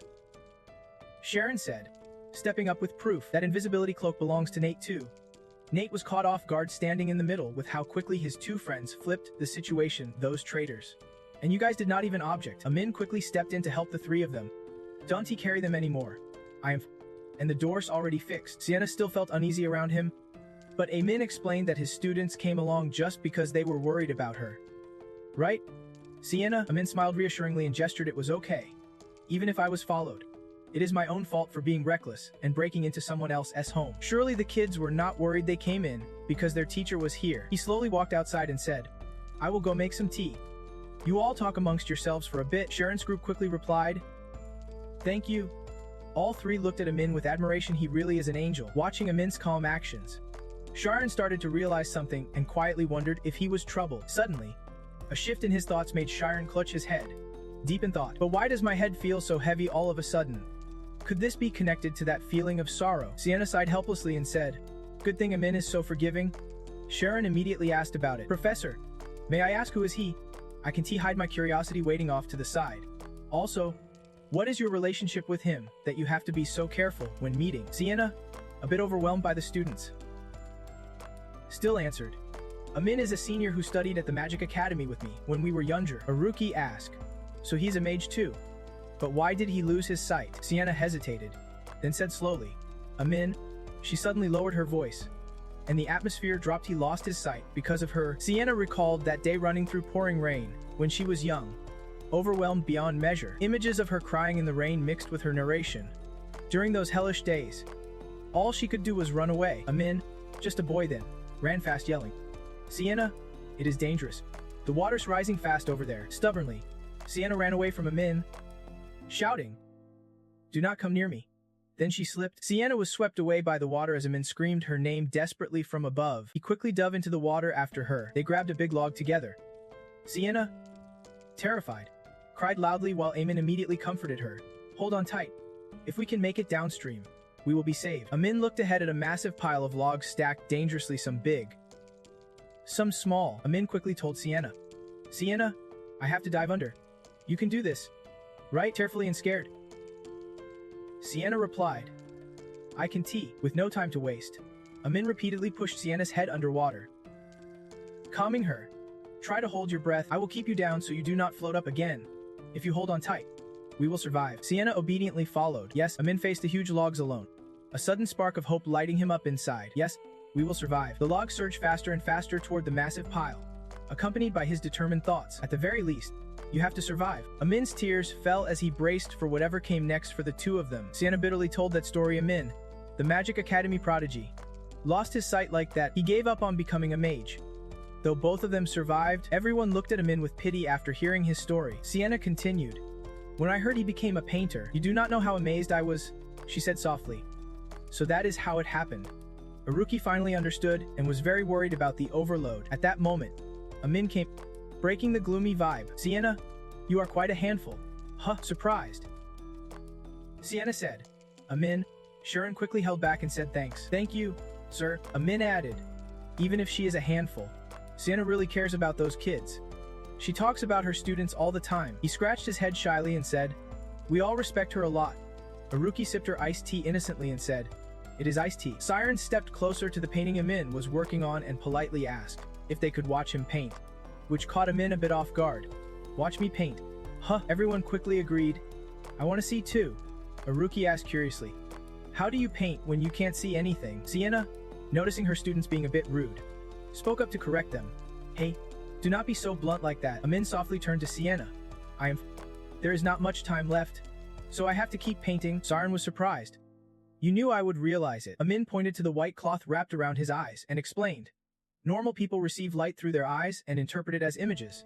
But my eyes are actually light itself." He continued, "The moment I saw you, I knew we shared something in common." Siren hesitated, piecing it together. "Could it be?" Amin confirmed immediately. "Exactly." He smiled gently and revealed the ability of immortality. Siren was equally shocked to hear that. He cautiously asked Amin, "Can I ask about this immortality ability?" Amin did not hesitate and explained it to Siren. Immortality is the gateway to reincarnation, and those who open that gate are called key holders. Light shone through Amin's eyes beyond the white cloth. Suddenly, a glowing unlocked lock and a golden power ring appeared before Siren. "Siren, you have opened that door," as Amin explained. A jade green light and its power circle appeared. The consciousness of the key holder flows infinitely, granting them immense power and liberation. Siren listened carefully to every word, tense, but Amin reassured him. "Don't worry. As long as you do not push beyond your limits, your consciousness will remain intact." Siren quickly responded, "It is really? Actually, I always dream about the universe every night." Amin looked surprised by this. "The universe?" Amin sat across from him, confessing, "Honestly, I have always been worried. I knew you would figure it out soon enough." Siren asked in surprise, "You knew I would realize?" Amin just pointed to the white cloth wrapped around his eyes and explained, "Most people see light through their eyes and form images, but my eyes themselves are light." Amin smiled and said to Siren, "I get." Probably because Siren hesitated, trying to piece it together. Could it be? Amin immediately confirmed. "Exactly." He smiled warmly and revealed the power of immortality. Siren listened, equally stunned. He timidly asked Amin, "Can I ask about immortality?" Amin did not hesitate and explained it clearly to Siren. "Immortality is the gateway to reincarnation, and those who open that door are called the Keymasters." The light from Amin's eyes shone through the white cloth. Suddenly, Siren saw an unlocked lock and a golden ring of power surrounding him. "Siren, you have opened that door," as Amin explained. A jade green beam of light and its power circle appeared. The Keymaster spirit flows endlessly, granting immense power and liberation. Siren listened carefully, sensing the tension on Amin's face as he reassured him. "Don't worry. As long as you do not push yourself too hard, your spirit will remain intact." Siren quickly responded, "It is really? I actually dream about the universe every night." Amin was surprised by this. "The universe?" Siren shared his concern about it. "Yeah, I have kept it from my friends, but these supernatural feelings make me feel like I am losing my mind. Amin paused, sensing there might be some danger involved. Amin smiled and said to Siren, I get. Probably. He is bringing a good sign for Siren, who has really been fascinated. This confused Siren a bit, so Amin kept explaining. First, your symptoms are unavoidable. The image of Siren floating in the vast universe full of stars, with Amin's detailed explanation, showed that Siren has touched the infinite realm, that is the universe. Anyone facing rebirth in such an overwhelming space would feel scared. Triggers like fear can cause mental collapse. Amin described Siren unlocking the universe, and most who do so gain space omnipotence. But Siren, the fear you are feeling is not about space at all. You are facing something very different. Amin gently reassured Siren again. The moment you figure out what it is, your worries will vanish. Hearing that, Siren instantly perked up. How do I find out? Amin smiled and said, you will discover it somehow. I do not know when, maybe soon, or maybe it will take a lifetime. That made Siren's mood dip a little. A whole lifetime. Amin reassured him once more. Don't worry. Behind Amin, the reflection of Siren's cosmic soul appeared as Amin said, it is already inside you, just waiting for you to name it. Siren pondered the words and asked, is it something still unexplored? The universe exists, but inside me, I do not quite get it. He then offered info that surprised Amin. Could it be connected to the light in the threads I dreamed about? Amin's smile grew as he replied, maybe it is linked to Gage's symmetry theory. Siren felt like he would unlock a new piece of knowledge. Gage's symmetry theory. Amin continued, scholars believe this world is perfect, under the influence of supernatural and cosmic forces. Amin explained in detail. The laws of physics are flawless, a world explainable by math, like the constant speed of light. This perfect symmetry seems like an intricately designed masterpiece, but over time, changes in the world pushed humans away from that original path. Still, the more we study, the more we realize the symmetry's been broken. Siren glanced at Aruki and thought back, remembering Aruki once told him about a mysterious probability world. Amin went on, the universe we live in is not perfect. We do not know what broke that symmetry. He concluded, it is some unknown existence. But if it were you, Siren, you would find the answer. Encouraged by Amin's words, Siren shyly said, thank you, sir. He seemed to realize something exciting and said confidently to Amin, thank you so much. I think I can do it. Siren also shyly apologized for following the professor but said he was happy to meet Amin. Amin turned to look at Sienna and said, take good care of Sienna, he kindly told Siren. She is softer-hearted than you think. Siren suddenly remembered Galeon's and quickly asked, why did you hide your powers? You can tell me. Amin leaned down and explained, Sienna's always worried about me because of her guilt, but my eyes have not healed either, so it would not be right for her to waste time on me. He thought briefly. Besides, I am already married. Amin sat back down and kept painting while Siren returned to his observations. As he painted, Amin reflected on their recent talk and thought, I want to help Sienna live her own life. Sienna sat still as Amin's model, her cheeks glowing pink like a noblewoman from long ago. Siren quietly thought about their conversation and chatted excitedly with Aruki beside him. Siren recalled Amin's advice and smiled in agreement. So promise me, keep this a secret. The painting of Sienna in a golden autumn dress was finished, and Amin thanked her warmly. Thank you, Sienna. Sienna humbly replied, it is nothing, we are close like siblings. And she softly added, today's the last day. Once you settle somewhere else, I will write to you. Amin did not hesitate and agreed right away. Yeah, he will answer. Then he turned to Siren, telling him to study hard along with Aruki and the others. And all three happily replied in unison. Thank you so much, Uncle. Amin smiled and said to Sienna, see you later. Sienna, still reluctant, said goodbye. All right, I am heading off then. Suddenly, a cool voice called out from afar. Unnie, I am back from shopping. Have you finished your drawing yet? All four of Sienna's students sniffed the air, catching Amin's wife vibe and that inviting tone. Oh wow! Miss Sienna, you are really leaving now? Stay and have dinner with us. Siren was surprised by Amin's style, thinking, Uncle Amin really has some unique tastes. She leaned in to check Sienna's face and commented, why is your face so red? Unnie, Miss Sienna looks unwell. Sienna stammered, speechless. Oh no? Sienna and the students quickly ran off from the awkward vibe. Sorry, we are busy, so we are heading out first. Amin only managed a half-hearted farewell. Bye. Sienna, the red-haired girl behind, quietly observed everything they did. Then she teased Amin softly. I wonder if the boss believes you.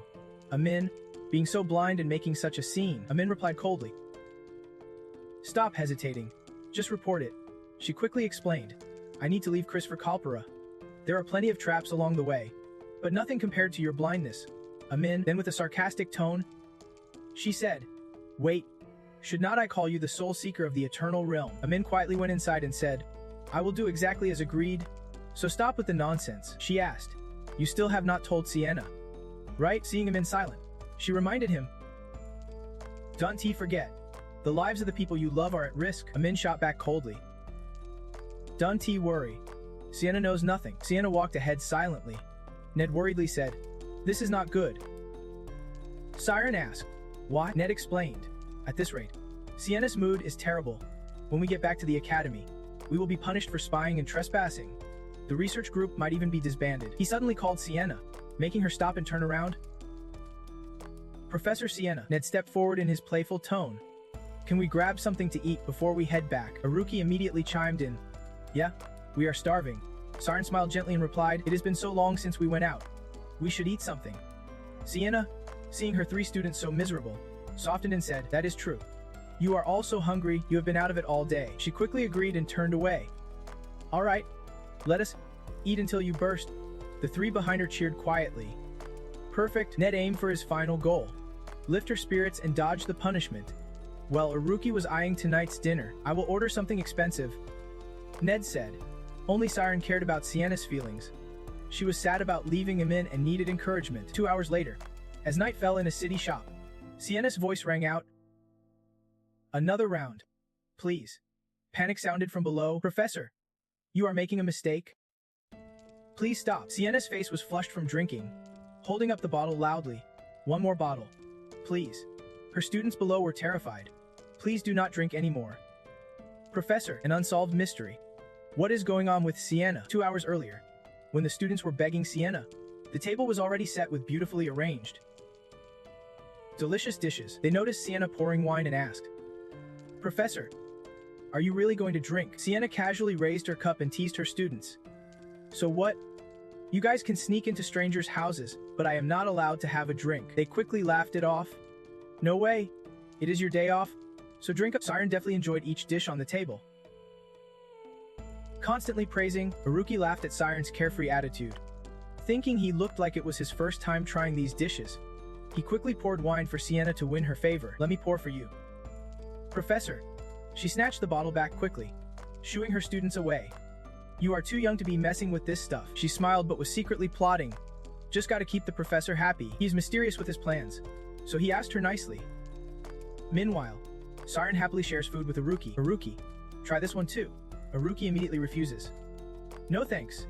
I am totally fed up." Smirking slyly, he says he will definitely find her weakness in about an hour. Then he yells dramatically, tears in his eyes from pain, as Sienna pinches his chubby cheek. "You little troublemaker." She playfully pokes Nade's squishy cheeks, teasing, "Why are your cheeks always so chubby?" Siren and Haruki across from her start to get nervous. She is onto something. Suddenly, Sienna turns to them and says, making them jump, "You two did great in the speed shooting test." Still holding Nade's cheek with one hand and pointing at them with the other, she praises loudly, "You both are so talented. How come you are in the first-year class?" Then her voice softens, tears welling up, "Even with talent, so many people do not reach their dreams." She shyly says with a wide tone, "You might think I am a bad teacher, but what about you?" Siren quickly defends, "No way.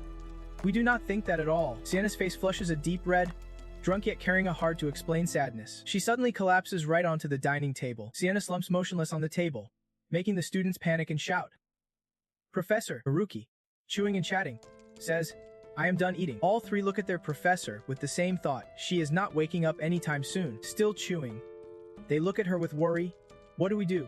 She has not even paid for this place yet." Siren walks over and shakes Sienna, calling out, "Professor, please wake up." "Professor!" Just then, a man laughs loudly. "Oh no, this young lady looks completely wasted. Should we take her home on my horse carriage?" "Of course. She is just a lady after all." She politely refuses. "No need. Thank you." The men ignore her and move closer to Sienna's seat. "Kids, step back and let the adults handle this. Hurry up and help her." One guy reaches out to touch Sienna, thinking she is pretty up close. His eyes suddenly shift amazing. Just as he is about to touch her, Siren grabs his wrist coldly. "What are you waiting for? Let go." His gaze. Siren warns the 2 men, "Don't touch our professor." Both men are shocked by Siren's attitude. One yells, "Who does this brat think he is? If you are students, why are you hanging out here at night?" Kids should be home sleeping with their moms, standing with Siren. Noi's face stays calm. If I say one word, you will all get expelled. Suddenly, a flash of light appears out of nowhere, frightening the men so much one nearly falls off his seat. Noi stands aside, casting a spell and threatening, I suggest you quietly leave before you embarrass yourselves. One man nervously says, that is magic. The other starts freaking out. Don't tell me they are from Amphis Magic Academy. Thinking it is beyond his authority, a voice suddenly calls out, Chris. Siver Douglas. Administrative, official. The man turns to see his wallet in Aruki's hand. My wallet. Since when did you take that? Aruki calmly checks the ed and asks, you are an official. Huh. He tosses the wallet back and smiles. If you want these guys expelled, go see Mekoden Ruki. He is the one in charge here. The wallet lands right on the stunned man's face, shocked. He stammers. Mekoden, the powerful man's impressive presence, and the mention of a prestigious, noble family surprises the two men. First-class nobility. A family of royal advisors for 3 generations. Mekoden. The two quickly flee, realizing they can't mess with these guys and should not flaunt their power. Noi watches them go, then asks Haruki, why did you bring up the family? I thought you did not like that. Haruki explains. Except for jerks who only care about connections. Lettuce, great food, but my mood's ruined. Sienna still lies peacefully passed out in the back. Smiling softly, Nade quickly snaps a photo and prints it out. Thrilled, he was holding the photo, spinning around happily like he would just struck gold. Look at this perfectionist. Already drunk and dozing off, what a shocker. Haruki, holding a camera, praised Nade's photography skills. You take photos. Not bad. You should be thrilled our group might just escape this mess. Siren, sweaty and whispering, said, guys, Sienna's lying motionless on my back like a huge slab of meat. Why am I the one carrying her? Nade joked. What is wrong? I jealous? Haruki quickly explained. You are the strongest of the 3. After all, the helpless image of Nade carrying Sienna on his back, struggling to take a step. This is bad. He muttered. Haruki was even weaker. He had not even taken a step before he zoned out. Haruki stepped up to Siren and whispered a tip. Try using your spirit power. Siren looked confused. You can just use it whenever you want. Haruki explained. Only if you can access your spiritual domain. Nade suddenly turned around, as if remembering something. Oh right. There are magic swordsmen in the kingdom too. Haruki encouraged Siren. I know you have got talent. Siren's eyes lit up immediately. Really? I want to learn. Haruki quickly instructed. First, close your eyes and focus on yourself. He gently guided Siren. I will ask simple questions. Just follow my voice. Siren seriously complied, slowly diving deep into his soul. I need to feel myself first, then truly understand who I am. In the silent space of Siren's mind, Haruki's voice echoed. Can you hear me? Take a deep breath, slow and steady. Standing behind Siren with a mysterious grin, Haruki said, listen carefully and answer. Where did you share your first kiss with Senior Amy? Siren opened his eyes, defeated by his 2 friends' joke, then burst out laughing. Haha, that was good. I totally got played. The dark purple night sky combined with the bright crescent moon created a stunning star-filled night. The 3 of them walked across the bridge as Siren said, Hey, stop using her weakness to beg us. She pouted in frustration. What? We worked so hard to get it. Siren spoke softly. You know, Professor Sienna must be had a rough and tiring day today. Sienna slept peacefully on Siren's back. Haruki said, Professor, she just hopes we one have to go through the pain she once did. Then quietly avoided their gaze. He ran his fingers through his hair, then made up his mind. All right, but the former president handed the group over to me. If we break up, then he seemed annoyed making that decision, then dropped a photo into the river below, letting it quickly sink with the current. Well, I guess everything will turn out fine. The 3 of them faced each other and made a firm resolution. Yeah, let us just do whatever we can. Sounds great. Suddenly, Sienna sat up, startling the students. What? Really? Siren awkwardly asked. Professor, you are awake. Sienna quickly replied, you guys are too much. Sorry about that. She swiftly put her jacket back on and said, I will keep your secret. The 3 of them asked in surprise. Really? Seeing their confusion, Sienna clarified. I won't punish you. Got it, the 3 of them exclaimed in unison. Really? Then Sienna pointed at them and said, and I am giving you 1 month, using the tone of a professor assigning work. She challenged her students. Show me some real magic or something. If you truly love your research group, then use that confidence to convince the academy. Sienna spoke passionately. I am telling you, you have to achieve what you want.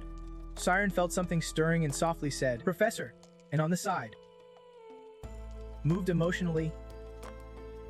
quickly replied, yes. Standing before the professor, he made a vow. Whether you assign it or not, we will prove our research group's value with confidence and pride. Haruki also excitedly added from the side, it is time to use our brains. Right? Sienna encouraged the three of them. All right then, you troublesome students, they eagerly answered. Don't be too surprised. Okay, facing the scene, Siren smiled confidently, thinking, nothing's changed. He smiled happily but felt truly relieved. The four of them then strolled across the bridge. At this moment, the students finally asked Sienna, Professor, when did you wake up? A mage passes out after just a few drops of wine. This made Sienna blush. What? Wait. And a few days later at the academy, under a clear blue sky dotted with white clouds, whispers and chatter started spreading inside the academy. What is this?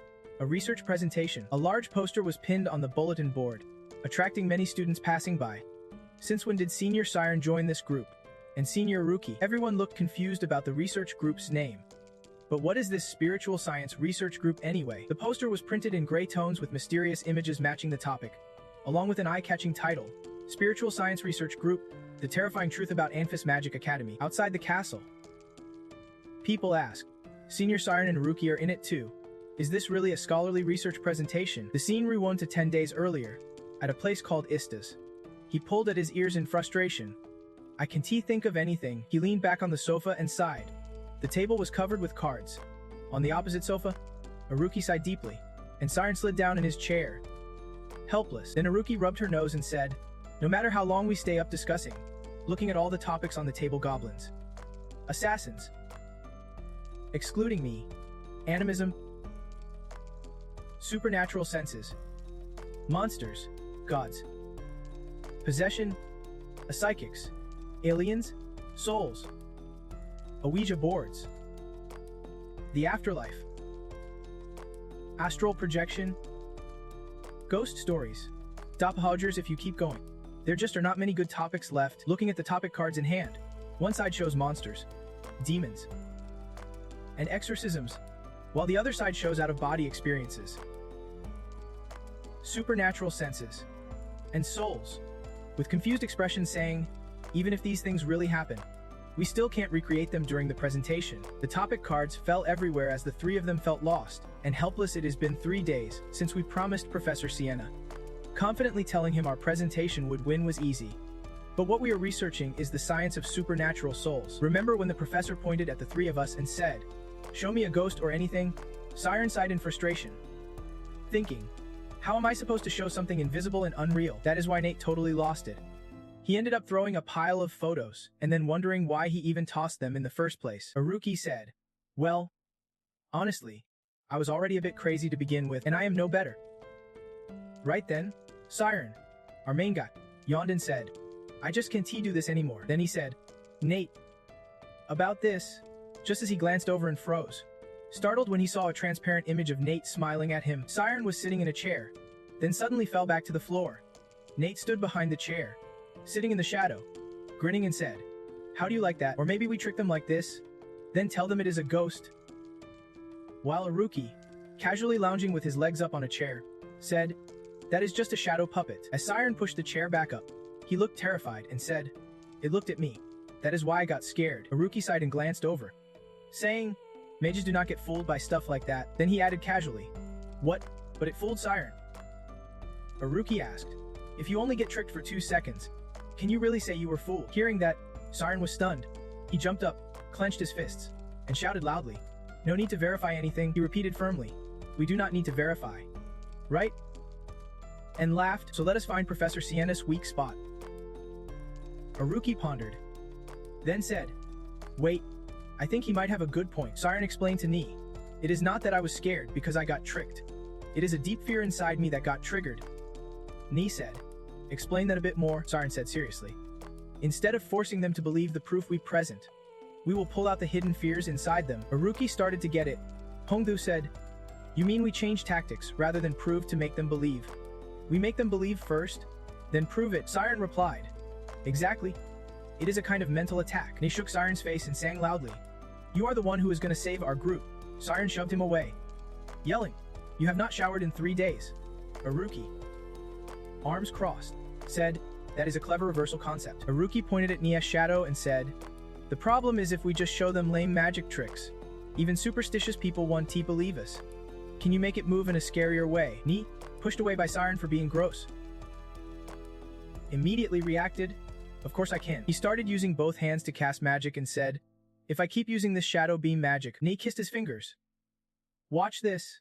And suddenly multiple shadows with the same expression appeared all at once. Nee jumped and sang, if I do this 24 times a second, I can create smooth animations. The two watched as Nee, who had not slept in 3 days, danced wildly. Bored, Siren turned his head and said, we can use this method. Aruki asked, can we make a machine for it? He stopped, scratched his head awkwardly, and said, I thought about that, but there is one problem. As he spoke, he illustrated, I can program the machine to move the projections. For example, if someone walks into a forest and suddenly sees a ghost, they would get shocked and scream, a ghost. But if someone else does not react, they won't be fooled. They will just calmly think, this is fake. Siren thought for a moment, you are right. I was really shocked because it looked like he was staring right at me. Just then, a hand raised with a voice. Yeah, that is Aruki. Speaking confidently, I think I can solve that problem. The other two were startled and asked, you can, how? Aruki pointed upward and said, if we can predict their reactions, it is doable. We will use a complex system theory. Siren repeated, predict their reactions. Go on, to illustrate. He showed Siren's daily habits.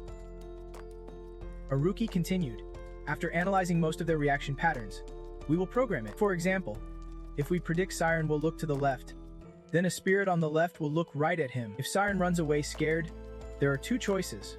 Either chase after him or keep staring. Hearing that, Siren was surprised and asked, can you really do that? Aruki continued, everyone at the academy has the same habits. So it should work, but we need a lot of data. He went on, we also need more memory, but more importantly, we need a way to send the entire program to all the machines. So shit is it? My lightning energy 1 be enough? Then suddenly, he seemed to have an idea. That is when Nigin said, right, Siren, you can use bioluminescence. Can't you? Siren was startled and replied, yes, I can use bioluminescence. Remembering what the professor said in the Fallen Tower, where the newest magic is, bioluminescence was predicted to revolutionize information exchange. Siren confirmed, that is right. Professor Senna said that using it as a medium for communication would spread like wildfire. Yes, we can make it happen. Then Aruki added, we might create the perfect ghost, but I do not think just scaring them with a ghost will be enough. He turned to Siren and asked, you have another plan? Right, Siren? Siren replied, yeah, but I was thinking, well, like, I plan to use this psychological trick. Then Siren picked up his pen and started writing, while Aruki and Nate leaned in. Curious, Siren nervously asked, what do you think? Is it, if it does not work, we can add more keywords? Nate looked down at the paper and said, he confirmed, it is good. Siren asked again, really? Nate nodded confidently. I did not even think we could use it like this in the presentation. Aruki said, if this works, I guarantee the whole academy will be turned upside down like a full 180 degrees. Siren got excited. Really? What is the trick? Nate smiled, then said, all right, it is decided. Nate assigned roles. I will start building the device. Aruki will write the program, and Siren will prepare the bioluminescence. Siren and Nate were pumped. Awesome. We can save the group. Aruki paused and said, but you guys know what? Nate jumped. Huh? What now? Aruki said seriously. I roughly calculated the amount of bioluminescence needed to send the data. Siren asked, how much do we need? Aruki held out both hands and said, 3 times what we currently have, and you need to maintain it for 10 minutes. He asked Siren, what do you think? Is that possible? Siren and Nate's faces turned pale. Siren stammered, 10. His expression was utterly panicked. 10 minutes. 10 days later. At Istas, Siren's anxious face appeared at the door as he called out loudly, hey you two, I am gonna hang some posters. And oh my gosh, inside Aruki's room, the guy who'd been writing equations all day looked up. And Siren, who had been practicing bioluminescence all day, turned around and asked, what is going on? Siren said, it is making a huge buzz. Everyone says they will come see it. Siren wiped the sweat off his face and, after seeing the poster, said, they are really going to come? Aruki asked suspiciously. Oh no? Is it because we put our names on it? It is going to get crazy. If too many people come, the workload will skyrocket. How many do you think will show up? Anne said happily. I am not sure exactly, but probably more than half the academy. Outside. Someone shouted. Haruki. Siren. Calm down. About 17 days until the Supernatural Spirit Research Group's presentation. Someone was striding down the hall. Lumina was walking and overheard people chatting around. She thought, this is going to be so exciting. Right, exactly. Who would have guessed both seniors Siren and Haruki would be presenting? I am sure that presentation won't be boring at all. Wonder what they will show us. All the chatter fell into her ears. Lumina walked down the path, a shadow standing between the buildings. Suddenly, a faceless figure in a corner asked, is it true that the Supernatural Spirit Group is preparing something? She answered, still undecided if the group can pull through. She led the person into the shadows and continued. According to my sources, if the presentation fails, the Academy will shut down their research lab. The figure said, of course. That group is done for. Their glorious past is over. A short-haired guy hid in the corner and said, but we still do not know among the group. There is Haruki, who has Savant Syndrome, and Siren, who is already a skilled mage. We can't underestimate their abilities. The other guy laughed and said, they are still just low-level trainees. What we really need to worry about is what happens next. The girl kept walking straight ahead, proving that the shadowy research group's battle to become the second master of Istas had begun. In a pitch-black room, the sound of someone grinding their teeth echoed. Suddenly, bricks on the wall slid apart, and a sharp beam of light from outside spilled in, brightening the dark room. Through the dim light, you could see Siren's handsome face, tense and serious. He clenched his teeth and tightened his grip. He was focusing intensely on a technique to recover energy. His hands stretched forward as spiritual power flowed through them, releasing a strong burst of light. After a while, Siren's hands were sweating. He looked exhausted. He collapsed onto the floor, his face clearly showing fatigue. Siren recalled that this was called mental recovery, an extreme method to rapidly boost magical energy. When your spirit hits its limit, it takes about 20 minutes to recover, and you keep pushing your energy to the max until you hit your limit. The average spiritual energy drain per spell requires non-stop focus for 40 minutes. So this is considered a reckless method that could kill the user. Thinking this, Siren glanced at the pendulum clock in his hand, silently thinking, if the professor found out, he would not let this slide. The timer showed 5 minutes and 32 seconds. Siren felt a little down. This whole mental limit push was just so he could use his radiant magic for 5 minutes. 7 days left until the presentation. Siren clenched his jaw, determined to reach a 10-minute goal. I have no choice but to keep going until my consciousness completely breaks down. Siren drifted into thought, can I really do this? Just then, Nen popped his head in and looked at Siren, worriedly asking how he was doing. Siren, are you okay? Startled by the sudden call, Siren jumped and nervously replied, of course. I will finish before the deadline. Nen's eyes welled up with tears, softly saying, honestly, the goal feels way out of reach. It is beyond what 5th grade can handle. But if you fail, our whole group will. Nen did not finish because they both understood how disastrous the outcome would be for everyone. Siren caught Nen's meaning and quickly reassured him. I told you, do not worry. Then skillfully changed the subject. How about you? Are you done with your part? Hearing Siren ask, Nen suddenly remembered. Right? I am about to run the test. Come here a sec. Siren followed Nen into a room. Just stepping in, he froze. Startled, what caught his eye was Haruki, dark circles under his eyes, frantically writing an essay. Siren was shocked and shouted, Haruki, are you okay? He stepped forward, repeatedly patting Haruki's shoulder. Are you really all right? But Haruki kept furiously scribbling, eyes wide open, and said, don't worry. Do not worry. I will make the deadline. Siren was speechless for a moment, helplessly thinking, I can stop him, he is totally crazy. Suddenly, Nen's voice broke through his thoughts. Here it is. Seeing Nen's results, Siren could not help but be impressed and surprised. He eagerly asked Nen, is this the prototype? Nen smiled and explained, the final test will be with your radiant magic. I need to check the performance of the light cable Haruki's dad sent us. Nen guided Siren on how to proceed with the test. Hold the orb and try using your magic on it. Siren followed Nen's instructions, holding the glass orb with both hands. Once ready, he signaled. Okay. Siren closed his eyes and focused his mind on channeling spiritual energy into the orb. In an instant, the orb radiated a dazzling, brilliant light. The light from the orb flowed down into a connected conduit. Siren was surprised and thrilled. Oh wow, this is amazing. Nen stood beside him, smiling proudly. How's that? His voice was full of satisfaction. Not bad, right? It really is not bad, just look at the results. Siren was sure their group had already succeeded halfway. In the following days, on a rainy night, hurried footsteps splashed through the muddy ground. You just got back from outside, and as soon as you stepped in, you took a deep breath of the chill. You are a bit wet from the rain. The first thing you do is head to Siren's room, You peek inside and call out, "Siren, the presentation's almost time. Are you ready?" Inside, it is unusually quiet. You call out again softly, "Siren." Suddenly, Siren's usual pendulum clock slides across the floor right to your feet. You pick up the clock, and your pupils shrink.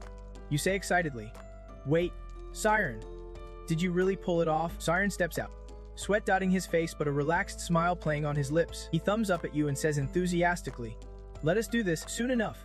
The day of the presentation arrives. The paranormal research team is all gathered at the academy. Everyone's buzzing with excitement, laughter filling the air. This is going to be so awesome. The booths around are lively too. Anyone want some food? Please wait in line. A waitress carries a tray, offering drinks labeled with the academy's name. Nearby, a pink-haired girl hands out flyers, cheerfully saying, "Please take a flyer." Amid the lively crowd, heavy footsteps sound, followed by a rough, dry voice. There is an event today. It is Slider Mark, who has been suspended for 2 months. He grumbles, clearly annoyed. Why are there so many people here? The pink-haired girl steps forward, handing him a flyer.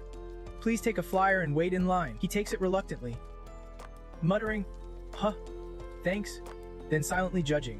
What kind of childish drawing is this flyer? Suddenly, he focuses on one detail. Wait, besides the creepy image, there is a bold headline: Paranormal Science Research Team, the chilling truth behind Amphis Magic Academy. Secrets the school wants to hide revealed soon. The headline's catchy, but what really grabs Mark is the name. Arianne Siren. He can't forget that name. He furrows his brow, thinking, "Huh, such a childish presentation. Who'd even want to watch this? I thought she was a genius." Nearby, Maria, also suspended for 2 months like Mark, peeks over and excitedly says, "Senior Siren, let us go watch." Maria looks at Mark's folded arms, smiling warmly. "You are coming too, right? Right? Come on." With Maria's enthusiastic face, Mark sighs. "Of course.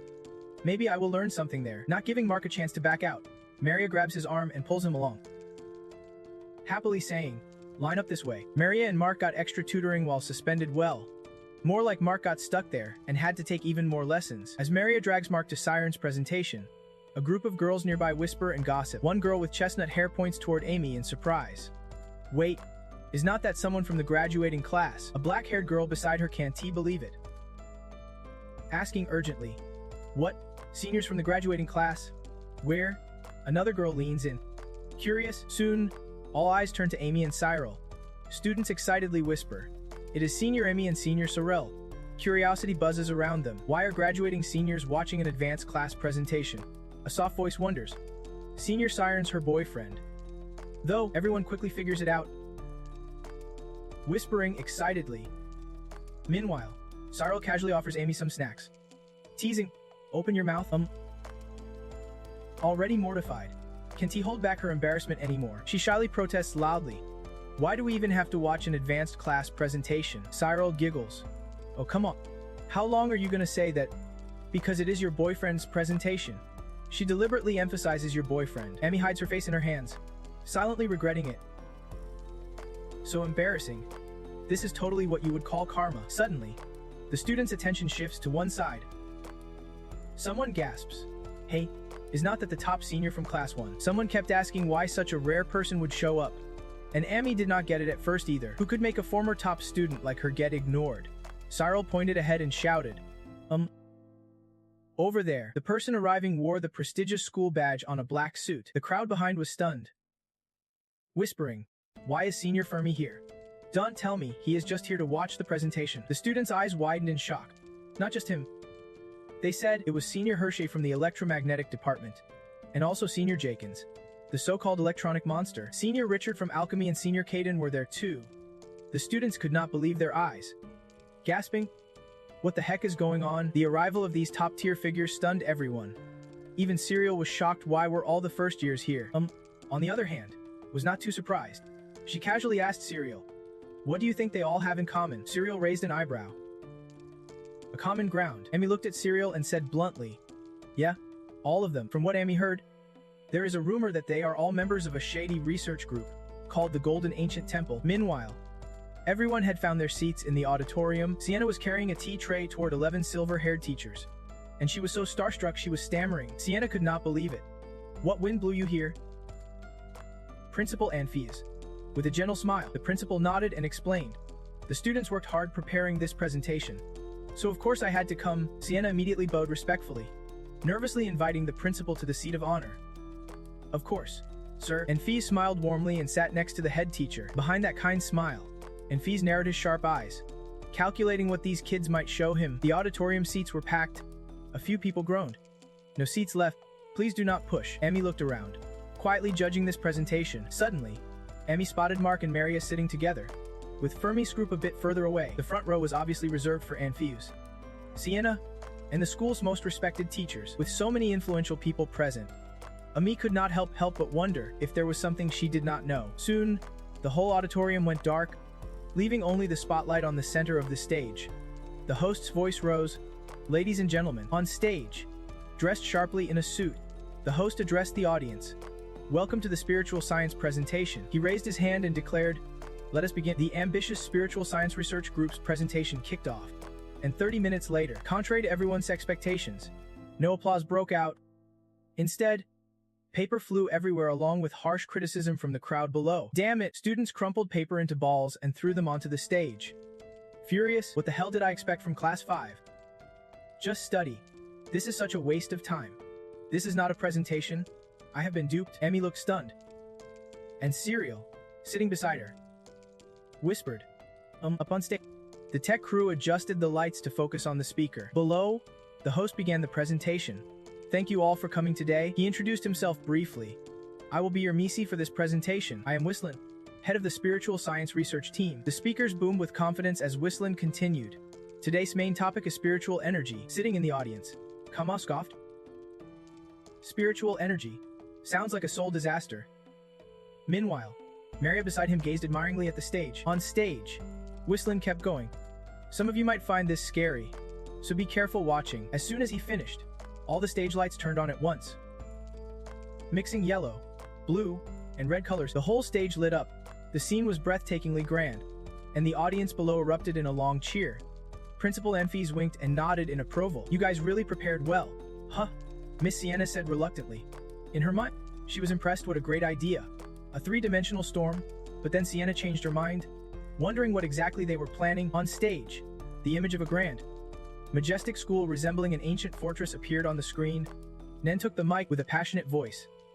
He asked, has anyone here ever heard the story of how this school was built? It was 250 years ago, he said, snapping his fingers. Suddenly, the screen switched to a scene of an old village. Nen glanced up at the screen and began. This place used to be a small farming village. The peaceful village scene shifted to chaos and war. Nen's voice was calm and steady as he explained that the entire region had endured a famous, brutal conflict. He continued. Everyone there fled deep into the mountains. Civilians, and even soldiers unwilling to fight, all escaped. The students below looked surprised, their eyes instinctively darting upward. One whispered, "Woo." The lights, Nen's voice returned, no longer calm but dark and eerie. But something not human appeared. Suddenly, a blood-curdling scream cut through his narration. Some of the more timid students were terrified, their hair standing on end. They tried to calm themselves, telling themselves nothing scary would actually jump out. On stage, a blood-splattered armored knight suddenly appeared. Nen's voice sharpened as he said, "That is an armored knight suddenly screaming, clawing wildly, covered in blood, like a zombie." He explained that the knight was possessed by an evil spirit. The students who had been scared stiff just moments ago now burst into laughter. One guy even pointed at the knight, mocking, "Isn't he that Aruki? What is he doing there?" On stage, Aruki stumbled awkwardly, groaning as he walked, scary but also kinda pitiful. But the audience cracked up, with Carol laughing so hard she could barely breathe. She commented, "This is hilarious." Sitting next to her, said, "Wait, is this a presentation or a play?" On stage, Nen continued the story. Then, one night, the stage lights shifted to a cold blue. The once vibrant village was now wrapped in a lonely, eerie silence. Nen's voice took on a mournful tone. "I am coming for you, Oli, my love. Olia, where are you? Damn it, I came to escape the war, but I lost you," he said, clutching his chest in agony. "The most precious person to me." Maria, sitting in the audience, clenched her fists, fully absorbed in the performance. It seemed the guy lost his love while fleeing, but Marius' friend grimaced and muttered, "What the heck is this? Isn't this supposed to be a presentation? When's that person gonna show up?" Just then, the person she was thinking of finally appeared. Siren's voice rang out, almost making the guy choke on his spit. "No, you are here." When Siren called Noah's name, the audience all turned their eyes to him. Bathed in the dim stage lights, Siren appeared in a dazzling white dress, hand on his heart, speaking gently with endless love. "My love," the audience erupted in cheers. Female students blushed, hardly believing their eyes. "Is that really Siren?" Male students doubled over laughing. In the front row of the VIP seats, Sienna's mouth dropped open. Stunned speechless, below the stage, Cyril turned to call Amy. Siren's in drag. Amy was so shocked by the sweet scene on stage she was speechless. Cyril quickly shook her. Snap out of it. Meanwhile, on stage under the lights, Siren rushed into Nen's arms. Nen, clearly touched, wrapped his arms around Siren's shoulders. Nen said deeply, "Olia, I miss you." Siren responded smoothly, "Let us never be apart again." "No." Siren looked up at No tenderly, and it seemed like they were about to share a passionate kiss. Mark's face turned pale.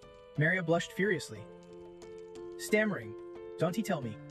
"No way." The boys tried to focus their eyes, determined not to miss a single moment on stage from this second on. Siren and Nen were almost lip to lip. Cyril blurted out, "Really?" Emmy struggled to speak. "They do that in plays when it is real." At the crucial moment, Orochi suddenly appeared in blood-red iron armor right behind Nen, mouth wide open, looking like he was about to bite Nen alive. Snap! Orochi bit Nen's shoulder, and Nen screamed in agony, "Help me!" Seeing all that blood on stage, the audience gasped in horror, eyes wide as saucers. The whole room went silent instantly. The lights in the auditorium went completely dark, and Maria nervously leaned on Method, whispering, "That was kinda scary." Leaning on him, Met shivered. Just then, the spotlight at center stage lit up. Nen held up an ancient book. "Last month, this story came from an old diary found during our academy history research." Nen explained excitedly. "Our research team immediately started studying it, and what we found was shocking. The souls have turned evil because malevolent spirits infected them with wickedness. Now they wander the human world looking for someone to possess." Hearing this, some students started feeling uneasy. Nen's gaze sharpened. Up until today, suddenly, a giant bell appeared behind Nen, its deep chime echoing. The students gasped in surprise. "Huh? That bell? Isn't that the midnight bell? But it is not even 7 yet." Standing on stage, Nen's voice turned eerie. "At midnight, when all light fades." "Yes. At midnight, the malevolent spirits appear." Below, Maria was scared stiff by Nen's words. Meanwhile, Met's expression showed undisguised admiration. On stage, Nen gave a sinister smile. "You have never seen a malevolent spirit at midnight, right? Maybe because souls only show themselves to those they choose. But after our presentation, you might be a little more curious about those spirits.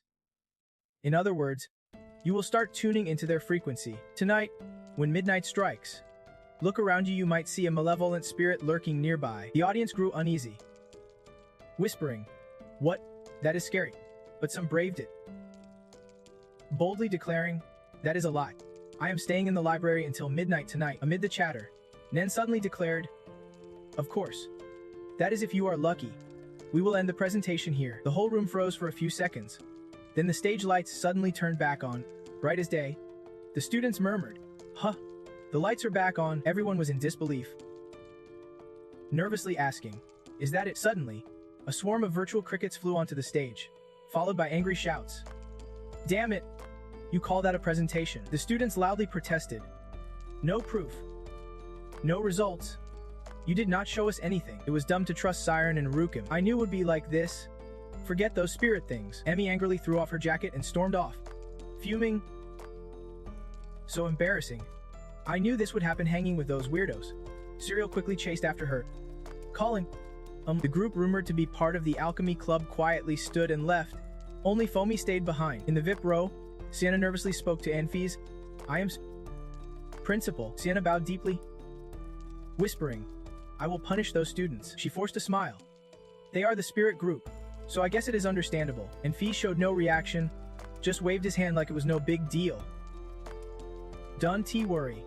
Why would they do that?" Sienna raised her hand to her face and sighed, silently wondering, was it a mistake to trust them? And Fees walked onto the stage, thoughtful. If this was the end, They should not have even started, right? Siren.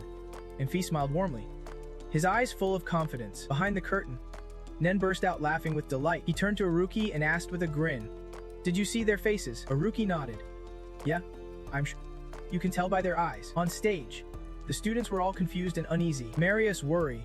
Mac's shocked gaze. Aruki saw all of that as the seed. Once planted, the mysterious force on stage would play a crucial role in this plan. Siren approached from behind, calmly told Nen and Ruki that step 1 was a success. With passion, Siren said, "Let us show them what a spirit really is." Midnight was near.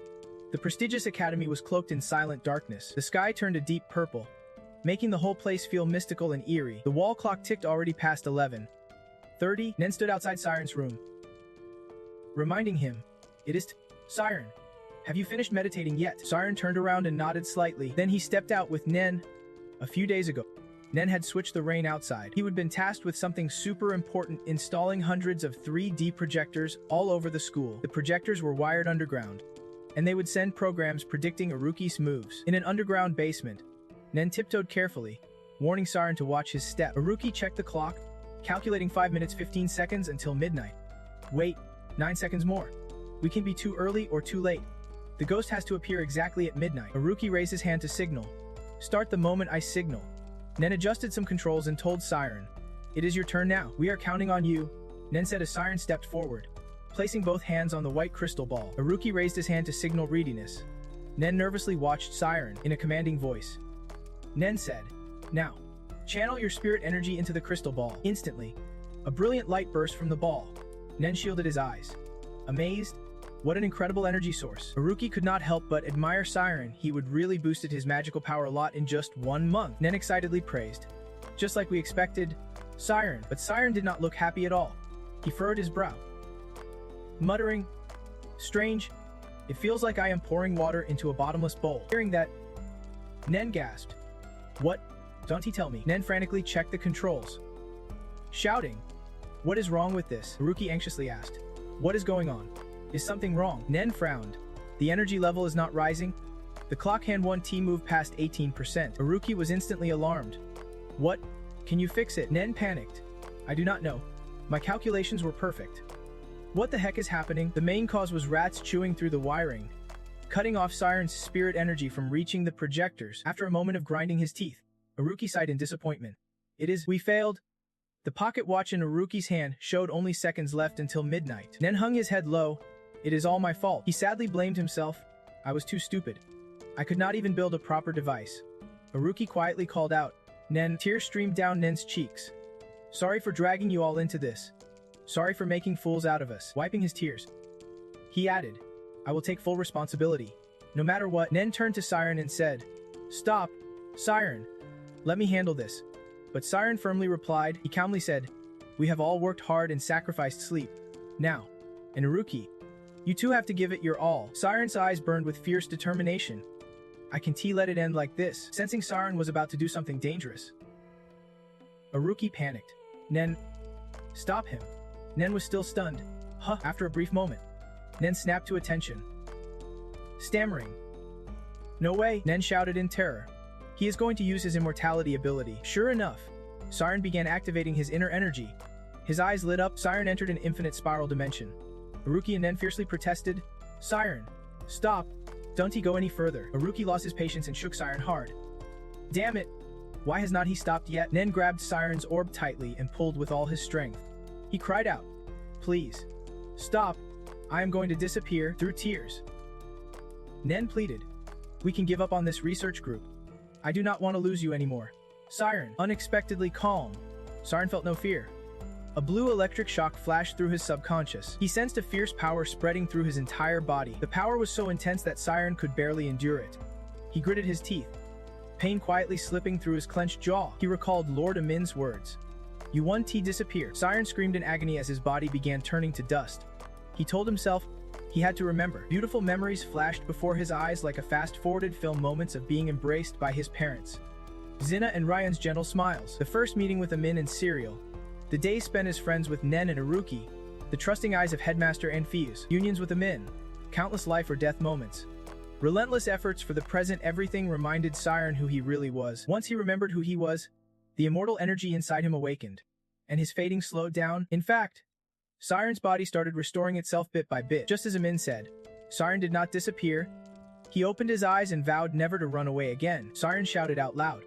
Nen panicked and asked, "Siren, are you okay?" Suddenly, Siren yelled, "Watch out!" Haruki reacted quickly and shouted at Nen, "Nen!" The machine. Nen rushed to the control panel and gasped. "Wait. Hold on." Nen could not believe his eyes. No way, the meter was jumping. Current reading at 157%. Tearful, Nen quickly turned to Haruki and said, "Haruki, now." Haruki held a lever in his hand, and following Nen's order, he pulled it decisively. Meanwhile, in the girls' dorm, Maria's clear voice rang out. "What? It is already midnight." Maria is currently a 7th grader. She closed her book and said, "Too bad, but I should get to sleep. I have got classes tomorrow." Suddenly, Maria shivered as she remembered something that chilled her to the bone. "I totally forgot. That spirit story says we will see ghosts at midnight. Right?" After speaking, she sighed deeply. "Siren, there is no such thing as spirits in this world." Just then, Maria glanced out the window and saw a ghostly figure clinging to the glass. The ghost looked terrifyingly gaunt, with sunken eyes and slobber dripping. Pressing its face against the window, Maria's face showed pure horror. From the other side, Emmy screamed in terror. "Get lost!" Followed by the sound of a glass vase shattering. Standing before Amy was a tall, dark shadow. She yelled, "What are you? How did you get in here?" Emmy's eyes widened. Did it just smile? Suddenly, she spun around and ran, screaming all the way. Serial ran out from the next room into Emmy's, shouting, There is a ghost?" Amy gasped. "Serial, you saw it too. You saw it too." Serial panicked. Just then, both turned to look behind them. Sure enough, all the girls burst out of their rooms like a flock in chaos, screaming loudly, "Ghosts! Run!" Behind them was an army of undead in all sorts of terrifying, twisted forms across the campus. Every room's lights suddenly flared on. The whole academy shook violently, screams echoing everywhere. "Ghosts? I see ghosts." Just as warned at the briefing, at midnight the evil spirits appeared in their most horrifying forms. Howls and screams rang out, terrifying everyone. Evil spirits were everywhere from the campus grounds to classrooms and dorm rooms. Screams filled the air. "Help me! They are even in the sky." The entire school was thrown into chaos overnight by the rampaging evil spirits. Everyone panicked. Why won't they stop chasing us? Don't he come any closer? The school's glass tower has not been shaken this much in ages. The students all rushed out into the courtyard, gathering into a group. The girls clung to each other, sobbing, "Come on. Do something." The guys tried their best to use magic to fight back the evil spirits. One light brown-haired boy shouted wildly, "They are everywhere. Attack!" The footsteps of the evil spirits thundered all around. Honestly, there were way too many of them, and they looked terrifying. The students lost all will to fight. They cried and scrambled to run in panic. Then suddenly, the evil spirits vanished. The students froze in surprise. They are gone. One boy, still wiping tears, said, "Wait, there is light." Another boy nearby tilted his head and looked up. "Hey, someone's on the rooftop." Up on the roof, Siren, Nen, and Haruki stood proudly looking down at the students below. Nen clapped his hands and said confidently, "My presentation was late, but you all showed up anyway." Nen placed a hand on his chest and said respectfully, "Thank you." Suddenly, an angry voice boomed, "Hey, you kids are Sienna. Come down here right now. It is midnight. Why all this chaos?" Sienna held the projector Nen had set up earlier, fuming loudly. "I was taking a shower and you scared me half to death." Seeing this, Nen saluted teasingly and winked. "What a beautiful night tonight, Professor Sienna." When the students saw the projector Sienna brought, they finally realized 3D projection. So those things were just illusions. Someone laughed, and Sienna turned to see it was Anne Fees. Surprised, she asked, "Principal, what brings you here?" And Fees calmly replied, "I thought the presentation was not over yet. Let us hear it till the end." On the roof, Nen excitedly addressed all the students below. "All right, everyone. According to our research, souls do you believe in the supernatural?" The students immediately protested strongly. Leading the charge was a light brown-haired boy who shouted at Nen's group, "That ghost nonsense. It is all fake. Such a shallow trick even a 3-year-old could see through." After saying shallow, the boy suddenly felt something was off. Two girls behind him whispered, "But how did they do that?" He quickly turned back and whispered, "What are you talking about? Of course they are using 3D magic." The girls were not satisfied. They explained, "Exactly. How could the 3D projections move differently like that instantly? The entire campus buzzed as students eagerly debated. Ever since I found out they were fake. I have been thinking about it, but I still do not get it. I thought they used the projector's images. But to cover all of school, they would need massive data and energy, and Fees used his spirit power to create a playful ghost that smiled and asked Sienna. What do you think? And Fees joked. Can you explain the trick they are using? Professor Sienna chuckled awkwardly, pushing up her glasses and choosing her words carefully. Let us say their little trick is pretty advanced. Behind her, Siren smiled secretly, thinking, the most important thing to a mage is intelligence. They could not resist their curiosity and got drawn in. This is something the oldest ancient texts have proven. The boys who mocked the group earlier were now furious. I got tricked by those guys, so annoying. The light brown-haired boy was so mad his whole face was red and veins popped on his forehead. But I still do not know how they did it. Though the group's performance was impressive, Sienna was not fully convinced. She glanced at Infees and said, their trick is clever, but not enough for us to fully accept their research. Infees just smiled in response. Calmly, he said to Sienna, actually, their trick does not really matter. Infees' words confused Sienna. Meanwhile, the students kept criticizing the group. It is still fake, souls do not exist. The light brown-haired boy got the most fired up, pointing at the group and shouting insults. Fake souls and supernatural research. What does that have to do with each other? Nen chuckled. Oh, come on. You guys still do not believe in supernatural research. The students below answered in unison. Of course we do. You just have not shown us the proof yet. Nen pondered. Then let me ask you, why are all of you here? The whole crowd of students was caught off guard by the question. Nen pressed on. What were you all running from in fear? If souls or ghosts are not real? The students stammered. We were. Ami and Serial fell silent.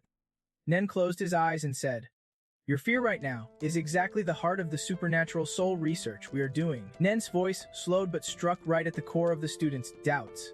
All of you who do not believe in souls, yet feel fear when encountering ghosts. That is because a tiny seed of doubt that souls and ghosts might actually exist is planted deep within you. Nen used his persuasive skills bit by bit. We are just showing you that little doubt. We do not know if they are real, but we are researching that doubt. And that is the whole point of this study.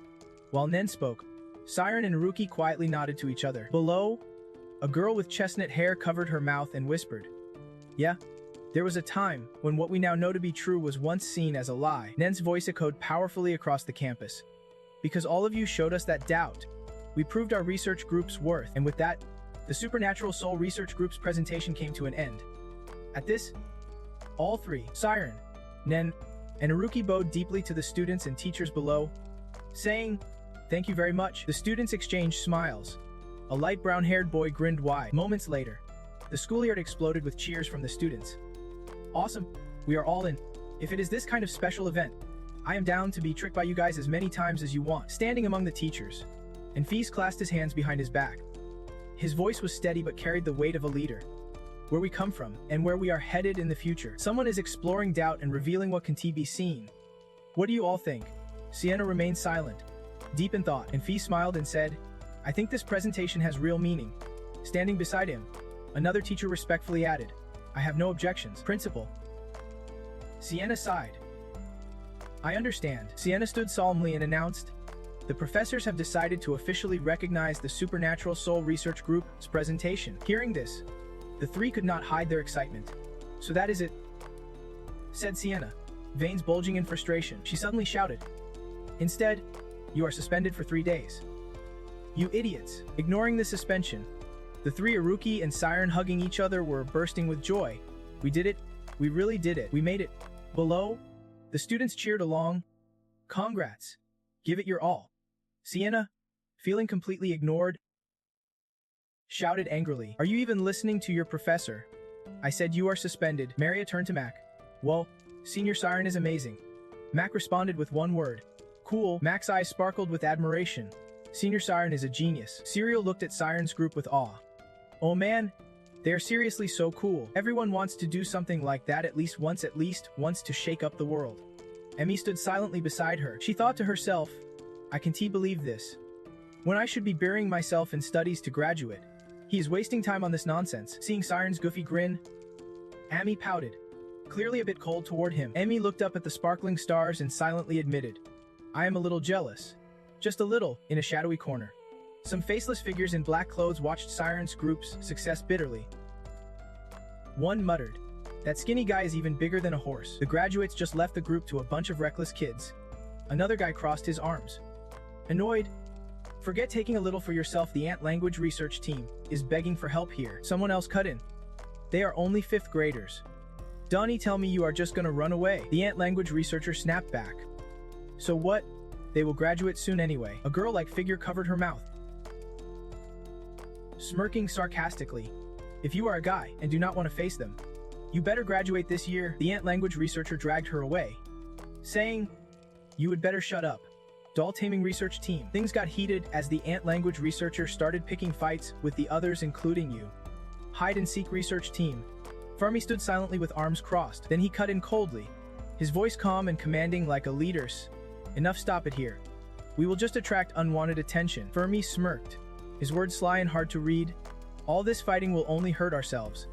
Let us wait for the right moment." Sienna silently watched Fermi's group. She sighed, thinking, such a bratty bunch in these research teams. Sienna felt like crying out loud, "Grow up and use me already." And Fies waved his hand, using the same magic Siren used to shape evil spirits. He chuckled, impressed. "Really beautiful," stroking his beard with a pleased grin.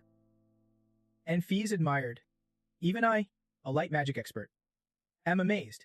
The way it is used surprised me." Looking up at the sky, admiring the magical glow of the stars, and Fies nodded approvingly. "You have completed a tough task, Siren. At first, I thought you could not do it." This kid seemed limited, but... And Fies glanced down at the keepsake in his hand as he spoke. He whispered, "Maybe in the future, you will have the power to fulfill my dream." Then tightly gripped the keepsake. Meanwhile, Siren lay stretched out on the grass, smiling with pure joy. Sitting beside him, someone lightly tapped Siren's chest. "Worried? Are you really okay? You are still feeling normal, right?" Siren smiled to reassure them. "It is a rookie. Remember to sit up. You have not pissed me off yet." Seriously, who risks their life for this little guy? Hearing a rookie tease, Siren just laughed. A rookie glanced at Siren and said, "But you are still the best." So Siren sat up and agreed with a rookie. "You are right. If I did not use my natural talent, there is no way I could be pulled it off. But risking my life for that is crazy." A rookie lay back down, smiling. "It was just luck that we made it through." Thinking about how Siren could have vanished using his immortal power, a rookie said again, "You really are insane." Siren blushed shyly when his two friends complimented him. Stammering, "Why do you guys always praise me like that? You guys are geniuses too." A rookie said, "Being able to predict the whole school's reactions like you do, that is seriously impressive." A rookie looked shy when praised and glanced away. Siren kept praising Neen. "She is the one who can create tons of hooks." But that is just the beginning. Neen blushed, her face turning as red as a tomato. All three felt their faces heat up, their whole bodies flushed. A rookie awkwardly said, "It is weird hearing you be humble." Neen got embarrassed and said, "You guys know, you are making me so shy." Siren reached out as if trying to touch the distant sparkling stars in the sky and confided, "For me, I want to reach even higher, like those shining stars up there." His eyes sparkled with hope and determination. A rookie looked up at the sky too and whispered, "Are you starting to get it? I have been playing pretty hard lately. Should I start thinking about advancing my career?" Hearing that, Ned suddenly sat up excitedly and said, "Yeah, that is right. The three of us have to graduate together. Once we step out into society after graduation, I am pretty sure there'll be tons of even cooler things waiting for us." Siren raised an eyebrow at Ned and muttered, "Society out there." A rookie, hearing Ned, sat up fully and grinned. "Sounds good. Isn't it about time we start living confidently and carefree?" Ned enthusiastically stretched out his hand and declared, "Promise me, we will go all the way together." Siren placed his hand on Ned's and replied, "Yeah, we will become the strongest." A rookie put his hand in last and asked, "But what do we use to hype ourselves up and keep this promise now?" Ned shrugged. "Who knows? Whatever we see, we use that." Suddenly, Ned had an idea. He pointed to the brightest star in the sky and shouted, "Long live supernatural science." A rookie immediately joined in. "Don't he give up, you three rams?" Siren reached out eagerly, showing his determination. "Let us graduate together." Ned suddenly pointed at a rookie to tease him. "What kind of cheer is that?" A rookie laughed. "I am just saying we will try our best like those three rams." Siren, sitting in the middle, laughed until tears came, silently wishing, "Together, we will become the strongest mages." Tonight, the sky was beautiful, stars shining down on the academy grounds, promising such a bright future. The next day, In the boys' dorm, Ned called out to Siren, "Siren, wake up," as he shook him. He said, "You planning to waste this suspension time like this? Let us go out and have some fun." A rookie stood beside Ned, watching Siren's face carefully. He guessed. He is knocked out. He must be really tired. Ned did not give up and tried shaking Siren a few more times. Siren. But Siren did not react, lying still with his eyes tightly shut. Siren did not want to stay down, but he felt like he was sleep paralyzed, unable to move at all. He thought, right? Once again, I am stuck in a nightmare, and just like last time, he drifted toward endless space shrouded in mist, with stars moving around him. At the final destination awaited a massive strange light twisting all around, but this time, something was different. He always woke up at this point. The difference was a shimmering string of golden lights Siren noticed. They merged together like broken mirror shards on water. Siren was not sure what it was. His eyes wide open, before him was an unbelievably magical scene, hard to put into words. And suddenly Siren's whole body began to dissolve. Siren broke out in a sweat, jolted awake, panicking as he realized the dream had changed. Half asleep, he wondered what it meant. The experience from yesterday had brought a change. On the wall, the clock hands pointed close to late afternoon. Siren was still dazed, lying still on the bed, eyes wide open, mouth dry and speechless. But above his head, a dazzling string of golden beads spun in endless circles around Siren. He gripped the blanket tightly, wondering anxiously, what is going on with this stuff? Siren quickly got out of bed and grabbed a note left by Nade and Iruki. It said, "We are heading to the casino. Even if we try to predict Iruki's moves, we will still come out rich." Then below that were two grinning faces drawn, those two jokers. Siren sighed reluctantly. "Oh man," he muttered. "Gambling again. Huh. Feels like they are gonna lose everything once more. And 3 days of suspension. What am I supposed to do now?" Siren thought about his parents back home. Should he take this chance to visit? He was sure they would be shocked and bombard him with questions. Suspension? You are being punished. Thinking this over, he quickly shook it off. Nah, better keep this a secret. After a while, Siren dressed neatly and stood in front of the mirror, smiling as he carefully adjusted his collar. Siren smiled brightly, feeling excited inside. He suddenly remembered something he really wanted to do. For some reason, his heart was pounding like crazy. With that, Siren turned and walked away. He did not notice the mysterious glowing golden beads, now drifting with his shadow. They formed a silhouette of Siren, standing proudly in front of the mirror, as if he himself was right there. Before long, Siren stopped outside a well-kept bookstore. He reached out and grabbed the door handle, feeling a flutter in his chest. These past few years, I have really been studying hard. Now I want to buy myself a novel. So nostalgic, thinking back to those old days. A painful memory flashed through Siren's mind, and the harsh voice of the bookstore owner echoed beside him, like it just happened yesterday. "Where do you think you are putting those filthy fingers?" Back then, Siren was just a poor kid in ragged clothes. Even though now he would grown up, but the sting of being looked down on was deeply embedded in the teenager's soul. Siren worried. What if they say I can touch anything anymore? After a few seconds of hesitation, Siren finally made up his mind and stepped into the bookstore. It was the same owner from years ago, with the same orange hair and green dress, but her arrogant attitude was replaced by a warm smile. She greeted him cheerfully. "Oh wow. Welcome. Handsome customer. What an honor to have you at our humble shop. Or did you come to drop off some goods?" Her enthusiasm caught Siren off guard. "I am just here to buy a book." The owner smiled brightly. "I see. Feel free to browse." "Oh wow. Such a handsome customer." Siren was not used to such friendly treatment and shyly replied, "Thank you." He could not believe she did not recognize him at all. It has only been 5 years. Watching her walk away, he wondered, have I really changed that much? After picking out the perfect book, Siren handed over the money, seeing the gold coins. The owner flattered him. "Oh wow, you are so generous. Thank you so much." Holding the book titled How to Train Your Dragon to Defeat the Demon Lord, the novel he would dreamed of since childhood, Siren smiled with joy, finally able to buy this his precious novel. It was his very first book. Thinking that, he twirled around happily, making passerby click their tongues.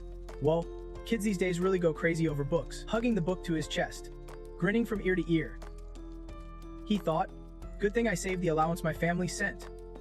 Suddenly, someone called him from behind. "Siren." A girl suddenly grabbed Siren's arm. She looked at him with a bright smile and asked, "Are you Siren?" Caught off guard and blushing, Siren panicked. "You are?" Ooh. She did not answer but did not let go either. Turning around, she waved and called someone. "That is him. Hey guys, this is Siren." After watching for a moment, Siren was shocked to recognize the girl. It was someone familiar. Her sweet voice had not changed at all. She was the innocent little girl who used to watch Siren intently whenever he was deeply focused on reading. Siren, reading again. When he was a kid, whenever Siren sat under the tree reading, there was always a group of kids teasing him. Now that we meet again, I can still recognize them. And they immediately recognize me too. The big, muscular guy at the front calls out loudly, "Siren, is that really you?" Siren blinks in surprise and looks at the girl beside him, calling her by name. "Wait, are you Lumina?" Lumina beams, happy that Siren still remembers her. "Yeah? Did you forget what I look like?" Siren stammers. "No way. I totally remember you. You are so pretty now." Siren recalls that when they were kids, Lumina's nickname was Junny Nose. As he says this, Antha's face twists into an ugly scowl. Siren thinks silently. "Antho?" Siren quickly laughs it off. "Oh no? Not exactly." Their childhood friends gather around Siren, amazed and impressed, each firing off question after question. "What is going on with you? You dress like nobility now. Is it expensive? Well, you have changed a lot." Suddenly surrounded, Siren feels overwhelmed and nervously replies, "Well, this is..." Before Siren can finish, Antho, the village kid's leader, greets him. "Siren, long time no see. How have you been?" He adds, "Even if you ask Lord Vincent, he won't say anything." Siren looks at Antho, unsure how to explain. Thinking, how do I tell them this? Siren hesitates for a moment, thinking it over. After all, they came to know him, and lying would only hurt them. Especially. Finally, Siren decided to be honest. "During this time, I have been studying at the Magic Academy." Hearing this, everyone gasped in unison. "Magic? The Magic Academy?" Anthos' expression twisted unpleasantly as he thought silently. Antho? Siren recalled the old days. How Antho was strong and bold since childhood, naturally becoming the leader of the kids. When Antho was 10, he and the village kids were heading into the forest when suddenly, he looked off into the distance and shouted, "Siren," he asked, still reading books. "Huh?" Siren heard the familiar voice, quickly turned, and replied, "Antho." Words flowed clearly in his mind, but maybe Anthos' weakness was his pride. Their attention fixed on the thick book in Siren's hands, whispering in awe, "That is a lot of words. He must be really smart. We do not even know how to read books like that." Hearing their admiring whispers, the two friends behind Antho just silently watched. Then Antho strode over, snatched the book from Siren's hands, and shouted, "You do not even go to school. What is the point of reading this stuff?" Faced with Anthos' force, Siren could only jump back. Startled, Antho slung a small axe over his shoulder, puffing up fiercely. "You gotta train your strength to be useful to society. In this dangerous mountain village, there is one rule you gotta know." Siren imagined his little self back then, smiled wryly, and replied softly, "Yeah, I know." Antho? The memory seemed to pause, then continue. "Listen to your leader." Back to that moment, Antho, seeing Siren's reaction, fell silent. Then he let out a long sigh, like a heavy weight was lifted. Later, Antho gave the book back to Siren, saying, "All right, I get." The village leader protected everyone, and all the others followed him. That is how they survived here. This was the lesson Siren learned day by day. Then Antho laughed sincerely and reached out. "I am off to play soccer. Wanna come?" Suddenly, a loud shout came from afar. Antho, Lumina grabbed a mop and ran aggressively toward them, scolding Antho, "I told you not to bully Siren." Antho, getting hit by Lumina, grumbled, "Who is bullying who? Dummy." She ignored the insult and shouted, "He just got better. You know, but you still say that is bullying. If you keep this up, no one will want to marry you." Antho got mad from the scolding, ending the flashback. Siren smiled quietly to himself, thinking, well, those were old times anyway. Antho awkwardly spoke up, "Unbelievable. You really went to school." Lumina was just as surprised and asked him, "You know how to use magic?" His friend next to him was also excited and quickly said, "Can you show us?" Siren smiled awkwardly and replied, "Not really. I just started learning recently, so I am not very skilled yet. Plus, using magic outside the academy is against the rules." Hearing this, the other friend sighed with regret. "That sucks." Suddenly, Antho noticed the book Siren was clutching and smiled. "You still always carry a book with you like before." Huh. Then he reached out to grab the book and said, "Hey, let me see what the Magic Academy book says." Surprised by Antho's sudden move, Siren blurted out, "Wait a minute." Inside, Siren was freaking out, thinking, "No way, this is the novel I just bought for fun." Anthos' grip tightened, and he successfully snatched the book from Siren's hands. But in his hurry, He twisted his wrist and dropped it. Seeing this, Siren gasped, silently thinking, my precious book. Then Siren reached forward and caught the book. Just as Siren's hand almost touched it, flashes of memories rushed through his mind. But he was lucky to catch the book. Those vivid memories felt so real that Siren winced in pain, clutching the book tightly as he collapsed to the ground. Everyone nearby was worried and asked, Siren, what is wrong all of a sudden? Are you okay? Lumina quickly turned to Antho and snapped, why are you doing this again? You are not a kid anymore. So why do you keep bullying him? He stammered, I did not do anything. Siren spoke up, it is nothing, just an accident. Don't worry. Lumina panicked. You just collapsed? And you tell me not to worry. That is not normal. Antho watched the two talk, feeling estranged. Hard to describe emotion rising inside him. Lumina, seeing Siren was okay, cheerfully said, enough standing around. Want to come with us? Let us go eat something delicious. Antho chimed in from behind. Yeah? Right, Siren, he added excitedly. To celebrate the store's discount day, we are all throwing a party at Lumina's place. It is going to be awesome. What do you guys think? Their friends quickly agreed. Sounds great. Count me in. Seeing their excitement, Siren smiled and nodded. All right, let us, he thought quietly. I do not have anything else to do anyway, so it should be fine. Moments later, the chubby friend and another pal arrived with a horse carriage, stopping in front of them. Antho gently lifted Siren up and said happily, you sit up front, okay? Startled by the sudden move, Siren exclaimed, you want me to sit up front? Hearing that, Antho grinned brightly. With someone as light as you, no problem at all. Watching Siren's earlier performance, he thought silently, and though, you jerk. You have turned into a monster since we last met, and now you actually know how to hustle. He stared at his friend, guessing that Antho was likely to become the new leader of the village. And so, Siren and the others headed together to Lumina's house. After a while, Lumina's mother's voice called out, oh my, who is this? Is that my nephew Siren? The older you get, the more handsome you become. Lumina must be blushing hard, she hurriedly said. Mom, please do not say anything embarrassing. After Lumina's mom's enthusiastic questions, Siren's group continued their fun, raising their glasses excitedly. To our Siren.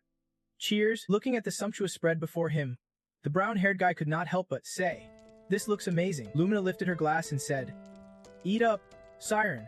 He immediately replied, thanks, I will enjoy it. At the same time, the brown-haired guy, curious, asked, but wait, is not that drink? Before he could finish, the chubby guy quickly denied it. It is just sparkling barley water. Meanwhile, Antho quietly observed everything. Sipping slowly, suddenly, the brown-haired guy blurted out, Siren, tell us more about school. You are the best there, right? Hearing that, Siren's face twisted in embarrassment, and Antho almost spit out his drink. The guy continued, I am really curious, did you become a mage? The others jumped in, saying you only study there if you are nobility, so you are studying with nobles. Siren felt awkward hearing this and silently wished, please, guys, do not praise me in front of Antho. Taking a sip of barley water, the group kept chatting. I bet the noble school has tons of beauties, right? Tell us. We are dying to know. Under their relentless questions, Siren waved his hand and reluctantly replied, how would I know? Just studying keeps me busy enough. Lumina sighed deeply, like she would just survived a disaster. Then Antho slammed his glass on the table and said, going to school is good, but have you thought about what comes next? Surprised, Siren turned around and asked, what comes next? Antho explained, right now, Vincent's focused on the family's future. Next, it is your turn to take responsibility, and you have to get married. 2. Do you think you will be strong enough after school to handle that? Siren fell silent, realizing there was no guarantee he would even graduate. Seeing Siren like that, Antho took a big sip of barley water and said, yeah, you gotta be realistic. As Antho spoke, Siren's thoughts flooded in reality. Thinking back, he would spend so much time studying but never really considered this. His friends were already helping out with their family businesses, but his dad still worked so hard. He wondered quietly, when will I stop being a burden to my father? Lumina looked a bit worried seeing him like this. Then Antho spoke up, I am not trying to bring the mood down. Then he challenged, hey Siren, wanna arm wrestle me? You used to be really good. Siren was surprised. Arm wrestle. The chubby guy got pumped. Yeah? And though and Siren used to be evenly matched, the brown-haired guy agreed. Siren looked strong. Now that I think about it, hearing this, Siren remembered back then it was true. They often wrestled as kids. That old match made the brown-haired guy exclaim, Siren, you are really strong. And though insisted on a rematch. That one does not count. Let us go again. But today, keeping face for Endo was the smart move for the village, thinking that he got into position and said, "Alright, how about we bet on this match?" And though laughed, "The loser pays up. Deal, deal." Siren agreed. The tension between them fired up again.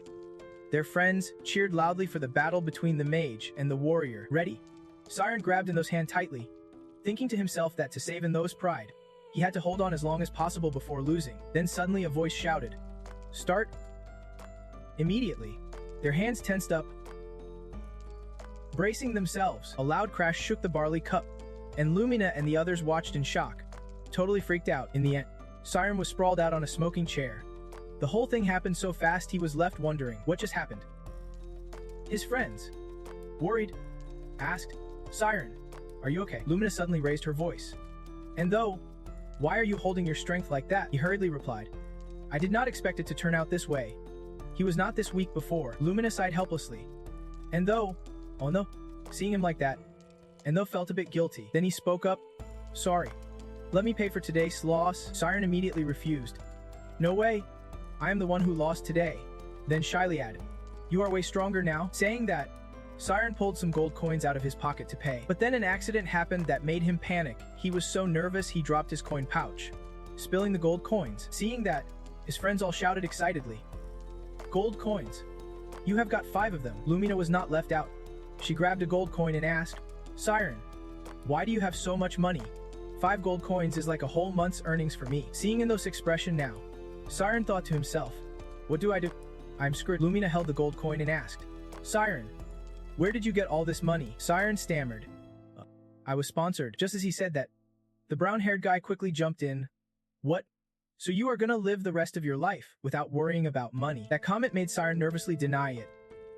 "That is not it." While thinking, oh, this really stirred Endo up. His face flushed with frustration, but then he let out a long sigh. Seconds later, he jumped up like a startled cat and yelled, "Why are you all freaking out over a few gold coins?" The chubby guy was startled and stammered, "Sorry." Lumina thought quietly to herself, "Now I get why Endo reacted like that." The friends all drew back and suddenly remembered the past. They all shared the same thought. "Yeah, ever since we were kids, whenever Siren was around, Endo got a bit sensitive." Seeing this, Endo tried to control himself, then he lightly clapped his hands, breaking the tension. "Oh right. Have you guys heard about this?" The chubby guy, catching on quickly, rushed to add, "There is a predator in the mountains." The brown-haired guy looked excited too. "I have heard about that," said the brown-haired guy. "Wild animals have been disappearing lately." Lumina felt relieved inside. This could be our savior. Kid. Thanks to this, everyone started to get excited again and discussed eagerly. "Dad said it is something like a beer. Right?" Even Siren joined. He quickly spoke up. "Yeah, I heard that from my dad too. But why would something from the north come here?" Lumina replied, "I know, right? Something about mating season. Anyway, they said it hunts every day, so everyone should be careful. But since it hides deep in the forest, it is not necessarily dangerous if you do not go in there." And those eyes suddenly sharpened as he said, "About that, how about we go hunt it?" Everyone was surprised and exclaimed in unison.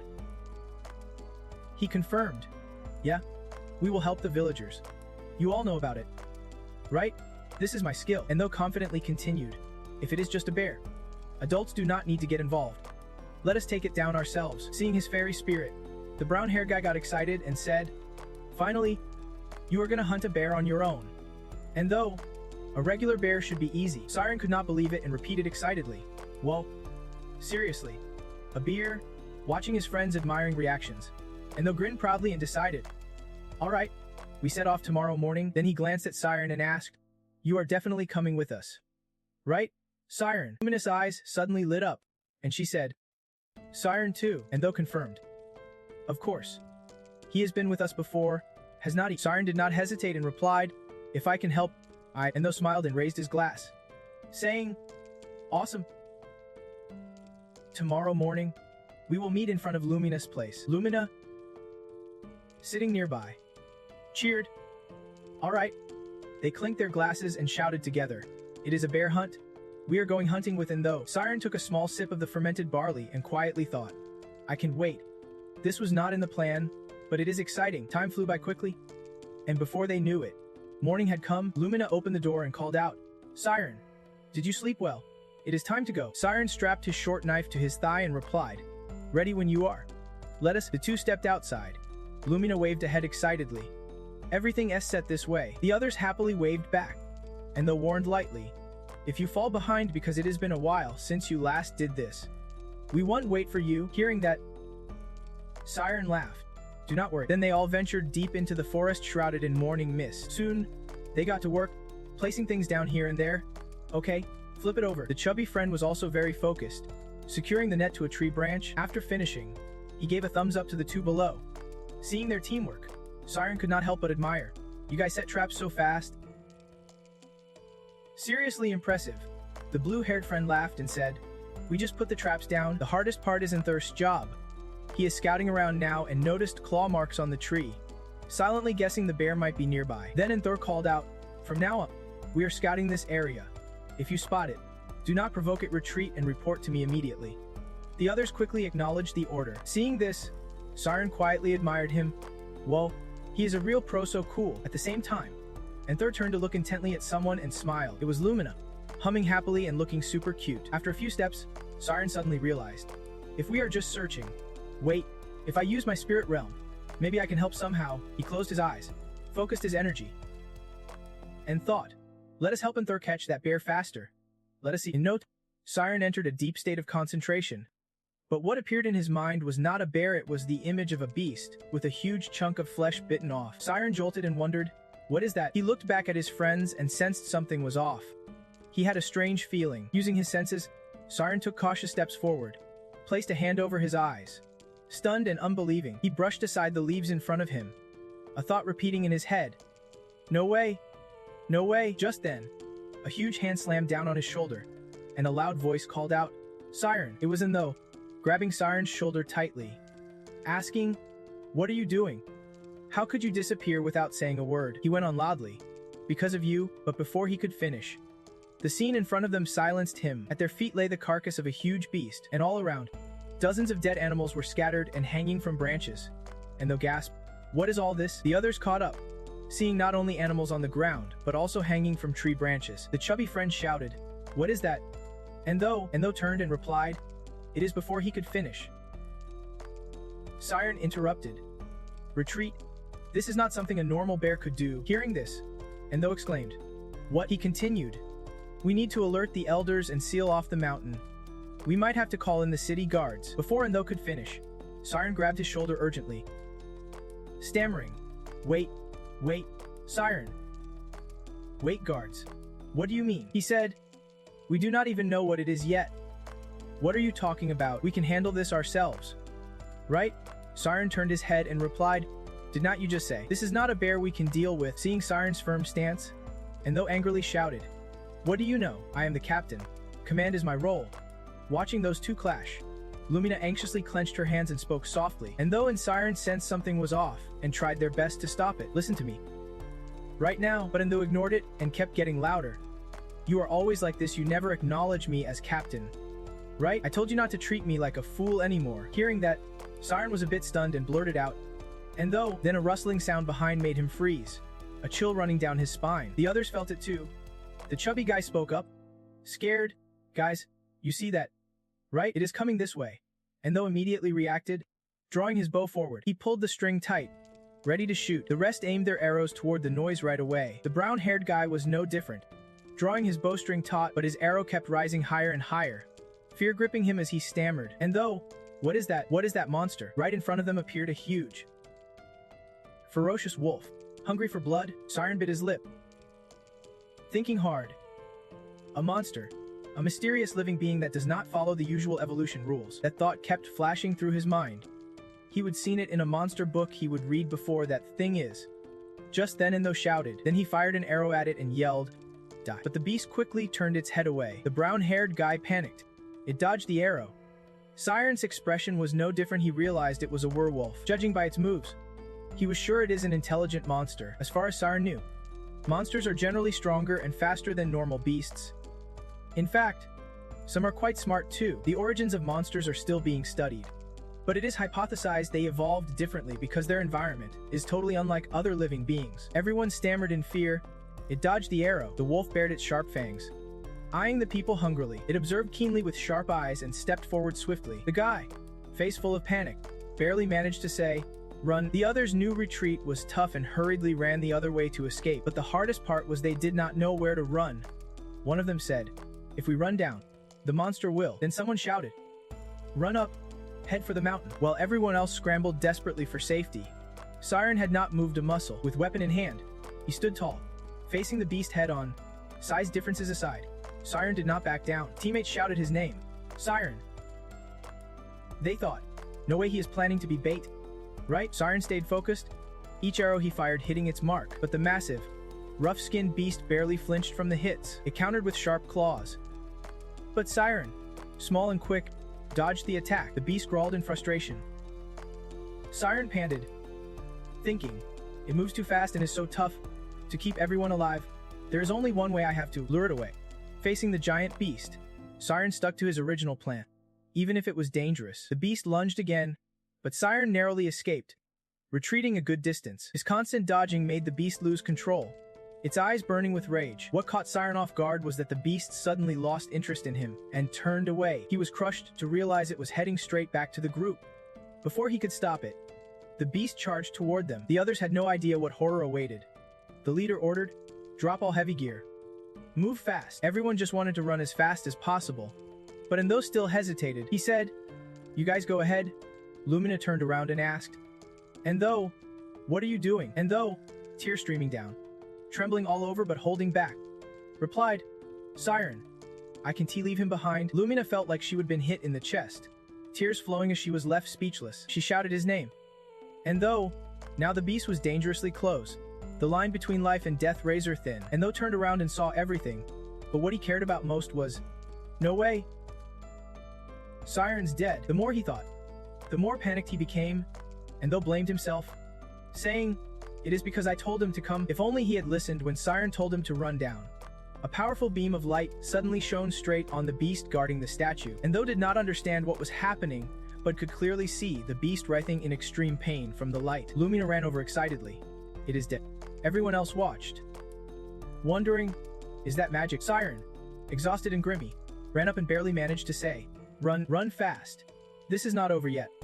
Danger is still right here." That is the only way he could explain his shaken state. The monster, which seemed dead moments ago, slowly started moving. It sat, quickly regaining its strength, its whole being exuding a sinister, malicious vibe. Lumina shouted, "Come on." It was probably just a flash of light. Then, in a blink, it charged toward them. That huge figure lunged at them so fast. Even if they wanted to run, it was already too late. And though sensed something was wrong, tried to move his legs just to be sure, but nothing his body would not move. Lumina ran her hardest to escape. The beast's claws reached out. And sadly, Lumina lost her footing. She could have escaped but fell helplessly. The sharp claws of the monster loomed over her.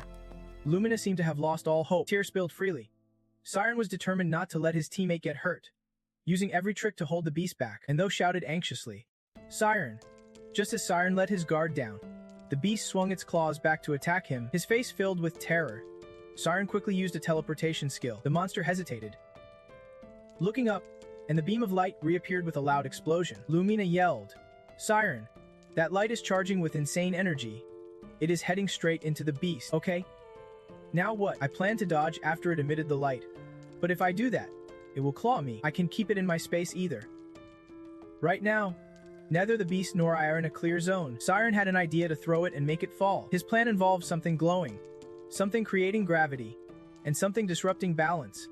Siren reached out his hand. He gently touched his own hand in another world.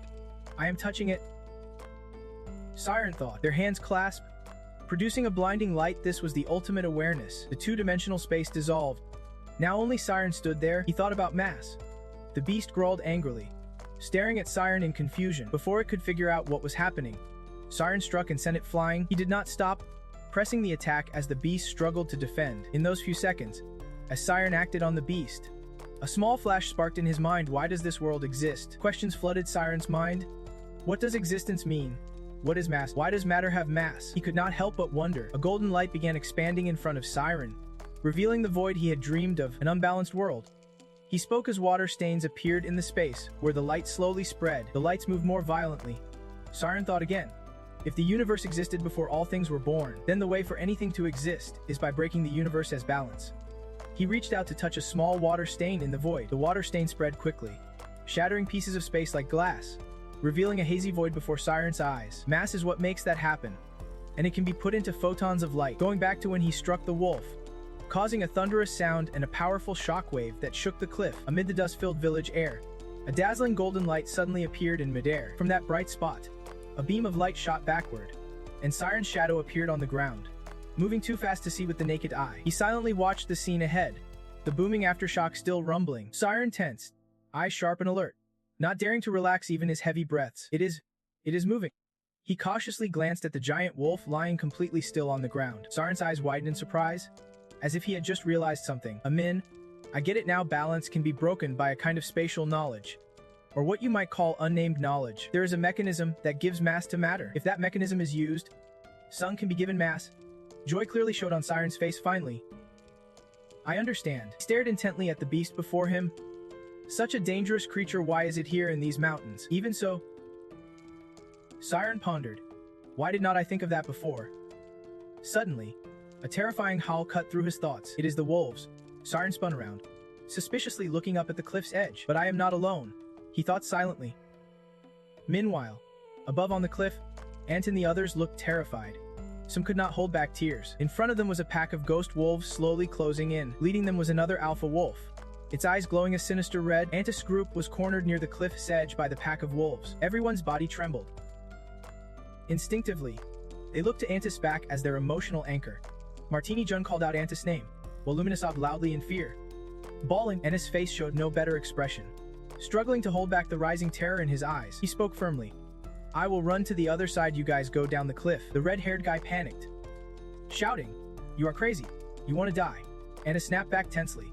That is the only way right now. He turned to his friends, tears welling up. You have to survive. Don't let my and Siren's sacrifice be in vain. As the situation grew more intense and desperate, a hopeful light suddenly flashed above them. From the blue sky above, Siren descended swiftly using magic to teleport, stunning the group. Are you okay? Everyone rushed to him, relief mixed with worry. I thought you were dead, Lumina cried uncontrollably from emotion. Siren quietly looked at his friends for a moment before speaking. Sorry, guys. Siren. Antis' voice rang out. He bit his lip, trying to stay calm, but his face betrayed him. Sorry for making you worry. Antis. Siren gently patted his shoulder. Now leave this to me. Antis stared in shock as Siren stepped toward the wolf pack. You are going too? Antis shouted. Run, I am. Siren replied calmly.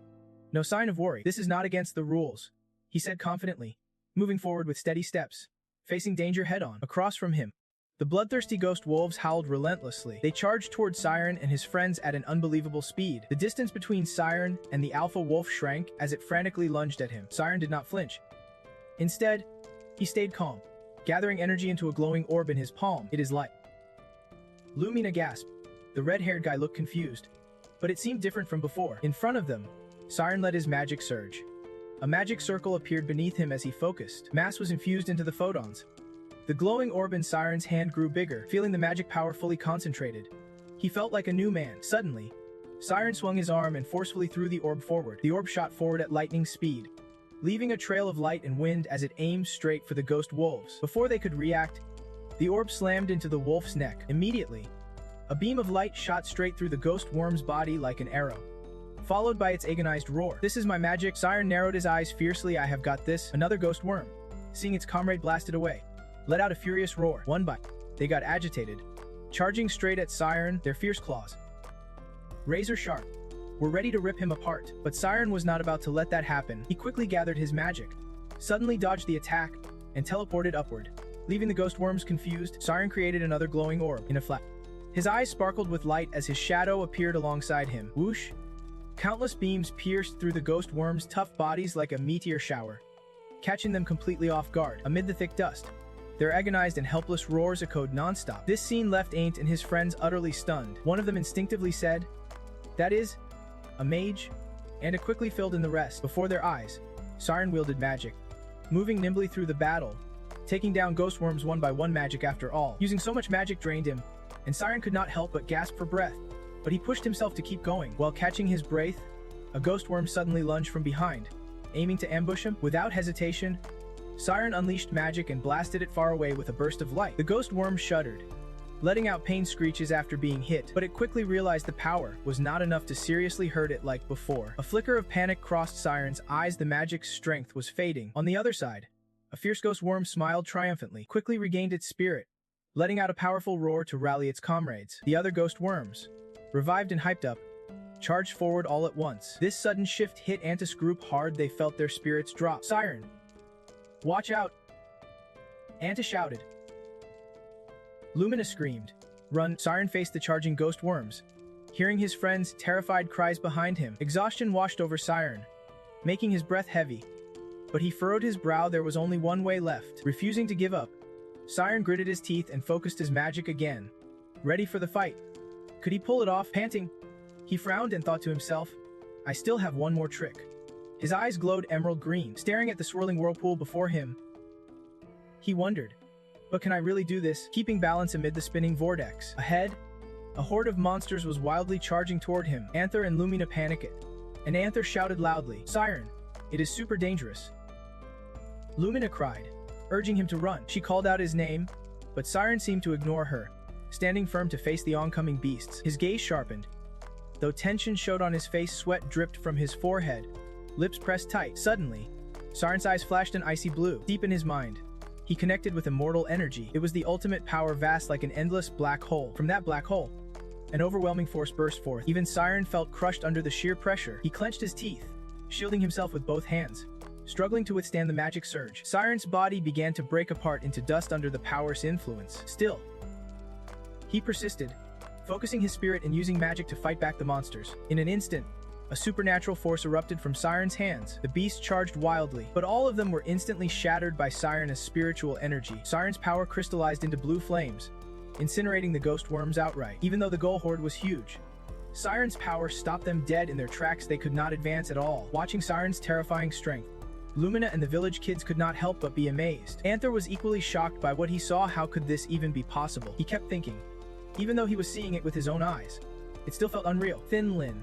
a gray-black furred gull, used the others as cover and lunged fiercely at Siren with sharp claws. Luckily, Siren quickly blasted it away with his magic, but even Siren started feeling himself weakening. His energy could not hold out much longer at this rate. His spirit and focus felt like they were scattering away like the wind. Then he suddenly remembered something. Like last time, Siren recalled when he used immortal energy to charge the Fail Orb. His power was gradually channeled through a tube. Back then, Siren was fading fast and desperately tried to remember the steps he took to escape death. As he touched the Tin Orb, I have to release all the energy inside me, Siren suddenly shouted, pouring all his strength and fierce willpower into blasting forward. Siren stretched out his hand and unleashed his strongest force, striking the ghoul horde hard. His power was so massive that the trees around shook violently. Leaves spun wildly in the whirlwind as the ghouls charged forward, but they were instantly burned to ashes by Siren's power. A brilliant golden light shot straight from Siren, sweeping everything in his path. After a while, calm returned, just a single leaf drifting down to the ground. The scene before them cleared, the path wide open. Ahead, weakened and staggering gulls could not stand after taking that hit. One stubborn gull still raised its head defiantly. Siren's silhouette emerged clearly through the dust. He stood coldly, staring down that stubborn gull. His voice was sharp. Get lost. Siren narrowed his eyes.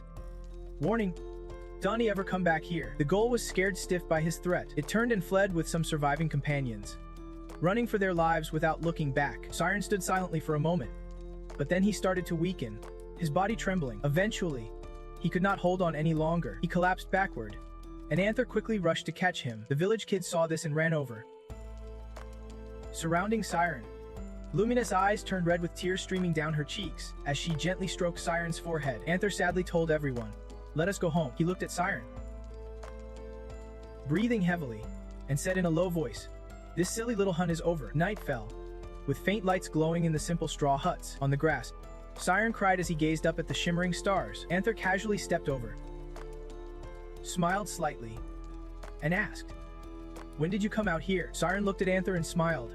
"After sleeping so deeply, I just suddenly wanted to watch the stars." Anther sat down beside Siren and nodded. Siren remembered it had been a long time since he would slept so soundly, without nightmares or supernatural visions. But as soon as he opened his eyes, he saw the village kids huddled by his bed, crying desperately when they saw he was awake. Siren blinked, confused. "Where am I?" Lumina, the cat girl, said, We thought you would not wake up. Siren felt deeply touched he would been out cold, and no one left his side until he woke up. Thinking this over, he turned to Anther and asked, "Where are the others?" Anther said they were busy in the kitchen. Anther then told Siren what happened after he passed out. Luckily, it was all pretty mild except for Lumina falling. No one got hurt. Still, we were pretty shocked by your power, Anther said. Siren chuckled quietly. That is a relief. Anther looked up at the sky, distracted, and said, "Tomorrow, I will help the elders handle everything. The monster hides and teeth are worth a lot." And though awkwardly asked Siren, "What did you say those guys are called again?" Siren replied casually, "I heard their fangs are super pricey." Hearing that, and though laughed and said, "Yeah, that makes sense." After a quiet moment, and though awkwardly said to Siren, Siren felt a bit off, confused by those words, said, "Huh, I am the same." And though did not look at Siren, his eyes gazing far ahead, quietly said, "Honestly, I am just jealous of you." Siren was stunned. Huh. And though remembered a cold winter day, heavy snow falling, Siren sitting alone, focused on reading, and though Lumina and some kids happened to walk by, and a boy with glasses said, "You know, sometimes Siren looks really cool." Why is that? Hearing the boy say this, and though also glanced at Siren, Siren's dreamy, thoughtful expression really made anyone looking at him feel he was special, with a little envy too. And though awkwardly said to Siren, "Your dream?" Siren paused and asked, "My dream?" And though nodded, "Yeah, the dream you are chasing." Saying this, and though blushed, avoiding Siren's gaze awkwardly, he added, "I hope you achieve it." Hearing in the sincere words, Siren smiled warmly, happily. He said, "Yeah, thanks." The two of them sat side by side, under the sky, with shining stars, a peaceful scene. The next morning, in the small village, Lumina sadly begged Siren, "Why are you leaving so soon? Why not stay one more day?" Siren shook in those hand, reluctantly saying, "I wish I could, but there is still a lot of research waiting for me at the academy." And though got the hint and did not hold him back, so he said, "Then see you later." Siren, and though leading the village kids, sincerely wished Siren become a great wizard. "Okay," Siren smiled back. "I will come back to visit you guys. See you soon." Suddenly, Lumina ran up to Siren. She hugged him tightly, sniffing, saying, "You absolutely have to come back, okay? Becoming a wizard does not mean you can just ignore me." Siren laughed, remembered, waved goodbye to everyone, and said, "Take care." The village kids waved back at him, and though put his hand on Lumina's shoulder, sighed, looking at his sister with tear-red eyes, and teased her, "If you miss him that much, do you want me to catch him for you?" Lumina wiped her tears, muttering, "It is not like he is gone forever." She looked up, watching Siren's retreating back, admiringly saying, "Siren is seriously cool." Whenever he chases his dream, Lumina keeps watching Siren's back until it disappears behind the distant trees. After leaving the village, Siren carried his bag and stopped at a place called SSS. He pulled out a notebook, saying, "Let us see here." He recalled asking, "This place has something that piques my curiosity. How can we find our research group's room in this maze of 89 buildings?" The answer came, "Since you are new to the group, I will show you how to find your way." He pointed to a corner and asked, "Do you see the number on the building S base?" Siren said it was 19,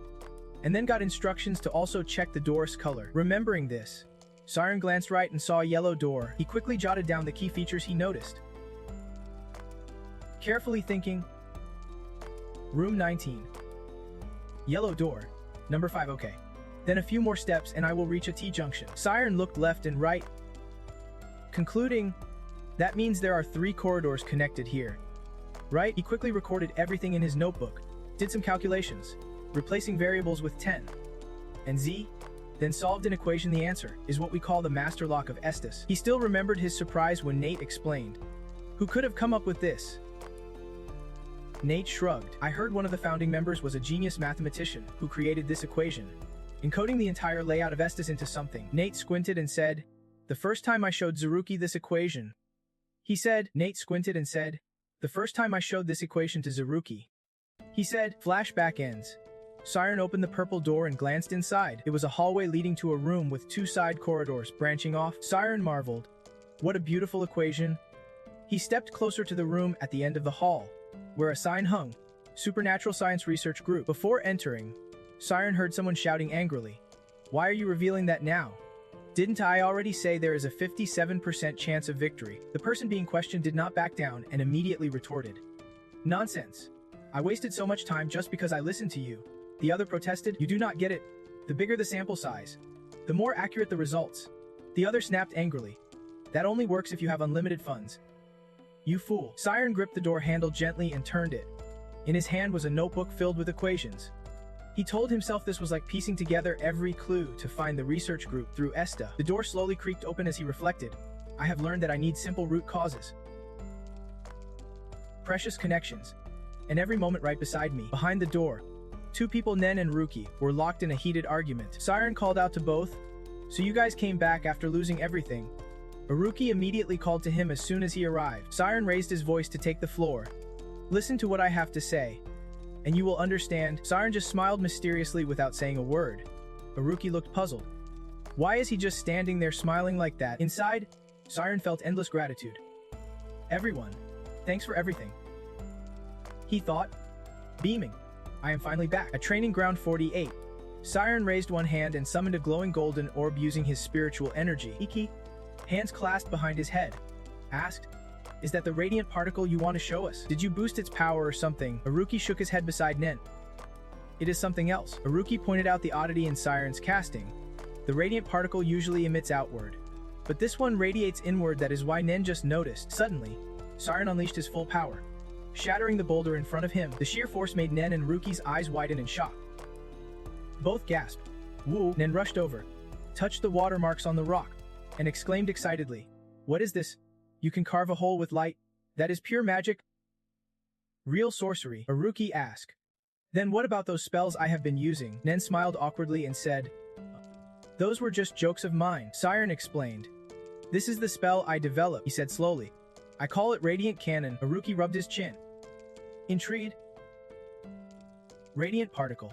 From what I know, is a fusion means a perfect blend of two kinds of perception. Anything involving radiant particles is super complicated. What kind of spell is this? Siren suggested. I will explain. But can we go somewhere else first? Siren said mysteriously. I have something to tell you all. At some restaurant outside the academy, Ruki looked skeptical and stammered. Really? Nen sitting nearby was equally stunned. Nen asked in amazement. You added mass to the radiant particle. That is impossible. Can you do the same with earth particles? Nen lost his appetite, putting his fork down to talk to Siren. It is incredible you can add mass to a massless particle. Wiping sweat from his brow, Nen still could not believe what Siren said. My head's spinning. So you really mastered it. A new knowledge, Siren said bluntly. And because of that, my discomfort faded. And finally, I understood the meaning behind those nightmares that haunted me. Hearing this, Nen could not help but smile. Amazing. If you can organize knowledge and theories and make them real, this could shake the entire magical world, the whole world. Ruki added, still a bit hesitant. It really is amazing. But understanding the theory does not mean you can use the radiant particle, even if you reach omnipotent insight.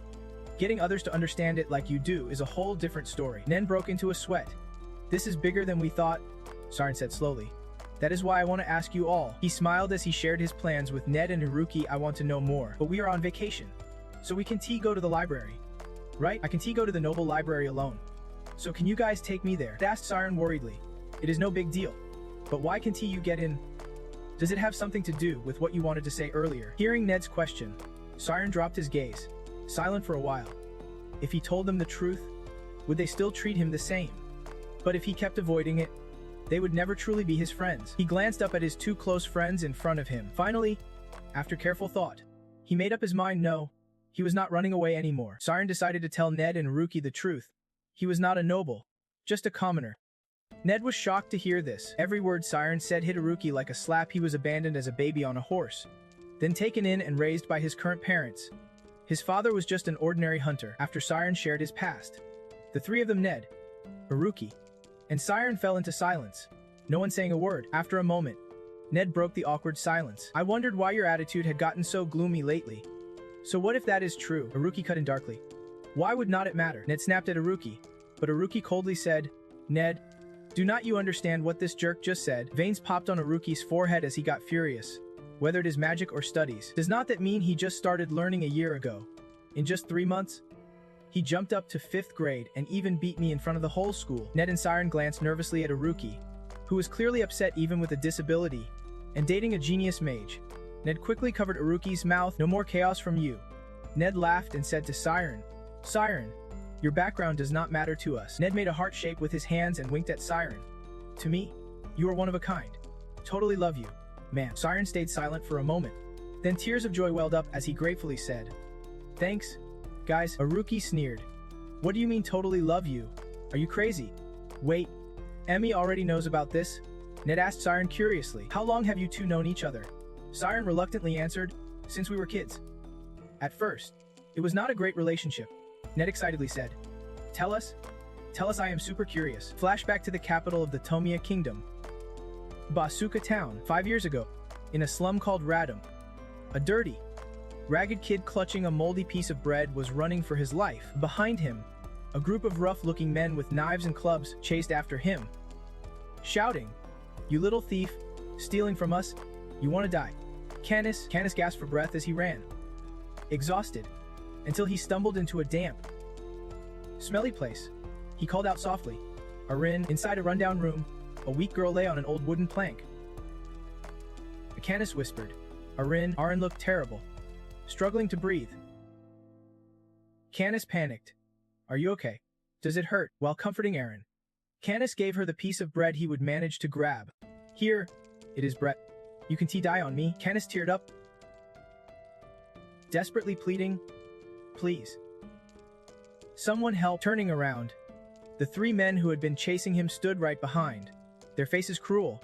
"Got you now." Suddenly, Canis took a brutal slap across the face. His skinny body was thrown back, and he screamed in pain as the 3 ruthless men laughed mercilessly. He thought, "This is exactly the place I hoped I would not be found." Weakly, Canis raised his hands to block the relentless kicks from the big man, who cursed, "You little punk.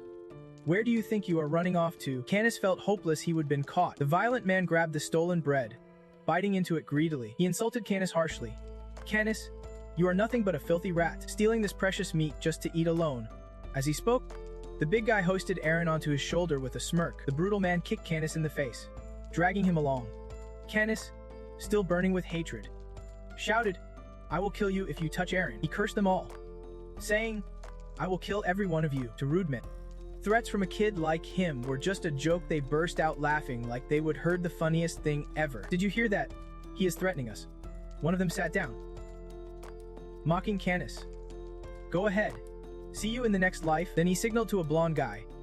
"What are you waiting for? Teach him a lesson." The blonde raised a sharp knife, ready to stab Canis. Canis looked at the blade and thought, "If only I had the power." Arianne saw her brother about to die and cried in despair. At that moment, Canis just wished, if only. He glanced over all 3 assholes standing before him. Suddenly, all 3 froze as a sinister black smoke appeared out of nowhere. That black smoke instantly took down the 3 big, strong men right before Canis' eyes. They screamed in terror. "What the hell is this?" Canis stayed still, eyes wide, watching this bizarre scene unfold. Blood splattered onto Canis' face. He was terrified, wondering what the hell was happening. The blood on Canis' eyes made his pupils shrink, showing he was in absolute shock. After taking down the 3 men, the shadow grabbed Arianne and lifted her up. Arianne lay still inside the mysterious black smoke. Then the black smoke gently lowered Arianne into Canis' arms. The shadow slowly gathered together, and soon a figure began to step out from within the darkness. Canis stared at the figure before him. A strange, harsh voice echoed from his side.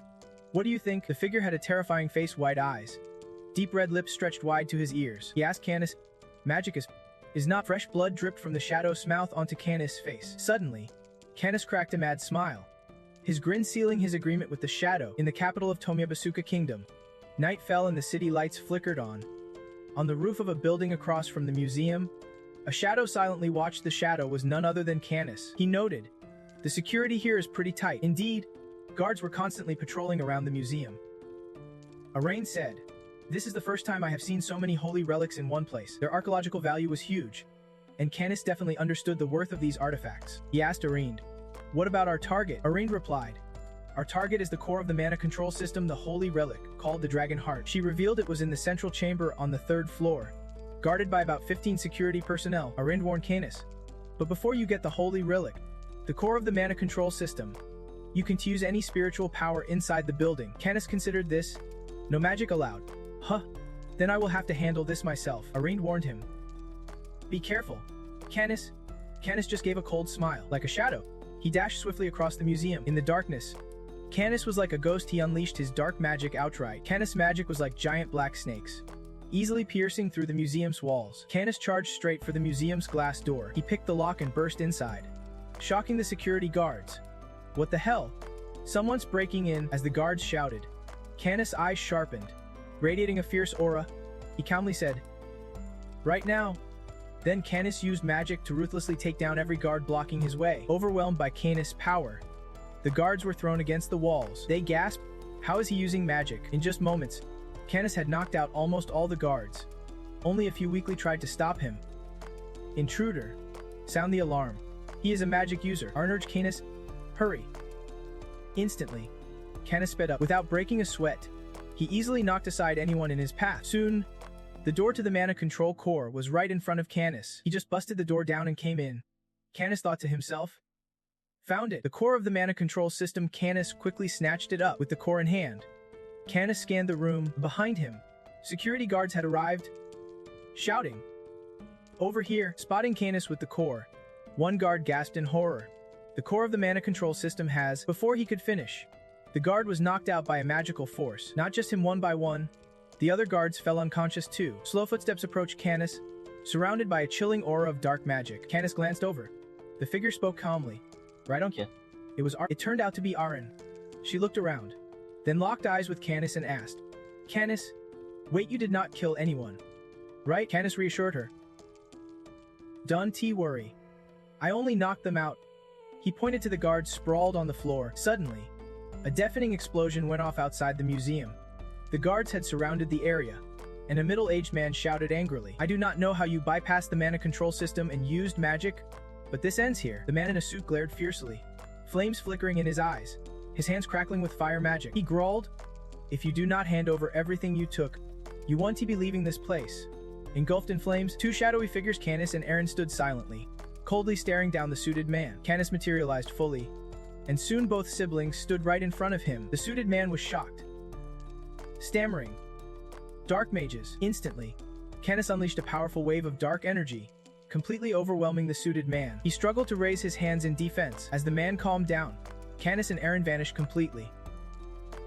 He muttered, "They are gone." Below, a soldier hurriedly reported, "Commander, the core of the mana control system has been stolen." The suited man ordered, "No signs of teleportation. They must still be nearby. Find them, now." The soldier shouted, "Yes, sir." The man frowned, confused. Those two are young. How could they bypass the mana control system and steal the core? He landed in front of the still-burning museum, pondering, "And they are smart. How could they use dark magic here?" Suddenly, the suited man remembered only one person could wield this kind of magic. He recalled the dark magic that could swallow sunlight, a legendary mage who plunged the kingdom into eternal darkness, where even light could not pierce. Archmage Victor Axon. Thinking of him sent chills down the man's spine. But he was supposed to have died in an accident 40 years ago. So how is someone using his magic now? The city museum had a restless night. Near Basuka's mountain pass, two people dressed in black walked together. Those two were none other than the ones who stole the core, Canis and Arianne. They entered a strange room with a glass coffin in the center. Holding the core, Canis respectfully said, "Master, we have got the last ingredient." Inside the coffin lay Archmage Victor Axon himself. Canis placed the core into a device and said, "With this, Master," Arianne swallowed nervously. "Once the core is in place, Master will reclaim his name as a great archmage." Suddenly, a deafening explosion rang out. Canis and Arianne shielded their faces. As the dust settled, Canis' face lit up with pure joy. A hand suddenly reached out from the coffin, gripping its edge tightly. Then Axon's hoarse voice echoed, "It has been 40 years. Finally, I'm awake." Arianne whispered in a corner, "Master, that bastard stole your power." Canis looked up, smiling.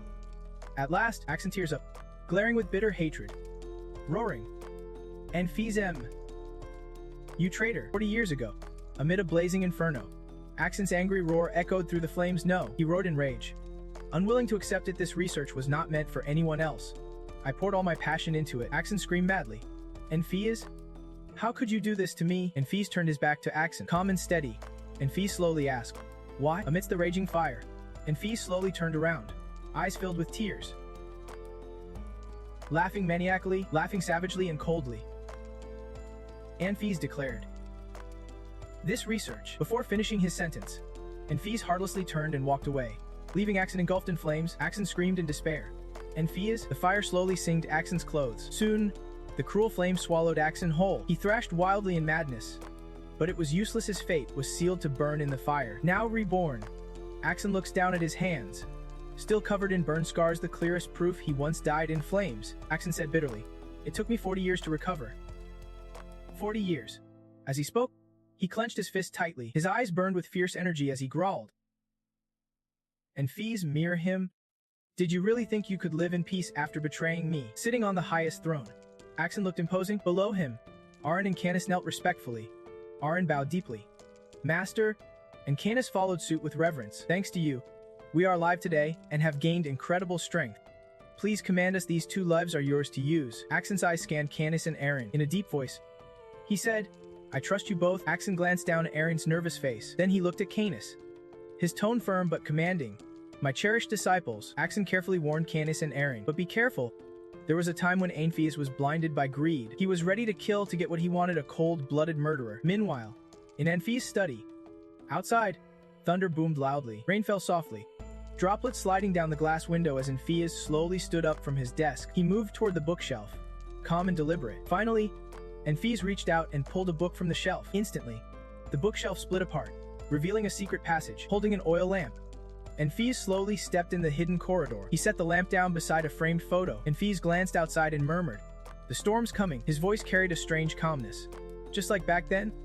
As he placed the pendulum clock he always carried onto the shelf. At the same time, in Basuka, dark clouds covered the sky, and rain fell in drizzles, casting a gloomy shadow over the city. At the weekly Magic Union meeting in the Grand Hall, top-tier figures gathered, engaged in lively debate, while everyone else argued passionately.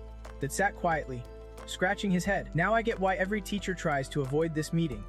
How can anyone argue for 3 days straight?" This face looked pale and worn, with dark circles under his eyes. Inside, he was screaming, "I just want to go home." That attended the academic meeting as the representative of Alfie's Magic Academy, looking at the gathered crowd. That sighed. They really are impressive. Even though the debate officially ended a while ago, they kept discussing after dinner, holding a glass of wine. This face flushed not from drinking, but because he was lost in thought. He thought to himself, "The only reason I am still here was to talk to her." They quietly watched Siren in the crowd, softly calling her name, Vina Ozen. Right? That reviewed Sina's highlights. She is one of the top 99 elite artists, a royal yellow dye artist, and a student of the Memhen family. That stole a glance at Sina, his mind racing. He did not expect her to stay calm and unbothered despite being surrounded by so many people. "I have not even gotten a chance to talk to her. And if Sina was half the woman she is," well, that was lost in thought. Sina suddenly turned back to look at him. Their eyes met by chance, and that froze for a moment. He spat out the drink he was sipping in shock, thinking, "What the heck? She is looking at me. No way." Before that could even process it, Sina took the lead and started a conversation. "Nice to meet you, Professor." "That, it is a pleasure," that awkwardly asked. You know who I am?" Vina smiled and replied, "Of course.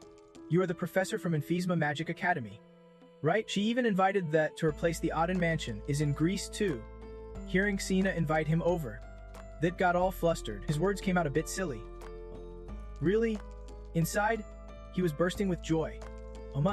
I actually get to talk to her. Don't he tell me she is interested too?" Thinking that's face turned bright red like a tomato. He daydreamed about their happy wedding. Then they would have kids, and he would shyly ask, "What should we name our child?" And she would smile and say, "By the way, how's Siren doing lately?" The unexpected answer threw that off. Suddenly, like a sharp crack in clear air, it hit Thut's ears. He cursed under his breath as his mind raced. That name Siren Ariam, he would definitely seen it on admissions day. He would paid special attention to that name, because that person lived at the Ozen residence. Realizing this, that broke into a sweat. So this was a parent-teacher meeting. Habit kicked in, and that switched to professor mode. He struck a dignified pose like a gentleman and said, "You have entrusted us with a truly talented student. He is the pride of the school." That praised Siren. Vina smiled warmly. "Oh really?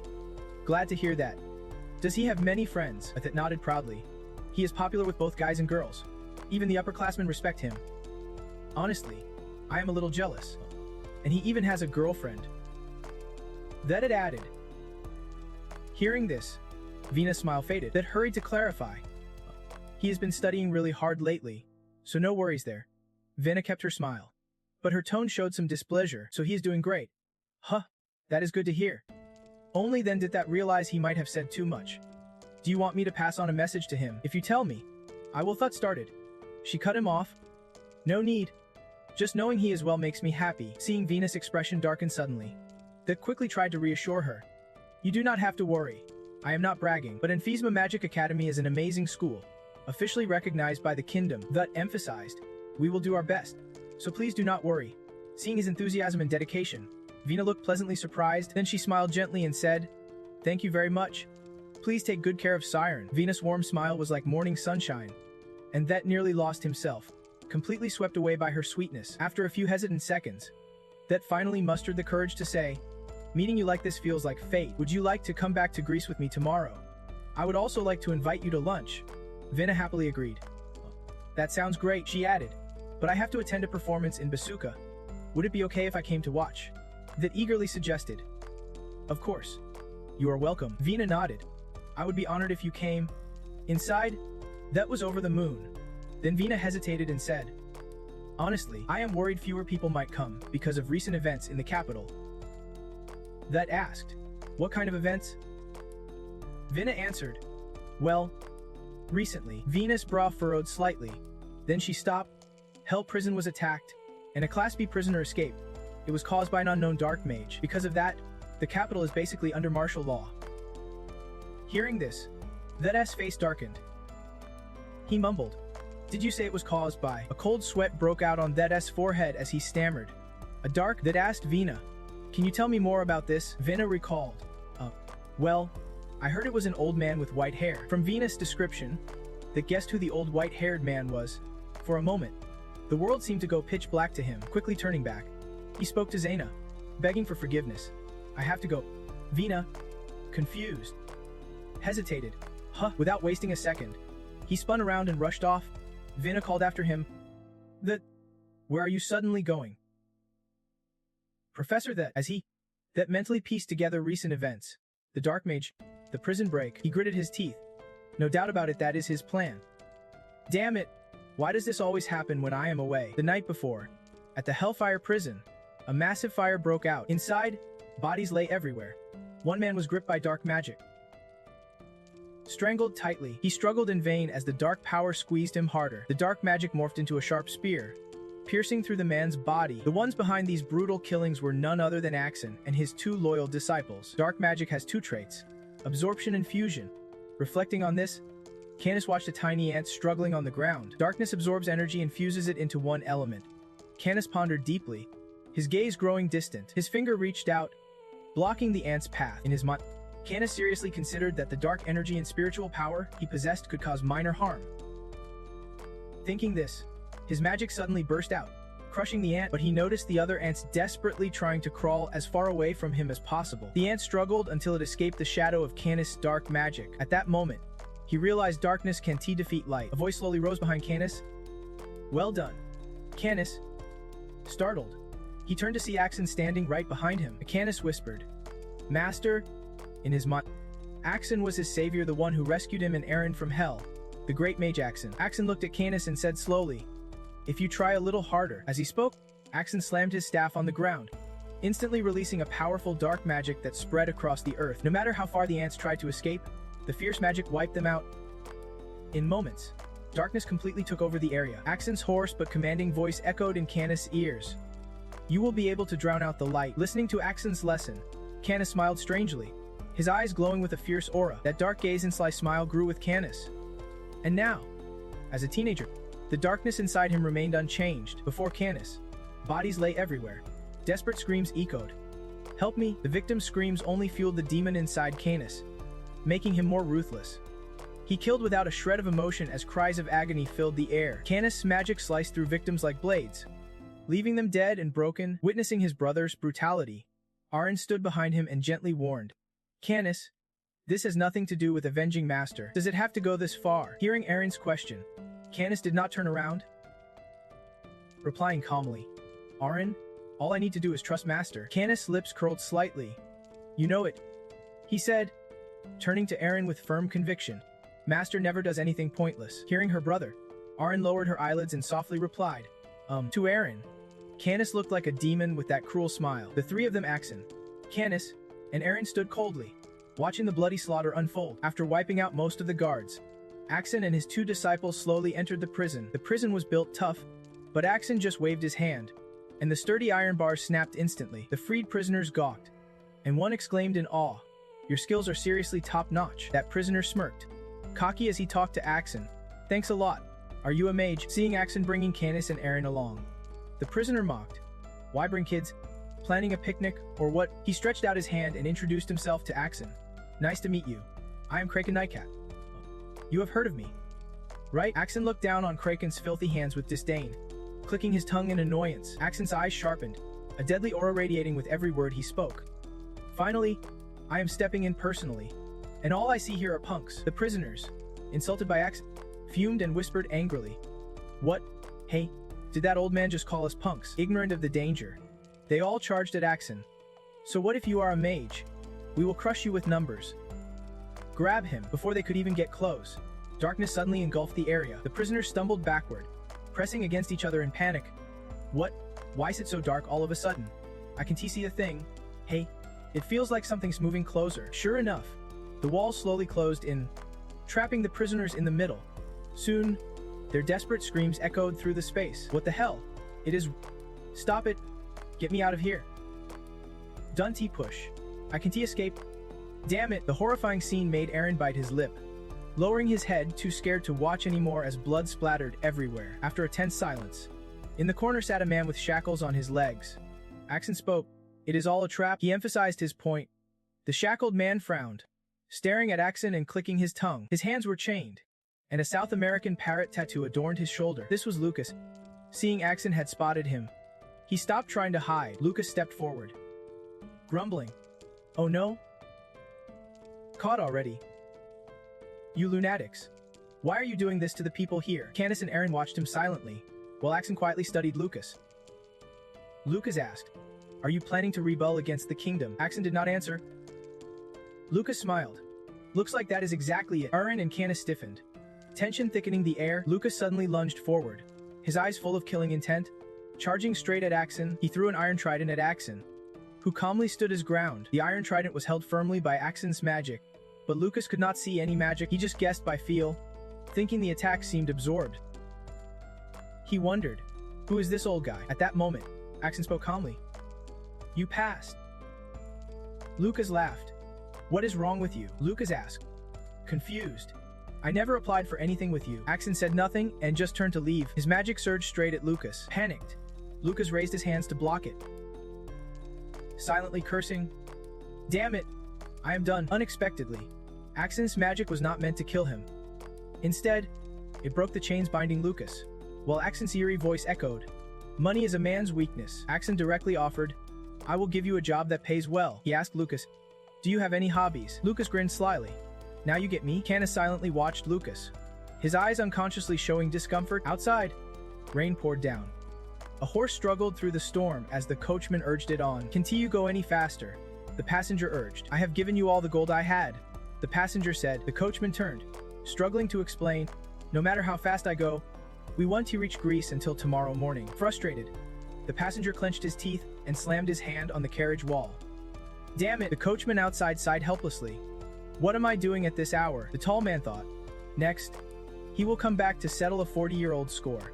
I need to warn my master quickly." At Anfi's Magic Academy, the rainy night made the place feel even lonelier and gloomier. Lucas had changed into different clothes, rubbing his arms. "It is freezing." Looking down at Anfi's Academy, Lucas complained, "This rain's brutal. Do I really have to do this?" Canis stood beside him, coldly saying, "Stop feeling sorry for yourself." He told Lucas, "Just follow the deal." Lucas laughed. "Make sure I get a big reward." Lucas smirked. "You guys really have some twisted tricks, like ambushing the Magic Academy while I am feeling down." Axon had already flown up high, silently watching the whole academy. The look in his eyes was pure hatred, and beneath it, Lucas kept grumbling, like, "I never should be followed you guys." On a rainy night, a sinister figure soared above, silently watching the Anfi's Magic Academy. His eyes burned with a fierce intensity. The nighttime rain made the academy's atmosphere even more eerie and cold. Lucas crossed his arms, annoyed, muttering, "Damn it! I had nothing to do and only came along because they promised big money. But this feels like outright rebellion against the kingdom. Lucas glanced at Arianne and tried to start a conversation. Hey, you do not really seem like someone cut out for this kind of work. The guy flirted with Arianne, saying she was way too beautiful to be working like some low-life criminal, and asked if she would consider coming with him instead. Hearing Lucas joke about his sister, Candace sharply cut him off. Lucas, your job is to watch the hostage. Candace coldly reminded Lucas to stick to the task he was hired for. Lucas raised an eyebrow and asked Candace, who is the hostage anyway? Candace did not want to say more and replied vaguely, you will find out tomorrow morning. Candace's attitude rubbed Lucas the wrong way. He clicked his tongue in frustration. Candace was not too fond of Lucas either, holding in his irritation. Wondering why his master would bring someone like him along, a sinister voice crept into Lucas' mind, warning him sternly, don't question anything.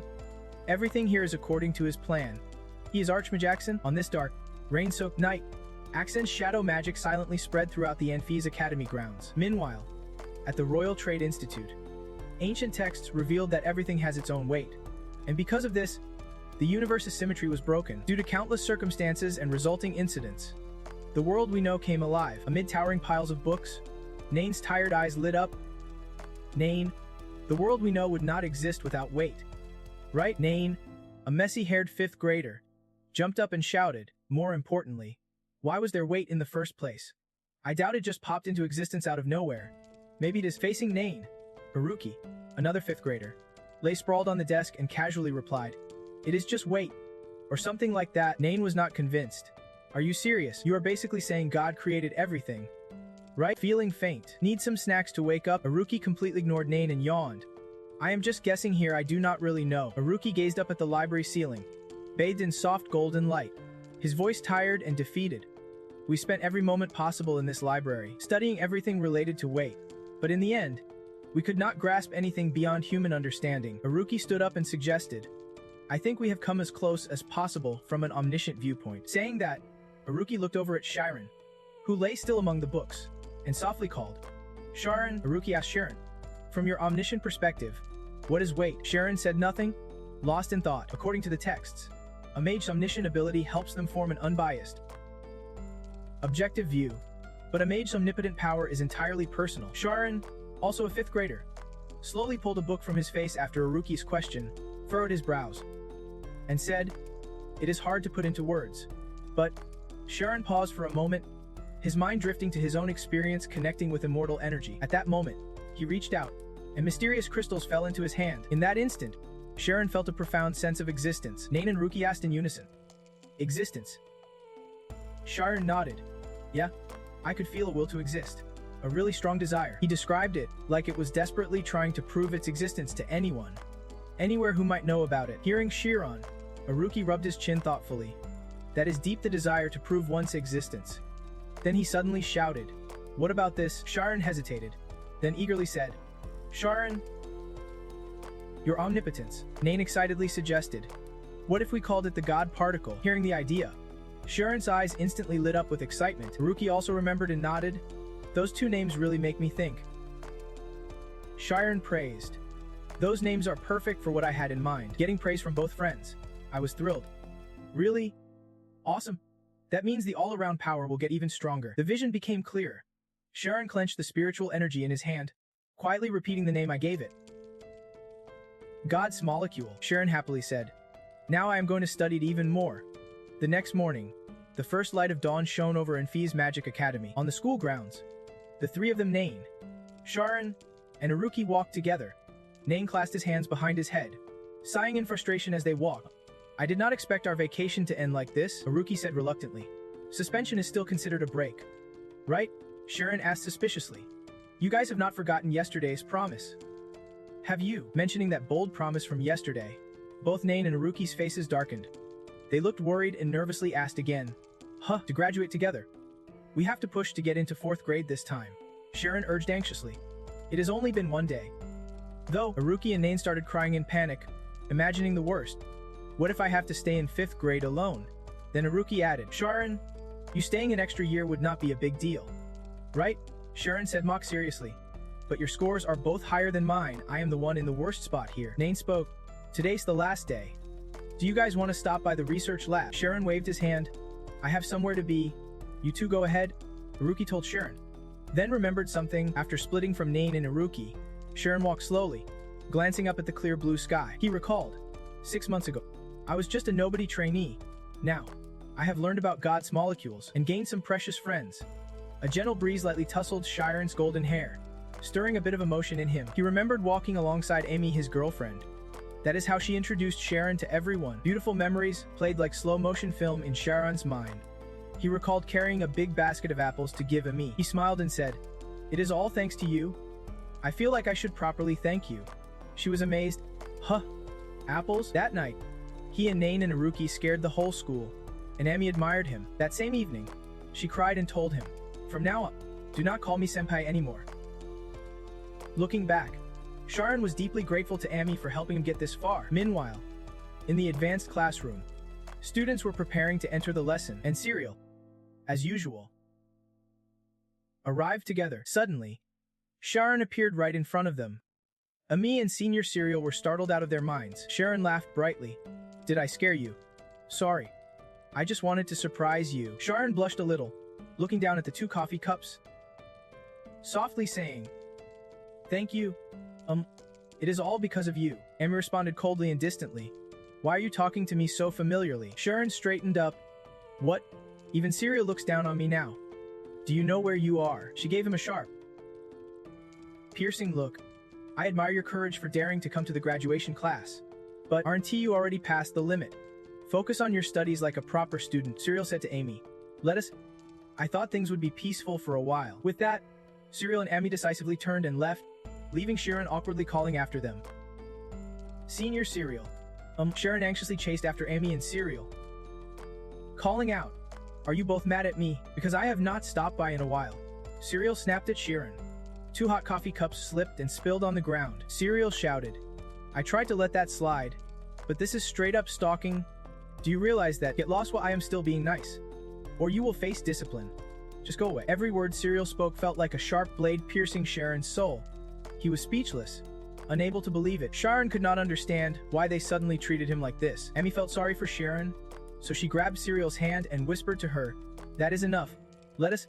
Lunch break is almost over." Siren could not believe it. He kept denying everything, lying, and struggled to sit up. He turned and ran away, his mind looping over 2 words. "Lies, lies." Serial watched Siren's retreating figure and muttered, "He is so strange. He looks innocent but is super stubborn." Serial tried to comfort Amy. "Don't worry too much. You have got a handsome guy." But even Serial felt something was off. He stopped and asked Serial, Who are you talking about?" Meanwhile, Siren was shaken and ran headlong without paying attention, accidentally crashing into someone. The guy pushed him away, annoyed. "Hey, what is your problem?" Siren immediately recognized him and shouted, "Mess." The guy noticed Siren was wearing a senior student badge. Automatically, mowed politely. "Sorry, Senior," Siren bluntly said. "Mess, do not you know me?" Siren quickly added, "It is Siren. We took the teleportation test together." Hearing this, Mess scratched his head awkwardly and said, "Yeah, I am not sure. Sorry, I did not recognize you." Siren refused to believe it and asked again, "You do not know me?" At that moment, Sneh approached from afar and asked, "Hey, what is going on?" Siren recognized Sneh's voice and turned with a pleading look. The professor gasped. "Oh no," she asked him, "Who are you?" "A new student. I have never seen you before." Hearing that, Siren froze, pressed on, "What is your name?" He looked at Siren suspiciously, clenching his fists like he wanted to fight. "Who are you?" he asked. Other students started gathering around Siren, whispering, "I have never seen him before. Suspicious. Is he a thief? Who is this guy?" Siren suddenly shouted and scrambled to run, yelling back, "Stop! Catch him! He is suspicious." Siren ran crying, denying everything. "This is not real. It is all fake."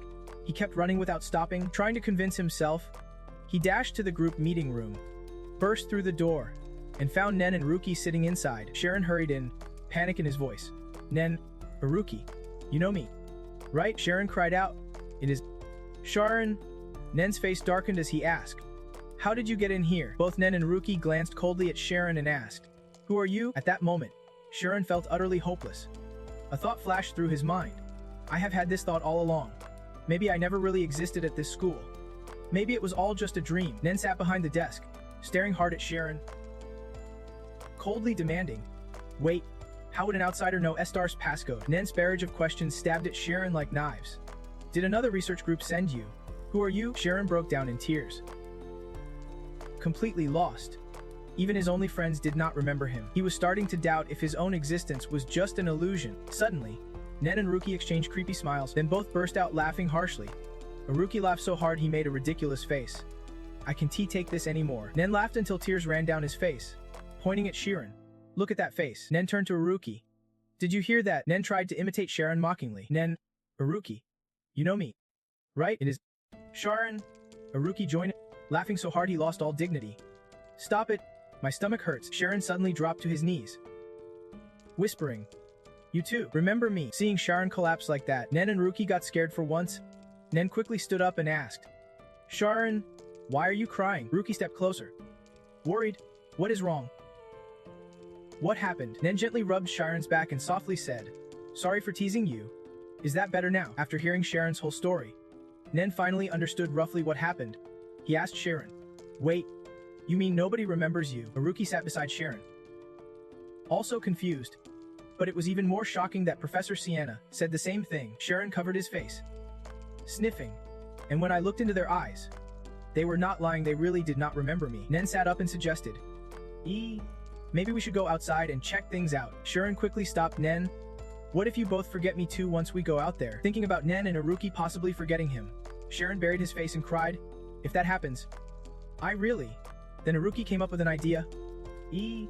What if we write it down?" Without hesitation, Ruki grabbed a pen and wrote on Nen's hand, "If we lose our memories, the one with the star symbol starts as your friend." Clenching his fist, Nen showed the star symbol drawn on his hat and smiled confidently. "If we do this, even if we forget, it won't matter, right?" Siren hesitated. Could this be some kind of supernatural spiritual ritual?" Nen hesitated. "I do not know. I can't think of anything that would cause memory loss." Ruki spoke up. "All right, let us go check outside now." Before long, the three of them, Nen, Siren, and Ruki, turned to Enfia's magic academy. They stepped carefully, and from the outside, the academy looked as usual solemn and majestic. Just as they reached the school gate, all three of them gasped. What the heck is going on here?" On the school grounds, all the students had gathered together. The students' faces were darkened. Nen said in awe, "This is even stranger than what Siren described." Ruki curiously asked, "What are they doing?" Nen suggested, "Let us get closer and see." Siren quickly stopped them. "What if we end up like them when we get closer?" Ruki disagreed. He reasoned, "That is unlikely. Didn't you already come into physical contact with them?" Siren found Ruki's logic convincing and nodded. "Yeah, you are right. It should be fine." Then suddenly, Nen called out loudly, "Hey Gaber, where do you think you are going?" Gaber looked up when he heard Nen, hesitated, and asked, "Huh, you know me?" Nen stepped closer to Gaber, feverish. "Of course I do.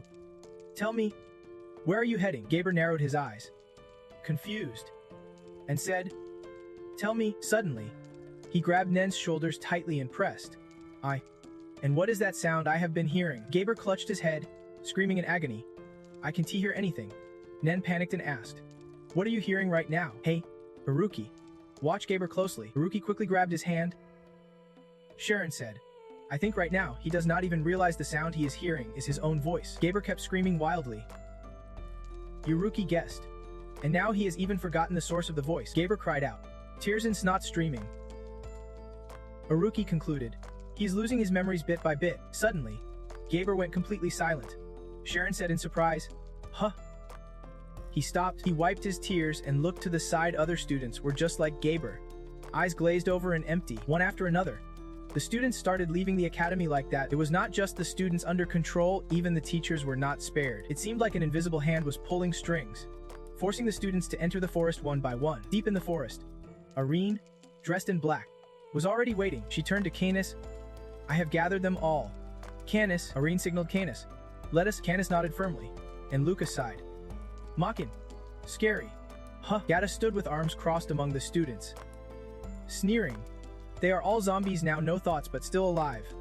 So I can do whatever I want to them. Right?" Lucas stepped closer to Amy without hesitation. "Well, did not expect to find a pretty girl out here in the middle of nowhere. So why did not we?" Canis coldly cut Gata off. "Lucas?" Canis glared at Lucas with icy eyes and warned sharply, "If you ruin our master's grand plan with foolish jokes like that, I will kill you." Lucas shrugged, annoyed. Come on. Lighten up. Can't I have a little fun? Canis repeated coldly. If you ignore my warning again, I will kill you on the spot. Lucas' eyes burned with anger too. Gata thought silently. This arrogant brat. Gata quietly harbored hatred for Canis. I do not like him at all. I want to kill him immediately. But I am not reckless enough to fight a mage in their own spirit realm. I would be dead the moment I let my guard down. Lucas' hand rested casually on Amy's shoulder. Gata clicked his tongue in frustration. Then Lucas turned away, showing deference to Canis. Fine. Whatever, no point acting if I am not getting paid. Seeing Lucas stop pestering, Canis turned and walked off. The students followed Arianne and Canis deeper into the forest as instructed, behind a nearby tree. Siren whispered to Siren and Aruki they were the masterminds behind this. Should we stop them? Aruki flat out refused. Siren, confused, asked Aruki. Aruki calmly explained that controlling magic memory is insanely difficult, and they managed it on over 500 people. At that, Aruki's face darkened. He emphasized that those 500 were incredibly gifted students. Aruki went on to list the downsides of confronting Canis and Arianne head on. Both had spent their lives mastering dark magic at the academy, alongside professors like Sienna, a level 6 mage. Siren cautiously said. That means... Siren's eyes widened as he continued. They are stronger than us. Aruki agreed with Siren's conclusion. Exactly. Stronger than we can even imagine. Aruki suggested that tracking them now would be too late if we jump in when things get even more dangerous. Suddenly, Siren spoke up. Not here. Siren looked puzzled. Then said, Huh. Siren blurted out. The headmaster and Professor Athila are not here. Meanwhile, in a small house deep in the forest, Athila was meditating. Sweat poured down her forehead, her brows furrowed tightly. Suddenly, a noise echoed from the roof. Birds flapped wildly away. Athila opened her eyes. She saw someone gasping for breath and felt a rising sense of dread. She wondered, what is this? Thousands of demons. All overnight, a hawk swooped past Athila's porch. She pushed up her glasses, thinking, and that is not all. Besides, it is already class time and no one has come for me. Could it be? Uneasy, Athila hurried out of her house. She ran to the academy, and upon arrival, was stunned. What? Not a soul in sight. Athila looked around in panic.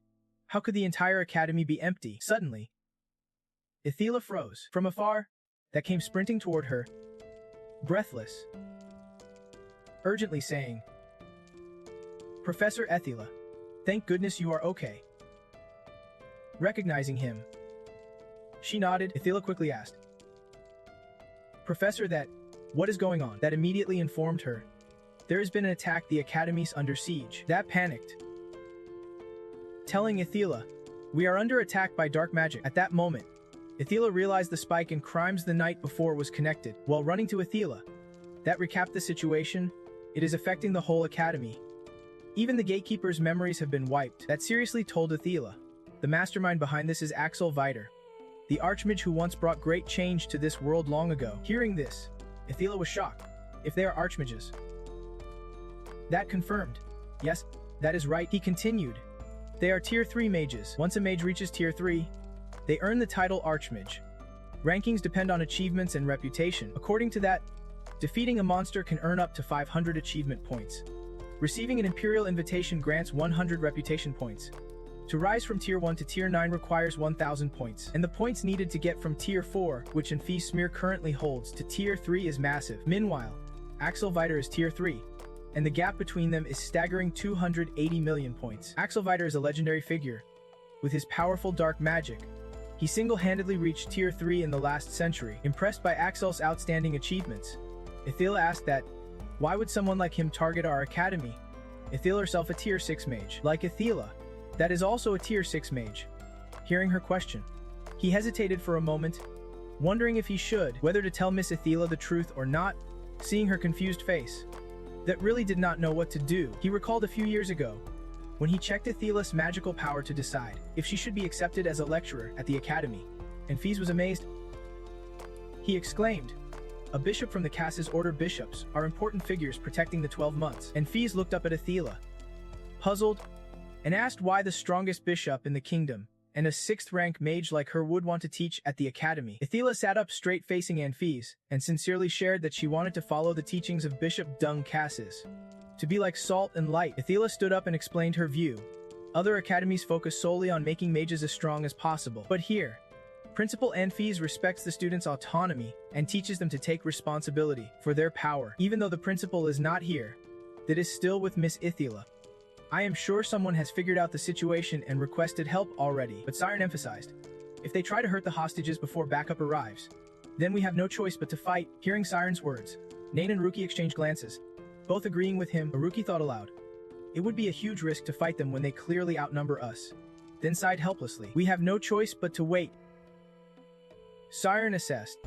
They do not seem ready to push them off the cliff just yet, he added. It looks like they are waiting for someone. Below, Lucas loudly called out to Canis. Hey, Brad. He pointed at the students and sneered. Why has not your leader shown up yet? Done to you no time's critical in a job like this. You want us all to die waiting here forever? Canis looked at Lucas slowly and said, we can start until we catch that Amphia's guy. Your only concern should be your contract. Just then, Arianne sent a telepathic message to Canis. It has been too long since the leader last contacted us. Why have not they returned? Canis glanced at Arianne and silently replied, I do not know. It is past meeting time. Unease began to creep into him. Ithila hesitated. Wait, there are 3 others chasing after them. That anxiously asked, can you see who they are? Ithila paused. Not clearly, but that uniform, she gasped. Recognizing one of the 3, it was Siren. From Siren's side, all 3 of them hid behind a tree. Haruki quietly asked, why are they bringing them here? He asked, confused. The impassable bridge, do they plan to push everyone off the cliff? Angrily, he said, what? Why would they do that? Haruki frowned and analyzed. Usually, pushing them off the cliff would not benefit either side. Suddenly, Haruki spoke quietly. There is a reason they are doing this, while they are holding hostages. I will go get backup right now. Siren quickly stopped Haruki. Hold on. Look at those brainwashed people. He seemed calmer as he said, even though the principal is not here, Ithila is still tied up. I am sure someone's already assessed the situation and called for help, but Siren emphasized, if they plan to hurt the hostages before backup arrives, we will have no choice but to fight. Hearing this, both Nain and Haruki exchanged looks, silently agreeing with Siren's words. Haruki thought deeply. It would be a huge risk to fight them when they clearly outnumber us, and reluctantly spoke up, there is no other choice. We just have to wait. Siren judged. It seems they do not plan to throw them off the cliff just yet. He observed that they look like they are waiting for someone. Down below, Lucas shouted loudly, calling out to Canis, hey, Brad. He pointed toward the trainees nearby and asked, why has not your boss shown up yet? Don't you know time is crucial in a job like this? Do you want us all to die because you are waiting around too long? Canis glanced at Lucas slowly and said, we can start until we drag out that guy named Anphias. The only thing you need to worry about is your contract. Just then, Arianne used telepathy to send a message to Canis. It has been too long since the leader contacted us. Why have not they returned yet? Canis looked at Arianne and whispered back, I do not know. It is past the meeting time by a lot. He was starting to feel uneasy too. I do not doubt the leader, but I just can't understand. The leader has been waiting for this moment longer than anyone. So why are not they here yet? Not to mention, Lucas' shout cut through Canis' thoughts. Damn it! At least let us have some fun. Everything's fine, right? Gritting his teeth, Canis struggled to hold back his anger. Seriously, why did the leader pick that guy for this mission? He could not hold it in any longer. Canis spun around and snapped at Lucas. You damn bastard. Lucas immediately exploded with rage, yelling, what? You really want to pick a fight? Huh? Furious? Lucas growled. You think I am joking with you? His power was no joke. Even Arianne flinched, thinking to herself, the Death Eye. It is insanely strong enough to paralyze the human nervous system. From what Canis knew, it was a deadly skill only those who committed countless crimes could have, thinking that made him despise Lucas even more. Back in Ladum, where I grew up, I met plenty of bastards like you treating people like cheap goods. Canis snorted, insulting Lucas. You are just like them. Bastards like you are common in Ladum. Hearing Canis' brutal insult, Lucas laughed savagely. Now I get why I never liked you from the start. Lucas pushed forward, jaw tight. You think we are different. I am a bastard, and you are some noble cause. He sneered. Those things might lack reason, but their bodies still function. Glancing at a trainee collapsed on the ground, drooling, Lucas said bluntly, when they can eat, drink, or sleep, they just waste away even if we do not throw them off this cliff. Suddenly, Lucas grabbed Sienna by the throat, coldly saying, that is something I can feel. He hoisted Sienna up, watching her struggle, and spat. Doesn't that mean you want to kill them all here? Canis shot back. We did not bring them here to kill them. They are hostages. Lucas's smile turned cruel. Exactly why I want to reduce their numbers. Sienna's legs kicked wildly in the air as Lucas showed no mercy. Because when this is over, bad luck, he declared savagely. Everyone involved in this mess is a killer. Arianne saw Lucas choking Sienna and did not hesitate. Kenneth's eyes turned icy as he asked Lucas sharply, "How far are you willing to break your own rules?" Lucas sneered. "Killing a girl is shameful." But suddenly, something strange happened beneath Lucas's feet, followed by a terrifying explosion. The blast's force made Arianne raise both hands to shield herself. But Kenneth remained calm. Orochi extended his hand, still channeling magic, clicking his tongue. "Missed?" Orochi scolded Lucas. "I thought at least one or both of your legs would blow off." Lucas dropped to one knee, loudly demanding Ned and Orochi, "Who the hell are you two?" Suddenly, a beam of light shot up from behind him. It was Siren. He had successfully rescued Sienna from Lucas's grip. Siren growled, "I swear, I want to let you get away with this." Kenneth cut, "Who the hell are you to interfere? And how did you break free from mind control?" Meanwhile, Sol was hiding deep in the ancient forest. At the entrance to a cave, a shadowy figure stepped out. It was Axel, looking a bit surprised. Facing him was Athela. Axel asked coldly, "Just you here?" That said to Athela, "We should leave the hostages to the kids. They are smart. They will buy us some time." After a moment of hesitation, Athela finally agreed with Thut's plan, asking, "All right, but what about us?" That did not hesitate. "We have to find the principal," he said seriously. "We need him to handle this situation." Hearing that, Athela's expression tensed up. "So it is settled. I know what I have to do." That frowned, pleading, "Please, Athela, your task is to confront Axel directly." Thanks to magic, she soon found his hideout, a cave deep within the ancient forest. Thut's voice echoed in her ear. "Find Axel." When Athela arrived, Axel slowly stepped out. He moved deliberately, making her feel a bit uneasy. Athela bowed respectfully to Axel, the Bishop of Cassis. She felt honored to meet someone considered a legend. Hearing Athela introduce herself, Axel was a little surprised. As a senior bishop, he quietly assessed her. Just breaking a black hole and standing here was impressive. She was truly a seeker. But as a senior bishop, Axel could not believe his eyes, since all the bishops he would met so far were just old men. Then he realized Athela was a genius. She would surpass the 8 avoidance path and reached peak mastery at such a young age. Axel chuckled excitedly. Just as expected, this world is pretty interesting. Axel's eyes suddenly gleamed with fierce energy. He muttered, "And Fias? Where is that guy?" Athela cut straight to the point. "If you are trying to stall, it won't work." Axel was surprised. "What?" Athela quickly explained. "You used a powerful spell last night, so you probably do not have much strength left. Your only option is to wait for nightfall." Axel stared silently at Athela. She boldly made a deal. "If you cancel the spell suppressing the students now, I will arrange a face-to-face meeting with the headmaster." Axel's lips curled into a crazy smile. Like he would just heard the funniest joke ever, he mocked Athela. "You think I am stalling?" Before she could react, Athela looked up in shock. Suddenly, a swarm of trees lifted off the ground, surrounding Athela. Axel's mocking voice rang in her ear. "Foolish girl, it would be a shame to kill you." He cruelly signaled her to die. Instantly, the cursed trees tightened their grip around Athela. Nearby, Lucas taunted Canis. "Pretty perfect plan." He blamed Canis and Arianne with a sarcastic tone. He added, "You ignored what I said, and now there are 3 witnesses right here." Looking over, Siren and Ruki were helping Sienna. Lucas shouted angrily, "What a ridiculous plan!" Taking advantage of the moment, he bargained, "If you pay me more, I will fight for you this round. What do you say?" Canis clicked his tongue in disgust, but Arianne used mental telepathy to call Canis. Canis told Arianne, "I will handle them." Arianne hurriedly replied, "Let me help." Canis coldly said, "You worry about the kids." Canis' eyes sharpened. "I am enough on my own." Lucas sat on a rock, waiting to watch the show. "Go ahead," he muttered, cursing Canis and Arianne silently. Morons. He thought to himself that too much fighting would come with a price. Canis stepped in front of Siren's group and asked flatly, "How did you guys dodge the mind control spell to get here?" They burst out laughing. "Dodge?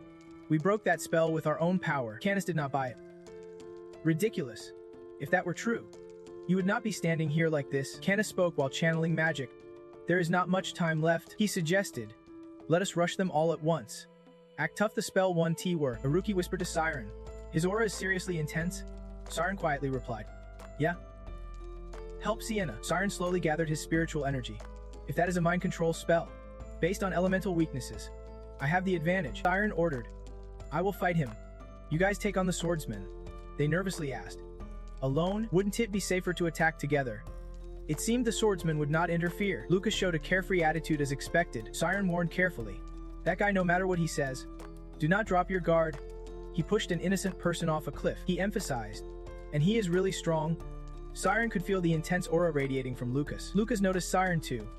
That kid's annoying because he picks up on things so quickly. Haruki silently agreed with Siren's words. Siren was right, the guy usually gets fooled easily. Watching Siren's back, Haruki felt more confident. But in real combat, he seemed like a completely different person. Siren stepped closer to Canis, who also approached him. Their opposing magical energies clashed directly. Siren froze. What the hell? Before me. Canis' eyes are so empty they give me chills. I feel like I just can't read him at all. Wherever Canis steps, darkness spreads. He unleashes a powerful dark magic attack at Siren. I swing my hand, casting radiant light. Light and darkness clash fiercely. Siren's shocked. How did the light get blocked? Canis' dark magic actually stopped my radiant light. Siren is pushed back but does not give up. He tries radiant light again. Siren's spiritual energy charges at Canis. But just like before, the darkness swallows all the light. Panic floods in what just happened. Even when hit by light, the darkness still lingers. Canis' expression is unreadable. Siren grits his teeth. That means there is a huge power gap between us, enough to break natural laws. Canis sneers coldly. You think you can rely on opposing elements? With those half-baked skills? Siren sweats nervously. Suddenly, Canis flashes a smirk. There is something off here. Siren thinks, what now? And focuses all his spiritual energy. His power bursts out fiercely. Canis reaches out. Startled, something's wrong. Canis thinks, go stronger. Huh? Suddenly, he is blasted backward. Canis panics. He still does not understand what just hit him. Watching Canis get slammed by that massive force, Arianne screams in shock. Arianne is stunned as the light pierces his shield and knocks him back. And Haruki gape in surprise, and even Lucas is frozen in fear. He wonders, what the hell is that kid? Scene shifts to a giant ancient tree. The sky dark. Wind howls, and birds flap wildly as if fleeing something terrifying. The ancient trees have come alive, surrounding a frightened girl. She is terrified, just watching the trees circle around her. Damn, it looks like those trees are about to swallow her whole. Inside, she desperately scans her surroundings, searching for an escape. Suddenly, a voice echoes, how foolish. It is useless. A shadowy figure appears, pointing at her as he mocks. Die. He throws out a barrage of tree branches at lightning speed toward her. After a moment, she thinks, it is pitch black around me, trembling in fear. But if I use Synctertia, those branches are still rushing at me like they want to impale me. Suddenly, she glows. Powerful light bursts from within her. At this moment, all her fear vanished. After unleashing her power, she rockets toward the trees. The trees keep lunging at her, but thanks to her lightning speed, she dodges every attack gracefully. Just then, the threatening voice from before rings out again. Impressive, he continues. But before finishing, he summons a swarm of dark hands that fly at her. The voice sneers. They are everywhere. This time, his attack lands. Those hands clamp down on her legs, but she stays calm, searching for a way out. She spins once and suddenly loses her composure. She panics, thinking, if I had teleported earlier, my legs would have been crippled. So she closes her eyes, trying to release something, while the hands keep lunging at her. She thinks, I will just teleport my upper body. Suddenly, a reflection of herself shoots out. Riding the momentum, she spins and kicks the oncoming fists, then lands in a perfect pose. Her landing is so powerful it cracks the ground beneath her. The earth shatters, and a familiar voice sneers again. It is Bishop Cassis. If she were not a professor at this small school, she might have been a big deal by now. She looks exhausted, sweat dotting her face. The voice continues. Yet Enfia stays silent, hiding her incredible talent and power. To her surprise, an old silver-haired man appears, not the kindly figure he once was, but radiating a fierce aura. He speaks up, trying to claim all the credit for himself. She screamed, what exactly do you want to do? Suddenly, a shadow shot up from below straight at her. Caught off guard, she could not react in time and was knocked backward. It was him. He was taking thousands of punches aimed right at her. In her eye, the scene was terrifying, fists flying fast toward her. Meanwhile, in a castle, a voice suddenly called out, Master. In the principal's office, a blonde young man was frantically searching and shouting, Master? He thought to himself, he has to be nearby. He suddenly remembered something. He heard the master had built a secret room in the principal's office. Trying to recall where it could be, he kept searching. Suddenly, A book appeared before his eyes, a completely black book titled Asterisk, Threshold of Darkness Asterisk. Then he managed to enter the secret chamber and casually placed a lamp on a table in one of the rooms. Master? His voice echoed in the silent space as he searched. Then he looked up at the bookshelf beside him, surprised as if he would spotted something special. Before him was a portrait of a beautiful black-haired girl with a purple flower tucked in her hair. He stared blankly at the painting, wondering if this person might be lost in thought. A voice suddenly called out, "Who is there?" He turned to see the master still safe and sound, an old man with long white hair stepping out. The old man frowned and asked, "Master, do you know me?" The blonde young man was shocked and scared. What is going on? Has he lost his memory? He thought to himself, but something felt off. Unlike others, the master had not completely lost his memory yet. The old man stroked his long hair thoughtfully and asked, "Memory loss? Or have I traveled to the future?" Panicking, he paced back and forth. "Oh no, I have become an old man. Where's my handsome 18-year-old face?" Meanwhile, the young man looked confused. 18 years old. Wait, has the master's 45 years of memories disappeared? The old, now calm, asked, "Hey, you there? Young Anpheus, the notorious best. What happened to me?" The young man answered honestly. Master was injured by a dark spell and lost his memory. Before he could say more about the students' and teachers' safety, the old man cut him off. "I am not asking about that." Confused, the young man replied, with that scary look. He placed his hand on his chin and asked, "What about my work? What has happened there?" He stammered. Master is the principal of one of the kingdom's top 5 magic academies, Anpheus Academy.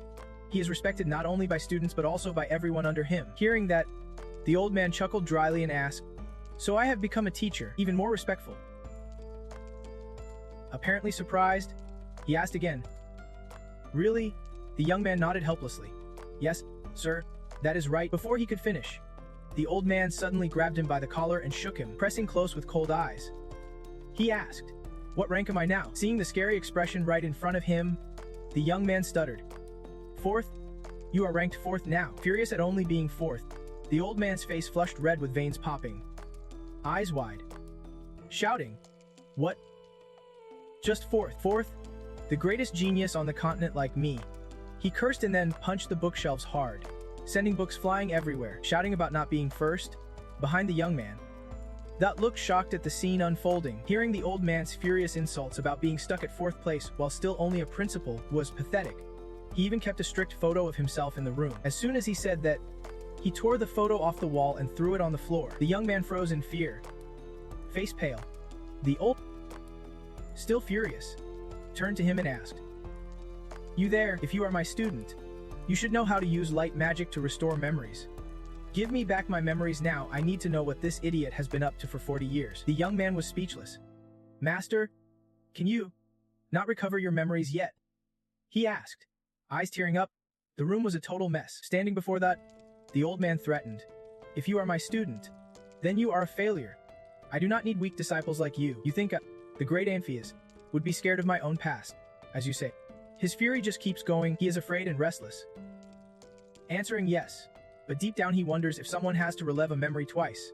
Can their personality really change? "I am scared that my old master won't come back. Right now, all I can do is trust in him." The young man gently placed his hand on the old man's head, worried, saying, "I will remove the dark energy sealing his memories with photon transformation. Then it is up to master to recover."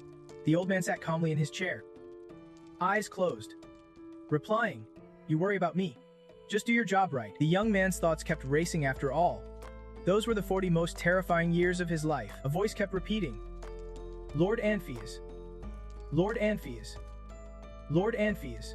In front of a group of beautiful girls all smiling brightly, one of the girls asked, "How are you so smart?" Another chimed in, "Lord Anpheus, tell us more." Lifting his cup to drink, he answered, "Don't worry, my ladies, tonight will last forever," said a handsome young man with golden hair. Before their eyes appeared a ruined, broken city, a place where people could easily lose their lives over a small mistake. A battlefield. 2 kids hugged each other tightly for life. Below, flames were devouring grand skyscrapers. On the rooftops, people in cloaks stood watching the chaos below. "We have to live on this battlefield. To survive, we are forced to become swords." In contrast to the earlier scene, now it is a majestic, grand city, where kids can go to school and get good jobs. "They can compare to us," said the master, A purple-eyed girl stood frozen, her gaze vacant. He spoke to us, a young man with golden hair and bright blue eyes. Standing tall, his hand just finishing casting magic. Under a huge ancient tree, a young man sat quietly, seemingly having just witnessed something terrifying. I cast a spell almost instinctively. The young man under the tree thought, if I would have been late by even a second, what would have happened? Suddenly, a strange voice echoed. You are in a pretty tough spot, Canis. But Canis did not seem surprised by the voice. Calmly, he asked, what did I just run into? The strange voice replied, wait, someone had been hit by a source of light carrying weight. Probably the young blonde guy just fired energy at Canis. Canis clutched his chest, struggling. What the hell is this? How can light have weight? That strange voice answered. There is an intermediary that can turn light energy into something with mass. It is totally possible. Canis frowned. Are you kidding? I have never heard of that before. The voice thought for a moment, then suddenly said, maybe he has figured it out. Canis looked pissed. Sorry if you got hurt, but I am just stating facts. That guy's pretty strong and unique. His spell casting is unusual for a trainee student. The voice rambled on as Canis put on his helmet and moved forward. But before the voice could finish, Canis interrupted. I have to be the winner, right? The voice laughed happily. Of course, if we are going all out.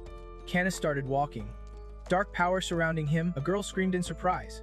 Canis, the blue-haired young man's face darkened. Poor guy. Canis stepped forward with a teasing smirk. You managed to survive that spell. You must be pretty disappointed. Huh? Calmly, he kept walking into the arena. So this is all you have got. I think this fight's gonna be awesome, said Siren with a gloomy look. Canis said, let me enjoy this a little more. Siren asked confused. Enjoy? You are holding a hostage, and you call this a fight? As he spoke, a glowing orb appeared in his hand. On the other side, Canis was also wrapped in dark shadows. Canis taunted, your old man's tough talk does not work on me anymore. Siren shot toward Canis while saying, then let us see how you handle this move. Canis slammed his palm down on the ground, cracking a huge hole with jagged edges. Canis' dark, shadowy magic clashed head-on with Siren's warm light, creating a massive explosion. Siren muttered, a bit scared. The same casting method. Siren flew straight up, then shot 3 powerful beams of light down at Canis. Below, the onlookers were shocked and terrified by the epic battle unfolding. They looked like 2 fierce beasts fighting to the death. One stressed-out guy muttered, spells can be divided into 2 types. Ones you can dodge, and ones you can tee. With that light beam, I have to take this guy out first.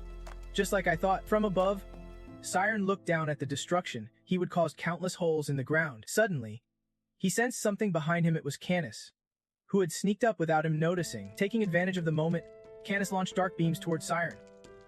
This time, Siren got hit and stumbled backward. Siren gasped. What? Suddenly attacked from behind. After the fight, it took them a while to calm down. Siren used his lightning-fast light beams to dodge and counter Canis' attacks. They kept teleporting from spot to spot. Below, a blue-haired kid suddenly shouted, shadows! There he is, using shadows to move in a silent dimension. Canis strolled calmly. The crowd buzzed, even as the two kept fighting non-stop. Isn't he this cheating? Someone asked. He can go anywhere he wants, right? Another answered, there are still limits. He can only move to places connected to his shadow entity. The blue-haired kid was still confused. But we still can't guess where he will pop out next, unless we analyze the entire area's shadows in an instant. You forgot. You have not answered me all this time. Blue hair. Siren, you are the one who can calculate the paths for those powerful attack spells. Above, the two were still locked in intense combat. After a while, Siren thought, finally, I got. With that, he fired a powerful beam of light toward the forest. At that moment, Canis emerged from the shadows. Everyone below shouted. He did it just as everyone thought it was over. A sinister laugh echoed, and a dark, overwhelming power shielded Canis from behind. Everyone's faces turned pale. Even Siren was stunned. What is that? Canis smiled, but there was no joy in his eyes. His shadow swallowed Siren's light, as a pair of desperate feet ran. It was Siren. Face terrified. Clothes torn. Running somewhere. Suddenly, a voice called out, hey, kid. A monster with sharp fangs and a long, lolling tongue appeared, snarling. Pretty impressive. Canis grinned mysteriously as he introduced what just emerged from the shadows. This is the ultimate dark, singing magic, a terrifying spirit beast. After swallowing Siren's energy blast whole, the beast and Canis now stand arrogantly, grinning. Look at them, they really do seem pissed off. Over here, Haruki, standing behind Siren, looks pretty freaked out seeing Canis as spirit beast. It can talk? That is a spirit beast. I have read about them, but never heard one had intelligence. Siren's looking pretty rough. Standing there sweating, suddenly blurts out, a spirit beast? And Canis can even summon a whole support beast. Alchemists or mages can create all sorts of items and potions, but none have cracked this puzzle creating life itself. That is the field of biomagic. People say its difficulty is beyond human imagination. Siren's even more shocked realizing that spirit beast can talk, and it is incredibly smart. The beast across grins cheekily, teasing after hearing Siren's assessment. Just smart. My butt's pretty cute too, but I am not showing that off. Aruki and Nader are speechless at the beast's size. This bastard's got some nerve. Canis finally responds with a sinister smile. Of course it is smart, that is a spirit beast with the intellect of a grand mage. Now do you get it? Canis says. Siren feels something approaching and looks up. Alarmed, I admit, this magic is special. A pillar of dark magic slammed straight down where Siren stood. Luckily, he spotted it just in time and leapt away with a narrow escape, but he is still just a student, right behind Siren. Another attack from Canis was charging in. Siren dodged Canis' relentless strikes but got knocked far back, landing hard on the ground. Struggling on the ground, he forced himself up and tried to gather magical energy to fight back. But when Siren tried to counterattack, Canis' dark magic immediately blocked his spell. Frustrated, Canis gathered his dark magic even wider. Like I said, your magic's nothing compared to mine. Once charged, he slammed his hand into the ground, sending a wave of dark energy forward that blasted away Siren's light magic attack. Seeing how dire things were, No rushed forward to help Siren, with Aruki and Siren close behind. The dark magic strike was closing in on Siren, almost about to engulf him completely. He was scared by its power. Panicking, what should I do now? He was terrified, facing death's edge against Canis' dark magic. A claw sliced across his shoulder, drawing blood. But if I lose, everyone dies. Faces flashed before him, his two friends Amy and Serial, their eyes full of worry. Sienna lay unconscious on the ground. Vincent's eyes were bloodshot as he clenched his teeth in anger, and Aruki and Nate panicked, rushing toward Siren. What can I do? That dark magic hit Siren hard, blood spraying everywhere. I have to use everything I have got to follow his moves. My quantum light energy is not working. What do I do against that magical beast? Magical beast? Something just sparked in Siren's mind amidst this life or death moment. Suddenly, Siren's quantum light energy erupted. His face twisted with determination, veins bulging as he gritted his teeth. That rainbow-colored power burst helped him break free from the suffocating darkness. Canis stood frozen, disbelief written all over his face. Siren actually escaped. He shouted in shock. What? He can bend light. Siren landed strongly, surrounded by the brilliant glow of infinite magic. Aruki and No ran up behind him, shouting, Siren! Instantly, Siren raised his hand, signaling them to stop and keep their distance. He focused the light energy in his palm and began.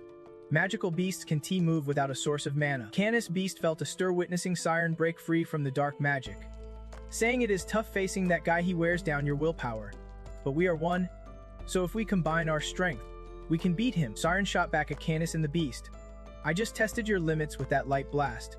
That means the dark beast has its limits too. Canis laughed loudly at Siren's words, smirking with contempt. So your willpower has limits? Huh. Siren had already gathered enough light energy in his palm. I guess I will have to find out. Canis' eyes widened as he saw the bright energy Siren had gathered. Was that light growing stronger? Fully charged, Siren gritted his teeth in anger, ready to launch an energy attack at Canis' dark beast and the beast holding him.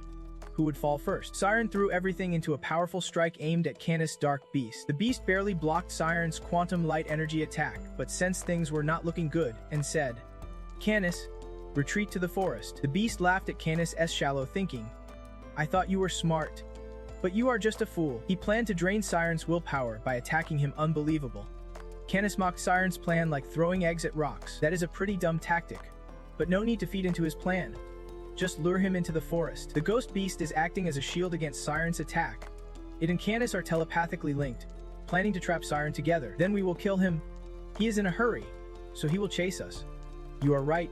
If I go with Harvest the monster who is my master's intellect, then I am the one who wins. After setting the trap with the ghost beast to kill Siren, Canis quickly vanished into the shadows, fleeing into the forest and leaving Siren behind on the path. Siren immediately boosted his speed, dashing into the forest to follow Canis' shadow and face him head-on. Aruki and Net, standing far off, panicked and shouted to stop Siren, knowing it could be an enemy trap inside the forest.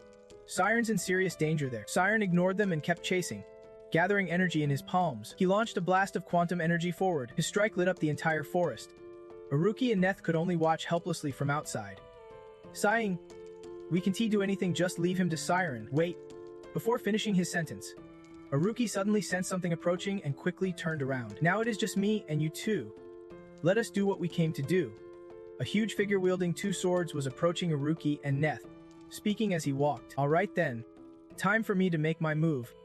He pointed at the 2 guys with a wicked grin and hungry eyes, radiating a fierce energy. Cut to another place. Clump appears with a creepy smile. His teeth straight and white like a shark's. "Care to dance?" he asks. His creepy vibe scared the blonde girl nearby, making her scream and run away. This scene is from 40 years ago, at a banquet hosted by the Bastard family. Right in the middle of the dance, Clump had no one to dance with. A blonde guy teased Clump. "I told you to find a dance partner. Why scare them away?" Clump just replied, Yeah. Clump acted jealous. "Looks like your hair's even better than mine. If you grew it out and dressed well, you would be fine." Long hair was in style back then. This was young Alpheus, whose good looks made the girls swoon. Clump looked bitter. Suddenly, young Alpheus turned toward a nearby voice. A woman's voice. "Hello, Arianne." Nearby stood a girl in a turquoise party dress who had been rejected for a dance. "Sorry, I'm a bit busy," the guy said. Why is he avoiding her? She is pretty, wondered young Alpheus. Clump, still bitter, explained. She is the eldest daughter of the party's host. The Bastard family's daughter seemed to have some issues. A noble girl with problems. You came here clueless. Young Clump was frustrated with young Alpheus. Young Clump seriously explained her problem. She was not very smart when she was little. She had an accident that left her intellect stuck at the level of a 50-year-old. Usually, the family did not let her leave her room. But today, they did not stop her. Young Clump stood there trying to explain all this to young Alpheus. Nearby, an old man laughed and mocked the girl, calling her the family's disgrace. Arianne so stubborn. They should hold her back a bit. Alpheus thought silently, just like the old guys in my family.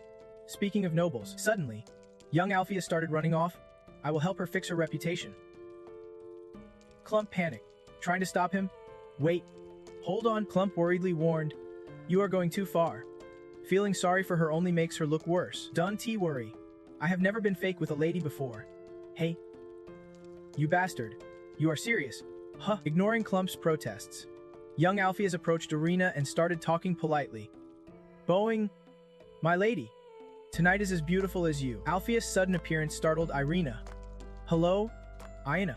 Huh. Not the reaction I expected. Outside, a few people whispered, watching young Alpheus talk to Arianne. What was he thinking getting involved with that poor girl back then? Donnie tell me young Alpheus is forcing a fake smile just to talk to her. I wonder if I could actually ask out a beautiful lady. Let us be friends, young Alpheus said. And suddenly Arianne burst into tears and started singing. Mom, it completely shocked him into silence. Young Alpheus just got himself into big trouble with that reckless move. Cut back to 3 years ago. Under a night sky with fake rain falling down. In a dark forest, a rookie stood in the rain talking to the guy in front of him. What are you doing? You bastard. The other guy did not make a move. Just stood there silently facing him. Thunder cracked loudly through the sky, mixing with the rain. Lightning lit up the spot where both stood. A rookie eyed the guy warily, not wanting to make the first move. The guy stood there with blue hair. It seemed like he was just standing there doing nothing. If he could. A rookie was sweating nervously. A rookie finally spoke up.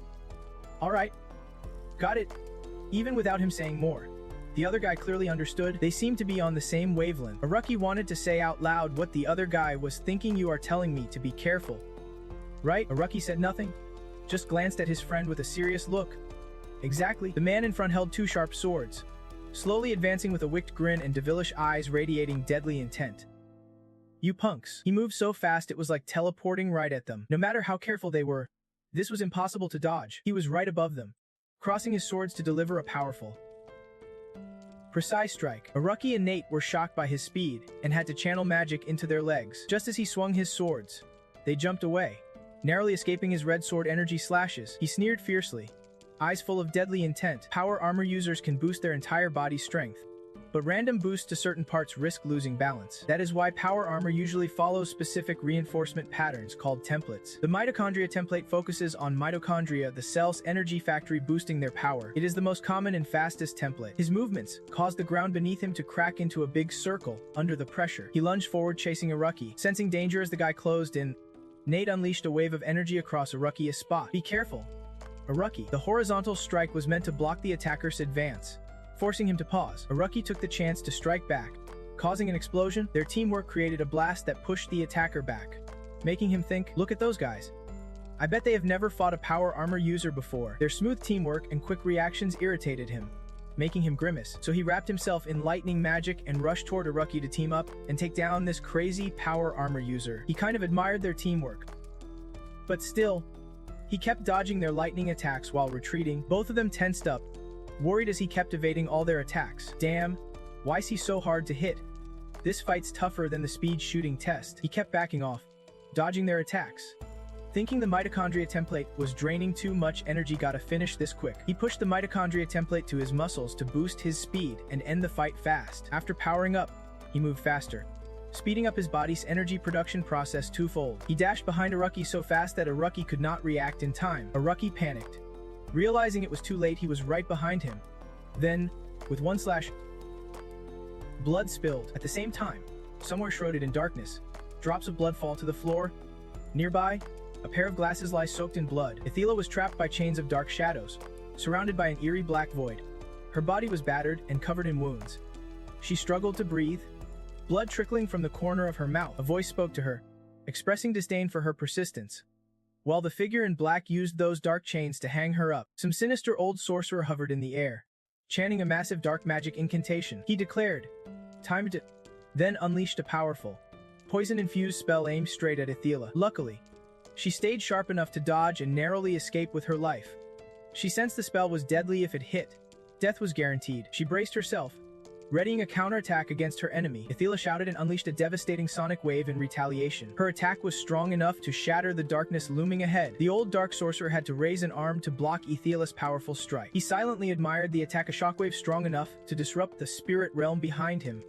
This was the scream of the demon wave. As he realized this, Athila's sonic attack tore through the dark veil, punching a huge hole in the wall. After that strike, Athila spotted an escape route.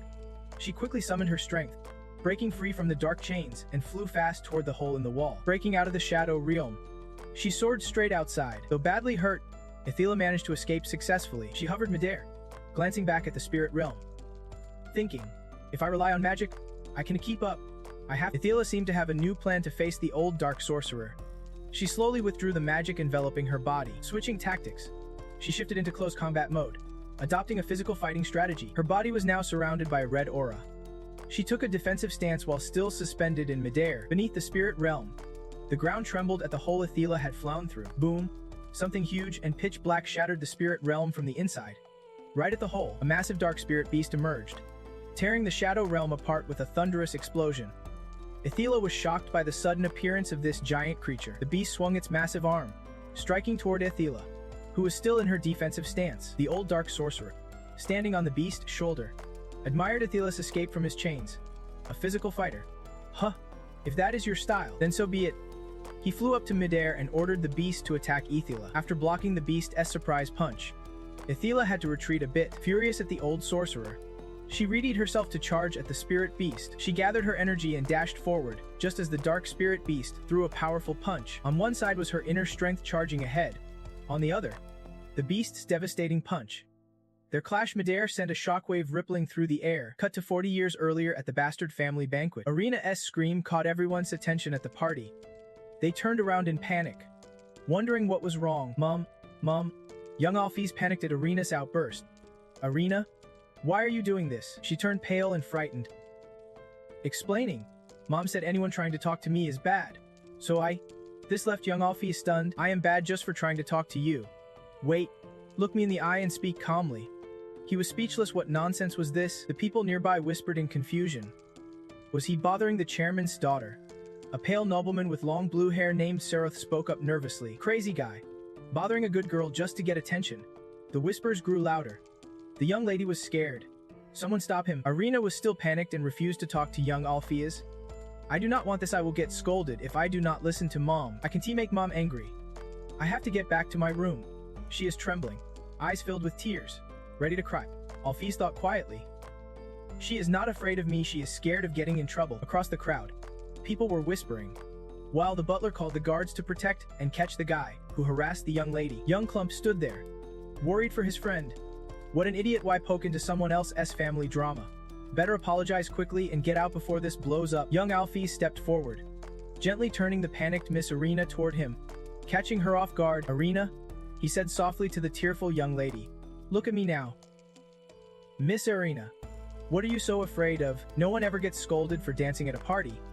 You did not do anything wrong. Young Alphys smiled kindly, explaining patiently so she could understand. Don't you want to dance a little? Arena had calmed down, and in her eyes, a gentle blonde-haired guy appeared. You should try it. It is so freeing. What do you think? The image of everyone dancing joyfully at the party, all looking beautiful, filled her mind. Young Alphys smiled and held out a hand politely toward Arena. Come dance with me. By now, Arena was no longer panicked but calmly studied the young man in front of her. She gently placed her hand in his. Arena's face lit up, her eyes sparkled, cheeks flushed with shyness and happiness at being invited to dance like this for the first time. Before, she always had to ask first, but no one ever wanted to dance with her. Their handshake was natural, with no awkwardness between them. The moment the giant punch from the cursed monster clashed with Theolas, a deafening boom shook the earth. Their powers collided, black energy compressing into glowing waves radiating outward. Kicking up a cloud of dust, the giant shadow monster stepped back. But at that moment, many smaller cursed spider-like creatures swarmed up. As Athila landed, she saw the spider monsters rushing at her and thought, this is real. Is this really a cursed monster? Without resting, she bounced back up and charged forward, throwing rapid punches like a storm. The old cursed singer hovered in the sky, the giant monster standing still beside him. He looked down at the scene, grinning smugly. Yeah, her punches packed some power. Standing aside, watching the fight, he commented as Athila never faltered. Each punch took down a shadow spider. Suddenly, the giant shadow monster raised both hands, preparing to strike. It slammed down hard, cracking the ground into shards with flying debris. But Athila quickly stepped back, dodging the attack. The old cursed singer raised a fist again, his smile darkening. Following his movement, the giant shadow monster punched fiercely forward, but Athila dodged swiftly once more. She kept dodging enemy attacks at lightning speed, not overthinking it, just focus on taking it down, using every chance to dodge. She closed in and countered, landing continuous punches on its reverse side. Her punches carried golden shockwave energy. The old cursed singer felt the electric current flowing through and smirked. Lightning shock, an attack that destroys from within. The continuous lightning shocks disrupt the body's circulation, amplifying the impact by 10, even 100 times. Waves of electric shocks kept hitting. Feeling the electric shockwaves hit his body, the old cursed singer laughed wildly. Eyes monstrous. Insane, he screamed madly. If only someone focused on training, they could stand at the top of the world by now. You let your talent waste away chasing after the truth. The old cursed singer kept talking as Athila lost balance and fell. Below, the swarm of shadow spiders gathered. The shadow spiders started crawling all over the giant cursed monster's body. It is all useless, the old man said coldly, as the giant hand covered in shadow spiders reached out toward Athila, who hovered midair. Single bug struggling against me is nothing compared to my grand plan to conquer the world. The old shadow singer looked down from above, speaking arrogantly. 5 massive fists of the dark beast shot lightning fast toward Athila. A loud boom echoed as the powerful punch slammed into the ground, sending dirt, rocks, and plants flying everywhere. The old shadow singer looked up in surprise. Somehow, Athila had appeared in midair above the giant dark beast's head. She thought, if someone like him got into the school, no, even just the city, things would be bad. I have to stop him, even if it costs me my life.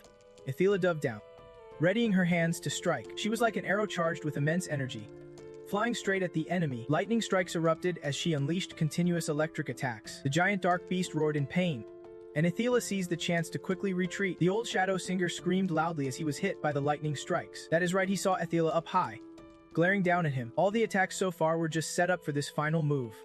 His hand shot up as if to grab something, but it suddenly trembled violently, feeling intense pain. His hand clenched tightly into a fist. His grim face twisted as he shouted at the top of his lungs. Remember this, time to unleash full power, like the geniuses of my era.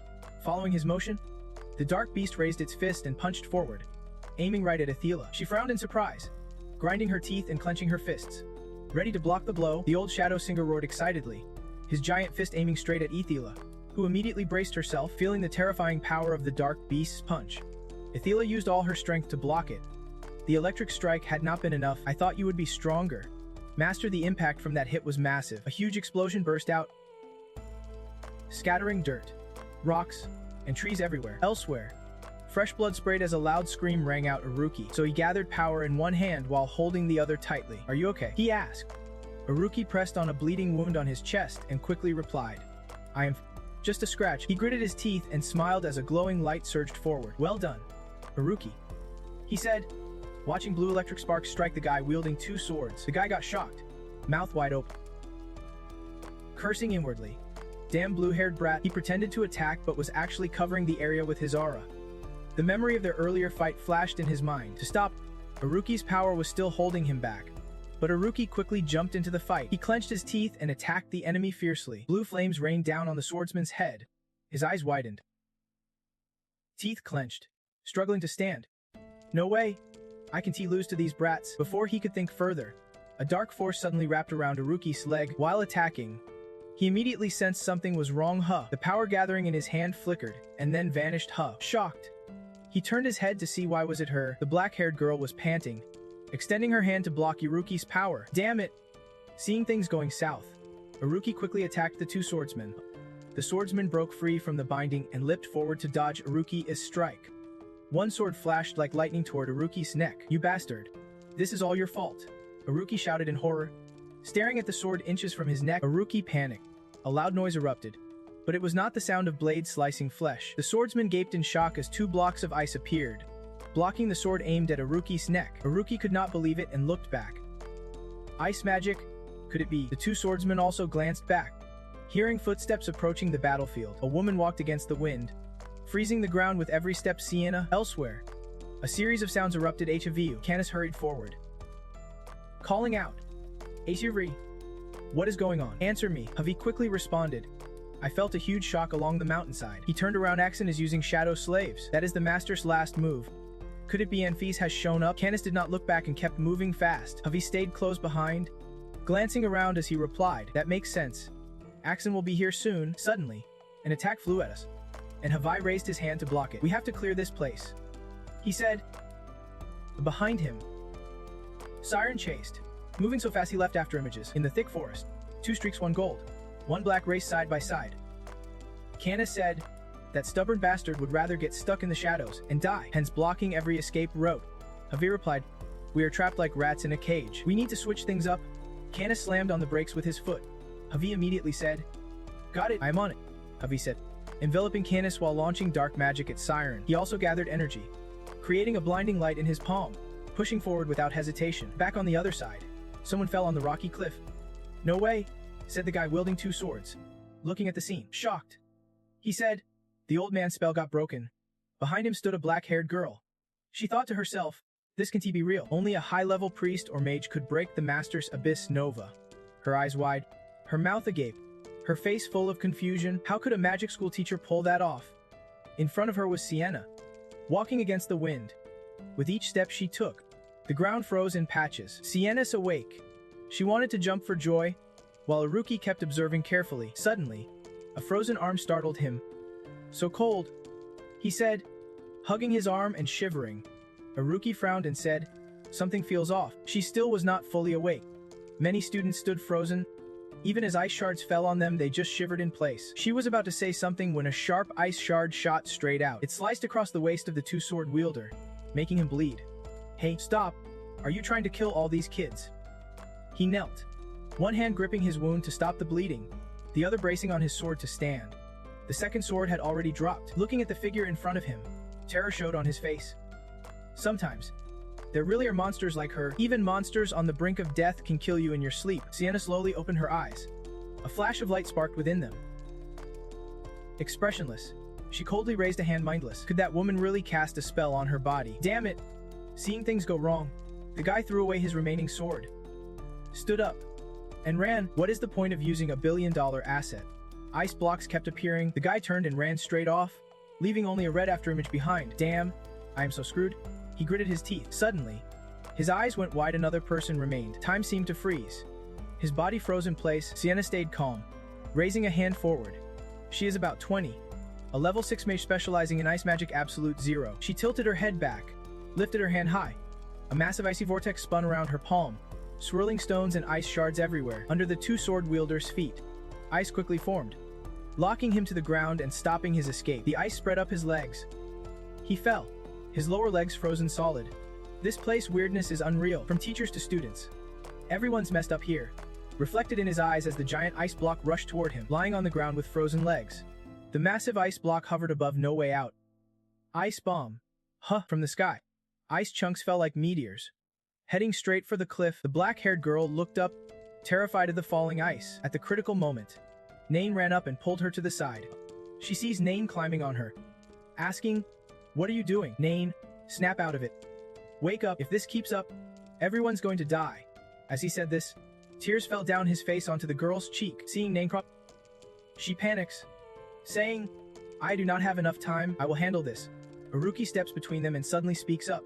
Nain immediately asks, "What are you planning to do?" Aruki is tall and strong. Without answering, he focuses deeply. "Ice no. The ice block weighs about 15 to 20 tons. I need to break it into thousands of pieces." Thinking that, Aruki raises his hand toward the massive ice, releasing a burst of power straight at it. At the same time, he calculates the factor for each fragment, splitting the energy into two streams. Not a single mistake allowed. The two energy streams surround the ice block and slice it into countless pieces. Watching the shards fly, Nain and the girl gasp in shock. How is that even possible? Those huge ice blocks shattered like fireworks made of ice. The Magic Academy really has students at this level. Seeing that scene, the two suddenly stiffen, realizing their current posture is a bit awkward. "What are you doing?" The girl pushes him away, tears still glistening in his eyes. He yells, "I just wanted to save you. I was not trying to hurt you. We are enemies. Nobody asked for your help," she says. Nain shouts back, "Stop complaining and calm down. Do you want to kill them all?" "I do not know," she replies, making Nain's face go pale with shock. "It is all because of Canis," she whispers, bowing her head. Memories from childhood flash through her mind. Two skinny kids shivering in the rain. The older brother trying to protect his sibling. Then she stops struggling, smiling through tears streaming down her cheeks. "I do not care what happens to them." "What the hell are you thinking?" Nain frowns deeply, hesitating before asking. Suddenly, a loud explosion erupts behind the girl. Nain gasps in shock. The girl turns her head to look. A bloody foot steps forward, leaving drops of blood on the ground. Her eyes widen, tears streaming nonstop as she stares at the person in front of her. Huh, Canis, wounded all over. Steps closer, clutching his stomach. "Canis," the girl calls out loudly. Siren is deeply focused on reading a book, as if he can tee himself away for a single moment. Siren has called over his two friends, Nain and Ruki. "Nain, guys, look at this." They move their bodies closer to him. "Huh, what is this?" The three of them stare intently at the book Siren is holding. Nain wonders aloud. "The principle of mass energy equivalence." Siren replies, "Exactly. Mass can be converted into energy." Then, Iruki adds, "Energy can also be converted back into mass." Iruki continues, "With this idea, we could improve the photon cannon." Suddenly, Siren shouts, "Wait a minute." His eyes catch a bold black line of text. He tells the others that the formula bears the name of their professor. Hearing this, they both gasp in shock. "No way." Scene change. A burst of golden magic energy suddenly attacks from somewhere. Hovey shouts angrily, "That bastard. He is adding more weight behind his attacks." Kaniski says in surprise, "Zika, do not tell me he is getting stronger." In the middle of the fight, Siren flies forward like a flash of light, golden orbs hovering around him. He grabs a nearby orb, his eyes crackling with powerful blue lightning, then throws the energy straight at Havai's position. Havi does not flinch, laughing loudly. "Impressive, but you are still too green," Siren replies coolly and decisively. Then he flies toward the golden orbs emitting blue rays, confidently saying, "This is just practice." Hearing that, Havi freezes for a few seconds, stunned, speechless, slowly turned into nothing and said to Canis, "I can't stop that. Run, Canis." He replied, "If we run now, we will lose the fight." Canis looked up, "Absorb my willpower. Hurry." The monster calmly responded, "Damn, you are really in a rush." That block battle caused a massive explosion that left the black-haired girl stunned for quite some time. She slowly turned around, and Nade, seeing the explosion, was utterly shocked. Nade looked closer and suddenly said, "So that is the Cannon Prince. Iruki is just like him." Siren, What a tough guy. A bright light shot straight into the sky as Nade and Iruki talked about Siren. Looks like he is already using the formula he learned yesterday. Siren gradually landed, and both his friends ran over, calling his name anxiously. Siren, Nade saw the wound on his arm. His face immediately paled, worry flashing in his eyes. He asked gently, "Are you okay?" Siren replied weakly, "Sorry." Guys, Siren looked up, his face marked with wounds and a dazed expression. "I do not think we can win this." Seeing him like that, Nade felt bad and tried to comfort him. "Come on. Why are you suddenly so weak?" He replied feebly. "I'm serious. That guy is insanely strong." Iruki added, "Looks like this is going to be tough." Nade looked at Siren and said, "Even after facing the powerful Cannon Prince, we still could not win." The two stared at Siren, seemingly understanding the heavy burden he carried. They figured he was under a lot of pressure. Two corpses lay on the ground as their thoughts about Siren kept swirling. The only reason he spoke up was because they had to handle everything here. They encouraged him. "You did great, Siren." Meanwhile, he sat exhausted, drained physically and mentally from the battle. "Now, we stand together." Iruki stepped forward, standing firm and challenging Canis. "What are you going to do?" On the other side, Canis was utterly exhausted and worn out. Iruki's questions echoed in his ears. "Are you going to admit defeat and spare us?" Vinny, anger flared up. "No one's dead yet. It is not too late to surrender." Canis shouted, "The battle is not over. My master will punish you all." Hearing this, they all glared at Canis in irritation. Someone spoke up first. "Punish us? Huh?" Iruki added, "Do you realize what you have done?" Canis replied, "You can ask Anfis when you meet him in hell." Hearing that, all three froze in shock. "Headmaster," Canis continued angrily, "and has made an unforgivable mistake. This Lussie Academy was created by mixing Han with my master. Everything you have here was taken from my master." Charon was stunned by Han's words, his body frozen in place. "Don't he believe a word Han says?"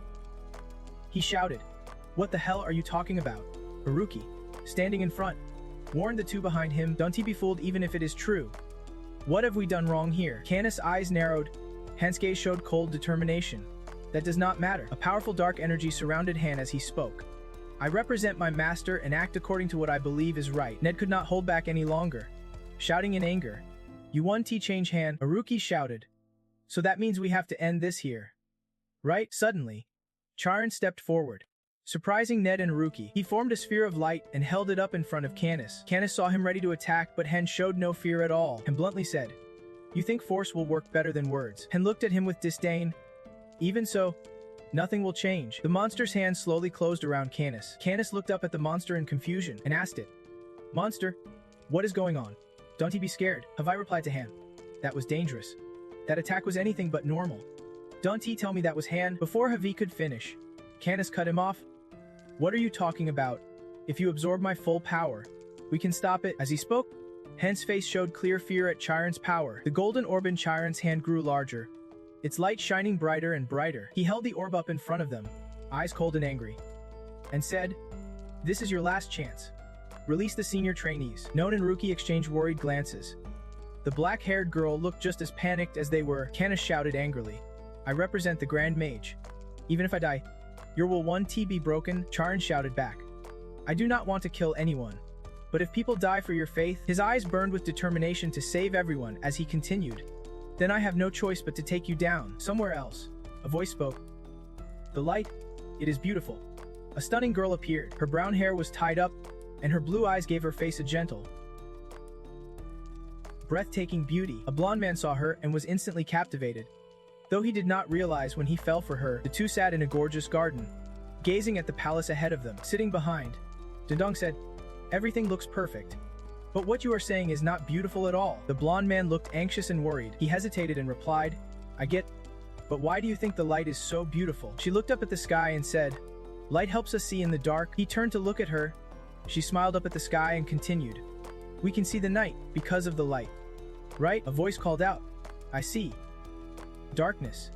Blue electric sparks flickered in the young man's eyes. Two streams of energy intertwined, not opposing forces. "I get it now. I really get it," the man exclaimed. "It is beautiful. Simply beautiful." "Arena? So that is the name of the beautiful girl." She looked at him confused as he spoke to her with affection. "Arena?" He knelt on the soft grass and confessed, "Will you be the light of my life?" The scene was stunningly quiet, with pink petals floating wildly into the sky. Memories flooded back. How could I forget that day? The night's atmosphere, the stillness of the wind, the scent of grass, and Arena's beauty kept replaying in my mind. I will never forget that pure beauty, no matter how the world changes. Those beautiful memories belong to the headmaster. Back to reality. Sweat and blood streamed down Han's face and stained his clothes. He struggled to use magic to pull the headmaster back from that fading vision. He looked exhausted but refused to give up, thinking that radiant magic is too strong. He squeezed his eyes shut.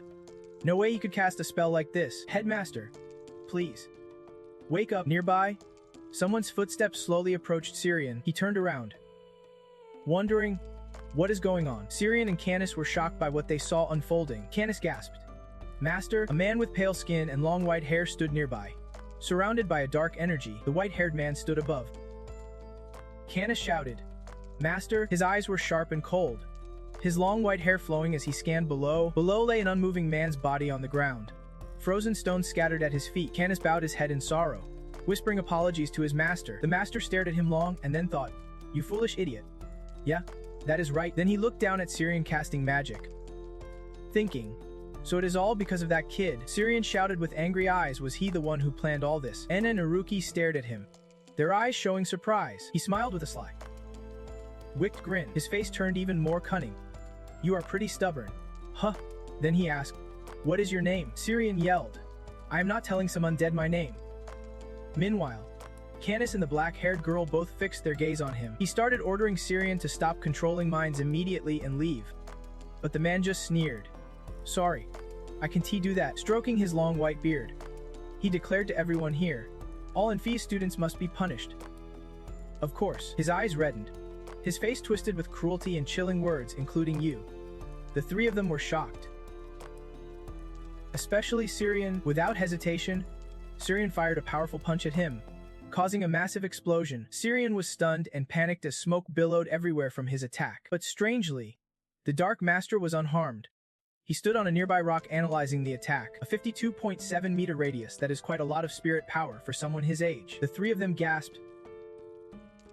Someone muttered, He actually dodged it. Siren was not backing down. Just as he readied another attack, a voice rang out. Stop, Siren. They looked around and saw a woman limping forward, clutching her injured arm. Siren's eyes widened. They all exclaimed in unison. Ithila. The Dark Master looked at them and sneered. Losers still dare to show up. If you are lucky enough to survive, you should be ashamed and leave covered in wounds. She spoke earnestly. I do not care about winning or losing. I just want to protect my students. Siren asked curiously. Hey, who is that guy? Why is he doing this? Ithila's face grew tense and anxious, sweat pouring down. She answered with difficulty. His name is Axel Viter. She continued. He is a level 3 Grand Mage. Everyone was shocked. It seemed he held a serious grudge against the principal. Axel Viter spoke from above. Pathetic. Fighting against kids like these. Ithila's eyes glazed over as she replied with effort. You do not have the luxury to be so carefree. A number appeared. 10%. Canis seemed to notice something and thought silently. The Master Spirit power is only at 10% right now. Behold, Canis, even at 10%, a Grand Mage's power is enough to wipe them out. Canis added, but we still have not caught Amphias. Just as I thought. I should. Before he could finish, the black-haired girl interrupted. Canis, what are you saying? Have you ever called his name loudly? Canis' footsteps approached steadily as he shouted. Master, Canis said confidently. Leave this to me. Axel Viter slowly turned his head. He looked at Canis with a sinister grin.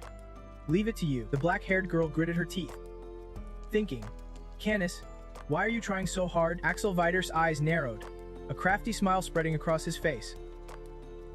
That kid, he asked Siren. You are Amphi's here, right? Siren replied firmly and decisively. Don't drag the principal's name into this. His eyes blazed with anger. Compared to the principal, he recalled the happy memories of being treated well by him as a kid. Then Siren shouted in fury. Someone like you does not deserve to be a mage. Axel Viter laughed like a madman upon hearing that. His laughter grew louder as he said, Amphias? 40 years of helping you have lived a fake life this whole time. And Ruki froze, staring at him blankly. Axel Viter responded to Canis. Fine, he told Canis. Fight him yourself. Canis bowed deeply and thanked him. Thank you, Master, Athena shouted. Stop. Siren, the two faced off, ready to fight. Havi reminded Han. Canis, think it over one more time. It is better to leave this to Axel. Ignoring the advice, Han stubbornly stayed loyal to his master. Han thought to himself, he would already disappointed his master once. He had to beat that guy. No matter what, the two locked eyes with fierce intensity. We are going to fight. Have? Canis' eyebrows furrowed. Have? Answer me. Have? Hen felt like he would fallen into an inescapable darkness. Then Canis dashed forward like the wind. I am still fighting. Siren also got into battle stance, radiating golden energy all around him. Canis flew toward him, but was hit by Siren's golden attacks. Hen thought. What the? Jumping out from the cliff. I am ready for this fight. Canis grinned wickedly. You idiot. Hen, you think those shadows can be used midair? But the night sky is just one giant shadow. Siren soared higher. A brilliant light shining from his body that surprised Canis and everyone watching below. The black-haired girl looked up with fear, while Siren hovered in midair. He thought, if I can follow Han's moves, I will just target his entire spiritual domain. Thousands of golden orbs attacked Canis before Hen could react, and formed a shield to protect himself. The light from the orbs grew brighter and more intense. Streams of colorful energy pierced the darkness of the night. Beams of light shattered through the shadows one after another. Canis' silhouette struggled to dodge as Ngayan Jine grew furious at this guy. Frowning, he analyzed. None of this is fake. Before him, Siren shone brightly, radiating beams of light that surrounded him, leaving him stunned. And truly unleashed dozens of spells at once, and they were all the real deal. Siren's face was pale and bloodied. His cold eyes glowed blue, making Canis deeply uneasy. After a mediocre start, this was something else. Thousands of beams of Siren's power surged straight at Canis. Ithila below gasped. Since when did Siren get that kind of power? Nain and Ruki were wide-eyed. No way. He is advanced to the infinite realm. A voice echoed, startling the two. What did you just say? Ithila spoke up, making the two boys break into a cold sweat. Siren had taken his first step into immortality, then looked up to watch the battle. Only then did the boys finally exhale in relief. Above, countless sparkling beams lit the sky. She thought, this is it. It is. Dark shadows quickly weaved through the powerful beams of Canis' energy. With a serious face, he said, answer me. At this rate, we are all going to die. After a brief lapse, he got hit. Panic struck him. He touched his wound but felt nothing. Confused, he thought, I am not hurt. What just happened? He looked up. Canis had not targeted him directly. Siren grabbed an energy orb, preparing to throw it right where he stood. The orb headed toward him as he pondered in his mind darkness. Siren was completely erasing the shadows he could use to teleport. He nervously looked up, goosebumps rising. The psycho's spiritual power was bottomless. Sang rushed to grab him.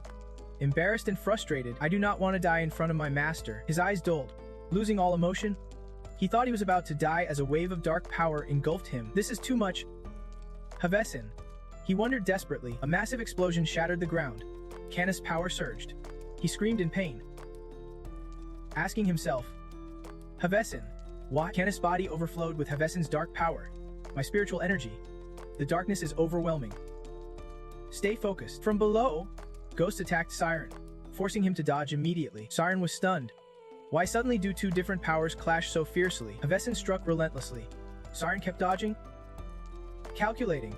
This defense could work in my favor. Suddenly, a strike hit his arm. Pain flashed as blood sprayed. His attack was turned back on him. He lands. The shadow follows him, and it also descends to the ground with equal force. Rocks fly toward him. He covers his wound, gritting his teeth in frustration. Using the immortal jaw now would be too risky. Siren's instinct's pretty strange, right? His stamina can withstand the cannon light. He attacks while thinking. Smart, a strong close combat fighter, and speed comes from agility. Trod and senses something off. He hopes to find the weakness. Why did not the enemy do this from the start? Could it be? He reaches out, gathering his magic power, that cursed spirit, the image of the shadow monster, and Havesin's sharp gaze flashed through his mind. It is draining his spirit energy. A thought crosses his mind. That is right. We are a fusion being. Ithila glances up, teeth clenched in disgust. Azin, that ruthless guy. Azin shoots her a furious purple glare. She judges him. He is nothing but a deadbeat for her. At that moment, Canis groans in pain, making Arianne beside him worried as she calls his name. Arianne moves closer, calling his name again, but he keeps vomiting. His thoughts race. Was that container just to help that spirit move? Canis feels dizzy. Whispers, Havesin. That fight between the monster and Siren was insane. No clear winner. The monster roars. Siren instantly reacts, calculating nonstop in his mind. Got it. If the opponent has changed, his eyes tense up. No need to keep using physical attacks like cannon light anymore. The answer? He absorbs the magic power above the barrier. Gritting his teeth, he plans cannon light. A massive surge of power blasts toward the monster. The monster screams. Damn it! It hides between the rocks and escapes. Then it releases energy. But Siren blocks it with his hand. He is tense but expected this. Just as he thought, It is not easy even with infinite spirit energy. He surpass his own limits. Suddenly, his body begins to shatter. He realizes what he must do, calculate everything perfectly. No choice but to elevate his intelligence to the max, with determination in his eyes. Energy equals mass times the speed of light squared. He unleashes all his power in one strike this time. He will convert the entire mass into energy. The power hits the monster, leaving it confused.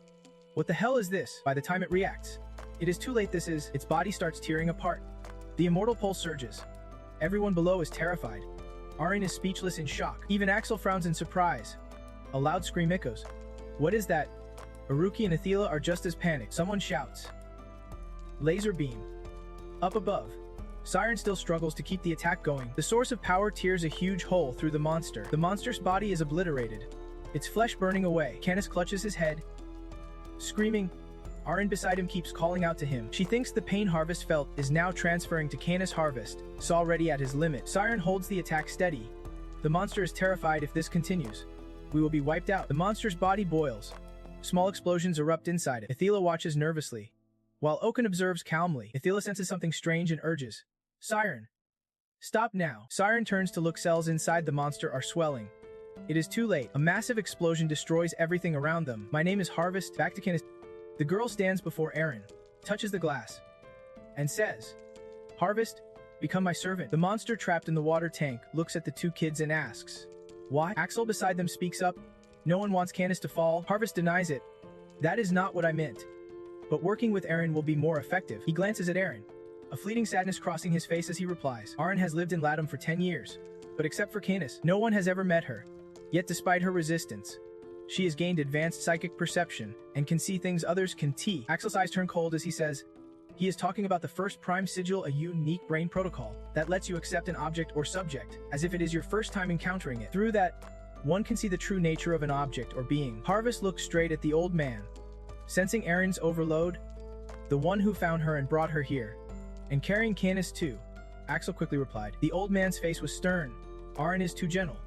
Let her merge with Canis. Deep down, Harvest quietly understood something from the fleeting thoughts. So that is it, Axel? The reason you handed Canis to me. You planned this from the start. A minute before the explosion on the mountain peak, the blast flew down to where everyone stood below, shocking them all. Arianne shouted, it is coming. The monster whispered inside Canis' mind. I am about to explode. Canis weakly called out Harvest's name. It is angry at the mountain. I will destroy our contract. The blue power inside Canis escaped, causing him pain. The monster loomed in the air. Only Canis kept screaming.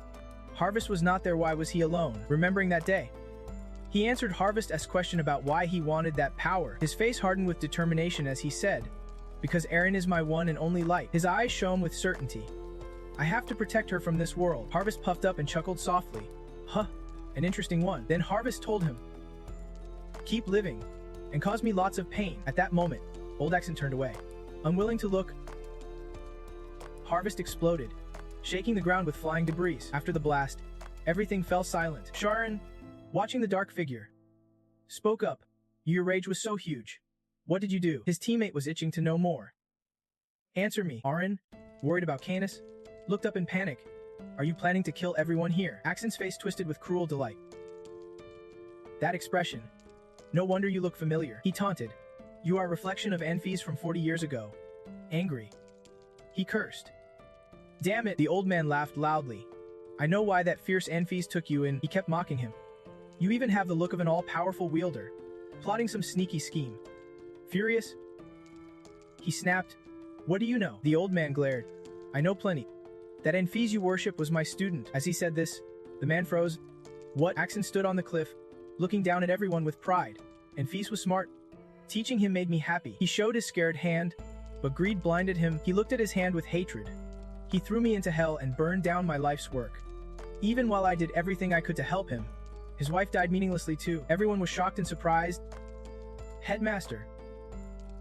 What happened? Athila? Please explain. Axel looked up at the sky, his eyes thoughtful. 40 years ago. Siren listened carefully. This is the record. The old man was young, sitting in a chair, and Anfis was trying to perform magic at the peak of his time. The old man closed his eyes and relaxed. In Anfis' life, a voice announced, this year's Golden Magic Circle Award goes to Maraf Anfis. He was thrilled, excited. He raised the badge high, cheered on by friends. The award was for the mage with the best achievements of the year, the shining badge. The golden magic circle. The colleagues surrounded him, praising. And Fias, you are a genius. Who would have thought he mastered both particles and mechanical waves? You made it big. Don't forget us, you are the light of the Maroff family. A close friend hugged and kissed him. I thought you were a troublemaker.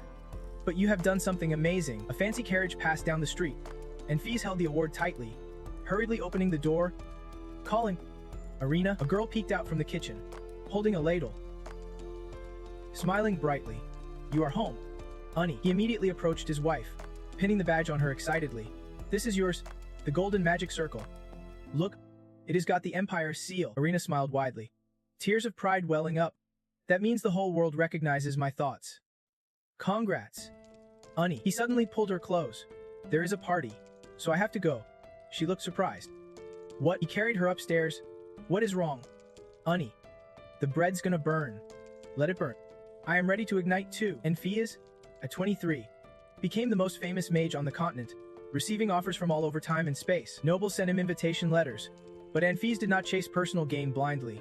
He carefully picked his offers.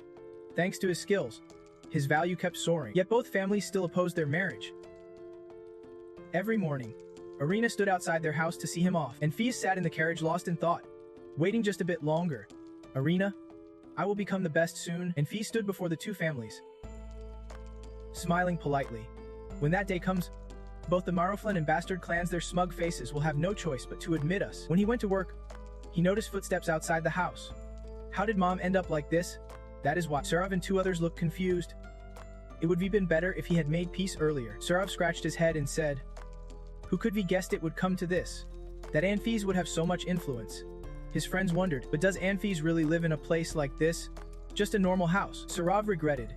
I should be brought some fruit. He knocked on the door, saying, It is not like giving him a gift and brushing things under the rug will fix everything. The door opened, surprising the group. You are back, hubby. Arena nervously eyed the men in front of her. Hey, you guys are the men. Exchanged looks.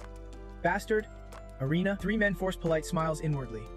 This really is Anfi's house. Sarav raised his hand to introduce himself. We are friends of Anfi's. Is he home? Arena gently replied. He is out. He asked again. Do you know when he will be back? She said she did not know.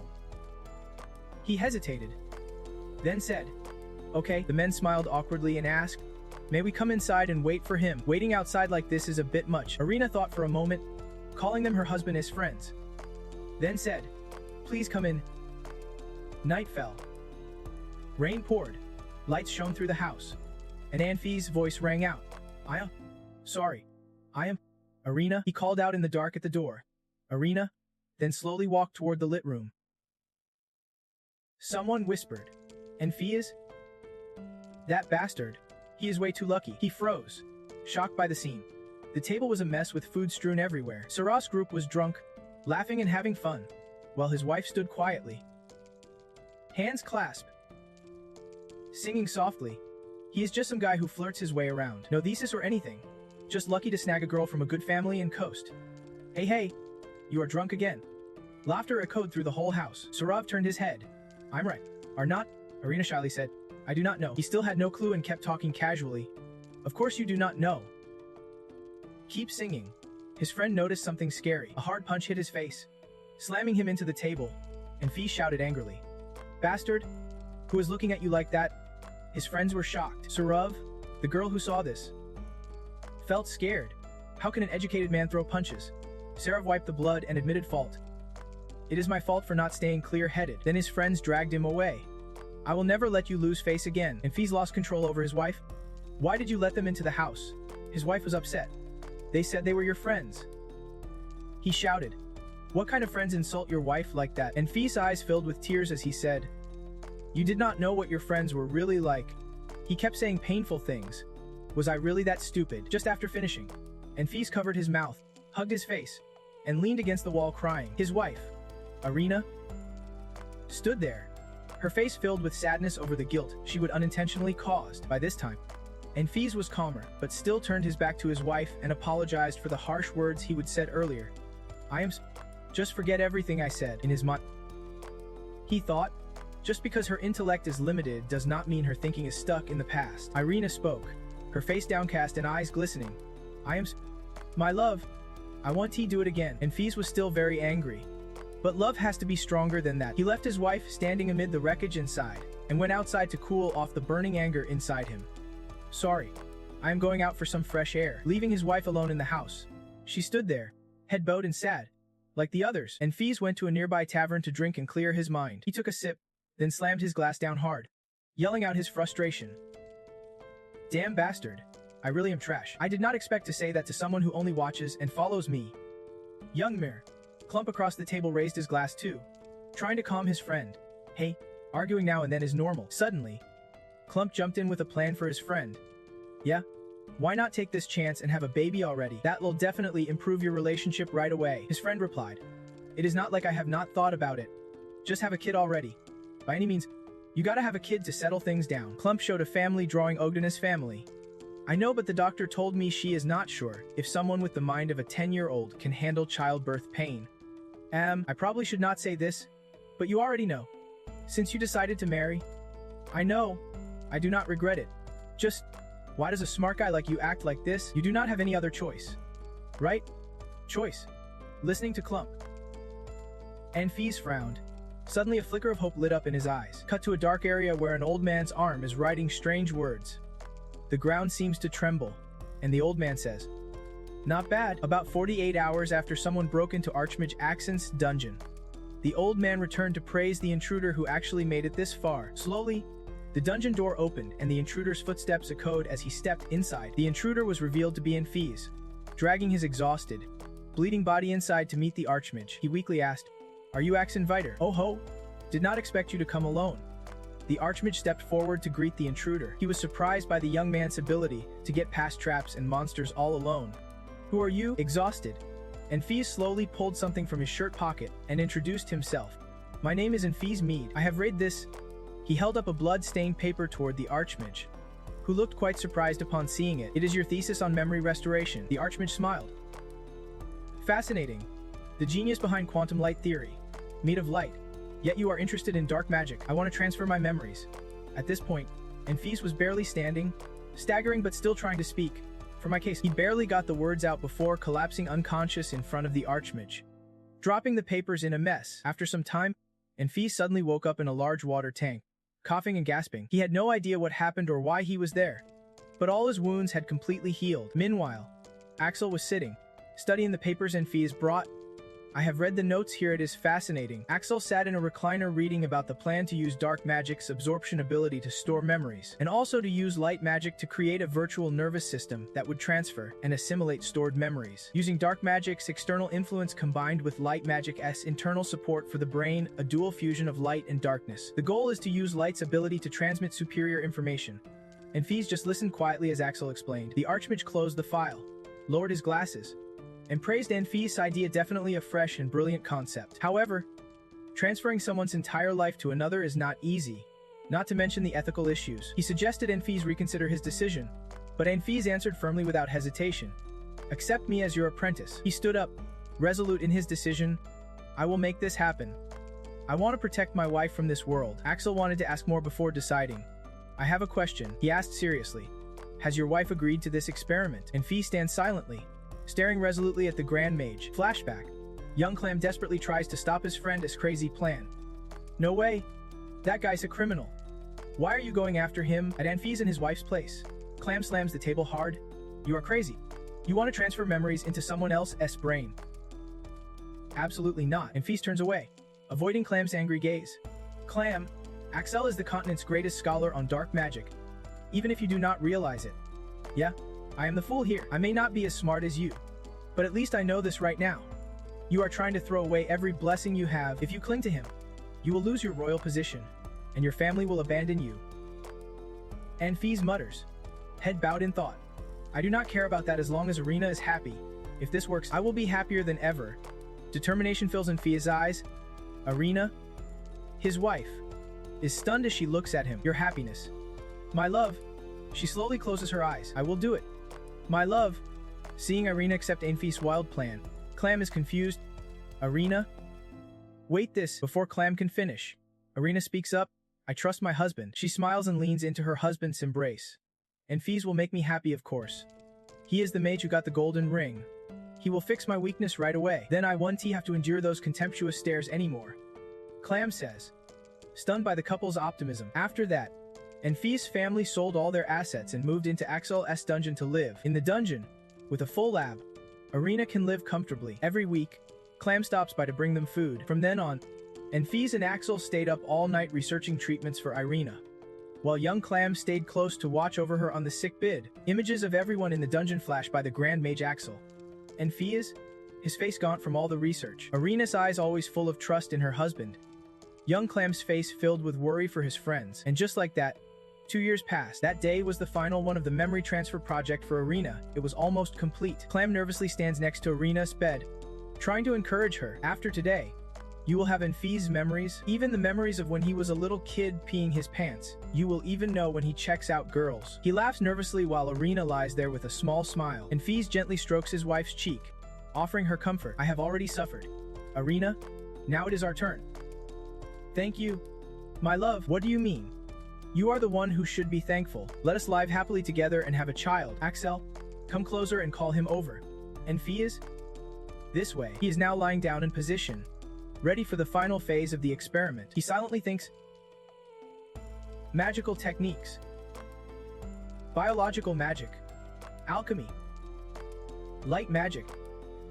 Shadow magic. We have used all the latest technology. Clinical tests showed no issues. Success rate should be 100%. He and his wife are both in position now.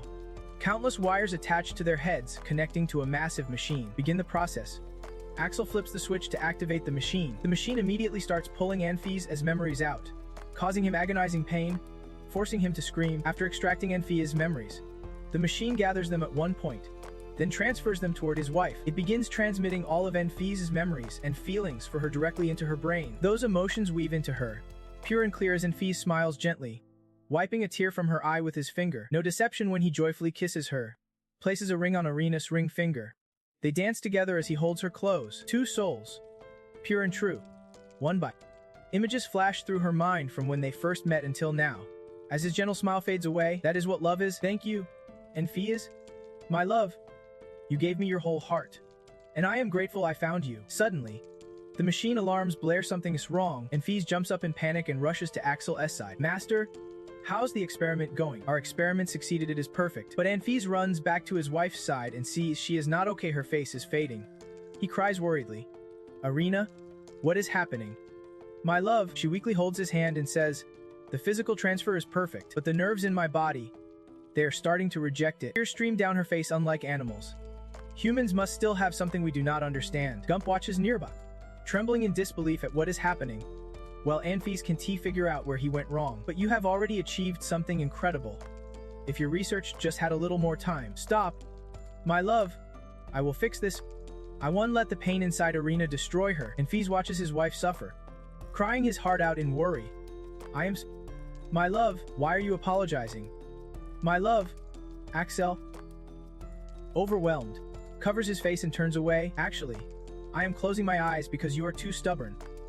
Stubborn. You are the real fool. I have been a fool from the start. He screams. Heartbroken. It is my fault. My love. Her happy tears flow down her cheeks. Thank you, though brief. You showed me the world. You live in a world full of reason. Thank you for letting me see it before you left. My love. Enfees' cries echo through the dark abyss of pain like no other. Losing the one he loved most, willing to do anything for her. Now he has lost his true love. Arianne, the experiment's failure took Arianne from this world. Her funeral was attended by family members. Enfees was not allowed to attend. The family kept him away. He could only mourn her from afar. Heartbroken, they never registered their marriage or had children, so no one in the family recognized their bond. They were separated like strangers. Worlds apart, he knelt in the huge hall, drenched, head bowed, eyes hollow. On the day Arianne died from the experiment, Enfees repeatedly slammed his head against the wall. Despite Clamp and Axel trying to stop him, he now seemed like a madman who no longer wanted to live. Throwing himself against the wall again and again, Clamp's face was soaked with tears, holding Enfees' bloodied head, his mind haunted by the question, how could this happen? Wherever there is light, there is shadow. Arianne taught me to see life that way. So why did you change her? Why did you make her leave him forever? What is wrong with me?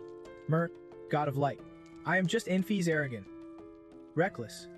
We dared to mess with forbidden things. Enfi, you are back. I am sorry about Arena. Axon said, opening the lab door and stepping out. Cheer up. Enfi, now let us get your spirit and body back on track so we can before he finished. His actions startled Axon. In his hand was an empty oil bottle, the last drops falling onto the floor. Oh no? I do not know what he is planning, but there is oil everywhere and paper scattered all over. Axon's anger flared. What are you doing? Enfi waved the bottle away and said only, Master, we should never have done this research. After losing his love, he has lost himself. Axon shouted, trying to stop him. Snap out of it. I know you are hurting, but it is only temporary. The experiment succeeded. People like Arena, those with unexplained mental struggles, we can help them. You are going to let her sacrifice be for nothing. Enfi laughed maniacally with a flick of his palm. Enfi conjured a fireball from his flame magic. He dropped the fireball, igniting a roaring blaze that engulfed everything. Standing there, watching all his hard work and his master burn, Enfi only smiled wildly. It all happened so fast. Axon could not do anything but scream in despair. This research is not yours alone. It is my life's work too. All the documents caught fire and burned quickly. He reached out to save them but was powerless. Without looking back, Enfi left everything burning behind, even his master. How could you do this to me? The flames swallowed everything, spreading until the entire dungeon was a sea of fire. Back to the present. All his work is gone.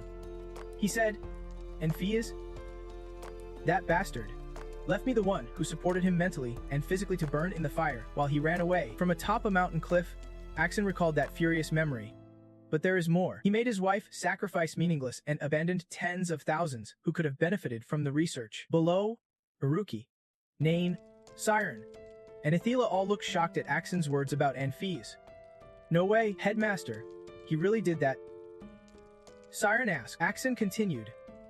Of course. I understand his pain, but his actions do not deserve the title of mage. He slowly fixed his cold gaze on those below. I am here today not just to report, but to stop any mage who thinks like him from existing. Do you believe he was a good man? Axon shouted. Iruki and Nain grew serious and wary of the dark archmage's presence. He is cunning, arrogant, and reckless, Athila said, stunned by his words. The archmage roared in fury. He destroyed a great cause to save people, just like that. Before he could finish, Siren interrupted. Surprising everyone, that is true. His actions did not fit the title of mage. Siren stepped forward boldly to speak. Seeing this, Nain tried to stop him, but a hand quickly grabbed him. Chiros. It was Athila who held him back, not letting him interfere with Siren. From someone who has been betrayed, I understand you, Siren said, advancing step by step. But your choice was not right either. What? The archmage narrowed his eyes at Siren. You are a great mage, and this is all you could do. He smiled coldly, showing his white teeth.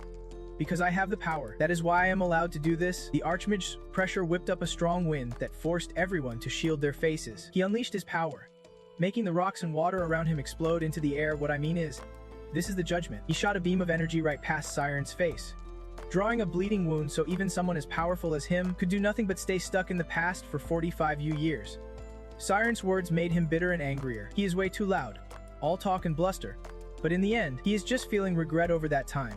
Is not. The old villain narrowed his eyes at Siren. He fell into deep thought, recalling the first time he met Enfi's wife. A pleasure to meet you, Arianne. My husband owes everything to you, she said softly, bowing politely. Welcome. Please make yourself at home. Arianne turned back with a smile to her husband. Do you live alone here in this vast place? Master Mage. Enfi looked embarrassed at his wife's question. Sweetheart. This person is. She ignored him and kept smiling, chatting with the old villain. You feel lonely, do not? He hesitated before answering her. Arianne, when I first saw that girl's eyes, I was terrified. In those eyes was a divine presence so overwhelming, a gaze that could face the darkest shadows without flinching, a light strong enough to cover all darkness in this world. And I can feel that same gaze in this young man. I see the image of that small girl reflected in the eyes of the brave man standing before me. After a moment of thought, he suddenly burst into loud laughter. His laugh made everyone below anxious and scared. Understanding and empathy are feelings everyone has, but when those feelings are pushed to the extreme, they stop being human. He slapped his hands in boredom. His laughter grew darker and more chaotic, with insight beyond normal limits, seeing beyond good and evil. Siren stood firm before the dark Grand Mage without a hint of fear. He stood there like a shining beacon in the night. Siren, can you predict the cause and effect? Right? The old villain kept his stance and said, Looks like we will never see eye to eye. Slowly lowering his hand, his cruel eyes glared fiercely. He is someone who should not exist in this world. Suddenly, columns of darkness rose from the ground, surrounding everyone below, causing panic. What is that? I thought he was out of magic power. But the shadow columns flew up and merged into a huge orb above the hill. Siren worried as he saw the dark magic still flowing. How could he break the rules of fair exchange? Surprised, the old man raised his hand high, clenching his fist. The evil old man laughed confidently. And honestly, it is terrifying, so mysterious. Haruki looked up nervously from below. Holy crap, if that thing falls on us, then we are all as good as dead. His dark orb sucked up the earth and rocks, growing huge like a meteor hanging over everyone's heads. Denkinus lay unconscious, his head resting on his sister's lap. She saw the dark orb from the Grand Sorcerer and panicked too. The orb kept pulling in more dark energy and earth, growing even bigger. Suddenly, a beam of infinite light burst forth, shattering the dark energy. The light shone directly near old Axon, clearing away the shadowy fog and illuminating the area. Everyone was confused. This infinite light just obliterated Axon's dark orb. From the light behind the dark Grand Sorcerer stepped two figures. That guy, that and Anfias. Everyone shouted in unison. Principal. The dark old man turned his back toward the light, wearing a sly grin. The principal stepped out of the light, his face serious. Axon stood with his arms crossed. The sky around him was pitch black, dark magic billowing from him. He gave a shocked look. You are out. Anfias? Did T think you would break the memory seal spell so easily? Anfias calmly replied to his old teacher. Remembering the past is a good thing. Images from the past appeared. Arena's beautiful face shone brightly. I am really grateful. Back on the battlefield, everyone had reached the old man and called out. Principal. He turned to his students, his body covered in wounds, and said, Thank you all so much for protecting everyone. Anfias placed his hand over his heart and bowed slightly toward everyone. I am glad Professor Atella was with you. Thank you. She stepped forward, wounded but speaking firmly. Don't worry. I feel guilty too for not protecting the students better. Siren rushed up to the principal, wanting to ask, Principal, what about him? Anfias checked on him. His mental power has fully recovered. Right? Siren was surprised the principal already knew. You knew. The strongest magic Axel created was the magic abyss magic that controls memories. The principal smiled kindly, explaining step by step. When Axel erased his memory of using that magic, it temporarily restored his mental power, so that method really works. Remember my words. Siren. The principal gently tapped his shoulder. If you do not have an Axel card that can turn the tide in any battle, you can call yourself a battle mage, he said seriously. Anfias got serious and suggested, let us old-timers handle this. No need for rude actions. And release the kids. The old man laughed harshly. Releasing them is easy. But what will you do now? You are no longer their principal. Anfias frowned at Axel's words. Hundreds of students here had just heard the full story of his shameful past. Haruki shouted furiously at the dark old man. You are the one who revealed the principal's past. This was all your plan. Axel kept taunting, dredging up ugly things from the past. What do you think about burning this place down again? Like before. Anfias furrowed his brow, upset with him. This is not a joke. Axel raised his hand, shouting towards Siren's group behind the principal, trying to lure them out. Who wants to follow me? We are going to perfect the memory graft research. I have already succeeded in grafting my own memories. Look at this magical creature that is Havesit. The cursed ghost beast that once protected Canis is now just a pile of goo, and Canis is badly injured and unconscious, being cared for by his sister. This success came at the cost of Arena's sacrifice. The mention of Arena hit a deep nerve, unleashing Anfias' long-suppressed rage. Sacrifice. The man looked right at the one he called Master with cold eyes. Flashback to Anfias standing before the evil sea demon Master. Master? This research, it was all your plan. What? Before lighting the trap, Anfias found a stack of dangerous documents. The Master planned to create something by stealing Arena and the creature's memories. He was shocked when Anfias revealed this. He smiled bitterly, realizing the truth behind the Master he once trusted. Holding up those documents, he asked, why did you create hundreds of these magical creatures? You wanted to conquer the world. Facing his secret exposed, he stammered in panic. No more hiding, he showed his ruthless face. Is that so bad? When the truth behind that old story came out, everyone was pretty shocked. So that is why he burned the research papers. I believe that magical creature carries the memories of Arena and me. Right? Hearing this, Arianne was overjoyed. Sitting silently, the evil master was furious. Speechless, his plan unraveled. He did not succeed in grafting his own memories onto the ghost beast. It was actually Anfias and Arena's memories. Anfias' voice echoed, saying it had gone way too far and exploded here, meaning it disobeyed orders. Because it is just like me. From afar, Candace's sister overheard everything. Do not tell me it was you. She erupted with rage, draining the magic power from nearby students. Her dark power burst fiercely, making Iruki turn around in surprise. Was she the one who ordered Hevesit's self-destruction? You were planning to kill all of us, including Candace, she shouted, tears streaming down her face. Axel showed no worry, just bent down to shield himself and laughed mockingly. He pointed slowly with his prosthetic arm at everyone there, not listening at all. He summoned a massive dark magic storm in the black sky. There it is again, the giant meteor charged with dark magic falling from the sky. Siren and Iruki looked up, baring their teeth and ready to fight. The pressure from it was insane, blowing everything around away. It was heading straight for the unconscious students. Over here, Siren, Nain, Iruki, Athena, and that shouted together, "Principal! Principal!" The old man yelled. "What now?" And Fias, run! Axel laughed loudly amid the chaos, ignoring everything. He ran off himself, and Fi's face showed worry seeing this. Scene shift to 10 years after Arena's death. Clump appears. "Are you going to die here?" "Good health," Zosie said clumsily. As the man ate, "I went through a lot in these 10 years to find you. Traveled everywhere, spent tons of money. One day, I got a tip on your whereabouts." Clump recounted his search for his close friend, but Anfis cut in. "Why are you here?" "To see this troublemaker you." Clump sighed, pulling something from his jacket pocket. "I have something for you." What he pulled out surprised Anfias, who stared wide-eyed. "You should have disappeared the next day." He was too moved to speak as he opened a letter from his wife and read it aloud. The letter was for him. "My dear Anfis," followed by her heartfelt words. Reading it, he could not hold back tears, which fell onto the paper. "It was my choice to do this experiment." He broke down, choking on his sobs. "If I had one last wish." Arena wrote this letter to her husband while he was pouring all his effort into researching a cure for her. "I wish you would not be sad. Keep doing the research you love. You are my eternal light. Show the world that light." And Feast choked up and said to his friend, "Give me some money." Clum, he spoke simply. "I will build a school so fools like me won't exist anymore. I will put my whole life into this school."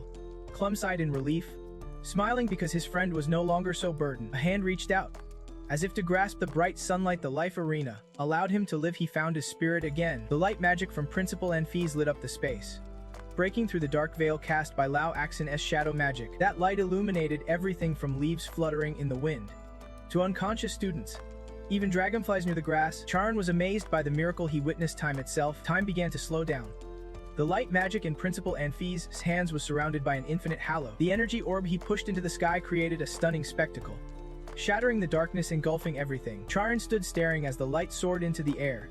Iruki also looked up, following its path. Candace's little sister, who was caring for her brother, lifted her head to watch it, too. And Feast's magic blazed brightly in midair. After bursting through and dispersing the dark mist, Charon was no longer shrouded by darkness but illuminated clearly. Lao Axon looked up confused, not understanding what had shattered his dark power. "What is this?" "A magic called Big Bang." And Fias, exhausted from channeling so much energy for that spell, slowly explained while catching his breath, admitting it is a bit embarrassing to send a harmless light spell to the Mage Association as a warning, but I believe this farewell gift is more than enough. Lao Axon slowly turned to look and said, "I did not expect this to happen. You prepared magic against me. You liar." Suddenly, Lao Axon could not stand and collapsed to his knees, supporting himself on the ground. He began coughing up blood. He would clearly reached his body's limit. Even if he manipulates his memories to restore his spirit energy, it is just a mental illusion. If he pushes himself any further, his brain won't hold up. His life is in serious danger. He has failed. So that is it. Turns out he has not rested for 40 years. After coughing and vomiting blood, Lao was gasping from exhaustion. Lo Axon struggled to speak. "You defeated Archmage Axon. Your fame will only grow.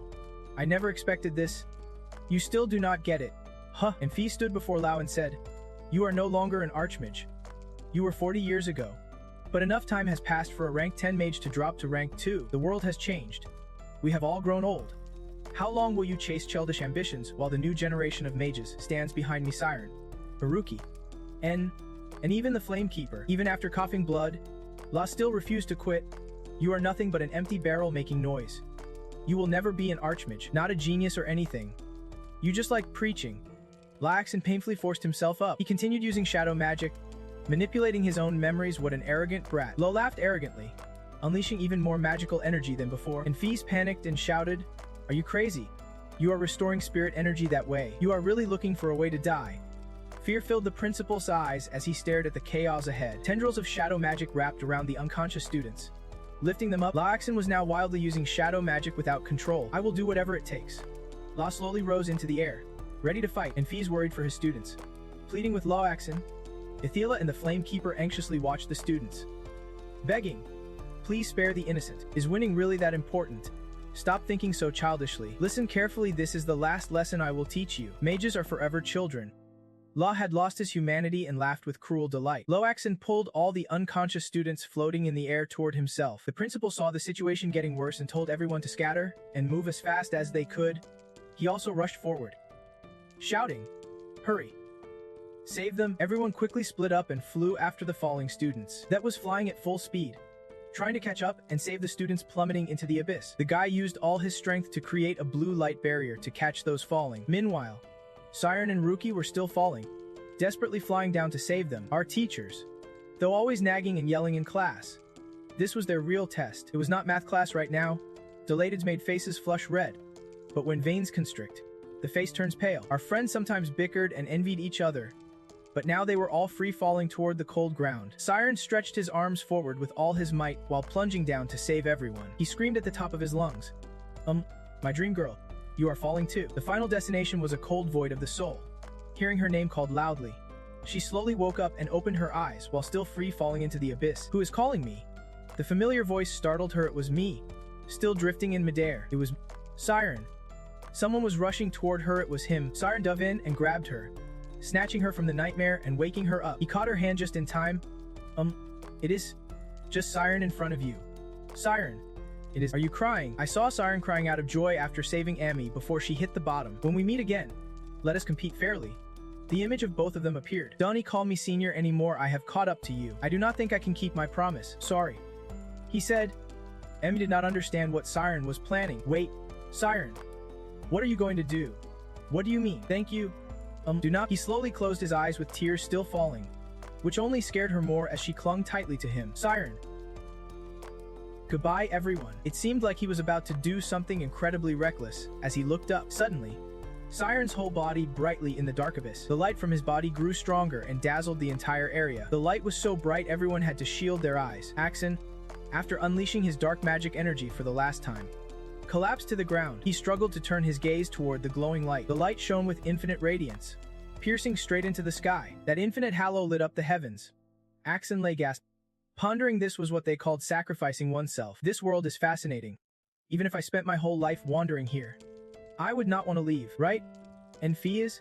He whispered his last words as his breath faded. Axon died lying in his own blood. A shadow fell over him as someone approached. Shocked, the master thought death would bring peace. How could you leave us like this? Canis looked at him, haggard and miserable, tears streaming down his face. He looked like a madman, screaming in agony. I do not care if you see me as a tool or not, I just do not want you to abandon me. Arianne worriedly watched Canis, who was lost in intense emotion. Canis continued, but I was wrong. It is all my fault. Dark magic engulfed him again. Pleading, please come back. Arianne, overwhelmed with concern, tried to soothe him. Canis, it is not your fault. But Canis' desperate cries drowned her out, cutting off Arianne. A cold voice suddenly rang out. It is all your fault. Everything is because of you. Both turned instinctively toward the voice. On the ground, covered in slime, Harvest said coldly, if you had not messed up, Axel would be alive and protecting us. He continued, but now he is dead, and we will all follow him. Canis' expression hardened, a sharp gleam flashing in his eyes as he stared at Harvest. So what? Harvest taunted, if I say it is all your fault, will that change anything? His steady, low voice echoed beside Canis and Arianne as their eyes once again on their master. Axel had simply lived out his life. He fulfilled his wish. Both stared at the old, wrinkled face of the elder. Harvest said he left peacefully. Now that he is gone, what do you want to do? He asked. Canis' eyes flickered slightly. My wish? Canis slowly stood up. I already said it. I still have the strength to protect Arianne. So if someone dies here, it would be a big problem. Standing tall and proud, he declared, I accept the contract. Tears welled in Arianne's eyes as she panicked and tried to stop him. Canis, you want to be able to hold on with the little energy you have left. Let me handle this. Harvest cut in coldly. Sorry. But no, Canis is my master. His firm tone made Arianne shiver. Thick, slimy fluid slowly appeared on Canis' face. Harvest, if you dare betray me again, he warned sharply. I want to forgive you. With that, a powerful dark energy surged into Candace's body. Harvest reluctantly replied, I remember now. My master, I like your arrogance. He thought. At that moment, Candace completely absorbed Harvest inside himself as he gradually lost strength and leaned back unconsciously. Gentle hands reached out to steady him. Arianne carefully embraced Candace, tears streaming down her face. Let us create our life together. Principal Anfi silently watched the two from a distance. After a long pause, he finally spoke. Professor Athela, I am a sinner. Athela replied beside him. Admitting your guilt is the first step toward redemption, recognizing one's faults. She added slowly, and Feast turned to her. But Athela said seriously, you are no longer arrogant, sir. A gentle smile appeared on his face.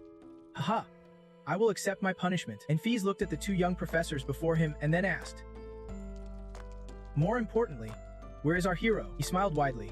Amazed, the kid managed to teleport over 400 people at once. And Feast turned back. That is impressive. Suddenly, his words were cut off by a terrified scream. Help! The shout from a girl clutching a boy quickly drew everyone's attention. Everyone rushed toward them. Amy screamed in panic. Siren is barely breathing. Terror and fear filled her tearful eyes after handling Axel's body. It took 8 hours to get all the students back to the dorms. The sealed memories will slowly return. But until then, the school will be closed. At the infirmary, Nell and Haruki stayed with Siren. He lay motionless on the bed. Emi kept holding his hand tightly. Nell sat near, pale-faced, while Haruki silently leaned against the wall watching. Tears streamed down Amy's face as she gritted her teeth, blaming herself silently how stupid she was for not recognizing him the day he came to her. Yet, Amy recalled everything from their first meeting in the dark alley, their clashes and encounters at the academy, the scare by a ghost that never existed, and even the letter. I have not even apologized yet. Amy's small body trembled as she sobbed, resting her head on Siren, still motionless on the bed, seeing Amy so unstable. Nell worried. You need to rest? If you keep this up, you will collapse. Magic can kill the caster. Amy cried, clutching Siren's hand tightly. Why did he die after using such a massive teleport? Something strange is definitely happening to Siren, Amy said, struggling to keep calm despite tears streaming. You are right. Siren will wake up. Otherwise, Haruki's cold voice cut in, interrupting their conversation. That means magic can kill the caster after all. He glanced towards Siren and continued. Axel also died after using magic. Emi stubbornly argued. Axel died because his brain's energy was drained. But Siren's case is different. He fully opened the forbidden jaw. She said, those are two different things. Haruki ignored Amy's feelings and replied coldly. Whether it is because he drained his brain energy or opened the forbidden jaw, knowing why does not change anything. The important thing is Siren is already dead. You said. His sharp, cold eyes fixed on both of them, so react immediately. Haruki, you. Amy next to him must have been standing for a while now. You are really annoying. She faced Haruki.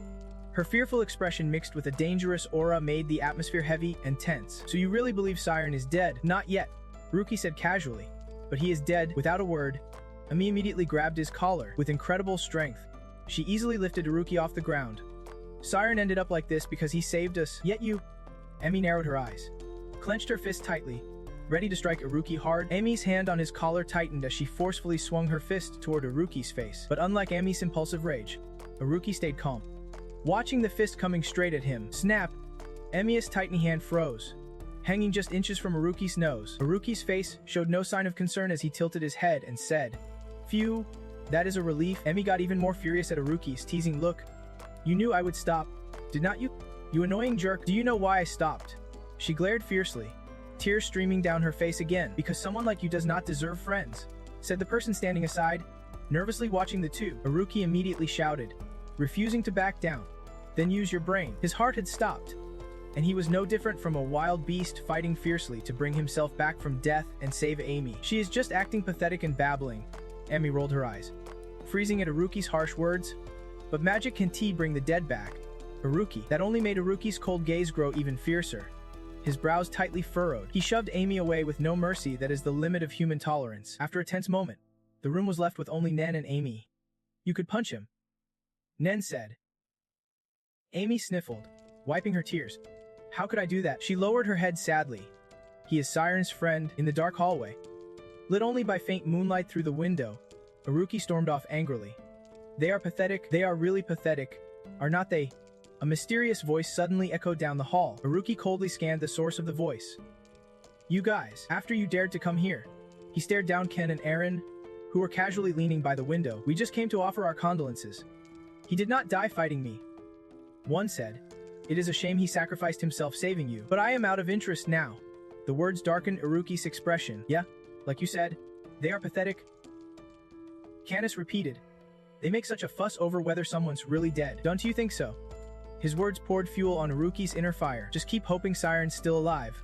The sudden change in his tone confused Canis and Arianne. Then Haruki's eyes flashed blue as he summoned magic. Only the one person in this worse world could stop him. Only Siren. A powerful magical aura surrounded Canis from head to toe. "Harvest," dark voice warned.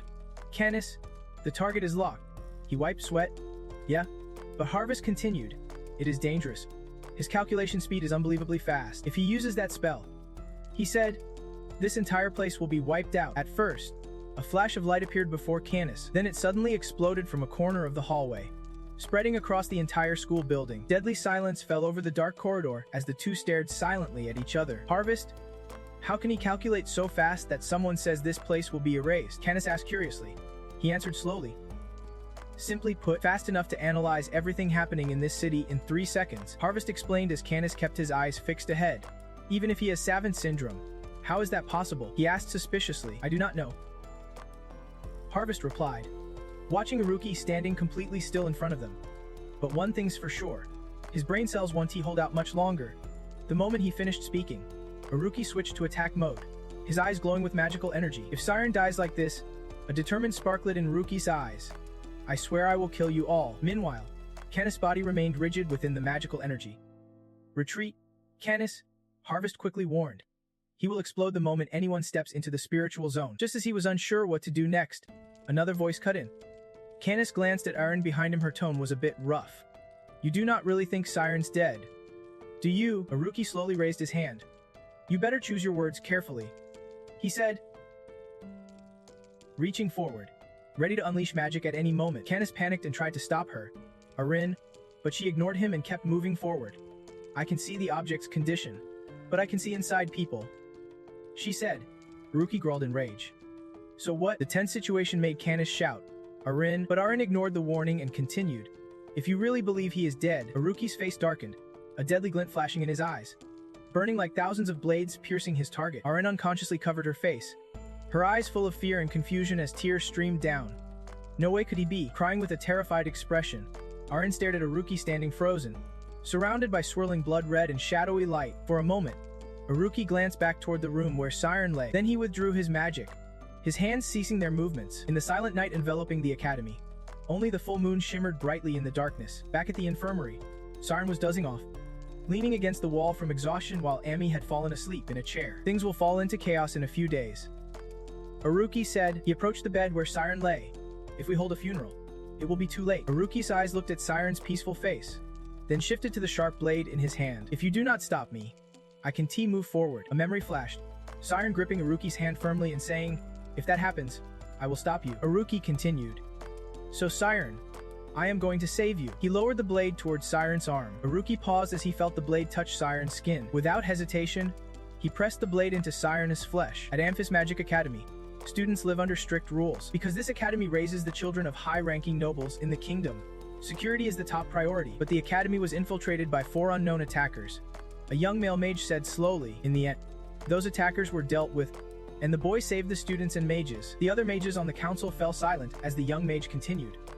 "But sadly, our brightest star, Arianne Siren, has passed away." The Amphis principal kept a calm expression listening to the mage. "If the outside world finds out about this, the Academy won't be able to avoid responsibility for this serious issue." A male mage wearing glasses immediately stood up. "We must hold Siren's funeral as soon as possible," he said. "We have to notify the parents." Another male mage across the room reacted. "Do you think we do not know that Siren's friends are insisting on the funeral arrangements?" The mage continued. "His body is still in the infirmary, not the morgue. I do not understand their reasons." That sorcerer continued. "His body is still in the infirmary, not the morgue.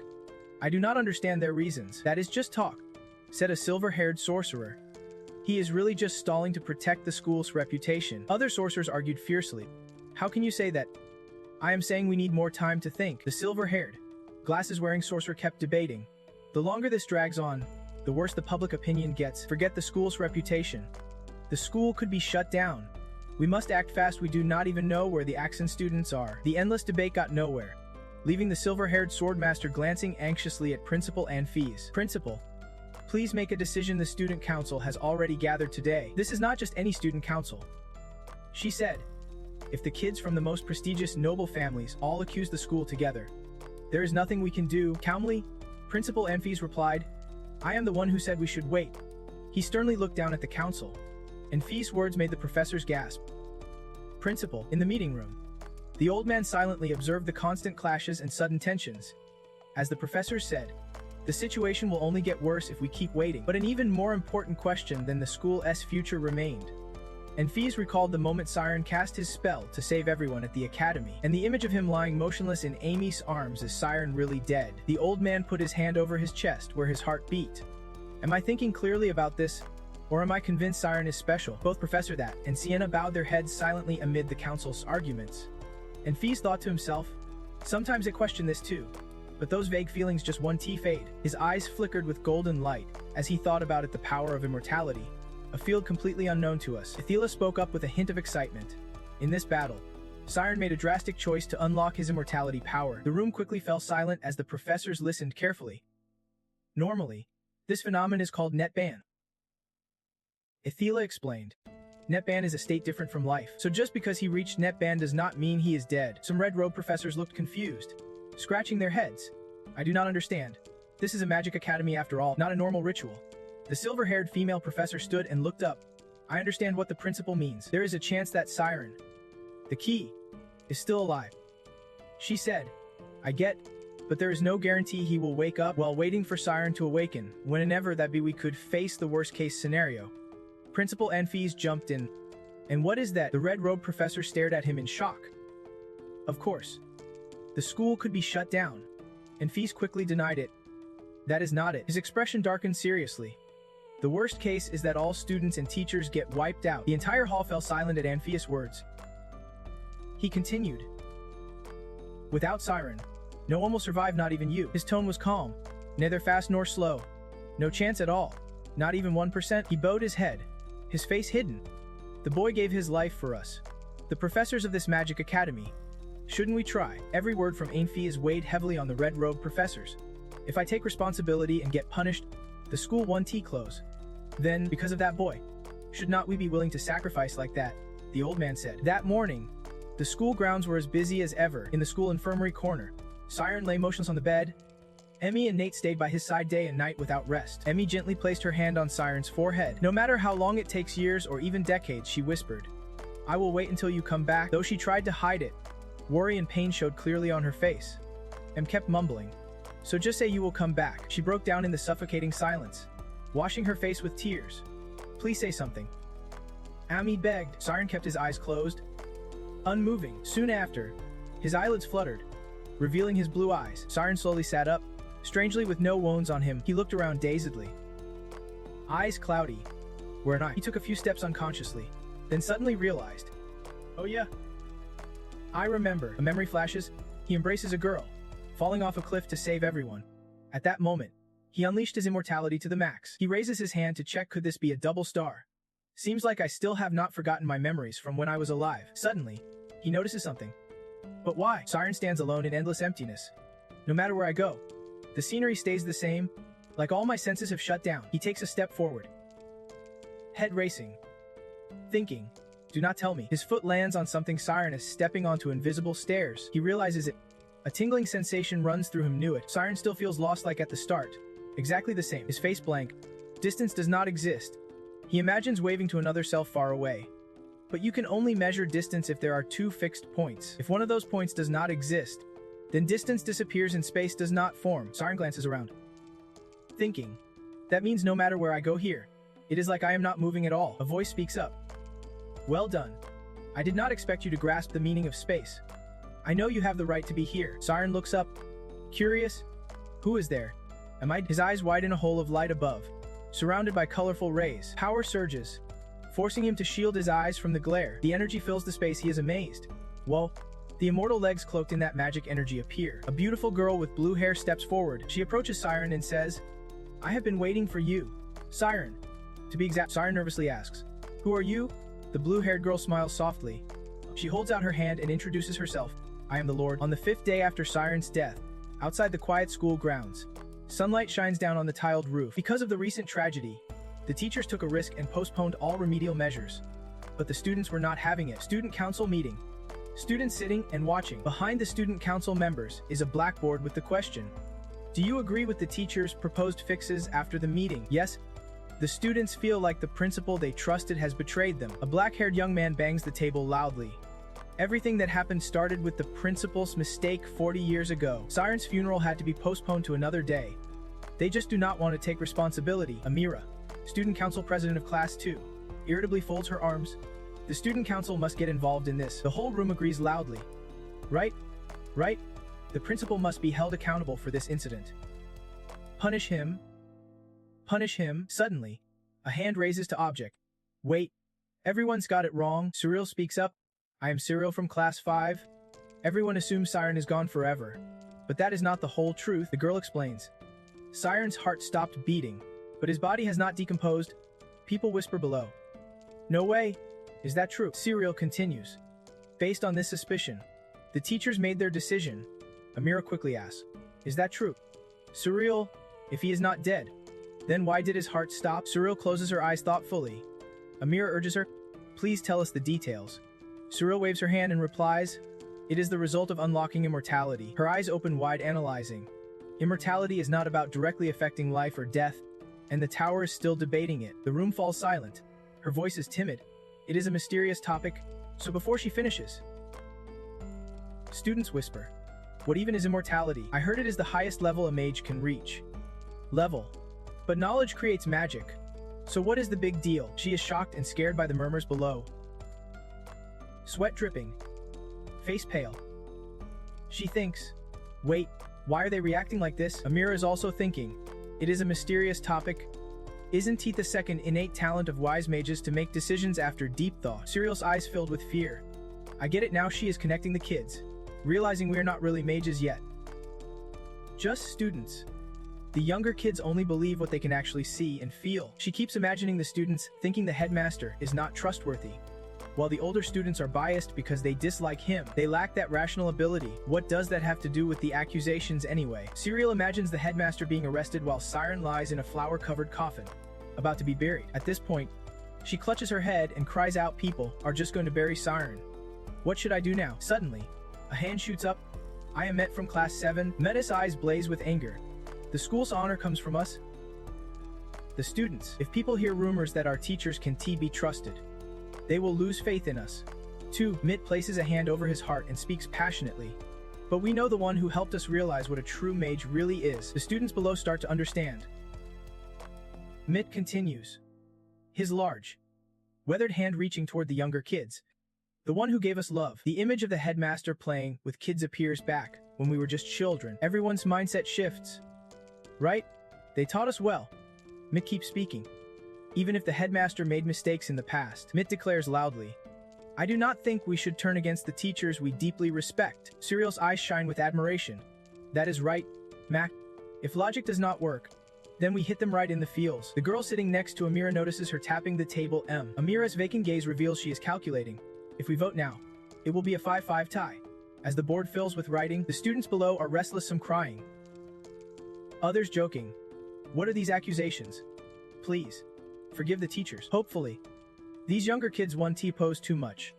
"That is why I said we need to separate them." Amira's deeply anxious. "At this rate, they push the charges. What should I do?" A hand shoots up confidently. "Adino. Fermi. Class 1. A guy stands up, all eyes on him. Cyril thinks, why is Fermi standing?" He stands and salutes. "Everyone. I forgot to mention something important.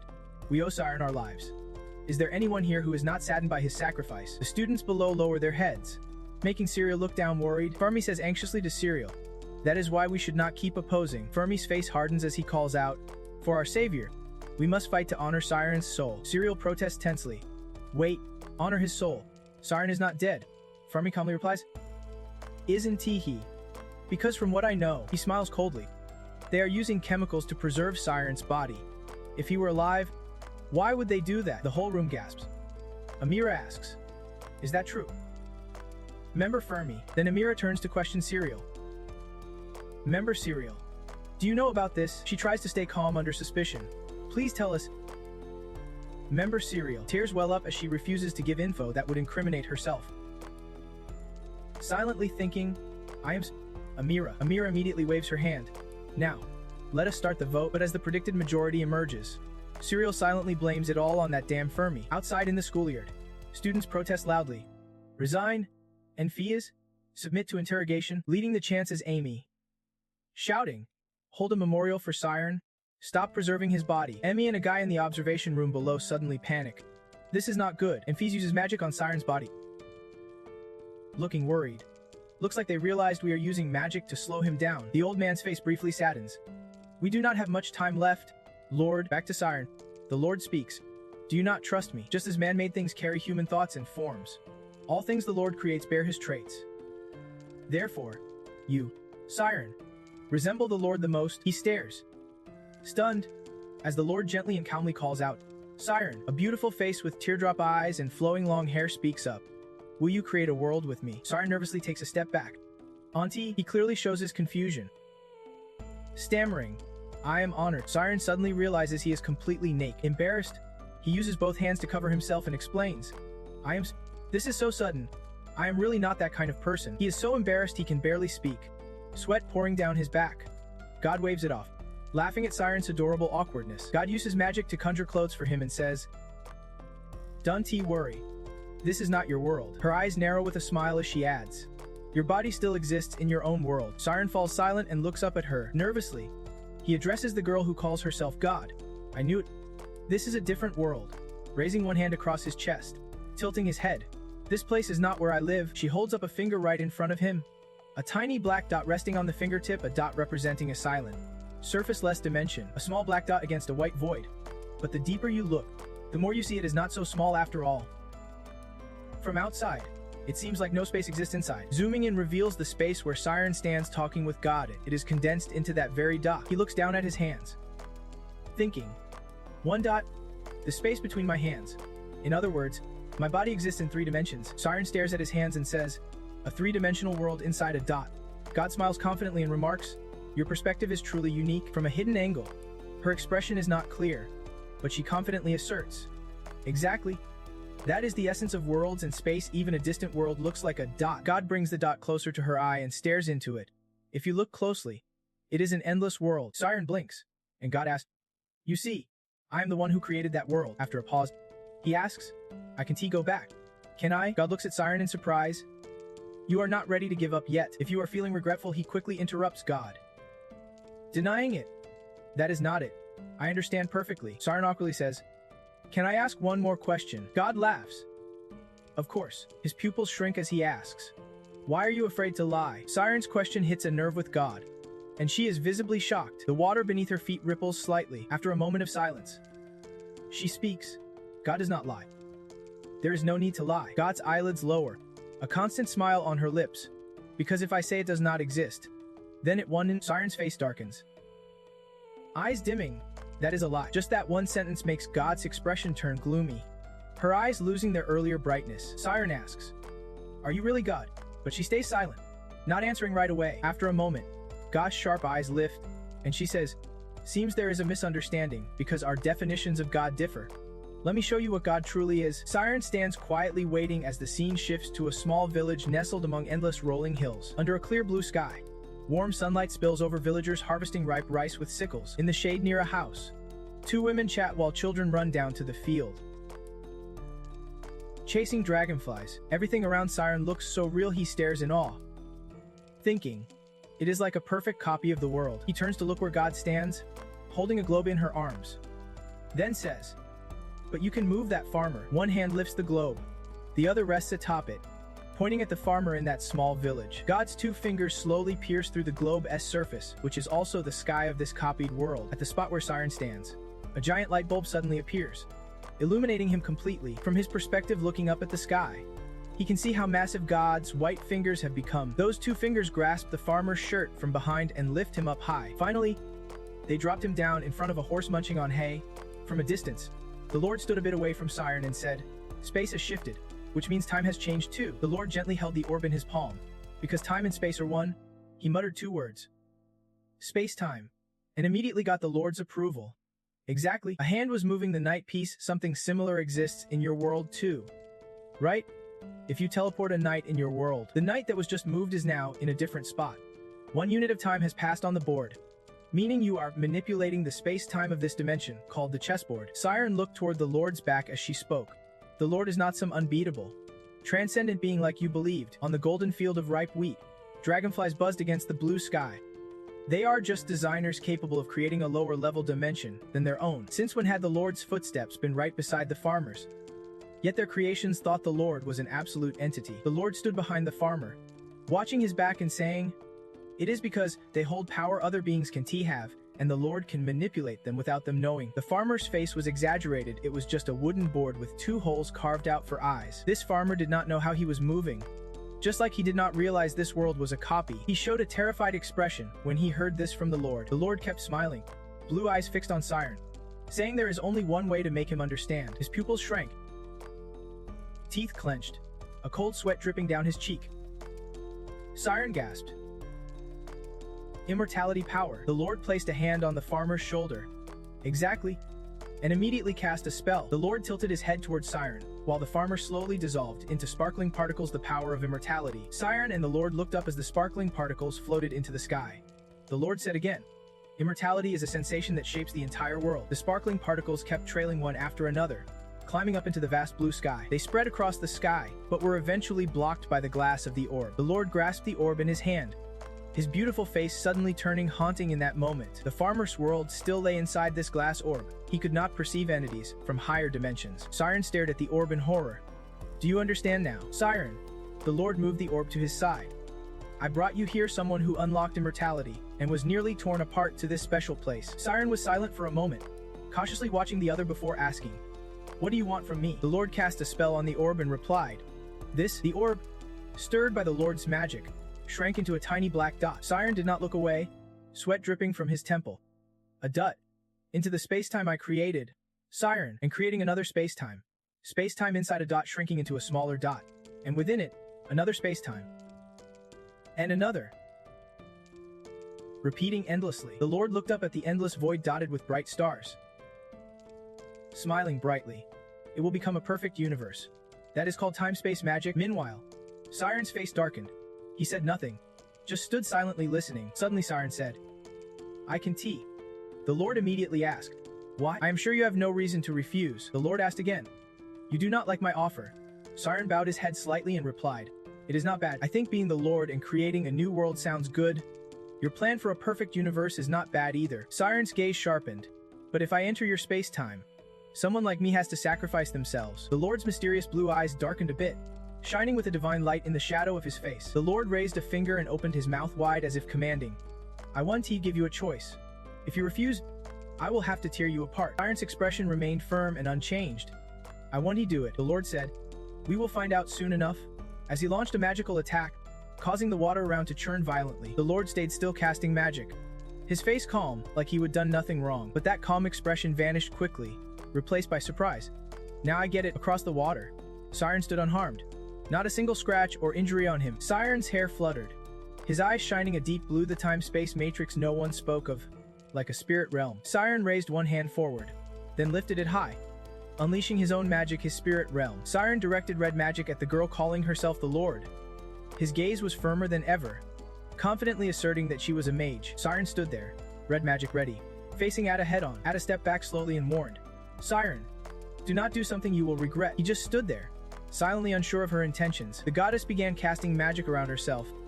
"You really think you can beat me?" Siren worried about his current situation and thought deeply. "I am sure I can win." She has reached a level where she calls herself a god, a demon lord, maybe even stronger than a god. But no matter how unreal it seems, he is certain about his choice and insists this is not a place to stay. Siren recalled the image of the goddess with the man.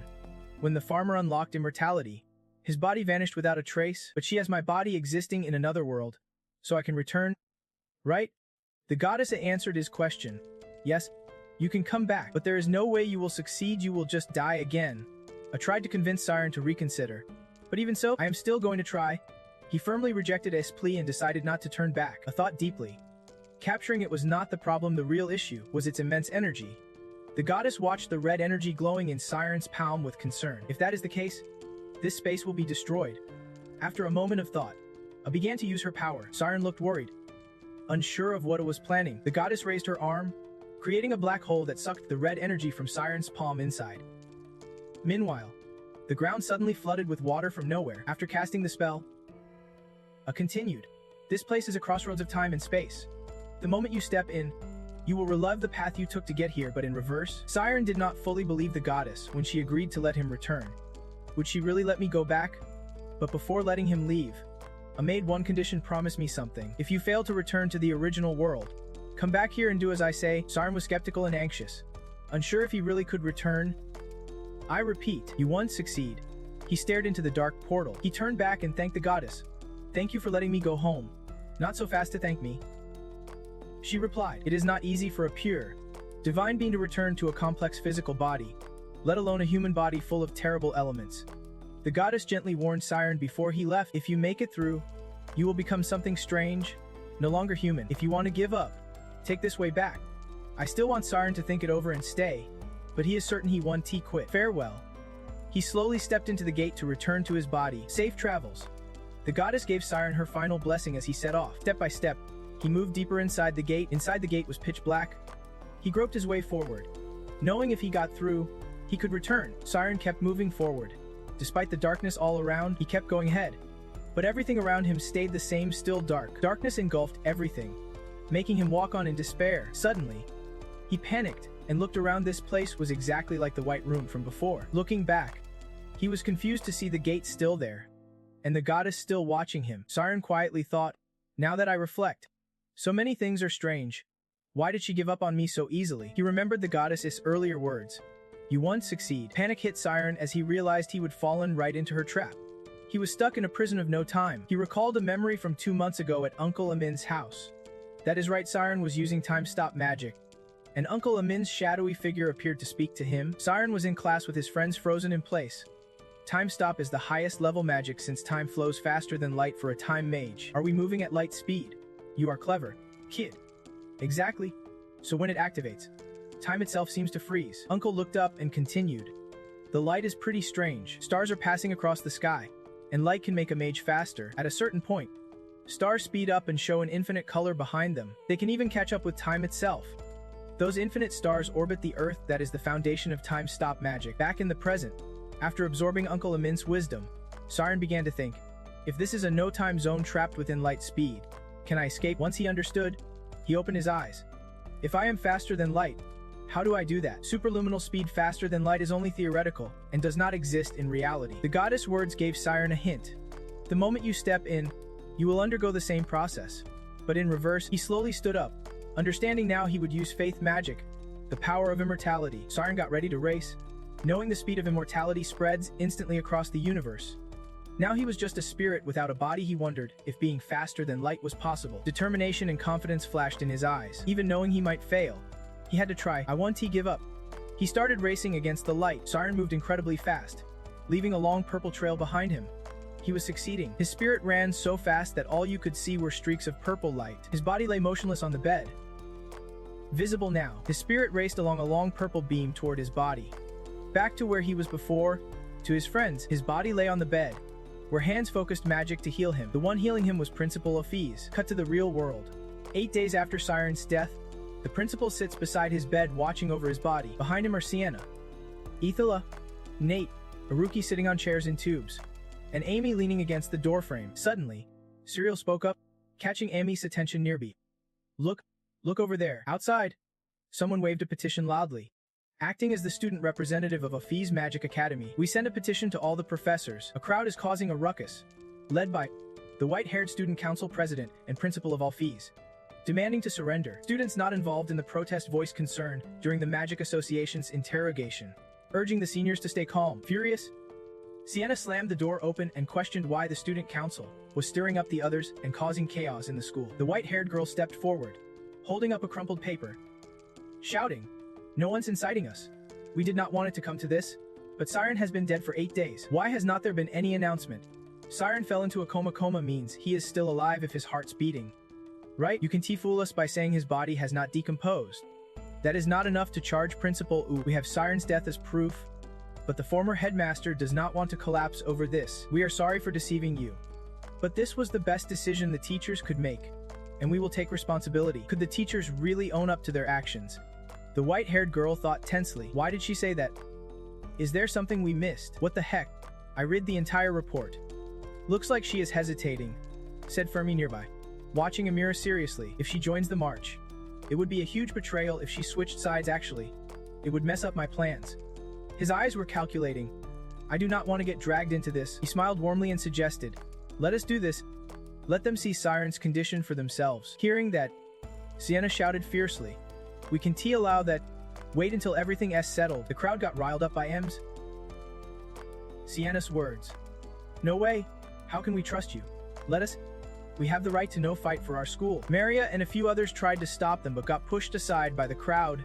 You can do this. Luckily, Mark caught Maria and shouted, enough of this. Another student's life was at risk, but the crowd surged forward, fearless. Suddenly, a shadow dashed out from Siren's treatment room, smashing a window, shocking everyone below. He set the person down right at the building entrance, blocking the crowd from rushing in. That is right.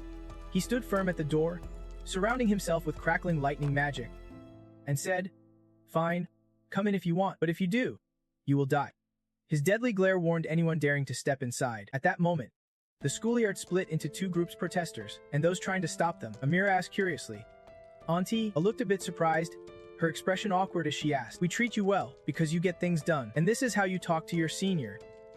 Everyone around her looked equally annoyed. Then my friend stood up, his body crackling with power like tiny lightning bolts, and said seriously, should I say it again? The power around him grew bigger and bigger, an enormous energy spreading out. Seeing this, those facing him started to panic, their faces full of disbelief, shouting, wait, no way. That is, Amira turned pale. No way. With the huge magic energy and lightning crackling, the classmates gasped. That is plasma magic. He would have been hiding this magic. Only Aruki seemed to have guessed this, standing arms crossed in a corner, thinking, damn, he used that magic. Watching the struggle deeply made him thoughtful, even though he knew what would happen if the guy did this. Siren was not dead yet. Nazen's face twisted with rage and threat. I will kill all you trash if you touch Siren. Siren lay on the bed as the purple energy approached him. Deep inside, he felt himself returning, going back to where everyone was. Suddenly, tiny fire sparks appeared like playful spirits. From the purple energy, a hand reached out, as if trying to touch the sparks. Then an image of Siren's body appeared, transparent and struggling to escape, because he knew something was clinging to him. Many voices echoed in his head, causing unbearable pain. He held his head and collapsed as one voice shouted inside, what is this? While Siren held his face, the voice continued, talking about reincarnation and the lowest form of existence. Hearing this, his eyes snapped wide open. The voice went on, humans always have a strong will to survive. Siren suddenly understood everything. So that is how it is. He recalled what the demon lord said, it is not easy to combine something pure with a spirit entity to return to a complex physical body, more than a human body filled with dreadful elements. He remembered those words, and now they echoed in his mind what she said. He shouted in frustration, unwilling to accept it. I will return. The voice echoed around him again. Return where? No place is waiting for you. Then the voice added, the only thing waiting for you is death. That triggered Siren's rage. He clenched his jaw and held back his anger. He tried to run toward his body, escaping the streams of red light. I will return to my world. He raised his hand, clenched into a fist, and shouted, stay away from me. Meanwhile, at the school, Amira was criticizing Nen. Why can't you accept that your friend is dead? You clueless rookie. Her eyes glowed as she clenched her fists and cast a spell, creating thick black smoke that filled the air. This was weather magic designed to absorb. The people behind her were also preparing spells, their eyes glowing too. Nen, do you really think the sky filled with bubbles? Nen looked up just as Amira's voice rang out. Do you think you can defeat all of us? Suddenly, footsteps and a voice sounded. Tuss, tuss. Can't he believe you got yourself caught in a fight you can control? Aruki approached him and calmly asked, need my help? Nen was startled and called out, Aruki. Nen glanced over and then hesitated, thinking Siren was dead. Then he shouted, weren't you by their side? Everyone whispered in confusion. What is he talking about? But Aruki calmly replied, of course not. Suddenly, Nen looked firmly ahead and said, I do not want them to do as they please and take Siren away. Amira grew crazier, screaming and grinding her teeth in rage. You bastards. Meanwhile, Siren was still unconscious on the bed when a voice sounded nearby. Seemingly, Amphiz looked down sadly and said, it seems this is the end. Ami was shocked and confused. What do you mean? The end? Are you planning to bury Siren? She could not believe it and asked again, is that what you mean? Beside her were Sienna and Idala. Looking sad, Amphiz said to Amy, look outside. She looked out the window and saw the students preparing to fight, her mood sinking. The kids have unleashed deadly magic and are ready to kill each other. She sighed, if this keeps going, it will lead to another tragedy. Hearing this, Amy wiped her tears and held Anfia's hand to stop her. Siren is not dead yet. She broke down crying. You know that, right? But Amphiz just closed her eyes. Resigned. Without answering, Emi bowed her head, tears streaming, and called out Siren's name in sorrow. Elsewhere, Fermi covered his mouth with a wicked grin. Feeling proud. Fight? Be afraid? He looked at Aruki calculatingly. I will become the one hunting you down. Back at the school, Amira felt a bit worried and thought, is this for real? The students are preparing deadly magic to fight each other. Then she suddenly spoke up, you are Aruki, the gifted one with the syndrome. Aruki's face did not change at all when she said that. She went on, you, colder than anyone, are acting based on emotions. Amira leaned forward. Do you really believe Siren is still alive? Aruki replied emotionlessly. I have only one answer, he said firmly. Siren is not dead. Amira's face darkened as she sneered. Is that? I guess you have prepared a logical explanation to convince us. Aruki answered straightforwardly. Of course. His answer made everyone widen their eyes in disbelief. What? Aruki continued. I have proof. Hearing that, Amira quickly shot back. Show us then. What makes you think Siren is still alive? She started explaining her first reason. He raised his hand to the sky. It is 4 of the clock now. Look for yourselves. Everyone looked up curiously at the sky. The bell, they were thinking it felt like some spiritual sign. What is going on here? The people nearby were confused too. He was counting. But while everyone wondered what was happening, Amira spoke up. I get it now. Suddenly she snapped. We will find out Siren's status ourselves. No matter what. Aruki held up a stack of documents. Amira shouted louder. How long do you think you can stall in front of the graduating class? Just then, Canis appeared and said, this is pretty interesting. Mind if I join? Amira snapped angrily. Who the hell are you to show up here without a shred of fear? Canis stood boldly with Aaron beside him. Annoying. This time, I will catch you. Mark my word. Canis did not bother responding. Go ahead if you can. Aruki kept digging through the documents. You are 27 seconds late. Canis crossed his arms and teased. Whatever. Now I will repay Siren. He watched his friend flip through the pages. Aruki looked puzzled. What is this? Aruki paused, pulling out a notebook. Everyone gasped loudly. Aruki calmly said, I diagnosed Siren's illness and sent the samples collected. He recalled the moment he used the knife. Siren clenched his fists. Terrified. Since when did you doesn't matter? More importantly, you did this in 5 days. Starting from the capital. Canis stood silently, making Arianne beside him uneasy. You think the name Megadon will change everything? Aruki calmly replied. Don't worry, I use an alias. If I use my real name, my father would get harassed. Besides, do not you think what is written in these documents is more important? She said loudly. Well, it contains a spell that can bring the dead back to life. Aruki admitted. It has a name. An analysis that includes immortality in a comatose state. As soon as he finished, everyone was stunned.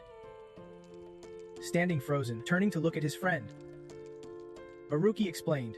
Based on the subject's cellular structure analysis, their bodily functions have stopped running. Everyone in the room also looked down to observe. With samples collected 24 hours after death, the organs showed no change in function according to the data below. You review the documents. Based on the data, the subject's body might be in a suspended state, but it is not conclusive that bodily functions have completely ceased. Murmurs spread, making Amira anxious. What is the difference? Does that mean he is not dead?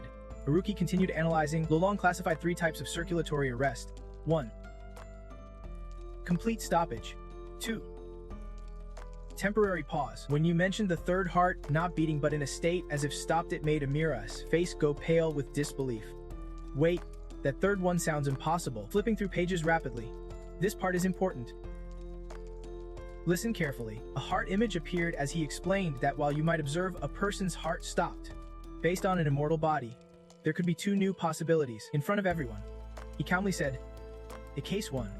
If autonomic functions are temporarily halted for special reasons until the brain makes a decision, the body could be temporarily paused. Case 2.